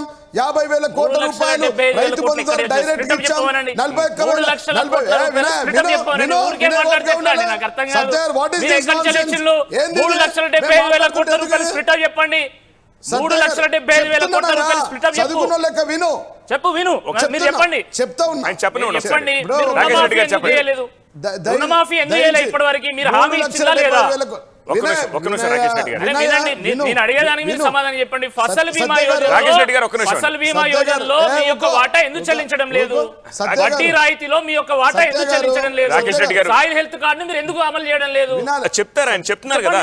చెప్పండి జీవన్ రెడ్డి గారు చెప్పండి. ఇప్పుడు మేమేం అమలు చేయలేమో దయించి రాకేష్ రెడ్డి గారు అరగంట టైం ఇవ్వండి, చెప్పండి. మేమేమి ఇచ్చామో మేము చెప్తా. సత్య గారు మాకు అవకాశం ఇవ్వండి, మాట్లాడమంటే మాట్లాడతా. చెప్పండి సత్య గారు మీరు చెప్పండి, మాట్లాడాలా? 20,000 కోట్లు కాళేశ్వరం మీరు కౌంట్ చేయండి. Now you are the accountant, you are not the anchor. మీరు కౌంట్ చేయండి. 1,20,000 కోట్ల రూపాయలు కాళేశ్వరం ప్రాజెక్ట్ ఖర్చు పెట్టాం. 50,000 కోట్ల రూపాయలు 50,156 కోట్లు రైతు బంధు ఇచ్చాం. 41,670 కోట్ల రూపాయలు విద్యుత్ సబ్సిడీ ఇచ్చాం. 24 గంటలు క్వాలిటీ కరెంటు, కన్వర్టర్ లేరు, ఇన్వర్టర్ లేరు, ట్రాన్స్ఫార్మర్ ఫెయిల్ కానిటువంటి కరెంటుని ఇచ్చిండు. 41,000 కోట్లు ఎంత అయింది సార్? 1,20,000, 1,60,000, 50,000 కోట్లు రైతు బంధు, 2,10,000. మిగతా దాదాపుగా 17,670 కోట్ల రైతు రుణమాఫీ చేశాం. 2,45,000 కోట్లు, 3,500 కోట్ల రూపాయలు రైతు బీమా ఇన్సూరెన్స్ కింద ఇచ్చాం, ఇన్సూరెన్స్ కింద కట్టాం. అంతకుముందు రైతు రుణమాఫీలో 17,570 కోట్లకు గాను మళ్ళీ ఒక 4,670 కోట్లు యాడ్ అయిపోయాయి. ఇంకా ఇది కాకుండా మిషన్ కాకతీయ కింద 32,670 కోట్లు రైతులకు ఇచ్చాం. అదిగాక ఇరిగేషన్ ప్రాజెక్టుల ద్వారా, లిఫ్ట్ల ద్వారా 12,000 చిన్న నీటిపారుదల కోసం లిఫ్టులు. ఇప్పుడు సపోజ్ ఆర్మూర్ నియోజకవర్గంలో ఫతేపూర్ లిఫ్ట్ ఏదైతే ఉందో, ఫతేపూర్, పిప్రి, చేపూర్ లిఫ్ట్ 180 కోట్లు ఎట్లు ఇచ్చామో అట్లాంటి పనులకు 15,000 కోట్లు ఇచ్చాం. ఇన్ని పథకాలు ఇది కేవలం రైతుల కోసం ఇస్తున్నాం. రైతుల కుటుంబాలకు కూడా 56 లక్షల మంది వృద్ధులు, వికలాంగులకు, వితంతులకు పింఛన్లు వస్తే ఎక్కువ మంది రైతులే ఉన్నారు. అక్కడ కూడా 62 లక్షల మంది రైతులకు రైతు బంధు ఇస్తూ ఉన్నాం.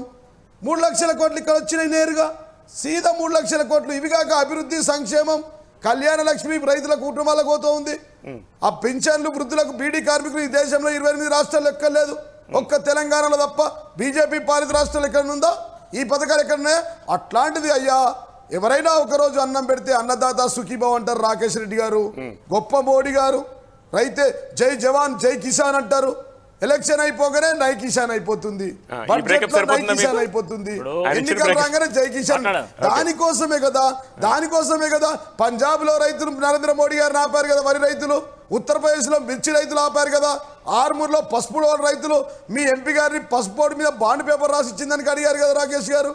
మీరు వేగంగా చెప్పకండి. మేము అడుగుతుంది రైతులు 70%, మైనార్టీలు 12% ఉన్నారు. మైనార్టీల కోసం ఏం చేసిరో చెప్పండి. దేశంలో మైనార్టీల కోసం 8 సంవత్సరాల నుంచి విభజన చట్టంలోని అంశాలు, బయ్యారం ఫ్యాక్టరీ ఏమైంది, రైల్వే కోచ్ ఫ్యాక్టరీలు ఏమైనాయి, సింగరేణిలో ఉల్టా మా గనులను మీరు అమ్మేయడము, గిరిజన యూనివర్సిటీ మేము అడిగిన ట్రైబల్ యూనివర్సిటీ ఒక్కటి నాకు తెలిసి ఒక 10 కోట్లు 20 కోట్లు 20 కోట్లు వస్తుంది. ఇన్ని మేము ఇస్తా ఉంటే ఎక్కడ 20 కోట్లు వచ్చింది. ఇది మోచేతులకు బెల్లం పెట్టు, సున్నా బడ్జెట్, జీరో బడ్జెట్, పలికిన మాలిన బడ్జెట్, గోల్మాల్ బడ్జెట్. ముఖ్యమంత్రి గారు చెప్పారు మేము ఇన్ని ఇస్తున్నాం. ఒక రాష్ట్రం అయ్యా, ఒక చిన్న రాష్ట్రం, నూతనంగా ఏర్పడిన రాష్ట్రం, ఒక ఆంధ్రప్రదేశ్ కవల పిల్లల లాంటి రాష్ట్రాలు.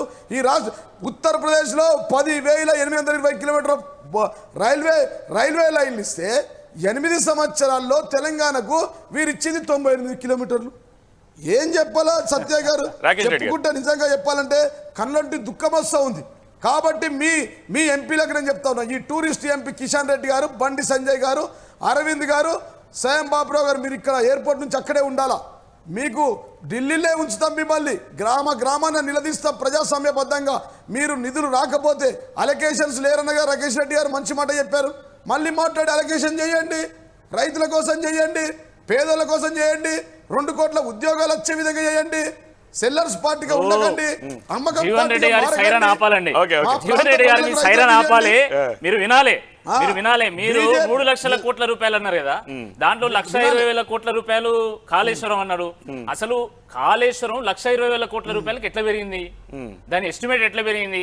దాంట్లో ఎంత కమిషన్ తీసుకున్నారు? కేంద్రం ఇచ్చినటువంటి నిధులు కాకపోతే రాష్ట్రం ఎట్లా నడుస్తుందండి? వాళ్ళు జీతాలు ఇవ్వలేనటువంటి పరిస్థితిలో ఉన్నారు. దాన్ని అర్థం చేసుకోవాలి. ఇప్పుడు మా ఎంపీలను టూరిస్ట్ ఎంపీలు అన్నారు. వీళ్ళ ముఖ్యమంత్రి ఒక యాక్టర్. మొన్ననే చెప్పింది జీవన్ రెడ్డి గారు, హాలీవుడ్ కంటే, బాలీవుడ్ కంటే, టాలీవుడ్ కంటే, ఆ హీరోల కంటే ఎక్కువ మంది అభిమానులు మా ముఖ్యమంత్రి ఉన్నారు. ముఖ్యమంత్రి అద్భుతంగా యాక్టింగ్ చేస్తున్నాడు అంటే అభిమానులు ఉన్నారు. మంచి actor, there is no doubt about it. అరే కేసీఆర్ ఇప్పుడు జీవన్ రెడ్డి గారు ఆస్థాన కవి కంటే అధ్వానం అయిపోయింది జీవన్ రెడ్డి గారి పరిస్థితి. అరే జీవన్ రెడ్డి గారు, మీరు భజన ఆపండి. కేసీఆర్ భజన ఆపి ఆర్మూర్కి ఇచ్చినటువంటి హామీల గురించి మాట్లాడితే ఆర్మూర్ ప్రజలు సంతోషిస్తారు. ఆర్మూర్లో 2 సార్లు గెలిచినాం. మీ ఓని రమ్మని మీ ఎంపీని ఎడమ చేత్తో నోటిచ్చి పంపిస్తా రమ్మని చెప్పి అరవింద్ సవాల్ విసిరింది కదా. ఇప్పుడు నేను ఒకటే చెప్తున్నాను సత్య గారు, ఇప్పుడు రాజకీయాలంటే ప్రజాసేవ లేదు, రాజకీయాలంటే కుస్తీలు పట్టడమే అయితే తప్పకుండా నువ్వు కుస్తీకి రావాలి మీ అరవింద్ గారితో. కుస్తీలో ఎవరు గెలుస్తారో చూద్దాం. రాజకీయాలంటే ప్రజాసేవ, రాళ్లు పట్టుకొని, రప్పలు పట్టుకొని, రాళ్లు పట్టుకొని గుండాయిజం చేసేది కాదు. టీఆర్ఎస్ పార్టీ అంటే తెలంగాణ రాష్ట్ర సమితినా లేకపోతే తెలంగాణ రౌడీల సమితి తేల్చండి ఫస్ట్. మీరు రాడ్లు పట్టుకొని హైదరాబాద్ ఏం మాట్లాడతారు? జీవన్ రెడ్డి గారు మీ యొక్క మాటలు చూస్తుంటే మా ఆర్మూర్ కమలదనం ఏ స్థాయిలో మీకు చుక్కలు చూపెడుతుందో అర్థమైతా ఉన్నది. 6, 100 అయినా 100, 150 అయినా ఆర్మూర్ లో కాషాయ సబ్జెక్ట్ మనం బడ్జెట్ గురించి మాట్లాడుతున్నాం. సబ్జెక్ట్ కే వస్తున్నా నేను, సబ్జెక్ట్ కే వస్తున్నా. 3 లక్షల కోట్ల రూపాయల అసలు స్ప్లిట్ అప్ వాళ్ళు ఇవ్వలేదు. ఎందుకంటే నేనేం చెప్తున్నా,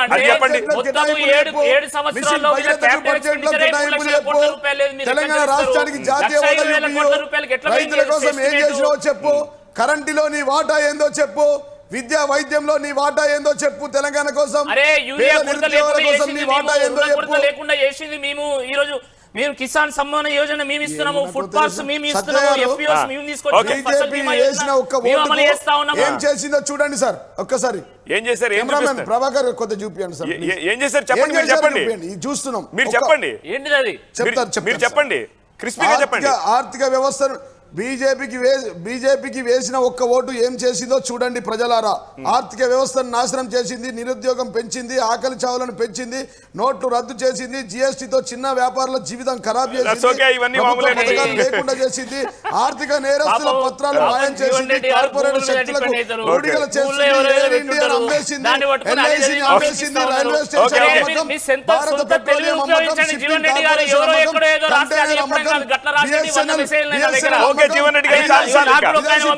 రెడ్డి అంటే జీవన్ రెడ్డి కట్టడి విఫలం. జీవన్ రెడ్డి గారు దాడులు అయితే పాకిస్తాన్ జమ్మూ కాశ్మీర్ లేకపోతే ఖలిస్తాన్ తీవ్రవాదులు హక్కులు కాలరాయబడ్డాయి. సత్య గారు ఐఎమ్ సారీ ప్లీజ్ యూనివర్సిటీల అమ్మకం జీవన్ రెడ్డి గారు చాలా ఇంకా ఆపండి. మీరు చదువుతున్నారు, ఎవరో రాసి చదవద్దు ప్లీజ్, ఒకసారి ఆపండి. ఆదుకోవడంలో విఫలం చెప్పాలి కదా, చెప్పాలి ఎవరో రాసింది చదవద్దు. బీజేపీ వస్తే లేదు నేను రాసుకున్నా, చూసుకో. మీరే రాశారా ఇది? నేను రాశానండి. మీరే రాశారు? Okay fine. పిహెచ్డి అండి. Okay fine, PhD. Very good. Okay KCR గడిలో ఆస్థాన అధ్వానం అయిపోయిండు. తెల్లారు లేస్తే కేసీఆర్ భజన చేయడము, తిట్టడము. అంటే వారి నియోజకవర్గంలో మా అరవింద్ గారు 33,000 మెజార్టీ సాధించారు. ఓకే రాకేష్ రెడ్డి గారు, జీవన్ రెడ్డి గారు, thank you so much debate లో పార్టిసిపేట్ చేసినందుకు. Thank you so much. ఇది ఎండ్లెస్ డిస్కషన్ అండ్ ఇవాళ బడ్జెట్ కాబట్టి దీనికి సంబంధించిన చర్చలు ఫర్దర్ బులెటిన్స్ లో కూడా మనం చేద్దాము. చర్చలో పాల్గొన్న నేతలందరికీ థ్యాంక్ యూ వెరీ మచ్. ఒక చిన్న బ్రేక్ తర్వాత న్యూస్ బులెటిన్ ప్రసారం అవుతుంది, చూస్తూనే ఉండండి TV9. తెలంగాణ రాష్ట్ర ముఖ్యమంత్రి రెస్పాండ్ అయ్యారు. పెద్దగా ఈ బడ్జెట్ వల్ల ఒరిగిందేమీ లేదు, ఇది పసలేని బడ్జెట్ అంటూ ఉన్నారు. దానికి సంబంధించి మనం చర్చను చూస్తూ ఉన్నాము. బట్ ఈలోపు గిరిధర్ గారు దానికి సంబంధించిన ఒక క్లారిటీ ఇచ్చే ప్రయత్నం చేశారు. సాయిబాబా గారు ఆయన అలిగినట్టున్నారు నా మీద, మిమ్మల్ని మాత్రమే గుర్తించాను అని చెప్పి. నేను ఏంటంటే ఇష్యూ ఆయనకి రిలేటెడా కదా అని చూసి ఇంతసేపు వెయిట్ చేయాల్సి వచ్చింది. బట్ ఆయన స్పష్టంగా ఒక మాట చెప్తూ ఉన్నారు, రీఆర్గనైజేషన్ యాక్ట్ కానీ లేకపోతే రాష్ట్రాలకు సంబంధించి కానీ స్పెసిఫిక్ గా ఇక్కడ ప్రస్తావించారు. దట్స్ అ డిఫరెంట్ సబ్జెక్ట్ అంటున్నారు. మనమేమి అనట్లేదండి, ఇవన్నీ ఉన్నాయి. ఇవాళ నిన్న ఎకనామిక్ సర్వేలో కొత్తగా 13 కోట్ల మంది నిరుపేదలయ్యారు అనేది ప్రకటించారు.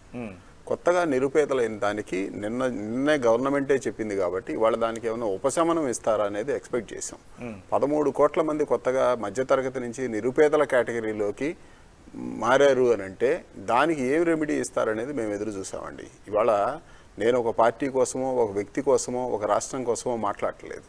ఇవాళ దానికి మనం ఏం రెమెడీ చేయబోతున్నాం అనేది మనకు ముఖ్యమైన విషయం అండి. 8 సంవత్సరాల నుంచి నదుల అనుసంధానానికి చెప్తా ఉన్నారు ప్రతి బడ్జెట్లో చెప్తున్నా కానీ నదుల అనుసంధానం కాలేదు. ఎందుకు కాలేదు అనేది మన ఒక ప్రశ్న. అట్లాగే కృష్ణా గోదావరి నదుల అనుసంధానం, పెన్నా బెల్ట్ మొత్తం అనుసంధానం అని అన్నారు. ఇవి చిరకాలంగా జరుగుతున్నాయి కానీ చర్చలు ప్రాక్టికాలిటీ రాలేదండి. మీరు కావాలంటే 2014 ఫస్ట్ బడ్జెట్ స్పీచ్ తీసుకోండి, దాని నుంచి కూడా ఇది జరుగుతూనే ఉంది. తర్వాత ఒకసారి గడ్కరీ గారు పార్లమెంట్లో ప్రసంగిస్తూ నదుల అనుసంధానం, నది నుంచి వాటర్ ట్రాన్స్పోర్ట్ కూడా మేము ప్రాధాన్యం ఇవ్వబోతున్నాము, ఇందులో పెద్ద బిగ్గెస్ట్ బెనిఫిషియరీ గోదావరి కృష్ణా ప్రాంతం అని అన్నారు. ఇంతవరకు ఎక్కడా కూడా పడవ వెళ్ళే ప్రయాణం ఇది కూడా లేదండి. ఈలోపు ఎక్కడికక్కడ బ్యారేజీలు, ఆనకట్టలు, ఎత్తిపోతలు కట్టుకుంటా అది మొత్తం కూడా మెయిన్ స్ట్రీమ్ ఆఫ్ ద నది అనేది డిస్టర్బ్ అయిపోయిందండి. ఇవాళ అదేవిధంగా 60 కోట్ల మంది భారతీయులు బతుకుతున్నది వ్యవసాయం మీద. వ్యవసాయం మీరు వద్దనుకున్నా కానీ వాళ్ళ ప్రపంచంలో అనేక దేశాలు వాళ్ళకి మ్యాన్ పవర్ తగ్గిపోయి వ్యవసాయానికి దూరంగా జరిగిపోయినందువల్ల వాళ్ళకి ఫుడ్ స్కేర్సిటీ వచ్చింది. ఇక్కడ మనం వ్యవసాయం మీద డిపెండ్ అయి ఉన్నాం. ఆ వ్యవసాయదారులకి ఏం రిక్వైర్మెంట్స్ ఉన్నాయి, ఎందుకు పంటలు గిట్టుబాటు రావట్లేదు, ఎందుకు మనం స్వామినాథన్ కమిటీ సూచనలు ఎందుకు అమలు చేయలేకపోతున్నాము, ఎంత సిగ్గుచేటంటేనండి పార్లమెంటు సాక్షిగా స్వామినాథన్ కమిటీ సిఫార్సులను అమలు చేయలేము, 50% ఇవ్వలేము, ల్యాండ్ కాస్ట్ని మేము చేయలేమని పార్లమెంటు సాక్షిగా ఇంతమంది ఎంపీలు ఇంతమంది చర్చించుకున్నారంటే అది చాలా సిగ్గుచేటండి. ఇవాళ దేశానికి అన్నం పెడుతున్నారు. ఇవాళ సర్ప్లస్ వచ్చిందంటే కేవలం రైతులండి. 400 రూపాయలు ఉన్న డిఏపీని 1700 రూపాయలు చేస్తే ఎందుకనేది మనం సిగ్గుపడాలి. ఇవాళ దేశం మొత్తం మిరప పంట ఒక వైరస్ వచ్చి కొట్టుకుపోతుందంటే దానికి ఆలోచిస్తున్నాం అనేది ఒక వైపు రావట్లేదండి. ఇవాళ ఎవరికి వ్యతిరేకం కాదు, మంచి చేసిందని చెబుతాం, చెడు అయితే చెడు చెబుతాను. ఇవాళ ఎందుకు క్రిప్టో కరెన్సీ మీద అంటే అది ఒక జరుగుతుంది కాబట్టి దాని మీద ట్యాక్స్ వేయటం అనేది స్వాగతిస్తున్నాం. రెండో వైపు జరుగుతున్న లాస్ని ఏం చేయాలనేది కూడా మనం రావాలి. ఇవాళ మాట్లాడే వర్గాలకి రిప్రజెంటేషన్ ఇచ్చిన పారిశ్రామికవేత్తలకి మీరు కన్సిడర్ చేసామంటున్నారు. రిప్రజెంటేషన్ వెయ్యలేని రైతులను ఏం చేస్తున్నారు, సంవత్సరం పాటు రైతులు అక్కడ కూర్చుంటే సాగు చట్టాలను వెనక్కి తీసుకున్నామన్నారు. సాగు చట్టాలు కాదు, సాగు బాగు కోసం ఏం చేయబోతున్నామంటే రాష్ట్ర ప్రభుత్వాలతో కలిసి స్కీమ్ చేయబోతున్నాం అంటున్నారు. మరో పక్కేమో వ్యవసాయం రాష్ట్రాల సబ్జెక్ట్ అంటారు, కేంద్రం నియంత్రణ అంటారు, కొనేదేమో వాళ్ళు, ఇచ్చేదేమో వీళ్ళు, వాళ్ళకి కోఆర్డినేషన్ లేదు. ఇవన్నీ కూడా చాలా మ్యాగ్నానిమిటీలో దయచేసి చెప్పులు లేని వ్యక్తి గురించి, ఇవాళ బతకటానికి వ్యక్తి గురించి, ఈ 2 సంవత్సరాల్లో జరిగిన ఆకలి మరణాల గురించి, కోవిడ్ మరణాల గురించి, ఆరోగ్యం అందక ప్రభుత్వ హాస్పిటల్ మొత్తం నీరు గారిపోయి ఆరోగ్యం వైద్యం అందక చనిపోతున్న వాళ్ళ గురించి మనం మాట్లాడితే వాళ్ళు వెల్కమ్ చేస్తారు. రిప్రజెంటేషన్ ఇచ్చిన వాళ్ళే అడ్రస్ చేశారు, ఇవ్వని పేదలు రైతులను అడ్రస్ చేయలేదు అని చెప్పేసి అంటున్నారు సాయిబాబా గారు.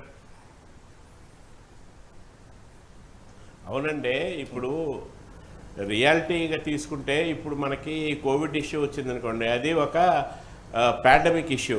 దాన్ని ప్రపంచంలో ఉన్న అన్ని దేశాల్లోని కూడా, అభివృద్ధి చెందిన దేశాల్లో కూడా అదే పరిస్థితి అండి. వాళ్ళు అక్కడేమి రెస్క్యూ చేయలేకపోయారు, దానికి మెడిసిన్ లేదు, కాపాడలేకపోయారు. ఈరోజు ఆర్థికంగా ఆ సమస్యతోటి చాలామంది నష్టపోయినటువంటి వాళ్ళు, సైకలాజికల్గా కుటుంబ సభ్యులు పోగొట్టుకున్నటువంటి వాళ్ళు, వీళ్ళందరూ కూడా ఈరోజు మోడీ గారు వాళ్ళని ఏదో సంజాయించడం కోసమని ఏదో మనము ఒక స్కీమ్ పెట్టి హాస్పిటల్స్, ఇప్పుడు ఇలాంటి పాండమిక్స్ వచ్చినప్పుడు ఇన్ఫ్రాస్ట్రక్చర్ డెవలప్మెంట్ చేసుకోవాలని ప్రభుత్వం నిర్ణయించుకుందండి.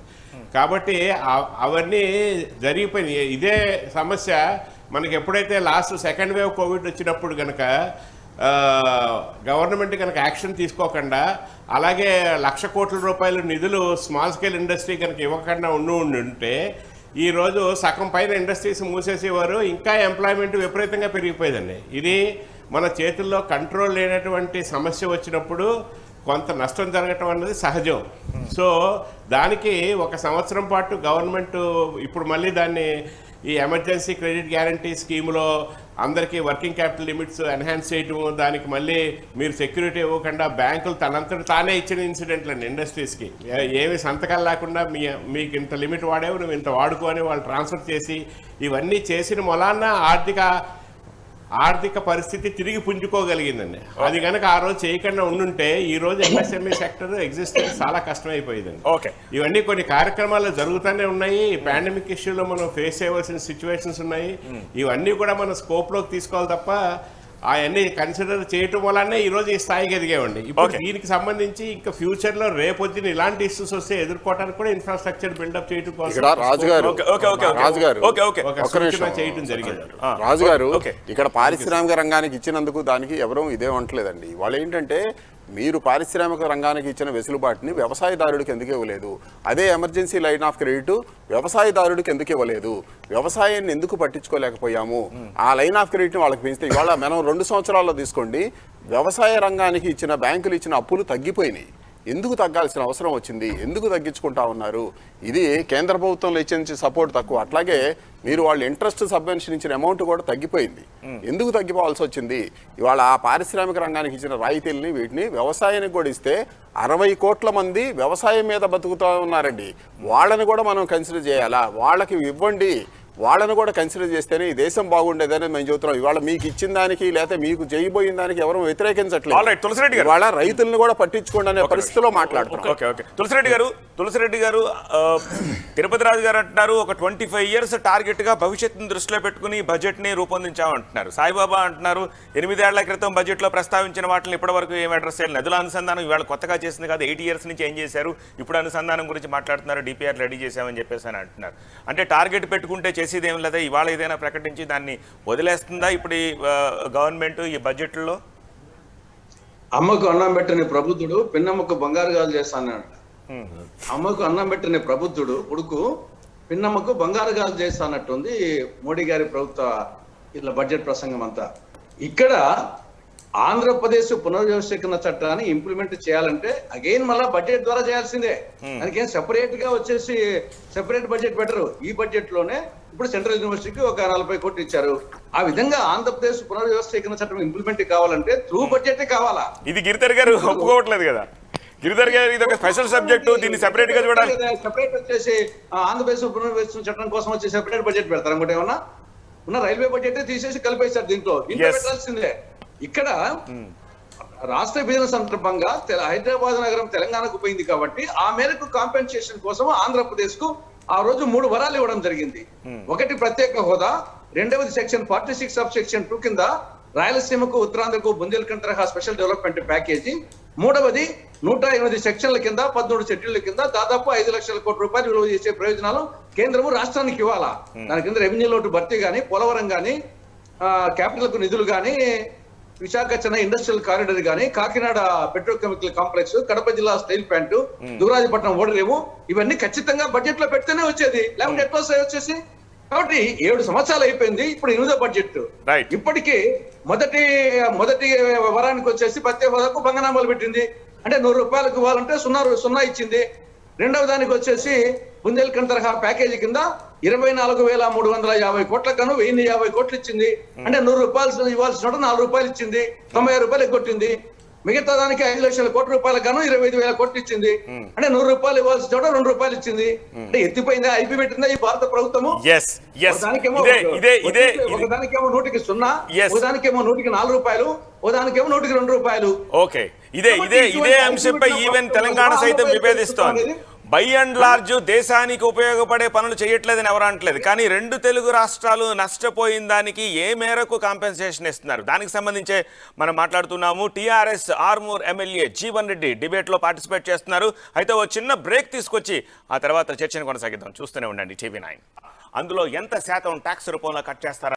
తెలంగాణ ముఖ్యమంత్రి కేసీఆర్ యూనియన్ బడ్జెట్ పై రెస్పాండ్ అయ్యారు. కేసీఆర్ ఇదొక పసలేని బడ్జెట్ గా అభివర్ణిస్తున్నారు. ఆర్థిక మంత్రి ప్రసంగం ఆశాంతం డొల్లా అంటూ కేసీఆర్ రెస్పాండ్ అయ్యారు. కేంద్రం జబ్బలు చరుచుకోవడం తప్ప ఉపయోగమేమి లేదు, ఒక దిశ లేని బడ్జెట్ గా కేసీఆర్ దీన్ని అభివర్ణిస్తున్నారు. అలాగే మసిపూసి మారేడుకాయ చేసి గోల్మాల్ చేసిన బడ్జెట్ గా 2022 యూనియన్ బడ్జెట్ ని కేసీఆర్ అభివర్ణిస్తున్నారు. వ్యవసాయ రంగానికి చేస్తోంది శూన్యంగా ఆయన చెప్తూ ఉన్నారు. సో ఓవరాల్ గా ఈ బడ్జెట్ నిరాశపరిచింది అన్ని వర్గాల్ని అని చెప్పి కేసీఆర్ రెస్పాండ్ అవుతున్నారు. ఇప్పటిదాకా చర్చలో పాల్గొన్న తులసిరెడ్డి గారికి, సాయిబాబా గారికి, అలానే తిరుపతి రాజు గారికి థ్యాంక్ యూ వెరీ మచ్. ఇప్పుడే వాళ్ళు విత్డ్రా అయ్యారు. అండ్ కొద్దిసేపటి క్రితమే మనతోటి TRS Armoor MLA Jeevan Reddy join అయ్యారు. జీవన్ రెడ్డి గారు, బై అండ్ లార్జ్ చాలా మంది ఈ బడ్జెట్ చాలా బాగుంది అని చెప్పి చెప్తూ ఉన్నారు, కానీ తెలంగాణ ముఖ్యమంత్రి ఇదొక పసలేని మసిపూసి మారేడికాయ చేసిన బడ్జెట్ అని అంటున్నారు. ఏ కారణంగా అలా చెప్పదలుచుకుంటున్నారు? 100% గౌరవ ముఖ్యమంత్రి గారు చేసింది 100% కరెక్ట్. వారు చెప్పిన స్టేట్మెంట్ కామెంట్ వారు అన్నారు చాలా స్పష్టంగా, భారతదేశం వ్యవసాయ ఆధారిత ప్రాంతం. సత్య గారు, భారతదేశం వ్యవసాయం మీద ఆధారపడ్డ ప్రాంతం. 70% ప్రజలు దానిపైన ఉంటారు. ప్రతినిత్యం అన్నం పెట్టే రైతులకు సున్నం పెట్టింది. రైతుల కోసం ఏం ప్రకటించారు ఈ బడ్జెట్లో? ఎక్కడ లేదు. డైరెక్ట్ ఇండైరెక్ట్గా ప్రత్యేకంగా తెలంగాణ ప్రాంతం అయితే 85 నుంచి 90% రైతులు వ్యవసాయం మీద ఆధారపడ్డారు. అట్లాంటి బడ్జెట్లో రైతులకు చుక్కెదురైంది. అన్నం పెట్టిన వాళ్ళకు సున్నం పెట్టిర్రు. దక్షిణాదిన ఈ దేశాన్ని నడిపే రాష్ట్రాల్లో 4 రాష్ట్రాల్లో ఒక రాష్ట్రం దక్షిణాది ప్రాంతం నుంచి తెలంగాణ. ఇక్కడ రాష్ట్రంలో దోచిన నిధులను దేశానికి వంచి పెడుతూ ఉన్నారు. ఎలక్షన్ ఎక్కడుంటే అక్కడ ప్యాకేజీలు, తర్వాత ప్యాకప్లు. ఇదేం పద్ధతి అండి? రావాల్సిన అంశాలు ఏమి లేవు. విభజన చట్టంలోని అంశాలు ఏమి లేవు. కాజీపేట బయ్యారం ఎక్కడ పోయింది? బొగ్గు ఈ ప్రాంతంలో డబ్బులు ఇచ్చినటువంటి బొగ్గు గనులను అమ్మడానికి టెండర్ వేస్తూ ఉన్నారు. బయ్యారం ఏమో ఇవ్వరు. ఏ ప్రజలకు, పేద బడుగు బలైన వర్గాలను, బీసీ ఎస్టీ మైనార్టీ ప్రజలకు ఏం లేవు, వారికి జీరో. కాబట్టే ఒక జీరో బడ్జెట్ ఇది. మసిబూసి మాయ చేసిన గోల్మాల్ బడ్జెట్. ఇట్లాంటి దౌర్భాగ్యమైన బడ్జెట్ ఉంటుందని ఎవరు అనుకోలేరు. ఇన్ఫ్రాస్ట్రక్చర్ దేశమంతా కరోనాతో అల్లకల్లోలం అయితే ఏదైతే హెల్త్ మీద పెట్టాల్సింది ఇన్ఫ్రాస్ట్రక్చర్, ప్రపంచ దేశాలు అమెరికా, లండన్, చైనా అభివృద్ధి చెందిన దేశాలు గడిచిన 2 ఏళ్ల నుంచి హెల్త్ ఇన్ఫ్రాస్ట్రక్చర్ డెవలప్మెంట్ మీద పెడతా ఉన్నారు. హెల్త్ కూడా జీరో ఉంది. గుండు సున్నా బడ్జెట్. అంటే నేనేమంటున్నా, ఏ వర్గానికి లాభం చేశారు మీరు? నిరుద్యోగులకు ఏం చేశారు? ఉద్యోగస్తులకు ఏం చేశారు? ఎవరికి ఏం చేశారు? వ్యవసాయ ఆధారిత ప్రాంతం 70% రైతులకు ఏం చేశారు? ఒకరోజు ఎవరైనా అన్నం పెడితే అన్నదాత సుఖీభవ అంటారు. అట్లాంటిది ప్రతినిత్యం అన్నం పెట్టి, దేశానికి అన్నం పెట్టే ప్రధానమంత్రి మోడీ గారికి అన్నం పెట్టే, దేశ ముఖ్యమంత్రులకు, మీకు, మాకు, సత్య గారికి, నాకు అన్నం పెట్టే రైతులకు సున్నం పెడితే ఎట్లా? 8 సంవత్సరాల నుంచి బెల్లం పెడతా ఉన్నారు. రాకేష్ రెడ్డి గారు, తేలుకు పెత్తనం ఇస్తే తెల్లందాకా ఉట్టినట్టున్నది జీవన్ రెడ్డి గారు వ్యవహారం. పాడిందే పాడి నవల పాడవడం అనేది ఆయనకు అలవాటు. చెప్పిందే మళ్ళీ చెప్తా ఉంటాడు. నేను అనేది ఏంటంటే, హెల్త్కు జీరో అని మీరు ఎట్లా చెప్తారు? అగ్రికల్చర్కు జీరో అని ఎట్లా చెప్తారు? మీరు అలికేషన్స్ ఉన్నాయా? అలికేషన్స్ బేస్డ్గా మాట్లాడాలి, ఊరికేనే మాట్లాడద్దు. ఈరోజు అగ్రికల్చర్కి రాష్ట్రాలకు ఇచ్చిన డబ్బు ఎంత? రాష్ట్రాలకు ఎందుకు ఇవ్వలేదు డబ్బులు? అన్ని రాష్ట్రాలకే ఇస్తున్నది. నేనేమంటున్నా అంటే మొత్తం అమౌంట్ రాష్ట్రాలకే వస్తుంది. దేశం అంటే ఏంటి? రాష్ట్రాలు కదా. దేశం అంటే ప్రజలు కదా. దేశం అంటే రాష్ట్రాలు కదా. అది అర్థం కాకపోతే ఎట్లా అండి? జీవన్ రెడ్డి గారు ఈరోజు 39 లక్షల కోట్ల రూపాయల బడ్జెట్ పెడితే ప్రతి రూపాయి ఈరోజు రాష్ట్రాల్లో ఉన్నటువంటి ప్రజలకే పోతుంది అంతే. కానీ ప్రత్యేకంగా మీరు తెలంగాణకి ఏమి ఇచ్చారు, ప్రత్యేకంగా పంజాబ్కి ఏమి ఇచ్చారు, హర్యానాకి ఏమి ఇచ్చారు, అది కాదు. బడ్జెట్ అనేది ఈరోజు ఒక అంటే అన్ని రాష్ట్రాలకు సంబంధించినటువంటి ఒక బడ్జెట్గా చూడాలి తప్ప నాకేమిచ్చిండ్రు నీకేమిచ్చిండ్రు అనేది కాదు. మీలాగా మేము ఇష్టం వచ్చినట్టుగా జీవన్ రెడ్డి గారు కూడా తెలంగాణ అని చెప్పి చెప్పట్లేదు, ఓవరాల్ గా రైతులకు ఏమి ఇచ్చారు, ఓవరాల్ గా హెల్త్ కి ఏమి ఇచ్చారని ఆయన నీళ్ళ గిన్నెలో చందమామని చూపెట్టి చందమామని తీసుకోవాలని చెప్పేలాగా వాళ్ళ బడ్జెట్ ఉంటది. ఇవన్నీ మాది అలా ఉండదు, మాది అలా ఉండదు, మాది వాస్తవిక ధోరణితో ఉంటది. ఈ రోజు ఇన్ఫ్రాస్ట్రక్చర్ మేము డబ్బులు పెట్టినాం, అరే మేము చెప్తున్నాం కదా. ఇప్పుడు తెలంగాణ రైతులకు ఏమి ఇచ్చారు, పంజాబ్ రైతులకు ఏమి ఇచ్చారు, ఉత్తరప్రదేశ్ ఏమి ఇచ్చారు? మీరు ధాన్యాన్ని కొనుగోలు చేయమన్నారు, మేము ధాన్యం కొనుగోలుకే 2,39,000 కోట్ల రూపాయలు మేము ఖర్చు పెడతా ఉన్నాము. మేము ఖర్చు పెడతా ఉన్నాం. కిసాన్ సమ్మాన్ యోజన కింద ఖర్చు పెడతా ఉన్నాం, ఫసల్ బీమా యోజన కింద ఖర్చు పెడతా ఉన్నాము, సాయిల్ హెల్త్ కార్డ్ కింద పెడతా ఉన్నాము, ఇన్పుట్ సబ్సిడీ కింద పెడతా ఉన్నాము, టూల్ సబ్సిడీ కింద మేము డబ్బులు ఖర్చు పెడతా ఉన్నాము. దాన్ని మీరు ఎందుకు గుర్తించారని నేను అడుగుతా ఉన్నాను.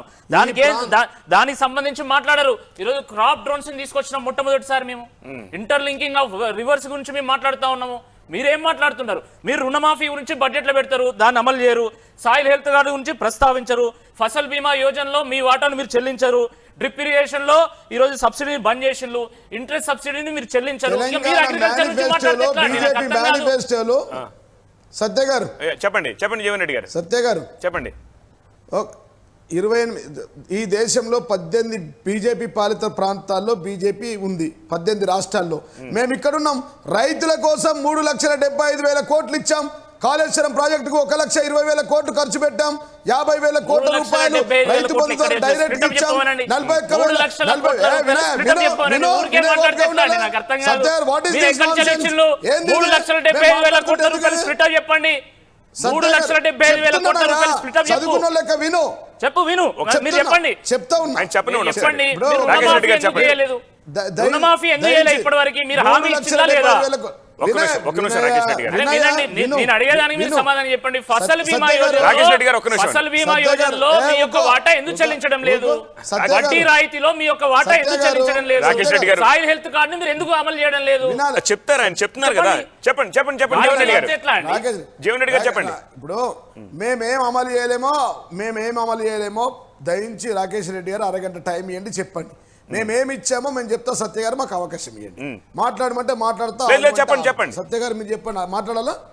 20,000 కోట్లు కాళేశ్వరం మీరు కౌంట్ చేయండి. Now you are the accountant, you are not the anchor. మీరు కౌంట్ చేయండి.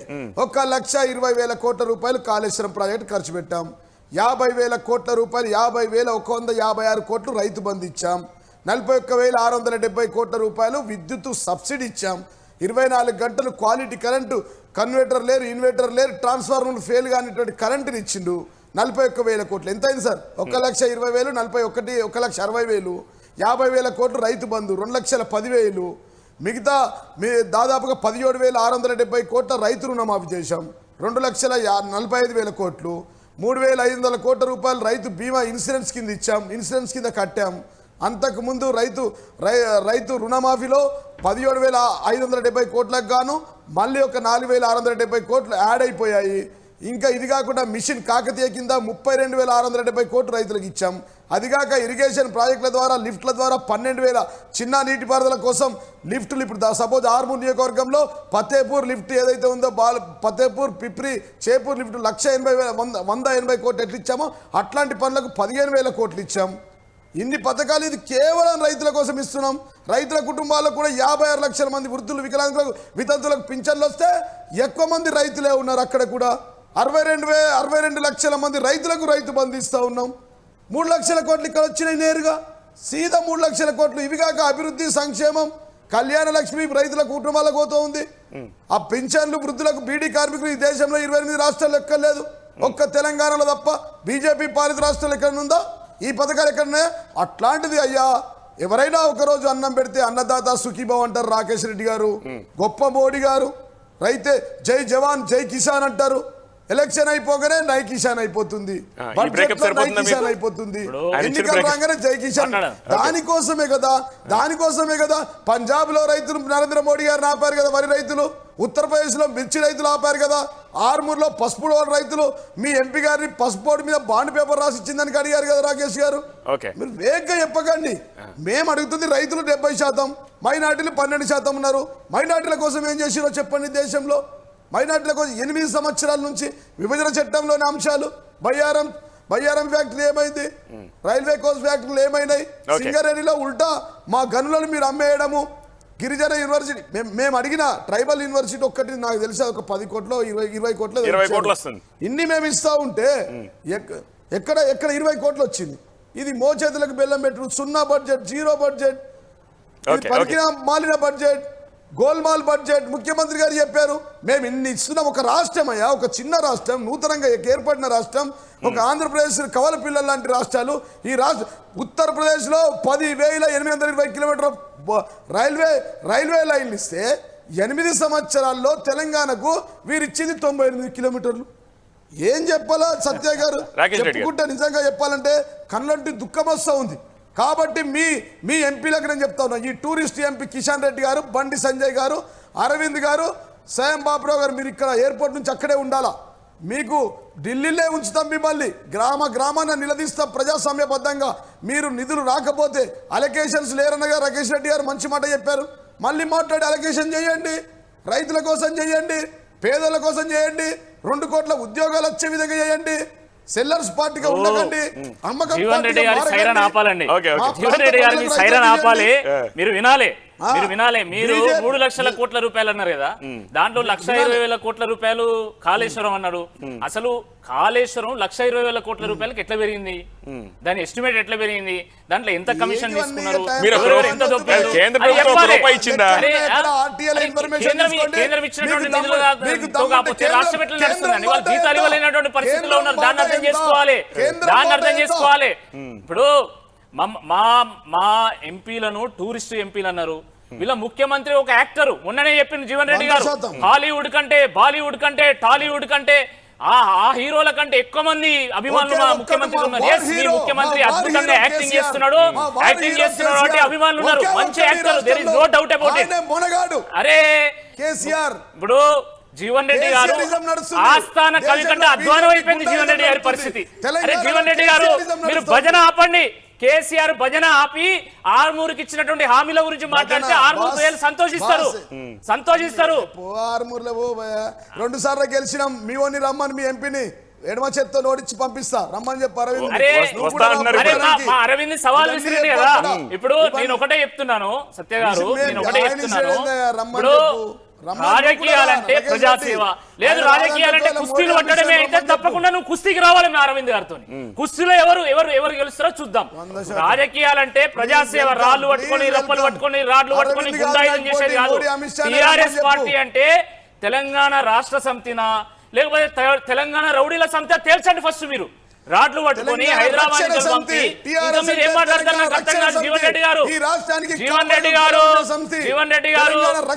మాటలు చూస్తుంటే ఆర్మూర్ కమలదనం ఏ స్థాయిలో మీకు చుక్కలు చూపెడుతుందో అర్థమైతా ఉన్నది.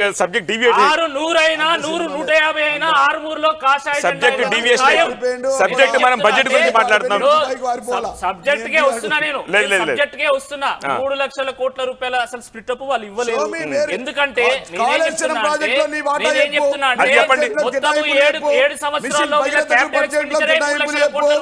తెలంగాణ రాష్ట్రానికి జాతీయ రైతుల కోసం ఏం చేసినావో చెప్పు. కరెంటులో నీ వాటా ఏందో చెప్పు. విద్యా వైద్యంలో నీ వాటా ఏందో చెప్పు. తెలంగాణ కోసం నీ వాటా ఏందో చెప్పు. లేకుండా చేసింది మేము ఈ రోజు. మీరు కిసాన్ సమ్మాన యోజన మేము ఇస్తున్నాము, ఫుడ్ పార్క్స్ మేము ఇస్తున్నాము, ఎఫ్పిఓస్ మేము తీసుకొచ్చి ఏం చేసిందో చూడండి సార్ ఒక్కసారి. ఏం చేశారు? ప్రభాకర్ కొద్దిగా చూపించండి సార్. ఏం చేశారు చెప్పండి, మీరు చెప్పండి. చూస్తున్నాం, మీరు చెప్పండి. ఏంటిది అది మీరు చెప్పండి, క్రిస్పీగా చెప్పండి. ఆర్థిక వ్యవస్థను బీజేపీకి వేసిన ఒక్క ఓటు ఏం చేసిందో చూడండి ప్రజలారా. ఆర్థిక వ్యవస్థను నాశనం చేసింది, నిరుద్యోగం పెంచింది, ఆకలి చావులను పెంచింది, నోట్లు రద్దు చేసింది, జీఎస్టీతో చిన్న వ్యాపారుల జీవితం ఖరాబ్ చేసింది, లేకుండా చేసింది, ఆర్థిక నేరస్తుల పత్రాలు మాయం చేసింది, కార్పొరేట్ శక్తులకు ఊడిగల చేసింది, అమ్మేసింది, ఎల్ఐసిని అమ్మేసింది, రైల్వే స్టేషన్ అమ్మకం, భారత పెట్రోలియం అమ్మకం, షిప్పింగ్ కార్పొరేషన్,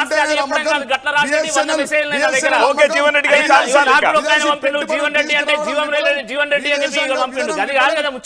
కట్టడి విఫలం, దాడులు అయితే పాకిస్తాన్, జమ్మూ కాశ్మీర్ లేకపోతే ఖలిస్తాన్ తీవ్రవాదులు హక్కులు కాలరాయబడ్డాయి. సత్య గారు, ఐఎమ్ సారీ, ప్లీజ్ యూనివర్సిటీల అమ్మకం జీవన్ రెడ్డి గారు చాలా ఇంకా ఆపండి. మీరు చదువుతున్నారు, ఎవరో రాసి చదవద్దు ప్లీజ్, ఒకసారి ఆపండి. ఆదుకోవడంలో విఫలం చెప్పాలి కదా, చెప్పాలి ఎవరో రాసింది చదవద్దు. బీజేపీ లేదు నేను రాసుకున్నా, చూసుకో. మీరే రాశారా ఇది? నేను రాశానండి. మీరే రాశారు? Okay fine. LLM PhD అండి. Okay fine. LLM PhD. Very good. Okay. Qualified KCR గడిలో ఆస్థాన కవి కంటే అధ్వానం అయిపోయిండు. తెల్లారు లేస్తే కేసీఆర్ భజన చేయడము, పార్టీని తిట్టడము. ఓకే కంటిన్యూ చేద్దాం. అంటే వారి నియోజకవర్గంలో మా అరవింద్ గారు 33,000 మెజార్టీ సాధించారు. ఓకే రాకేష్ రెడ్డి గారు, జీవన్ రెడ్డి గారు థాంక్యూ సో మచ్ డిబేట్ లో పార్టిసిపేట్ చేసినందుకు. Thank you so much. ఇది ఎండ్లెస్ డిస్కషన్ అండ్ ఇవాళ బడ్జెట్ కాబట్టి దీనికి సంబంధించిన చర్చలు ఫర్దర్ బులెటిన్స్ లో కూడా మనం చేద్దాము. చర్చలో పాల్గొన్న నేతలందరికీ థాంక్యూ వెరీ మచ్. ఒక చిన్న బ్రేక్ తర్వాత న్యూస్ బులెటిన్ ప్రసారం అవుతుంది, చూస్తూనే ఉండండి TV9. తెలంగాణ రాష్ట్ర ముఖ్యమంత్రి రెస్పాండ్ అయ్యారు. పెద్దగా ఈ బడ్జెట్ వల్ల ఒరిగింది ఏమీ లేదు, ఇది పసలేని బడ్జెట్ అంటూ ఉన్నారు. దానికి సంబంధించి మనం చర్చను చూస్తూ ఉన్నాము. బట్ ఈలోపు గిరిధర్ గారు దానికి సంబంధించిన ఒక క్లారిటీ ఇచ్చే ప్రయత్నం చేశారు. సాయిబాబా గారు ఆయన అలిగినట్టున్నారు నా మీద, మిమ్మల్ని మాత్రమే గుర్తించాను అని చెప్పి. నేను ఏంటంటే ఇష్యూ ఆయనకి రిలేటెడా కదా అని చూసి ఇంతసేపు వెయిట్ చేయాల్సి వచ్చింది. బట్ ఆయన స్పష్టంగా ఒక మాట చెప్తూ ఉన్నారు, రీఆర్గనైజేషన్ యాక్ట్ కానీ లేకపోతే రాష్ట్రాలకు సంబంధించి కానీ స్పెసిఫిక్ గా ఇక్కడ ప్రస్తావించారు. దట్స్ అ డిఫరెంట్ సబ్జెక్ట్ అంటున్నారు. మనమేమి అనట్లేదండి, ఇవన్నీ ఉన్నాయి. ఇవాళ నేను ఎకనామిక్ సర్వేలో కొత్తగా 13 కోట్ల మంది నిరుపేదలయ్యారు అనేది ప్రకటించారు. కొత్తగా నిరుపేదలైన దానికి నిన్నే గవర్నమెంటే చెప్పింది కాబట్టి ఇవాళ దానికి ఏమైనా ఉపశమనం ఇస్తారా అనేది ఎక్స్పెక్ట్ చేసాం. 13 కోట్ల మంది కొత్తగా మధ్యతరగతి నుంచి నిరుపేదల కేటగిరీలోకి మారారు అని అంటే దానికి ఏం రెమెడీ ఇస్తారనేది మేము ఎదురు చూసామండి. ఇవాళ నేను ఒక పార్టీ కోసమో, ఒక వ్యక్తి కోసమో, ఒక రాష్ట్రం కోసమో మాట్లాడట్లేదు. ఇవాళ దానికి మనం ఏం రెమెడీ చేయబోతున్నాం అనేది మనకు ముఖ్యమైన విషయం అండి. 8 సంవత్సరాల నుంచి నదుల అనుసంధానానికి చెప్తా ఉన్నారు ప్రతి బడ్జెట్లో చెప్తున్నా కానీ నదుల అనుసంధానం కాలేదు. ఎందుకు కాలేదు అనేది మన ఒక ప్రశ్న. అట్లాగే కృష్ణా గోదావరి నదుల అనుసంధానం, పెన్నా బెల్ట్ మొత్తం అనుసంధానం అని అన్నారు. ఇవి చిరకాలంగా జరుగుతున్నాయి కానీ చర్చలు ప్రాక్టికాలిటీ రాలేదండి. మీరు కావాలంటే 2014 ఫస్ట్ బడ్జెట్ స్పీచ్ తీసుకోండి, దాని నుంచి కూడా ఇది జరుగుతూనే ఉంది. తర్వాత ఒకసారి గడ్కరీ గారు పార్లమెంట్లో ప్రసంగిస్తూ నదుల అనుసంధానం, నది నుంచి వాటర్ ట్రాన్స్పోర్ట్ కూడా మేము ప్రాధాన్యం ఇవ్వబోతున్నాము, ఇందులో పెద్ద బిగ్గెస్ట్ బెనిఫిషియరీ గోదావరి కృష్ణా ప్రాంతం అని అన్నారు. ఇంతవరకు ఎక్కడా కూడా పడవ వెళ్ళే ప్రయాణం ఇది కూడా లేదండి. ఈలోపు ఎక్కడికక్కడ బ్యారేజీలు, ఆనకట్టలు, ఎత్తిపోతలు కట్టుకుంటా అది మొత్తం కూడా మెయిన్ స్ట్రీమ్ ఆఫ్ ద నది అనేది డిస్టర్బ్ అయిపోయిందండి. ఇవాళ అదేవిధంగా 60 కోట్ల మంది భారతీయులు బతుకుతున్నది వ్యవసాయం మీద. వ్యవసాయం మీరు వద్దనుకున్నా కానీ వాళ్ళ ప్రపంచంలో అనేక దేశాలు వాళ్ళకి మ్యాన్ పవర్ తగ్గిపోయి వ్యవసాయానికి దూరంగా జరిగిపోయినందువల్ల వాళ్ళకి ఫుడ్ స్కేర్సిటీ వచ్చింది. ఇక్కడ మనం వ్యవసాయం మీద డిపెండ్ అయి ఉన్నాం. ఆ వ్యవసాయదారులకి ఏం రిక్వైర్మెంట్స్ ఉన్నాయి, ఎందుకు పంటలు గిట్టుబాటు రావట్లేదు, ఎందుకు మనం స్వామినాథన్ కమిటీ సూచనలు ఎందుకు అమలు చేయలేకపోతున్నాము, ఎంత సిగ్గుచేటంటేనండి పార్లమెంటు సాక్షిగా స్వామినాథన్ కమిటీ సిఫార్సులను అమలు చేయలేము, 50% ఇవ్వలేము, ల్యాండ్ కాస్ట్ని మేము చేయలేమని పార్లమెంటు సాక్షిగా ఇంతమంది ఎంపీలు ఇంతమంది చర్చించుకున్నారంటే అది చాలా సిగ్గుచేటండి. ఇవాళ దేశానికి అన్నం పెడుతున్నారు. ఇవాళ సర్ప్లస్ వచ్చిందంటే కేవలం రైతులండి. 400 రూపాయలు ఉన్న డిఏపీని 1700 రూపాయలు చేస్తే ఎందుకనేది మనం సిగ్గుపడాలి. ఇవాళ దేశం మొత్తం మిరప పంట ఒక వైరస్ వచ్చి కొట్టుకుపోతుందంటే దానికి ఆలోచిస్తున్నాం అనేది ఒక వైపు రావట్లేదండి. ఇవాళ ఎవరికి వ్యతిరేకం కాదు, మంచి చేసిందని చెబుతాం, చెడు అయితే చెడు చెబుతాను. ఇవాళ ఎందుకు క్రిప్టో కరెన్సీ మీద అంటే అది ఒక జరుగుతుంది కాబట్టి దాని మీద ట్యాక్స్ వేయటం అనేది స్వాగతిస్తున్నాం. రెండో వైపు జరుగుతున్న లాస్ని ఏం చేయాలనేది కూడా మనం రావాలి. ఇవాళ మాట్లాడే వర్గాలకి రిప్రజెంటేషన్ ఇచ్చిన పారిశ్రామికవేత్తలకి మీరు కన్సిడర్ చేసామంటున్నారు.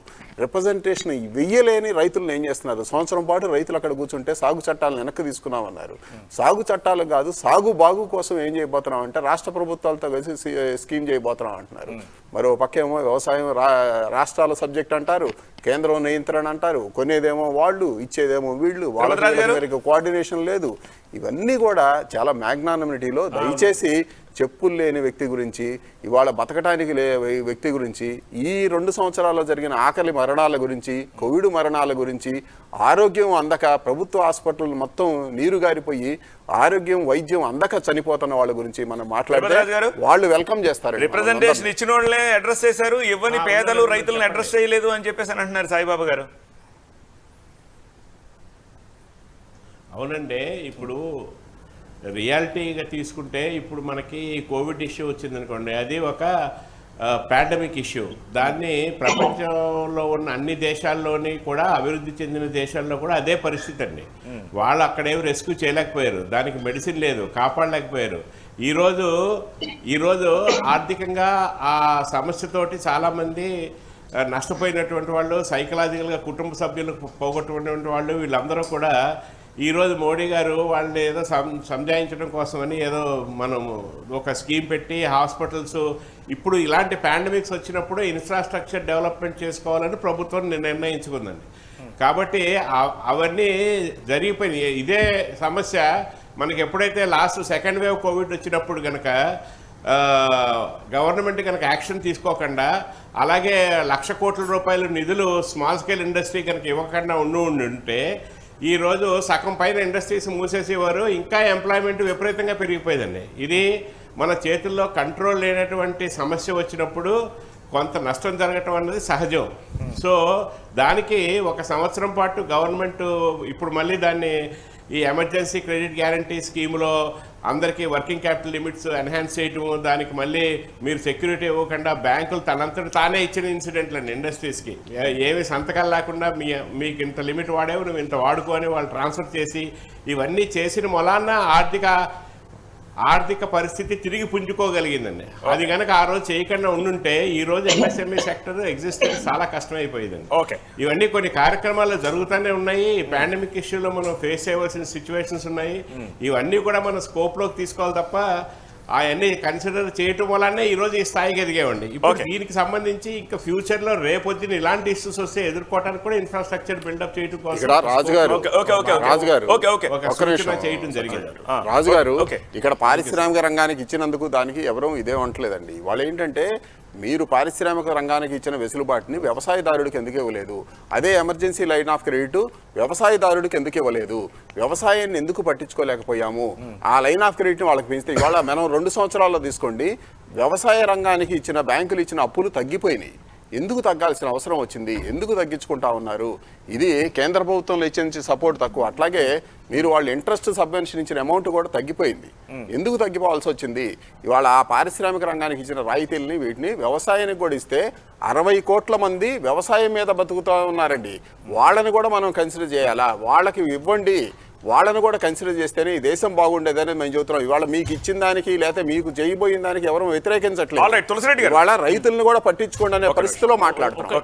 తులసిరెడ్డి గారు తిరుపతి రాజు గారు అంటున్నారు ఒక 25 years టార్గెట్ గా భవిష్యత్తును దృష్టిలో పెట్టుకుని బడ్జెట్ ని రూపొందించామంటున్నారు. సాయిబాబా అంటున్నారు 8 ఏళ్ల క్రితం బడ్జెట్ లో ప్రస్తావించిన వాటిని ఇప్పటి వరకు ఏం అడ్రస్ చేయాలి, నదుల అనుసంధానం ఇవాళ కొత్తగా చేసింది కాదు, 8 years నుంచి ఏం చేశారు, ఇప్పుడు అనుసంధానం గురించి మాట్లాడుతున్నారు, డిపిఆర్ రెడీ చేశామని చెప్పేసి అని అంటున్నారు.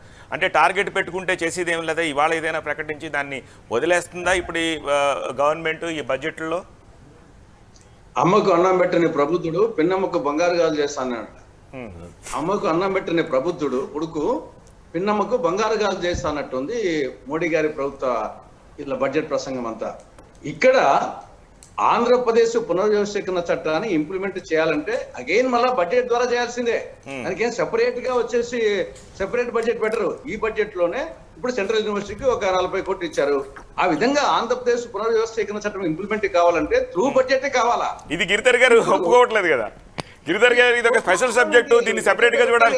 సెపరేట్ వచ్చేసి ఆంధ్రప్రదేశ్ పునర్వ్యవస్థీకరణ చట్టం కోసం వచ్చి సెపరేట్ బడ్జెట్ పెడతారు. ఇంకోటి ఏమన్నా ఉన్న రైల్వే బడ్జెట్ తీసేసి కలిపేశారు దీంట్లో పెట్టాల్సిందే. ఇక్కడ రాష్ట్ర విభజన సందర్భంగా హైదరాబాద్ నగరం తెలంగాణకు పోయింది కాబట్టి ఆ మేరకు కాంపెన్సేషన్ కోసం ఆంధ్రప్రదేశ్ కు ఆ రోజు 3 వరాలు ఇవ్వడం జరిగింది. ఒకటి ప్రత్యేక హోదా, రెండవది సెక్షన్ 46 ఆఫ్ సెక్షన్ 2 కింద రాయలసీమకు ఉత్తరాంధ్రకు బుందేల్ఖండ్ తరహా స్పెషల్ డెవలప్మెంట్ ప్యాకేజీ, మూడవది 108 సెక్షన్ల కింద 13 షెడ్యూళ్ల కింద దాదాపు 5 లక్షల కోట్ల రూపాయలు విలువ చేసే ప్రయోజనాలు కేంద్రము రాష్ట్రానికి ఇవ్వాలా. దాని కింద రెవెన్యూ లోటు భర్తీ గానీ, పోలవరం గానీ, క్యాపిటల్ కు నిధులు గానీ, విశాఖ చెన్నై ఇండస్ట్రియల్ కారిడార్ గానీ, కాకినాడ పెట్రోకెమికల్ కాంప్లెక్స్, కడప జిల్లా స్టీల్ ప్లాంట్, దూరాజపట్నం ఓడరేవు ఇవన్నీ ఖచ్చితంగా బడ్జెట్ లో పెడితేనే వచ్చేది, లేకుంటే ఎట్లా వచ్చేసి. కాబట్టి 7 సంవత్సరాలు అయిపోయింది, ఇప్పుడు 8వ బడ్జెట్. ఇప్పటికీ మొదటి వరానికి వచ్చేసి ప్రత్యేక హోదాకు భంగనామాలు పెట్టింది. అంటే 100 రూపాయలకు ఇవ్వాలంటే 0 ఇచ్చింది.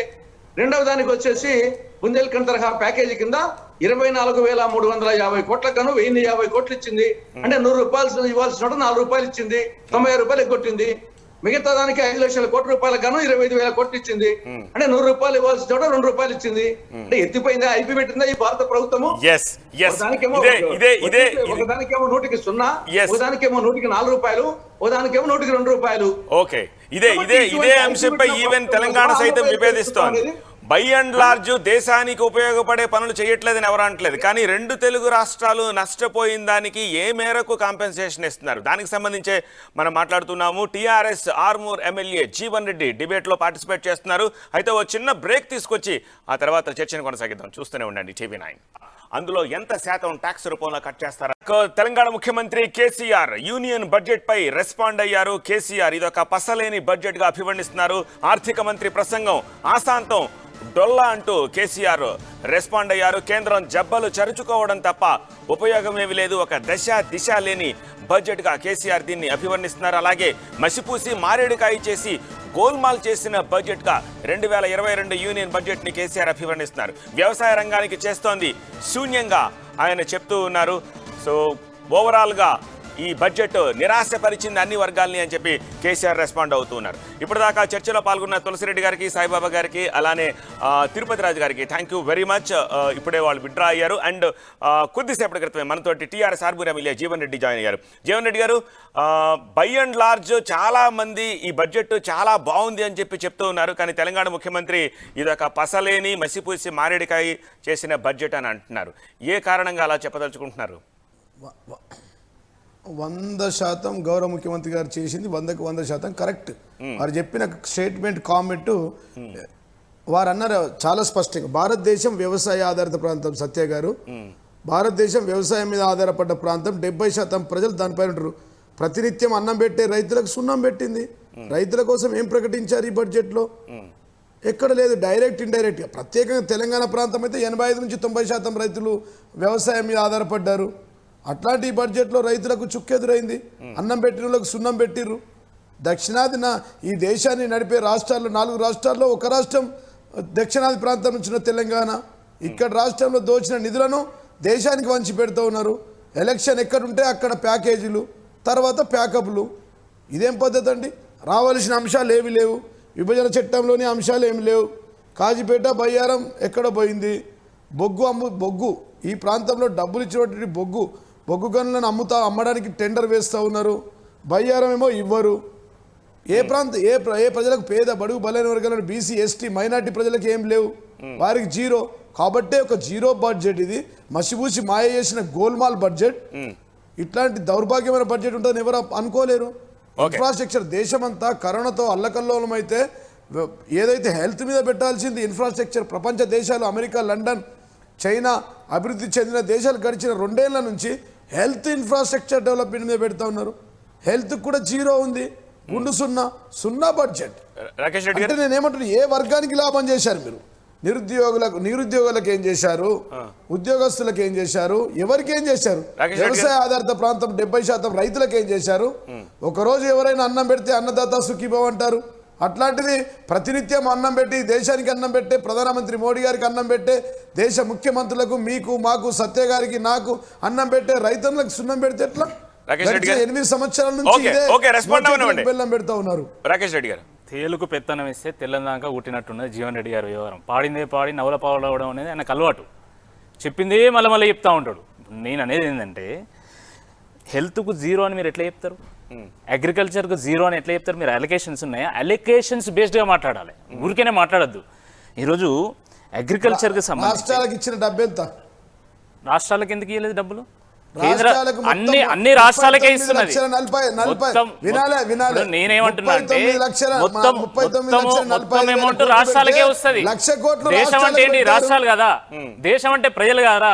దేశం అంటే రాష్ట్రాలు కదా. అది అర్థం కాకపోతే ఎట్లా అండి? జీవన్ రెడ్డి గారు ఈరోజు 39 లక్షల కోట్ల రూపాయల బడ్జెట్ పెడితే ప్రతి రూపాయి ఈరోజు రాష్ట్రాల్లో ఉన్నటువంటి ప్రజలకే పోతుంది అంతే. కానీ ప్రత్యేకంగా మీరు తెలంగాణకి ఏమి ఇచ్చారు, ప్రత్యేకంగా పంజాబ్కి ఏమి ఇచ్చారు, హర్యానాకి ఏమి ఇచ్చారు, అది కాదు. బడ్జెట్ అనేది ఈరోజు ఒక అంటే అన్ని రాష్ట్రాలకు సంబంధించినటువంటి ఒక బడ్జెట్గా చూడాలి తప్ప నాకేమిచ్చిండ్రు నీకేమిచ్చిండ్రు అనేది కాదు. మీలాగా మేము ఇష్టం వచ్చినట్టుగా జీవన్ రెడ్డి గారు కూడా తెలంగాణ అని చెప్పి చెప్పట్లేదు, ఓవరాల్ గా రైతులకు ఏమి ఇచ్చారు, ఓవరాల్ గా హెల్త్ కి ఏమి ఇచ్చారని ఆయన నీళ్ళ గిన్నెలో చందమామని చూపెట్టి చందమామని తీసుకోవాలని చెప్పేలాగా వాళ్ళ బడ్జెట్ ఉంటది. ఇవన్నీ మాది అలా ఉండదు, మాది అలా ఉండదు, మాది వాస్తవిక ధోరణితో ఉంటది. ఈ రోజు ఇన్ఫ్రాస్ట్రక్చర్ మేము డబ్బులు పెట్టినాం, అరే మేము చెప్తున్నాం కదా. ఇప్పుడు తెలంగాణ రైతులకు ఏమి ఇచ్చారు, పంజాబ్ రైతులకు ఏమి ఇచ్చారు, ఉత్తరప్రదేశ్ ఏమి ఇచ్చారు? మీరు ధాన్యాన్ని కొనుగోలు చేయమన్నారు, మేము ధాన్యం కొనుగోలుకే 2,39,000 కోట్ల రూపాయలు మేము ఖర్చు పెడతా ఉన్నాము. మేము ఖర్చు పెడతా ఉన్నాం. కిసాన్ సమ్మాన్ యోజన కింద ఖర్చు పెడతా ఉన్నాం, ఫసల్ బీమా యోజన కింద ఖర్చు పెడతా ఉన్నాము, సాయిల్ హెల్త్ కార్డ్ కింద పెడతా ఉన్నాము, ఇన్పుట్ సబ్సిడీ కింద పెడతా ఉన్నాము, టూల్ సబ్సిడీ కింద మేము డబ్బులు ఖర్చు పెడతా ఉన్నాము. దాన్ని మీరు ఎందుకు గుర్తించారని నేను అడుగుతా ఉన్నాను.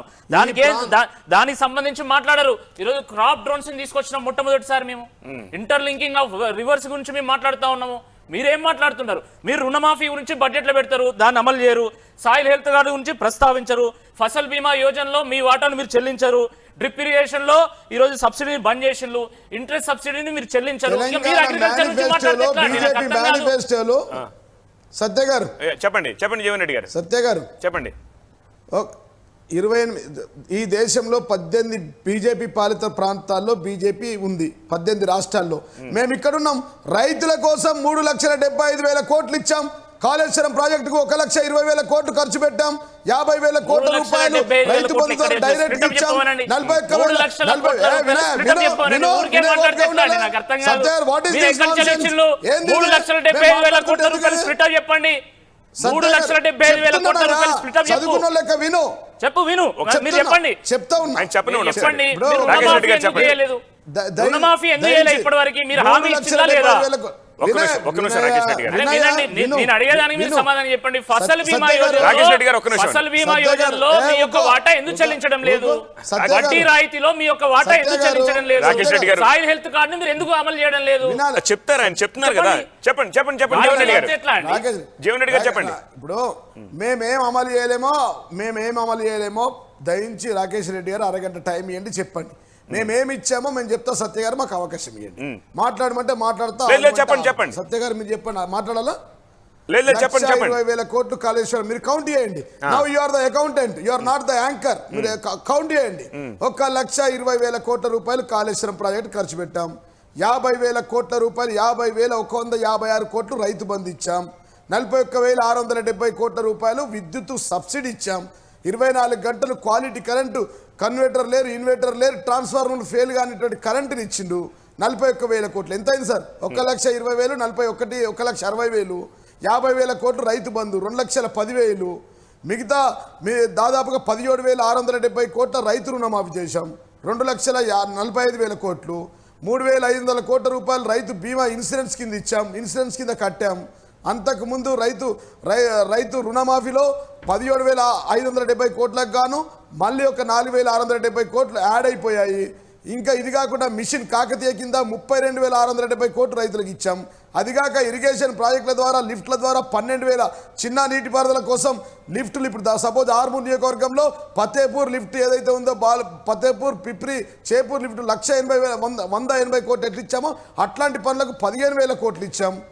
ఇన్ని పథకాలు ఇది కేవలం రైతుల కోసం ఇస్తున్నాం.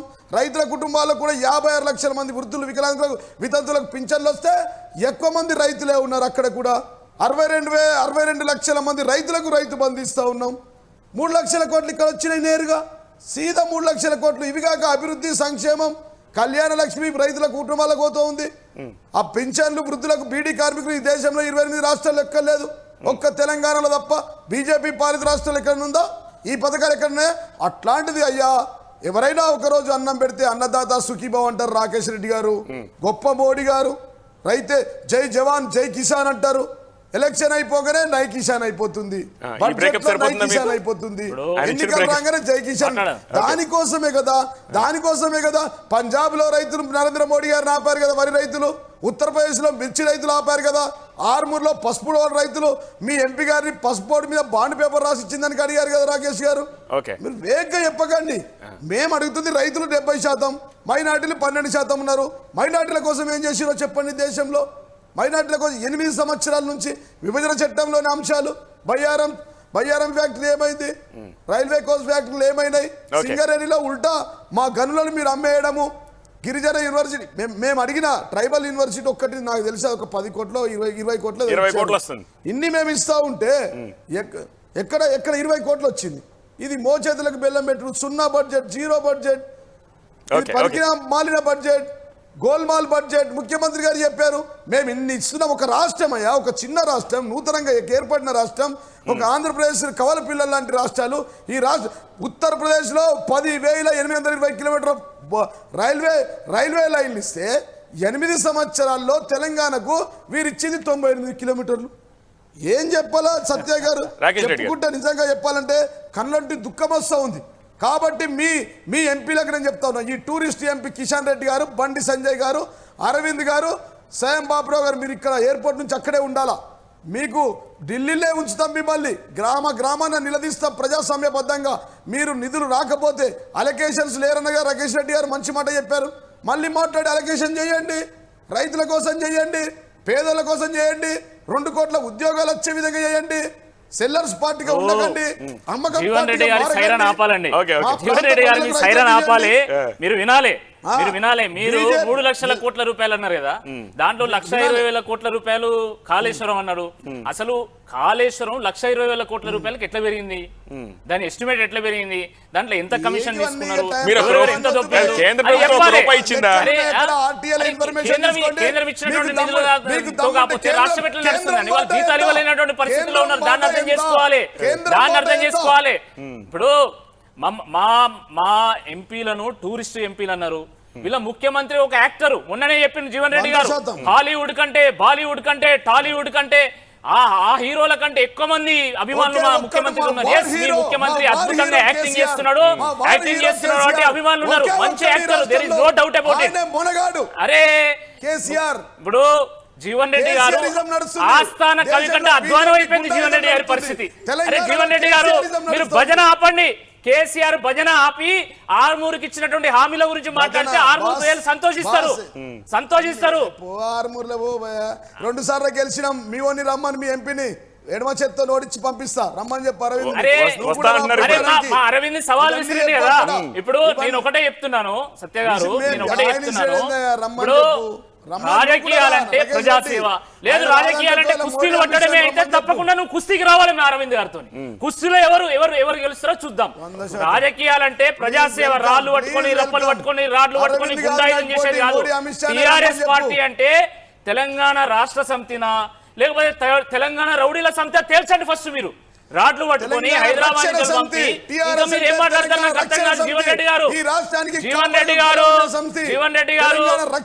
మాటలు చూస్తుంటే ఆర్మూర్లో మా ఆర్మూర్ కమలదనం ఏ స్థాయిలో మీకు చుక్కలు చూపెడుతుందో అర్థమైతా ఉంది.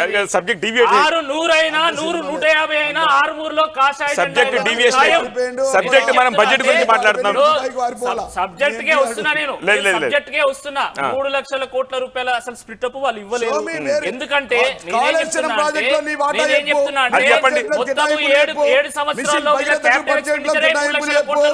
తెలంగాణ రాష్ట్రానికి జాతీయ రైతుల కోసం ఏం చేసినావో చెప్పు. కరెంటులో నీ వాటా ఏందో చెప్పు. విద్యా వైద్యంలో నీ వాటా ఏందో చెప్పు. తెలంగాణ కోసం నీ వాటా ఏందో చెప్పు. లేకుండా చేసింది మేము ఈ రోజు. మీరు కిసాన్ సమ్మాన యోజన మేము ఇస్తున్నాము, ఫుడ్ పార్క్స్ మేము ఇస్తున్నాము, ఎఫ్పిఓస్ మేము తీసుకొచ్చి ఏం చేసిందో చూడండి సార్ ఒక్కసారి. ఏం చేశారు? ప్రభాకర్ కొద్దిగా చూపించండి సార్. ఏం చేశారు చెప్పండి. చూస్తున్నాం. మీరు చెప్పండి. ఏంటిది అది చెప్పండి. క్రిస్పీగా చెప్పండి. ఆర్థిక వ్యవస్థను బీజేపీకి వేసిన ఒక్క ఓటు ఏం చేసిందో చూడండి ప్రజలారా. ఆర్థిక వ్యవస్థను నాశనం చేసింది, నిరుద్యోగం పెంచింది, ఆకలి చావులను పెంచింది, నోట్లు రద్దు చేసింది, జీఎస్టీతో చిన్న వ్యాపారుల జీవితం ఖరాబ్ చేసింది, లేకుండా చేసింది, ఆర్థిక నేరస్తుల పత్రాలు మాయం చేసింది, కార్పొరేట్ శక్తులకు ఊడిగల చేసింది, అమ్మేసింది, ఎల్ఐసిని అమ్మేసింది, రైల్వే స్టేషన్ అమ్మకం, భారత పెట్రోలియం అమ్మకం, షిప్పింగ్ కార్పొరేషన్,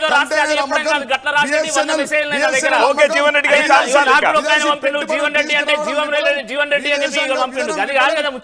కట్టడి విఫలం, దాడులు అయితే పాకిస్తాన్, జమ్మూ కాశ్మీర్ లేకపోతే ఖలిస్తాన్ తీవ్రవాదులు హక్కులు కాలరాయబడ్డాయి. సత్య గారు ఐఎమ్ సారీ ప్లీజ్ యూనివర్సిటీల అమ్మకం జీవన్ రెడ్డి గారు చాలా ఇంకా ఆపండి. మీరు చదువుతున్నారు, ఎవరో రాసి చదవద్దు ప్లీజ్, ఒకసారి ఆపండి. ఆదుకోవడంలో విఫలం చెప్పాలి కదా, చెప్పాలి ఎవరో రాసింది చదవద్దు. బీజేపీ లేదు నేను రాసుకున్నా, చూసుకో. మీరే రాశారా ఇది? నేను రాశానండి. మీరే రాశారు? Okay fine. ఎల్ఎల్ఎం పిహెచ్డి అండి. Okay fine, LLM PhD. Very good. Okay qualified MLA. KCR గడిలో ఆస్థాన అధ్వానం అయిపోయిండు. తెల్లారు లేస్తే కేసీఆర్ భజన చేయడము, తిట్టడము. అంటే వారి నియోజకవర్గంలో మా అరవింద్ గారు 33,000 మెజార్టీ సాధించారు. ఓకే రాకేష్ రెడ్డి గారు, జీవన్ రెడ్డి గారు, thank you so much debate లో పార్టిసిపేట్ చేసినందుకు. Thank you so much. ఇది ఎండ్లెస్ డిస్కషన్ అండ్ ఇవాళ బడ్జెట్ కాబట్టి దీనికి సంబంధించిన చర్చలు ఫర్దర్ బులెటిన్స్ లో కూడా మనం చేద్దాము. చర్చలో పాల్గొన్న నేతలందరికీ థ్యాంక్ యూ వెరీ మచ్. ఒక చిన్న బ్రేక్ తర్వాత న్యూస్ బులెటిన్ ప్రసారం అవుతుంది, చూస్తూనే ఉండండి TV9. తెలంగాణ రాష్ట్ర ముఖ్యమంత్రి రెస్పాండ్ అయ్యారు. పెద్దగా ఈ బడ్జెట్ వల్ల ఒరిగింది ఏమీ లేదు, ఇది పసలేని బడ్జెట్ అంటూ ఉన్నారు. దానికి సంబంధించి మనం చర్చను చూస్తూ ఉన్నాము. బట్ ఈలోపు గిరిధర్ గారు దానికి సంబంధించిన ఒక క్లారిటీ ఇచ్చే ప్రయత్నం చేశారు. సాయిబాబా గారు ఆయన అలిగినట్టున్నారు నా మీద, మిమ్మల్ని మాత్రమే గుర్తించాను అని చెప్పి. నేను ఏంటంటే ఇష్యూ ఆయనకి రిలేటెడా కదా అని చూసి ఇంతసేపు వెయిట్ చేయాల్సి వచ్చింది. బట్ ఆయన స్పష్టంగా ఒక మాట చెప్తూ ఉన్నారు, రీఆర్గనైజేషన్ యాక్ట్ కానీ లేకపోతే రాష్ట్రాలకు సంబంధించి కానీ స్పెసిఫిక్ గా ఇక్కడ ప్రస్తావించారు. దట్స్ అ డిఫరెంట్ సబ్జెక్ట్ అంటున్నారు. మనమేమి అనట్లేదండి, ఇవన్నీ ఉన్నాయి. ఇవాళ నేను ఎకనామిక్ సర్వేలో కొత్తగా 13 కోట్ల మంది నిరుపేదలయ్యారు అనేది ప్రకటించారు. కొత్తగా నిరుపేదలైన దానికి నిన్నే గవర్నమెంటే చెప్పింది కాబట్టి ఇవాళ దానికి ఏమైనా ఉపశమనం ఇస్తారా అనేది ఎక్స్పెక్ట్ చేసాం. 13 కోట్ల మంది కొత్తగా మధ్యతరగతి నుంచి నిరుపేదల కేటగిరీలోకి మారారు అని అంటే దానికి ఏం రెమెడీ ఇస్తారనేది మేము ఎదురు చూసామండి. ఇవాళ నేను ఒక పార్టీ కోసమో ఒక వ్యక్తి కోసమో ఒక రాష్ట్రం కోసమో మాట్లాడట్లేదు. ఇవాళ దానికి మనం ఏం రెమెడీ చేయబోతున్నాం అనేది మనకు ముఖ్యమైన విషయం అండి. 8 సంవత్సరాల నుంచి నదుల అనుసంధానానికి చెప్తా ఉన్నారు ప్రతి బడ్జెట్లో చెప్తున్నా కానీ నదుల అనుసంధానం కాలేదు. ఎందుకు కాలేదు అనేది మన ఒక ప్రశ్న. అట్లాగే కృష్ణా గోదావరి నదుల అనుసంధానం, పెన్నా బెల్ట్ మొత్తం అనుసంధానం అని అన్నారు. ఇవి చిరకాలంగా జరుగుతున్నాయి కానీ చర్చలు ప్రాక్టికాలిటీ రాలేదండి. మీరు కావాలంటే 2014 ఫస్ట్ బడ్జెట్ స్పీచ్ తీసుకోండి, దాని నుంచి కూడా ఇది జరుగుతూనే ఉంది. తర్వాత ఒకసారి గడ్కరీ గారు పార్లమెంట్లో ప్రసంగిస్తూ నదుల అనుసంధానం, నది నుంచి వాటర్ ట్రాన్స్పోర్ట్ కూడా మేము ప్రాధాన్యం ఇవ్వబోతున్నాము, ఇందులో పెద్ద బిగ్గెస్ట్ బెనిఫిషియరీ గోదావరి కృష్ణా ప్రాంతం అని అన్నారు. ఇంతవరకు ఎక్కడా కూడా పడవ వెళ్ళే ప్రయాణం ఇది కూడా లేదండి. ఈలోపు ఎక్కడికక్కడ బ్యారేజీలు, ఆనకట్టలు, ఎత్తిపోతలు కట్టుకుంటా అది మొత్తం కూడా మెయిన్ స్ట్రీమ్ ఆఫ్ ద నది అనేది డిస్టర్బ్ అయిపోయిందండి. ఇవాళ అదేవిధంగా 60 కోట్ల మంది భారతీయులు బతుకుతున్నది వ్యవసాయం మీద. వ్యవసాయం మీరు వద్దనుకున్నా కానీ వాళ్ళ ప్రపంచంలో అనేక దేశాలు వాళ్ళకి మ్యాన్ పవర్ తగ్గిపోయి వ్యవసాయానికి దూరంగా జరిగిపోయినందువల్ల వాళ్ళకి ఫుడ్ స్కేర్సిటీ వచ్చింది. ఇక్కడ మనం వ్యవసాయం మీద డిపెండ్ అయి ఉన్నాం. ఆ వ్యవసాయదారులకి ఏం రిక్వైర్మెంట్స్ ఉన్నాయి, ఎందుకు పంటలు గిట్టుబాటు రావట్లేదు, ఎందుకు మనం స్వామినాథన్ కమిటీ సూచనలు ఎందుకు అమలు చేయలేకపోతున్నాము, ఎంత సిగ్గుచేటంటేనండి పార్లమెంటు సాక్షిగా స్వామినాథన్ కమిటీ సిఫార్సులను అమలు చేయలేము, 50% ఇవ్వలేము, ల్యాండ్ కాస్ట్ని మేము చేయలేమని పార్లమెంటు సాక్షిగా ఇంతమంది ఎంపీలు ఇంతమంది చర్చించుకున్నారంటే అది చాలా సిగ్గుచేటండి. ఇవాళ దేశానికి అన్నం పెడుతున్నారు. ఇవాళ సర్ప్లస్ వచ్చిందంటే కేవలం రైతులండి.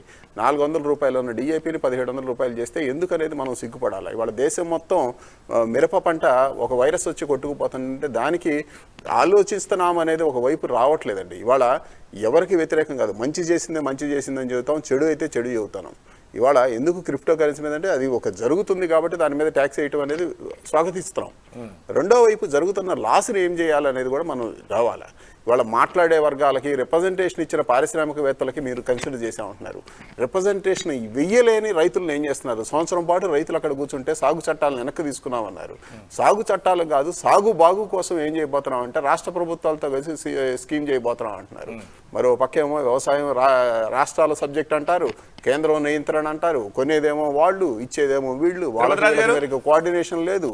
ఇవన్నీ కూడా చాలా మ్యాగ్నానిమిటీలో దయచేసి చెప్పులు లేని వ్యక్తి గురించి, ఇవాళ బతకటానికి వ్యక్తి గురించి, ఈ 2 సంవత్సరాల్లో జరిగిన ఆకలి మరణాల గురించి, కోవిడ్ మరణాల గురించి, ఆరోగ్యం అందక ప్రభుత్వ హాస్పిటల్ మొత్తం నీరు గారిపోయి ఆరోగ్యం వైద్యం అందక చనిపోతున్న వాళ్ళ గురించి మనం మాట్లాడితే వాళ్ళు వెల్కమ్ చేస్తారు. రిప్రజెంటేషన్ ఇచ్చిన వాళ్ళే అడ్రస్ చేశారు, ఇవ్వని పేదలు రైతులను అడ్రస్ చేయలేదు అని చెప్పేసి అంటున్నారు సాయిబాబా గారు.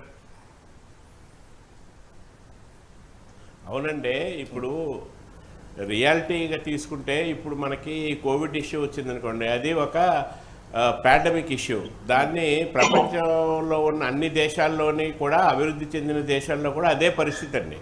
వాళ్ళు అక్కడేమి రెస్క్యూ చేయలేకపోయారు, దానికి మెడిసిన్ లేదు, కాపాడలేకపోయారు.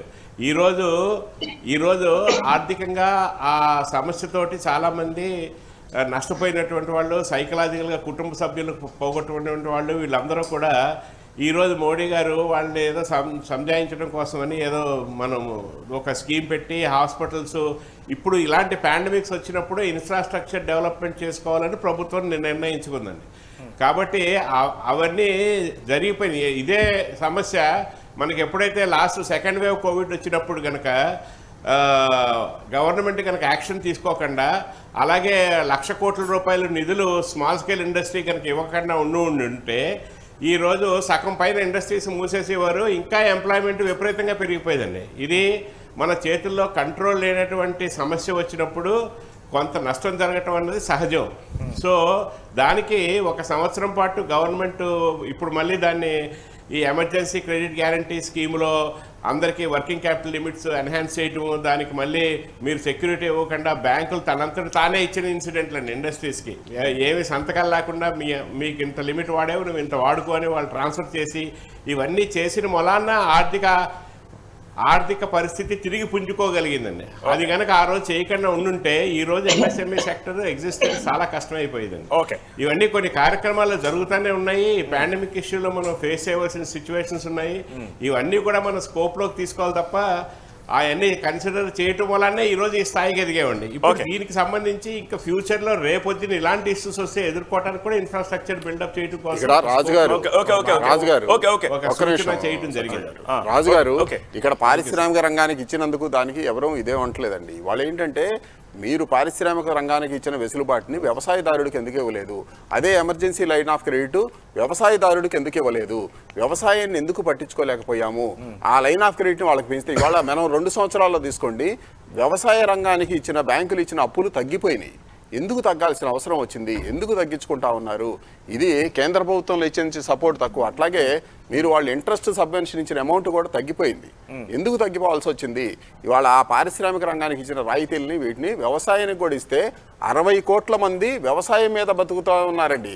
వాళ్ళని కూడా మనం కన్సిడర్ చేయాలా? వాళ్ళకి ఇవ్వండి, వాళ్ళని కూడా కన్సిడర్ చేస్తేనే ఈ దేశం బాగుండేదని మేము చెబుతున్నాం. ఇవాళ మీకు ఇచ్చిన దానికి లేకపోతే మీకు చేయబోయిన దానికి ఎవరు వ్యతిరేకించట్లేదు. ఇవాళ రైతులను కూడా పట్టించుకోండి అనే పరిస్థితిలో మాట్లాడుతున్నాం. తులసిరెడ్డి గారు తిరుపతి రాజు గారు అంటున్నారు ఒక 25 years టార్గెట్ గా భవిష్యత్తును దృష్టిలో పెట్టుకుని బడ్జెట్ ని రూపొందించామంటున్నారు. సాయిబాబా అంటున్నారు 8 ఏళ్ల క్రితం బడ్జెట్ లో ప్రస్తావించిన వాటిని ఇప్పటి వరకు ఏం అడ్రస్ చేయాలి, నదుల అనుసంధానం ఇవాళ కొత్తగా చేసింది కాదు, 8 years నుంచి ఏం చేశారు, ఇప్పుడు అనుసంధానం గురించి మాట్లాడుతున్నారు, డిపిఆర్ రెడీ చేశామని చెప్పేసి అని అంటున్నారు. అంటే టార్గెట్ పెట్టుకుంటే చేసేదేం లేదా, ఇవాళ ఏదైనా ప్రకటించి దాన్ని వదిలేస్తుందా ఇప్పుడు ఈ గవర్నమెంట్ ఈ బడ్జెట్లో? అమ్మకు అన్నం పెట్టని ప్రబుద్ధుడు పిన్నమ్మకు బంగారు గాజులు చేస్తానంట. అమ్మకు అన్నం పెట్టని ప్రబుద్ధుడు కొడుకు పిన్నమ్మకు బంగారు గాజులు చేస్తానట్టుంది మోడీ గారి ప్రభుత్వ ఇట్లా బడ్జెట్ ప్రసంగం అంతా. ఇక్కడ ఆంధ్రప్రదేశ్ పునర్వ్యవస్థీకరణ చట్టాన్ని ఇంప్లిమెంట్ చేయాలంటే అగైన్ మళ్ళా బడ్జెట్ ద్వారా చేయాల్సిందే. దానికి ఏం సెపరేట్ గా వచ్చేసి సెపరేట్ బడ్జెట్ పెట్టరు. ఈ బడ్జెట్ లోనే ఇప్పుడు సెంట్రల్ యూనివర్సిటీకి ఒక 40 కోట్లు ఇచ్చారు. ఆ విధంగా ఆంధ్రప్రదేశ్ పునర్వ్యవస్థీకరణ చట్టం ఇంప్లిమెంట్ కావాలంటే త్రూ బడ్జెట్ కావాలా? ఇది గిరిధర్ గారు ఒప్పుకోవట్లేదు కదా. గిరిధర్ గారు ఇది ఒక స్పెషల్ సబ్జెక్టు, దీన్ని సెపరేట్ గా చూడాలి. సెపరేట్ వచ్చేసి ఆంధ్రప్రదేశ్ పునర్వ్యవస్థీకరణ చట్టం కోసం వచ్చి సెపరేట్ బడ్జెట్ పెడతారు. ఇంకోటి ఏమన్నా ఉన్న రైల్వే బడ్జెట్ తీసేసి కలిపేశారు దీంట్లో పెట్టాల్సిందే. ఇక్కడ రాష్ట్ర విభజన సందర్భంగా హైదరాబాద్ నగరం తెలంగాణకు పోయింది కాబట్టి ఆ మేరకు కాంపెన్సేషన్ కోసం ఆంధ్రప్రదేశ్ కు ఆ రోజు 3 వరాలు ఇవ్వడం జరిగింది. ఒకటి ప్రత్యేక హోదా, రెండవది సెక్షన్ 46 ఆఫ్ సెక్షన్ 2 కింద రాయలసీమకు ఉత్తరాంధ్రకు బుందేల్ఖండ్ తరహా స్పెషల్ డెవలప్మెంట్ ప్యాకేజీ, మూడవది 108 సెక్షన్ల కింద 13 షెడ్యూళ్ల కింద దాదాపు 5 లక్షల కోట్ల రూపాయలు విలువ చేసే ప్రయోజనాలు కేంద్రము రాష్ట్రానికి ఇవ్వాలా. దాని కింద రెవెన్యూ లోటు భర్తీ గానీ, పోలవరం గానీ, క్యాపిటల్ కు నిధులు గానీ, విశాఖ చెన్నై ఇండస్ట్రియల్ కారిడార్ గానీ, కాకినాడ పెట్రోకెమికల్ కాంప్లెక్స్, కడప జిల్లా స్టీల్ ప్లాంట్, దురాజపట్నం ఓడరేవు ఇవన్నీ ఖచ్చితంగా బడ్జెట్ లో పెడితేనే వచ్చేది, లేకుంటే ఎట్లా వచ్చేసి. కాబట్టి 7 సంవత్సరాలు అయిపోయింది, ఇప్పుడు 8వ బడ్జెట్. ఇప్పటికీ మొదటి వరానికి వచ్చేసి ప్రత్యేక హోదాకు భంగనామాలు పెట్టింది. అంటే 100 రూపాయలకు ఇవ్వాలంటే 0 ఇచ్చింది. రెండవ దానికి వచ్చేసి బుందేల్ఖండ్ తరహా ప్యాకేజీ కింద 24,350 కోట్ల కను 1,050 కోట్లు ఇచ్చింది. అంటే 100 రూపాయలు ఇవ్వాల్సిన 4 రూపాయలు ఇచ్చింది, 95 రూపాయలు ఎగ్గొట్టింది. మిగతా దానికి 5 లక్షల కోట్ల రూపాయల కను 25,000 కోట్లు ఇచ్చింది. అంటే 100 రూపాయలు ఇవ్వాల్సిన 2 రూపాయలు ఇచ్చింది. అంటే ఎత్తిపోయిందా, అయిపి పెట్టిందా ఈ భారత ప్రభుత్వము? ఒకదానికేమో 100కి 0, ఒకదానికేమో 100కి 4 రూపాయలు, ఒకదానికేమో 100కి 2 రూపాయలు. ఓకే, ఇదే అంశంపై ఈవెన్ తెలంగాణ సైతం విభేదిస్తోంది. బై అండ్ లార్జ్ దేశానికి ఉపయోగపడే పనులు చేయట్లేదని ఎవరు అనట్లేదు, కానీ 2 తెలుగు రాష్ట్రాలు నష్టపోయిన దానికి ఏ మేరకు కాంపెన్సేషన్ ఇస్తున్నారు, దానికి సంబంధించే మనం మాట్లాడుతున్నాము. టీఆర్ఎస్ ఆర్మూర్ ఎమ్మెల్యే జీవన్ రెడ్డి డిబేట్లో పార్టిసిపేట్ చేస్తున్నారు. అయితే ఓ చిన్న బ్రేక్ తీసుకొచ్చి ఆ తర్వాత చర్చను కొనసాగిద్దాం. చూస్తూనే ఉండండి TV9. అందులో ఎంత శాతం ట్యాక్స్ రూపంలో కట్ చేస్తారా? తెలంగాణ ముఖ్యమంత్రి కేసీఆర్ యూనియన్ బడ్జెట్ పై రెస్పాండ్ అయ్యారు. కేసీఆర్ ఇదొక పసలేని బడ్జెట్ గా అభివర్ణిస్తున్నారు.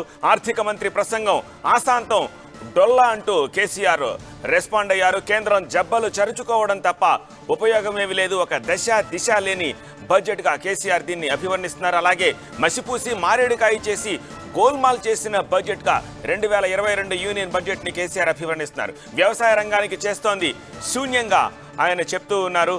సో ఓవరాల్ గా ఈ బడ్జెట్ నిరాశపరిచింది అన్ని వర్గాల్ని అని చెప్పి కేసీఆర్ రెస్పాండ్ అవుతున్నారు. ఇప్పటిదాకా చర్చలో పాల్గొన్న తులసిరెడ్డి గారికి, సాయిబాబా గారికి, అలానే తిరుపతి రాజు గారికి థ్యాంక్ యూ వెరీ మచ్. ఇప్పుడే వాళ్ళు విత్డ్రా అయ్యారు. అండ్ కొద్దిసేపటి క్రితమే మనతోటి TRS Armoor MLA Jeevan Reddy join అయ్యారు. జీవన్ రెడ్డి గారు, బై అండ్ లార్జ్ చాలా మంది ఈ బడ్జెట్ చాలా బాగుంది అని చెప్పి చెప్తూ ఉన్నారు, కానీ తెలంగాణ ముఖ్యమంత్రి ఇదొక పసలేని మసిపూసి మారేడికాయ చేసిన బడ్జెట్ అని అంటున్నారు. ఏ కారణంగా అలా చెప్పదలుచుకుంటున్నారు? 100% గౌరవ ముఖ్యమంత్రి గారు చేసింది 100కు 100% కరెక్ట్. వారు చెప్పిన స్టేట్మెంట్ కామెంట్ వారు అన్నారు చాలా స్పష్టంగా, భారతదేశం వ్యవసాయ ఆధారిత ప్రాంతం. సత్య గారు, భారతదేశం వ్యవసాయం మీద ఆధారపడ్డ ప్రాంతం. 70% ప్రజలు దానిపైన ఉంటారు. ప్రతినిత్యం అన్నం పెట్టే రైతులకు సున్నం పెట్టింది. రైతుల కోసం ఏం ప్రకటించారు ఈ బడ్జెట్లో? ఎక్కడ లేదు. డైరెక్ట్ ఇండైరెక్ట్గా ప్రత్యేకంగా తెలంగాణ ప్రాంతం అయితే 85 నుంచి 90% రైతులు వ్యవసాయం మీద ఆధారపడ్డారు. అట్లాంటి బడ్జెట్లో రైతులకు చుక్కెదురైంది. అన్నం పెట్టిన వాళ్ళకు సున్నం పెట్టిర్రు. దక్షిణాది ఈ దేశాన్ని నడిపే రాష్ట్రాల్లో 4 రాష్ట్రాల్లో ఒక రాష్ట్రం దక్షిణాది ప్రాంతం నుంచి తెలంగాణ. ఇక్కడ రాష్ట్రంలో దోచిన నిధులను దేశానికి వంచి పెడుతూ ఉన్నారు. ఎలక్షన్ ఎక్కడుంటే అక్కడ ప్యాకేజీలు, తర్వాత ప్యాకప్లు. ఇదేం పద్ధతి అండి? రావాల్సిన అంశాలు ఏమి లేవు. విభజన చట్టంలోని అంశాలు ఏమి లేవు. కాజీపేట బయ్యారం ఎక్కడ పోయింది? బొగ్గు ఈ ప్రాంతంలో డబ్బులు ఇచ్చినటువంటి బొగ్గు గనులను అమ్మడానికి టెండర్ వేస్తూ ఉన్నారు. బయ్యారం ఏమో ఇవ్వరు. ఏ ప్రజలకు, పేద బడుగు బలైన వర్గాలను, బీసీ ఎస్టీ మైనార్టీ ప్రజలకు ఏం లేవు, వారికి జీరో. కాబట్టే ఒక జీరో బడ్జెట్ ఇది. మసిబూసి మాయ చేసిన గోల్మాల్ బడ్జెట్. ఇట్లాంటి దౌర్భాగ్యమైన బడ్జెట్ ఉంటుంది. నుంచి నదుల అనుసంధానానికి చెప్తా ఉన్నారు ప్రతి బడ్జెట్లో చెప్తున్నా కానీ నదుల అనుసంధానం కాలేదు. ఎందుకు కాలేదు అనేది మన ఒక ప్రశ్న. అట్లాగే కృష్ణా గోదావరి నదుల అనుసంధానం, పెన్నా బెల్ట్ మొత్తం అనుసంధానం అని అన్నారు. ఇవి చిరకాలంగా జరుగుతున్నాయి కానీ చర్చలు ప్రాక్టికాలిటీ రాలేదండి. మీరు కావాలంటే 2014 ఫస్ట్ బడ్జెట్ స్పీచ్ తీసుకోండి, దాని నుంచి కూడా ఇది జరుగుతూనే ఉంది. తర్వాత ఒకసారి గడ్కరీ గారు పార్లమెంట్లో ప్రసంగిస్తూ నదుల అనుసంధానం, నది నుంచి వాటర్ ట్రాన్స్పోర్ట్ కూడా మేము ప్రాధాన్యం ఇవ్వబోతున్నాము, ఇందులో పెద్ద బిగ్గెస్ట్ బెనిఫిషియరీ గోదావరి కృష్ణా ప్రాంతం అని అన్నారు. ఇంతవరకు ఎక్కడా కూడా పడవ వెళ్ళే ప్రయాణం ఇది కూడా లేదండి. ఈలోపు ఎక్కడికక్కడ బ్యారేజీలు, ఆనకట్టలు, ఎత్తిపోతలు కట్టుకుంటా అది మొత్తం కూడా మెయిన్ స్ట్రీమ్ ఆఫ్ ద నది అనేది డిస్టర్బ్ అయిపోయిందండి. ఇవాళ అదేవిధంగా 60 కోట్ల మంది భారతీయులు బతుకుతున్నది వ్యవసాయం మీద. వ్యవసాయం మీరు వద్దనుకున్నా కానీ వాళ్ళ ప్రపంచంలో అనేక దేశాలు వాళ్ళకి మ్యాన్ పవర్ తగ్గిపోయి వ్యవసాయానికి దూరంగా జరిగిపోయినందువల్ల వాళ్ళకి ఫుడ్ స్కేర్సిటీ వచ్చింది. ఇక్కడ మనం వ్యవసాయం మీద డిపెండ్ అయి ఉన్నాం.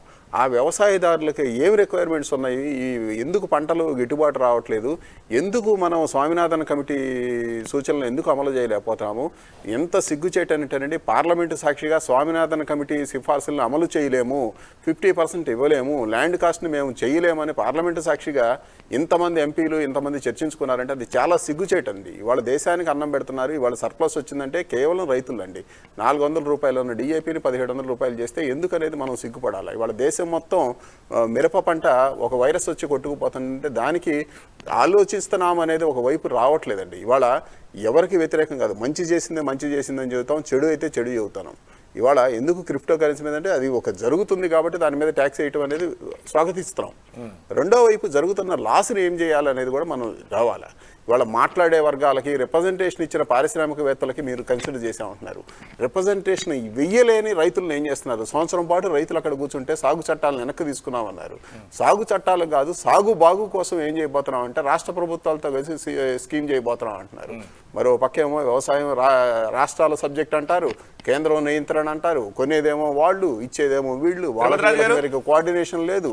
ఇవన్నీ కూడా చాలా మ్యాగ్నానిమిటీలో దయచేసి చెప్పులు లేని వ్యక్తి గురించి, ఇవాళ బతకటానికి వ్యక్తి గురించి, ఈ 2 సంవత్సరాల్లో జరిగిన ఆకలి మరణాల గురించి, కోవిడ్ మరణాల గురించి, ఆరోగ్యం అందక ప్రభుత్వ హాస్పిటల్ మొత్తం నీరు గారిపోయి ఆరోగ్యం వైద్యం అందక చనిపోతున్న వాళ్ళ గురించి మనం మాట్లాడితే వాళ్ళు వెల్కమ్ చేస్తారు. రిప్రజెంటేషన్ ఇచ్చిన వాళ్ళే అడ్రస్ చేశారు, ఇవ్వని పేదలు రైతులను అడ్రస్ చేయలేదు అని చెప్పేసి అంటున్నారు సాయిబాబా గారు. అవునండి, ఇప్పుడు రియాలిటీగా తీసుకుంటే ఇప్పుడు మనకి కోవిడ్ ఇష్యూ వచ్చిందనుకోండి, అది ఒక పాండమిక్ ఇష్యూ. దాన్ని ప్రపంచంలో ఉన్న అన్ని దేశాల్లోని కూడా, అభివృద్ధి చెందిన దేశాల్లో కూడా అదే పరిస్థితి అండి. వాళ్ళు అక్కడేమి రెస్క్యూ చేయలేకపోయారు, దానికి మెడిసిన్ లేదు, కాపాడలేకపోయారు. ఈరోజు ఆర్థికంగా ఆ సమస్యతోటి చాలామంది నష్టపోయినటువంటి వాళ్ళు, సైకలాజికల్గా కుటుంబ సభ్యులు పోగొట్టుకున్నటువంటి వాళ్ళు, వీళ్ళందరూ కూడా ఈరోజు మోడీ గారు వాళ్ళని ఏదో సంజాయించడం కోసమని ఏదో మనం ఒక స్కీమ్ పెట్టి హాస్పిటల్స్, ఇప్పుడు ఇలాంటి పాండమిక్స్ వచ్చినప్పుడు ఇన్ఫ్రాస్ట్రక్చర్ డెవలప్మెంట్ చేసుకోవాలని ప్రభుత్వం నిర్ణయించుకుందండి.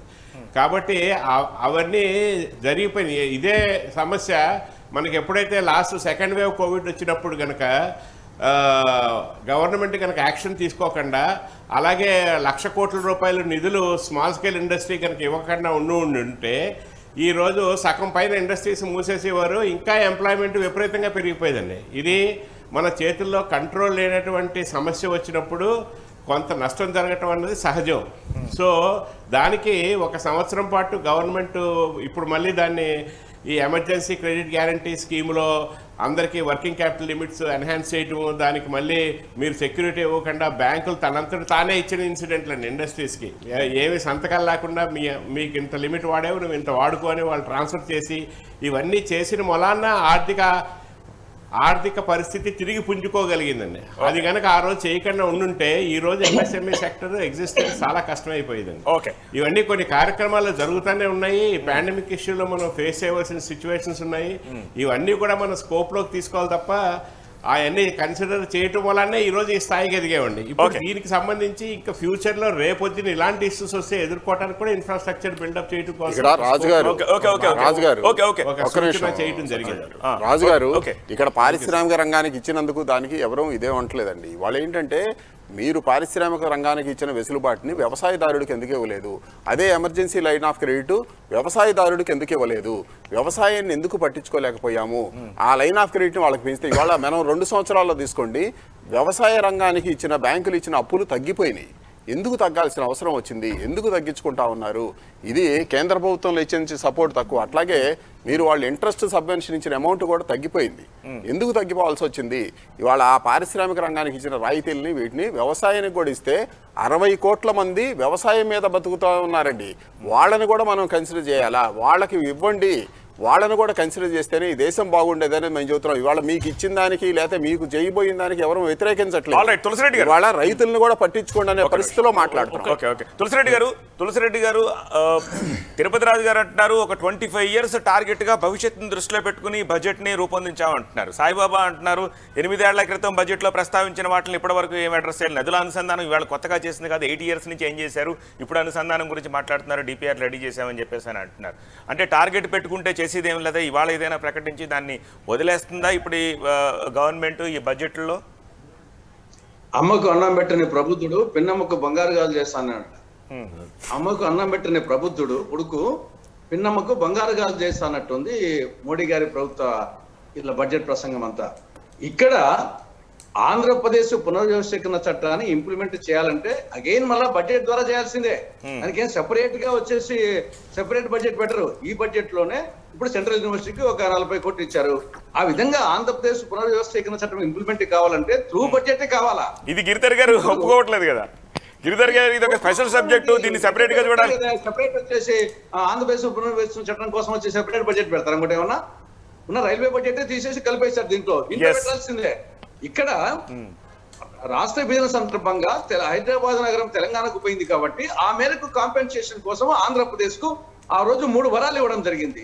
ఒకటి ప్రత్యేక హోదా, రెండవది సెక్షన్ 46 ఆఫ్ సెక్షన్ 2 కింద రాయలసీమకు ఉత్తరాంధ్రకు బుందేల్ఖండ్ తరహా స్పెషల్ డెవలప్మెంట్ ప్యాకేజీ, మూడవది 108 సెక్షన్ల కింద 13 షెడ్యూళ్ల కింద దాదాపు 5 లక్షల కోట్ల రూపాయలు విలువ చేసే ప్రయోజనాలు కేంద్రము రాష్ట్రానికి ఇవ్వాలా. దాని కింద రెవెన్యూ లోటు భర్తీ గానీ, పోలవరం గానీ, క్యాపిటల్ కు నిధులు గానీ, విశాఖ చెన్నై ఇండస్ట్రియల్ కారిడార్ గానీ, కాకినాడ పెట్రోకెమికల్ కాంప్లెక్స్, కడప జిల్లా స్టీల్ ప్లాంట్, దురాజపట్నం ఓడరేవు ఇవన్నీ ఖచ్చితంగా బడ్జెట్ లో పెడితేనే వచ్చేది, లేకుంటే ఎట్లా వచ్చేసి. కాబట్టి 7 సంవత్సరాలు అయిపోయింది, ఇప్పుడు 8వ బడ్జెట్. ఇప్పటికీ మొదటి వరానికి వచ్చేసి ప్రత్యేక హోదాకు భంగనామాలు పెట్టింది. అంటే 100 రూపాయలకు ఇవ్వాలంటే 0 ఇచ్చింది. రెండవ దానికి వచ్చేసి బుందేల్ఖండ్ తరహా ప్యాకేజీ కింద 24,350 కోట్ల కను 1,050 కోట్లు ఇచ్చింది. అంటే 100 రూపాయలు ఇవ్వాల్సిన 4 రూపాయలు ఇచ్చింది, 90 రూపాయలు ఎగ్గొట్టింది. మిగతా దానికి 5 లక్షల కోట్ల రూపాయల గాను 25,000 కోట్లు ఇచ్చింది. అంటే 100 రూపాయలు ఇవ్వాల్సిన చోట 2 రూపాయలు ఇచ్చింది. అంటే ఎత్తిపోయిందా, అయిపోయి పెట్టిందా ఈ భారత ప్రభుత్వము? ఒకదానికేమో 100కి 0, ఒకదానికేమో 100కి 4 రూపాయలు, ఒకదానికేమో 100కి 2 రూపాయలు. ఓకే, ఇదే అంశంపై ఈవెన్ తెలంగాణ సైతం విభేదిస్తోంది. బై అండ్ లార్జ్ దేశానికి ఉపయోగపడే పనులు చేయట్లేదని ఎవరు అనట్లేదు, కానీ 2 తెలుగు రాష్ట్రాలు నష్టపోయిన దానికి ఏ మేరకు కాంపెన్సేషన్ ఇస్తున్నారు, దానికి సంబంధించే మనం మాట్లాడుతున్నాము. టీఆర్ఎస్ ఆర్మూర్ ఎమ్మెల్యే జీవన్ రెడ్డి డిబేట్లో పార్టిసిపేట్ చేస్తున్నారు. అయితే ఓ చిన్న బ్రేక్ తీసుకొచ్చి ఆ తర్వాత చర్చను కొనసాగిద్దాం. చూస్తూనే ఉండండి TV9. అందులో ఎంత శాతం ట్యాక్స్ రూపంలో కట్ చేస్తారా? తెలంగాణ ముఖ్యమంత్రి కేసీఆర్ యూనియన్ బడ్జెట్ పై రెస్పాండ్ అయ్యారు. కేసీఆర్ ఇదొక పసలేని బడ్జెట్ గా అభివర్ణిస్తున్నారు. ఆర్థిక మంత్రి ప్రసంగం ఆశాంతం డొల్లా అంటూ కేసీఆర్ రెస్పాండ్ అయ్యారు. కేంద్రం జబ్బలు చరుచుకోవడం తప్ప ఉపయోగమేమి లేదు, ఒక దిశ లేని బడ్జెట్ గా కేసీఆర్ దీన్ని అభివర్ణిస్తున్నారు. అలాగే మసిపూసి మారేడుకాయ చేసి గోల్మాల్ చేసిన బడ్జెట్ గా 2022 యూనియన్ బడ్జెట్ ని కేసీఆర్ అభివర్ణిస్తున్నారు. వ్యవసాయ రంగానికి చేస్తోంది శూన్యంగా ఆయన చెప్తూ ఉన్నారు. సో ఓవరాల్ గా ఈ బడ్జెట్ నిరాశపరిచింది అన్ని వర్గాల్ని అని చెప్పి కేసీఆర్ రెస్పాండ్ అవుతున్నారు. ఇప్పటిదాకా చర్చలో పాల్గొన్న తులసిరెడ్డి గారికి, సాయిబాబా గారికి, అలానే తిరుపతి రాజు గారికి థ్యాంక్ యూ వెరీ మచ్. ఇప్పుడే వాళ్ళు విత్డ్రా అయ్యారు. అండ్ కొద్దిసేపటి క్రితమే మనతోటి TRS Armoor MLA Jeevan Reddy join అయ్యారు. జీవన్ రెడ్డి గారు, బై అండ్ లార్జ్ చాలా మంది ఈ బడ్జెట్ చాలా బాగుంది అని చెప్పి చెప్తూ ఉన్నారు, కానీ తెలంగాణ ముఖ్యమంత్రి ఇదొక పసలేని మసిపూసి మారేడికాయ చేసిన బడ్జెట్ అని అంటున్నారు. ఏ కారణంగా అలా చెప్పదలుచుకుంటున్నారు? 100% గౌరవ ముఖ్యమంత్రి గారు చేసింది 100కు 100% కరెక్ట్. వారు చెప్పిన స్టేట్మెంట్ కామెంట్ వారు అన్నారు చాలా స్పష్టంగా, భారతదేశం వ్యవసాయ ఆధారిత ప్రాంతం. సత్య గారు, భారతదేశం వ్యవసాయం మీద ఆధారపడ్డ ప్రాంతం. 70% ప్రజలు దానిపైన ఉంటారు. ప్రతినిత్యం అన్నం పెట్టే రైతులకు సున్నం పెట్టింది. రైతుల కోసం ఏం ప్రకటించారు ఈ బడ్జెట్లో? ఎక్కడ లేదు. Direct indirect. ప్రత్యేకంగా తెలంగాణ ప్రాంతం అయితే 85 నుంచి 90% రైతులు వ్యవసాయం మీద ఆధారపడ్డారు. అట్లాంటి బడ్జెట్లో రైతులకు చుక్కెదురైంది. అన్నం పెట్టిన వాళ్ళకు సున్నం పెట్టిర్రు. దక్షిణాదిన ఈ దేశాన్ని నడిపే రాష్ట్రాల్లో 4 రాష్ట్రాల్లో ఒక రాష్ట్రం దక్షిణాది ప్రాంతం నుంచి తెలంగాణ. ఇక్కడ రాష్ట్రంలో దోచిన నిధులను దేశానికి వంచి పెడుతూ ఉన్నారు. ఎలక్షన్ ఎక్కడుంటే అక్కడ ప్యాకేజీలు, తర్వాత ప్యాకప్లు. ఇదేం పద్ధతి అండి? రావాల్సిన అంశాలు ఏమి లేవు. విభజన చట్టంలోని అంశాలు ఏమి లేవు. కాజీపేట బయ్యారం ఎక్కడ పోయింది? బొగ్గు ఈ ప్రాంతంలో డబ్బులు ఇచ్చినటువంటి బొగ్గు గనులను అమ్మడానికి టెండర్ వేస్తూ ఉన్నారు. బయ్యారం ఏమో ఇవ్వరు. ఏ ప్రజలకు, పేద బడుగు బలైన వర్గాలను, బీసీ ఎస్టీ మైనార్టీ ప్రజలకు ఏం లేవు, వారికి జీరో. కాబట్టే ఒక జీరో బడ్జెట్ ఇది. మసిబూసి మాయ చేసిన గోల్మాల్ బడ్జెట్. ఇట్లాంటి దౌర్భాగ్యమైన బడ్జెట్ ఉంటుందని ఎవరు అనుకోలేరు. ఇన్ఫ్రాస్ట్రక్చర్ దేశమంతా కరోనాతో అల్లకల్లోలం అయితే ఏదైతే హెల్త్ మీద పెట్టాల్సింది ఇన్ఫ్రాస్ట్రక్చర్, ప్రపంచ దేశాలు అమెరికా, లండన్, చైనా అభివృద్ధి చెందిన దేశాలు గడిచిన 2 ఏళ్ల నుంచి హెల్త్ ఇన్ఫ్రాస్ట్రక్చర్ డెవలప్మెంట్ మీద పెడతా ఉన్నారు. హెల్త్ కూడా జీరో.